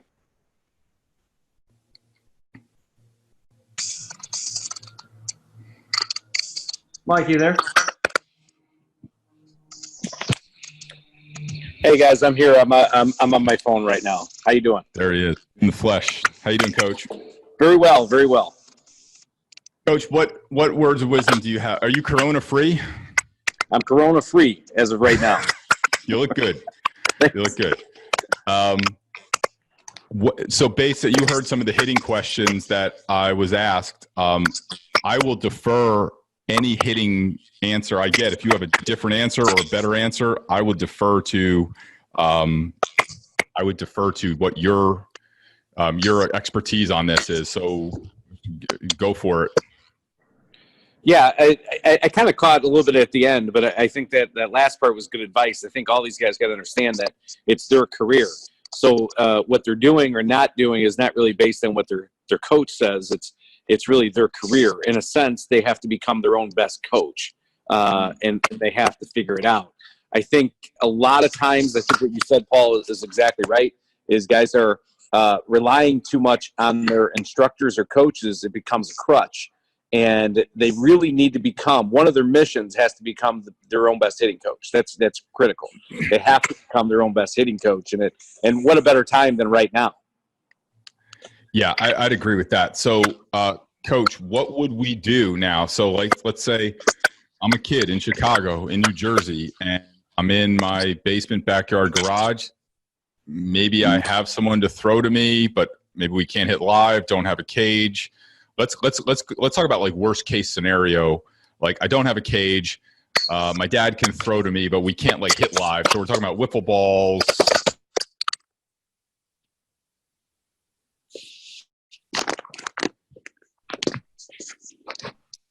Can you hear me out there? Because I think I can't hear anything. Yeah. Can you hear me, Coach? Yeah, now I can. You went Okay. out there. Okay, so let's say we were talking about worst case scenario, like I don't have a batting cage and I don't have a tee or I don't have anything. I'm stuck in my house. I have dad here who can maybe throw pitches to me, but we can't be hitting baseballs because we live in a neighborhood. So we're talking about wiffle balls, low flight balls. Let's get some tips here from the expert. What are some of the things you can do here? Okay, well, let's start with this. Is dry swings, not hitting a baseball, also counts. Let's start there. And from a mechanical standpoint, if you're going to teach yourself, I would start with, you do have technology available to you. So how about, for example, YouTube, researching swings, looking at details of the swings, trying to copy and emulate swings, first from a mechanical standpoint. Secondly, in terms of limited space, yes, you can hit wiffle balls. You can hit those little plastic golf balls. But I would say to everybody out there is the big thing is you can take advantage of batting practice with those different kind of balls. But a lot of it is maximizing what you're doing. So I would say a mixture of what you're doing is really important. So a little bit of batting practice, a little bit of side toss, a little bit of front toss, mixing up the type of balls, mixing up the type of bats, keep some flavor and some variety into what you're doing, even with, I'm sure a lot of people out there have multiple bats at home. So why not use a shorter bat, a longer bat, a heavier bat, and mix that in while you're doing wiffle ball or a little golf ball training. Yeah, I think that's great. I think too that like the variety of things is true. And I love what you said about this is the time to be a more educated player. And you can sit there and watch, breakdowns of swings. There's a ton of them out there. I think that's a great thing. This is a time to become definitely a smarter player. Here's a question for you, Coach. The best drills for hitters who don't finish their swing after making contact. That's right in your wheelhouse. Well, when people say, first of all, when people say they don't finish their swing, I look at finishing the swing probably differently than most people, because I don't look at it like when people think of finishing their swing, they're thinking about their hands. And to me, when you finish your swing, it's about rotation of the shoulders. So, for example, the back shoulder should replace the front shoulder. There should be complete rotation of the shoulders. If the shoulders are replacing, then the hands kind of will follow anyway. So we might be looking at the wrong thing. That would be the first thing I would say, is instead of focusing on what the hands are doing, start focusing on what the top half, the shoulders are doing. So if I see somebody rotate completely, that means they're finishing their swing, their hands should follow. So if the problem is rotation, first of all, here's what I would do. Going back to the YouTube, that kind of technology thing, is I would let your hitter watch hitters finish their swing. And I would have them watch it, study it. And then I would have them then immediately try to go imitate what they thought they saw. So, in other words, it could be, multiple hitters. Let's say it's Javier Baez here in Chicago. If I watch a reel of Javier Baez finishing a swing 5 times, then have your son go copy that 5 times. And then have him go back and watch it again and have him go copy it again. And I find imitation is a very, very powerful way to learn. And Paul, to build on your point you said before, some of the best hitters I've ever worked with have walked in on day one not having had a single lesson in their lives. And I'm like, man, where did you learn how to hit? And they're like, well, I kind of taught myself. I watch a lot of hitters and I just try to figure it out. But some of the most corrupted hitters I've ever worked with have had 1 million lessons. They've had 1 million instruction, and they are the most corrupted. Yeah, so I would agree with that 100%. And I think the point that Coach was referencing was early on, we were talking about self-directed work. And when a player can figure something out on their own in self-directed work, that will stick. That's something that is a trial and error. It's just the best way to learn. It's not the fastest way to learn, but it is the best way to learn. But the other thing too, point you'd make about different players learn differently. So some people are auditory, hear things. Some people need to see things. Some people need to feel things. So I've had players over the years that I'll put them in a position like this is where you need to be, and they're like, oh, I got it, right? Doing that same thing with a different player, and they're like, I just can't get it. And then you show them something, you just look. It's kind of like this. Watch this. You're like, oh, I got it now. And they're just visual, like they just needed to see it. So what do you have to say on that? Well, if going back to the visual and the actual doing it, I find a way to drill. I think because one of the questions was about a drill, is I find that if you start at the problem and you work your way backwards, that works awfully well. So I'll give you an example. Somebody who's better at feeling things. So, for example, if I said, watch Javier Baez finish the swing, another way to look at it would be just look at the end of a swing and start there. Start with the goal. Like, this is how it's supposed to feel. Start there, then work your way backwards, and then finish your swing.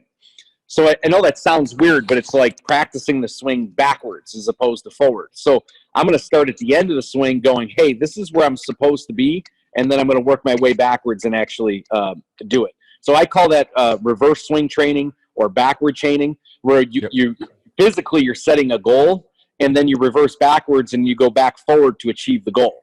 And it's I know it sounds crazy, but I find that works tremendously with hitters in terms of drills. Because I think as humans, we're very goal-oriented as it is. So if you say, okay, the main objective here is I want to get here, and then you work your way back and then forward, I think you can learn that pretty well. So like one of our drills we call it a reverse swing drill. We start at the end and then go backwards and then finish the swing. And then we might do 1, 2, or 3 of those and then have the hitter take a normal swing and with the same goal. And then we blend that back and forth, one backwards, one forward, one backwards, one forward. And I find guys learn a lot better that way, as opposed to where most hitting instruction is always starting at the beginning and then trying to figure it out as they go. I like that starting at the beginning in some cases, but sometimes you need to start where the problem is. Yeah. Let me just clear out this one question that's here about outfield drills. And then we'll come back to you, Coach. We do have a couple more hitting questions. So as far as outfield drills, I don't understand in California. I don't know. Like, I get that it's on lockdown, but I think you can go outside. I just don't think you can get close to people. If I'm wrong about that, forgive me. But even if that is the case, there are so many things that you could do as an outfielder. You could work on your footwork around the wall. You could work on your footwork fielding ground balls and crow hop. I mean, you could self-throw balls and just work on your angle. If you can go outside and it's sunny out, go throw the ball up in the sun and work on shading your eyes, or work on flipping your shades or something to work on balls around the sun. There's tons of things you could do. I used to have this whole entire drill series with my outfielders that they did by themselves, that they would like if they're going back on balls, they would throw the ball and work on going back on balls and challenge themselves, throwing the ball farther and farther. Like I said, you could throw the ball off the wall. on different angles and work on fielding the ball off the wall or digging the ball out. Picking up balls that are stopped at the wall is a thing that outfielders have a problem with. There's a ton of things that you can do aside from getting fly balls hit to you. There's lots of ways that you can continue to work on outfield drills. So, Coach, let's continue with this. I think there's one question about drills. You answered that. My son has had lessons which started out on stance and load, but quickly transitioned to launch angle training. Now he is not making solid contact. What are some solid drills to do to get out of those mechanics? Okay, so if I'm understanding what it started with is he was working on some technique stuff, and then it quickly shifted over to launch angle and exit velocity. Okay, so with training and instruction, I would say to me a perfect formula of working on instruction and training is, number one, is technique is your foundation. So working on the technique, kind of like what we've talked about by emulating hitters. Remember, the results are the most important thing. So I think the biggest problem when people start talking about launch angle training and trying to get the ball, what they're a lot of times suggesting is that there's one specific swing that they have to have. And I want you to picture this. If you're facing, say, Kyle Hendricks of the Chicago Cubs, who's got a great sinker ball, that's going to require a different swing than if you're facing a Aroldis Chapman throwing a fastball right down the middle. Right. So when people start talking about we're going to work on launch angle training, I think what we need to understand is to me, first of all, launch angle, every ball has a launch angle, right? So we're not trying to promote one specific swing that creates one important launch. If I think the one thing you should be after is what I call adjustability. So when you do your, say, for example, if you're doing tee work, I would be moving that tee from belt high to knee high to chest high constantly, moving it up and down, up and down, up and down, and then also in and out, in and out, in and out. And then when I did my wiffle ball BP or my BP, I would be feeding my kid pitches down at his knees and then up at his chest and down the middle and in and out. That way you're giving him what I would call a problem to solve. And then you're going to let his swing is going to have to figure out how to solve the problem. When people talk to me about mechanics, the thing that bothers me a little bit is whose mechanics are we talking about? Because every coach has a different philosophy on what mechanics are. So another way to look at hitting training and self-organization and figuring out for yourself is look at it like you're trying to give your kid, or your hitter in this case, a problem to solve. And I don't care what it looks like, as long as he solves the problem, we're on the right track. So a lot of times the self-organization of solving the problem actually encourages better mechanics. So think about it like this. If you wanted to hit a line drive in the outfield on a pitch that's just below your knees, that's going to require a little bit of different swing. If you're going to hit if you're not going to get under the ball on a Aroldis Chapman fastball above your waist, that's going to require a different swing. So I would do a mixture of heights and locations, and with the emphasis that I want to hit the ball hard on a line drive into the outfield. And I wouldn't worry too much about how high did I hit it, as much as the first step should be hitting line drives over the infielders' heads. I think that's a great place to start, because any kid can hit a line drive over the infielders' heads. The bigger, faster, stronger you get, those balls are going to carry. So I would start looking at it like, how can I solve a problem? And that's what hitting is. Hitting is problem solving. So I would start with that, low T, high T, medium, in, out. Same thing with batting practice, moving it around, and let your kids figure it out. Let them fail a little bit, right? As opposed to trying to fix everything. I think that's a big thing people are trying to do out there. They're trying to fix everything and micromanage everything, and I think that could be an issue. All right, so there's so much you said in there. I want to unpack a few things. Like, first of all, I love the idea of a pitch is a problem to solve, and you solve it with your swing. So I feel like in batting practice, we throw a lot of 2x2 at kids, and everybody knows 2x2, when you should be like, what's 8x16, right? Try and give them something a little bit to figure out there. So I think that's a distinction that like every dad and every player should get. If your batting practice pitcher is throwing you 2x2, you're never going to understand the principles of mathematics and multiplication. You're going to need him to challenge you and to figure it out. I love that. And then I also think of like, I go back to what you said so long ago about like going up to with this idea of where you're going to hit the ball and how you're going to hit the ball, and you're going to hit the ball as hard and as far as you can with the greatest launch angle. And so I think in all of this, whatever training we're doing, and Coach, you correct me if I'm wrong here, whatever training that we're doing, as long as we maintaining that purpose throughout our training and how we're doing it, is probably one of the best things that we can do. Absolutely. So don't lose sight of the results. You know, and I emphasize that because oftentimes people can get lost trying to find a perfect swing, and in the process they end up getting lost in terms of they start ignoring the result. So at the end of the day, no matter what you're doing, the question should be, did I hit that ball hard? Did the ball have pretty good flight? And if I can't check those two boxes, I don't care what you're working on. It's not right. Right. And you've got to be able to do those two things. And, you know, I joke sometimes, I go, if you could stand on your head and hit the ball hard and hit it with good flight, then keep standing on your head. Right. So it's getting away from that micromanaging. If you have a good result, you must have did something right. If you're not getting good results, you're correct. I don't care how hard you're working on your technique. You have to keep those two goals in mind of how hard did I hit it and how well did the ball fly. You know, that's like, I feel like when sometimes we go into instructors, you know, there's like, is the instructor there? Here's what I know, and I'm going to give you what I know. Yeah. Right. And we're going to apply what I know. Or are they saying like, well, let me back up. It's almost like I've seen pitching coaches. Matt, I'm getting a little feedback on someone there. I don't know. There we go. Sometimes there's like coaches are like, I've seen pitching coaches watch a pitcher throw like 4 pitches and go, okay. And I got it. And then it's like crack my knuckles, like go to work but they didn't ask like how you've been pitching. How's that been going? You know, so like my pitching study, here it is. You'll love it, Coach, is how do you pitch? How do you generally pitch? They say really good. I say, well, how long have you been doing that? 20 years. Okay.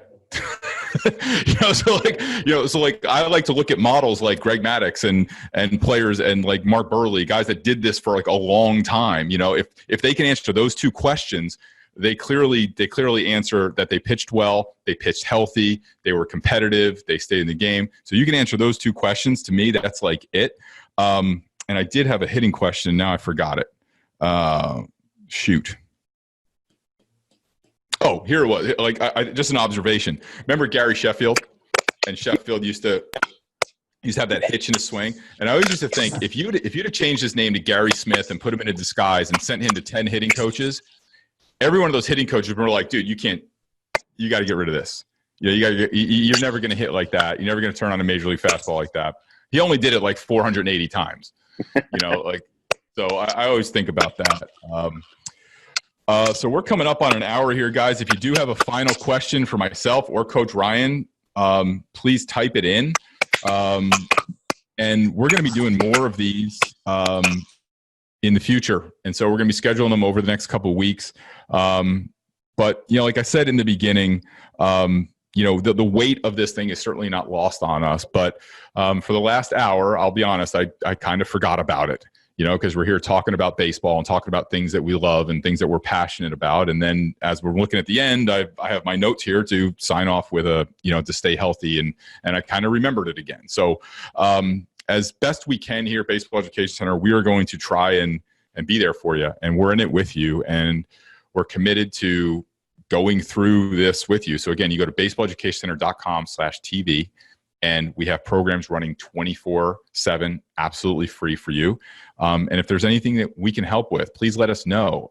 Email us in. If you have ideas of ways that we can serve you. I mean, nobody's done this before. No one's worked on a quarantine situation like this. So there's no playbook for this. If you have ideas that we can help, we can serve you. We're all stuck in the house too. You know, we're going to do whatever we